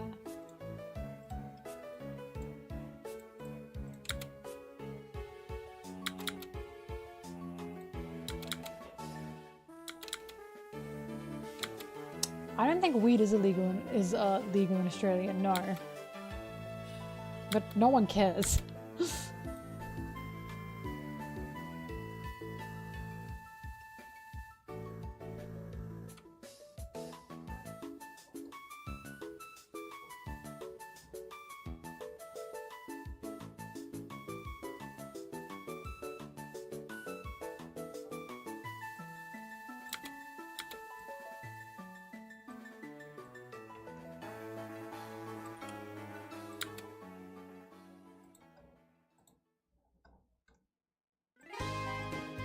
Bye-bye.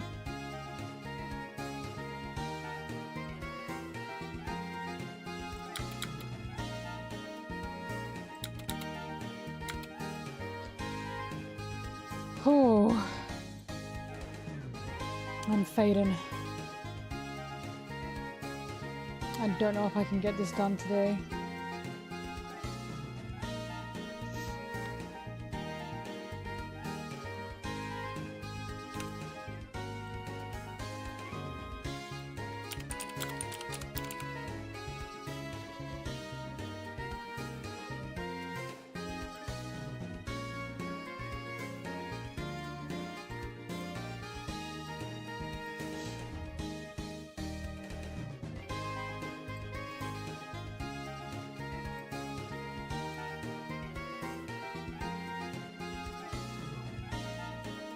No, I haven't kept up with Pokemon.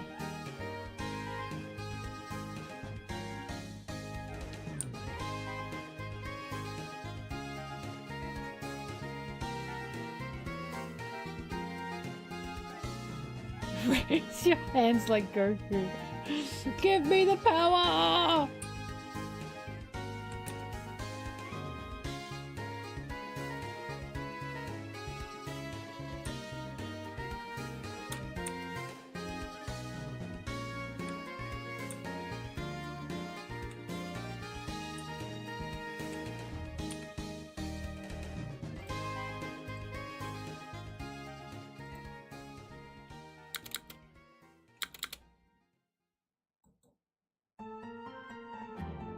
Hey, Bobbing!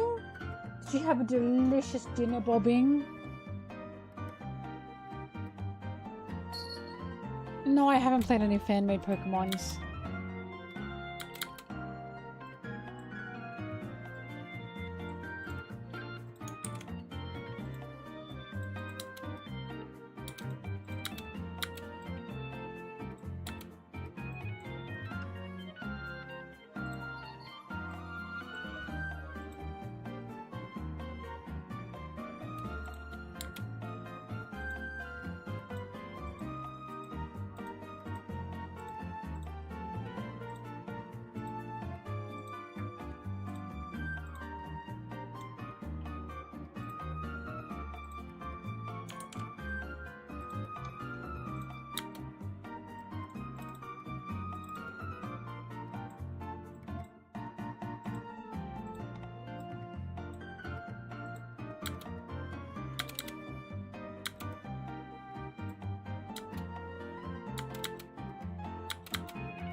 Stealing Pokemon would make me too sad.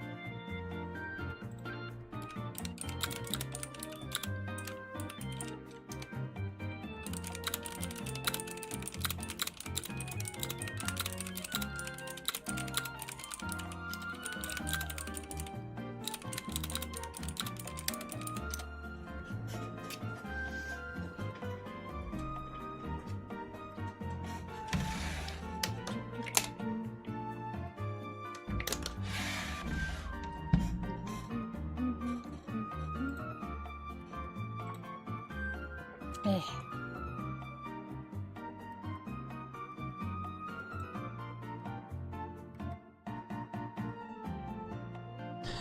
He hasn't talked to me in 5 months.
I cannot tell what that emote is.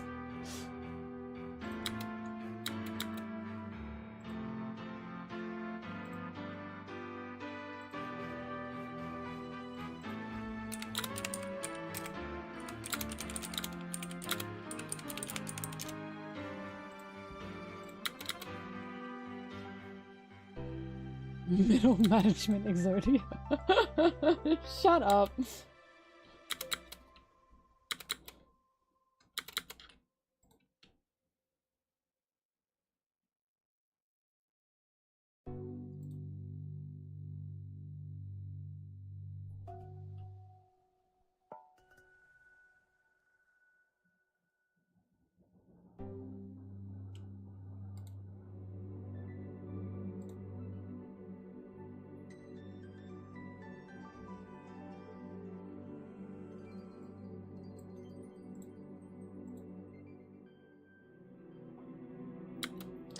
They're shimajis. So if you look up Zora and Sanji shimajis,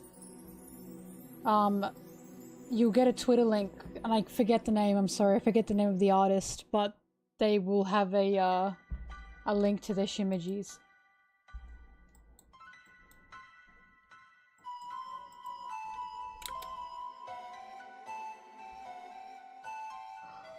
I finally. Oh wow.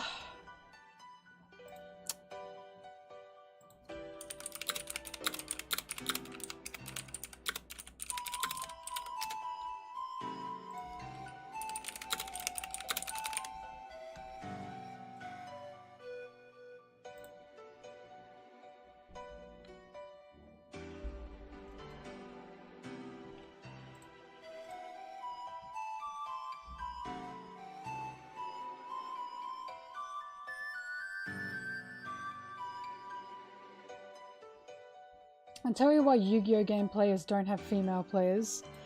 It's because they're awful to anyone who's not a man. I had a few friends that did competitive Yu-Gi-Oh playing. And they were either women or queer in some aspect. And they were just treated so horribly. It's the same reason for why there's gaming sports, esports, for why there are male and female teams for esports. It's not because they're actively trying to separate by gender because they think gender makes it different in esports. It's because women don't want to play on a team with men because they're treated like absolute shit, and they prefer to play on a team of all women where they can actually be respected. Because I also had a friend who did esports.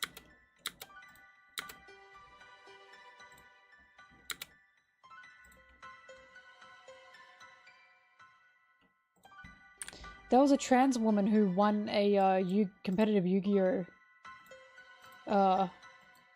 Round once, like a tournament, and she was treated so horribly.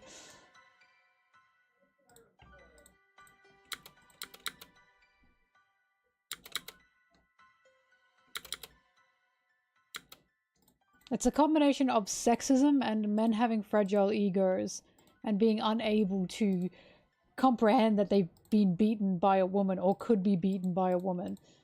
You lose as a woman against a man, they are fucking awful to you. You win as a woman against a man, they are worse. Like, there's no winning, especially in competitive, because egos are everywhere.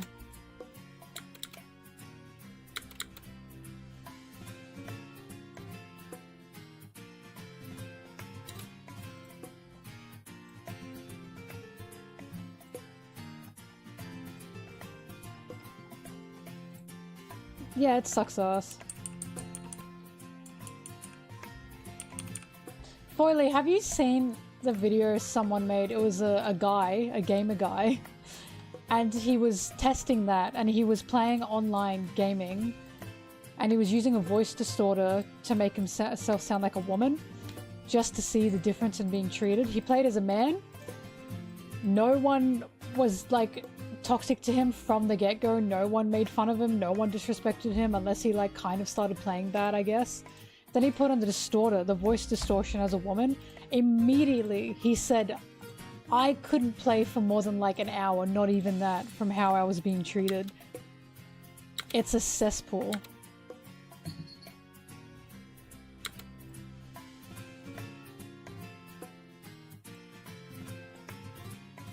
I remember when I was playing Overwatch, I didn't want to speak. And I'll tell you something more fucked up. Sometimes they thought I was like a 13-year-old boy because my voice is a bit low. And they treated me better if they thought I was a 13-year-old boy. They'd make fun of me, but at least they weren't like saying disgusting things to me.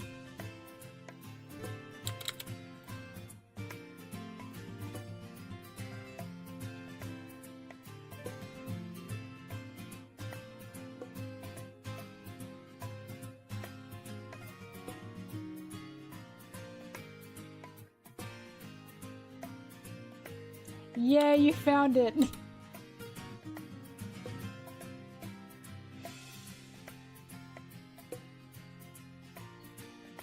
All online games are toxic, every single one of them, especially first-person shooters. You think Overwatch is toxic? You should try League. It's just disgusting. All first-person shooters especially are so disgusting. But yeah, the majority of the time, the reason women are not in competitive gaming spaces is because they're bullied out of them.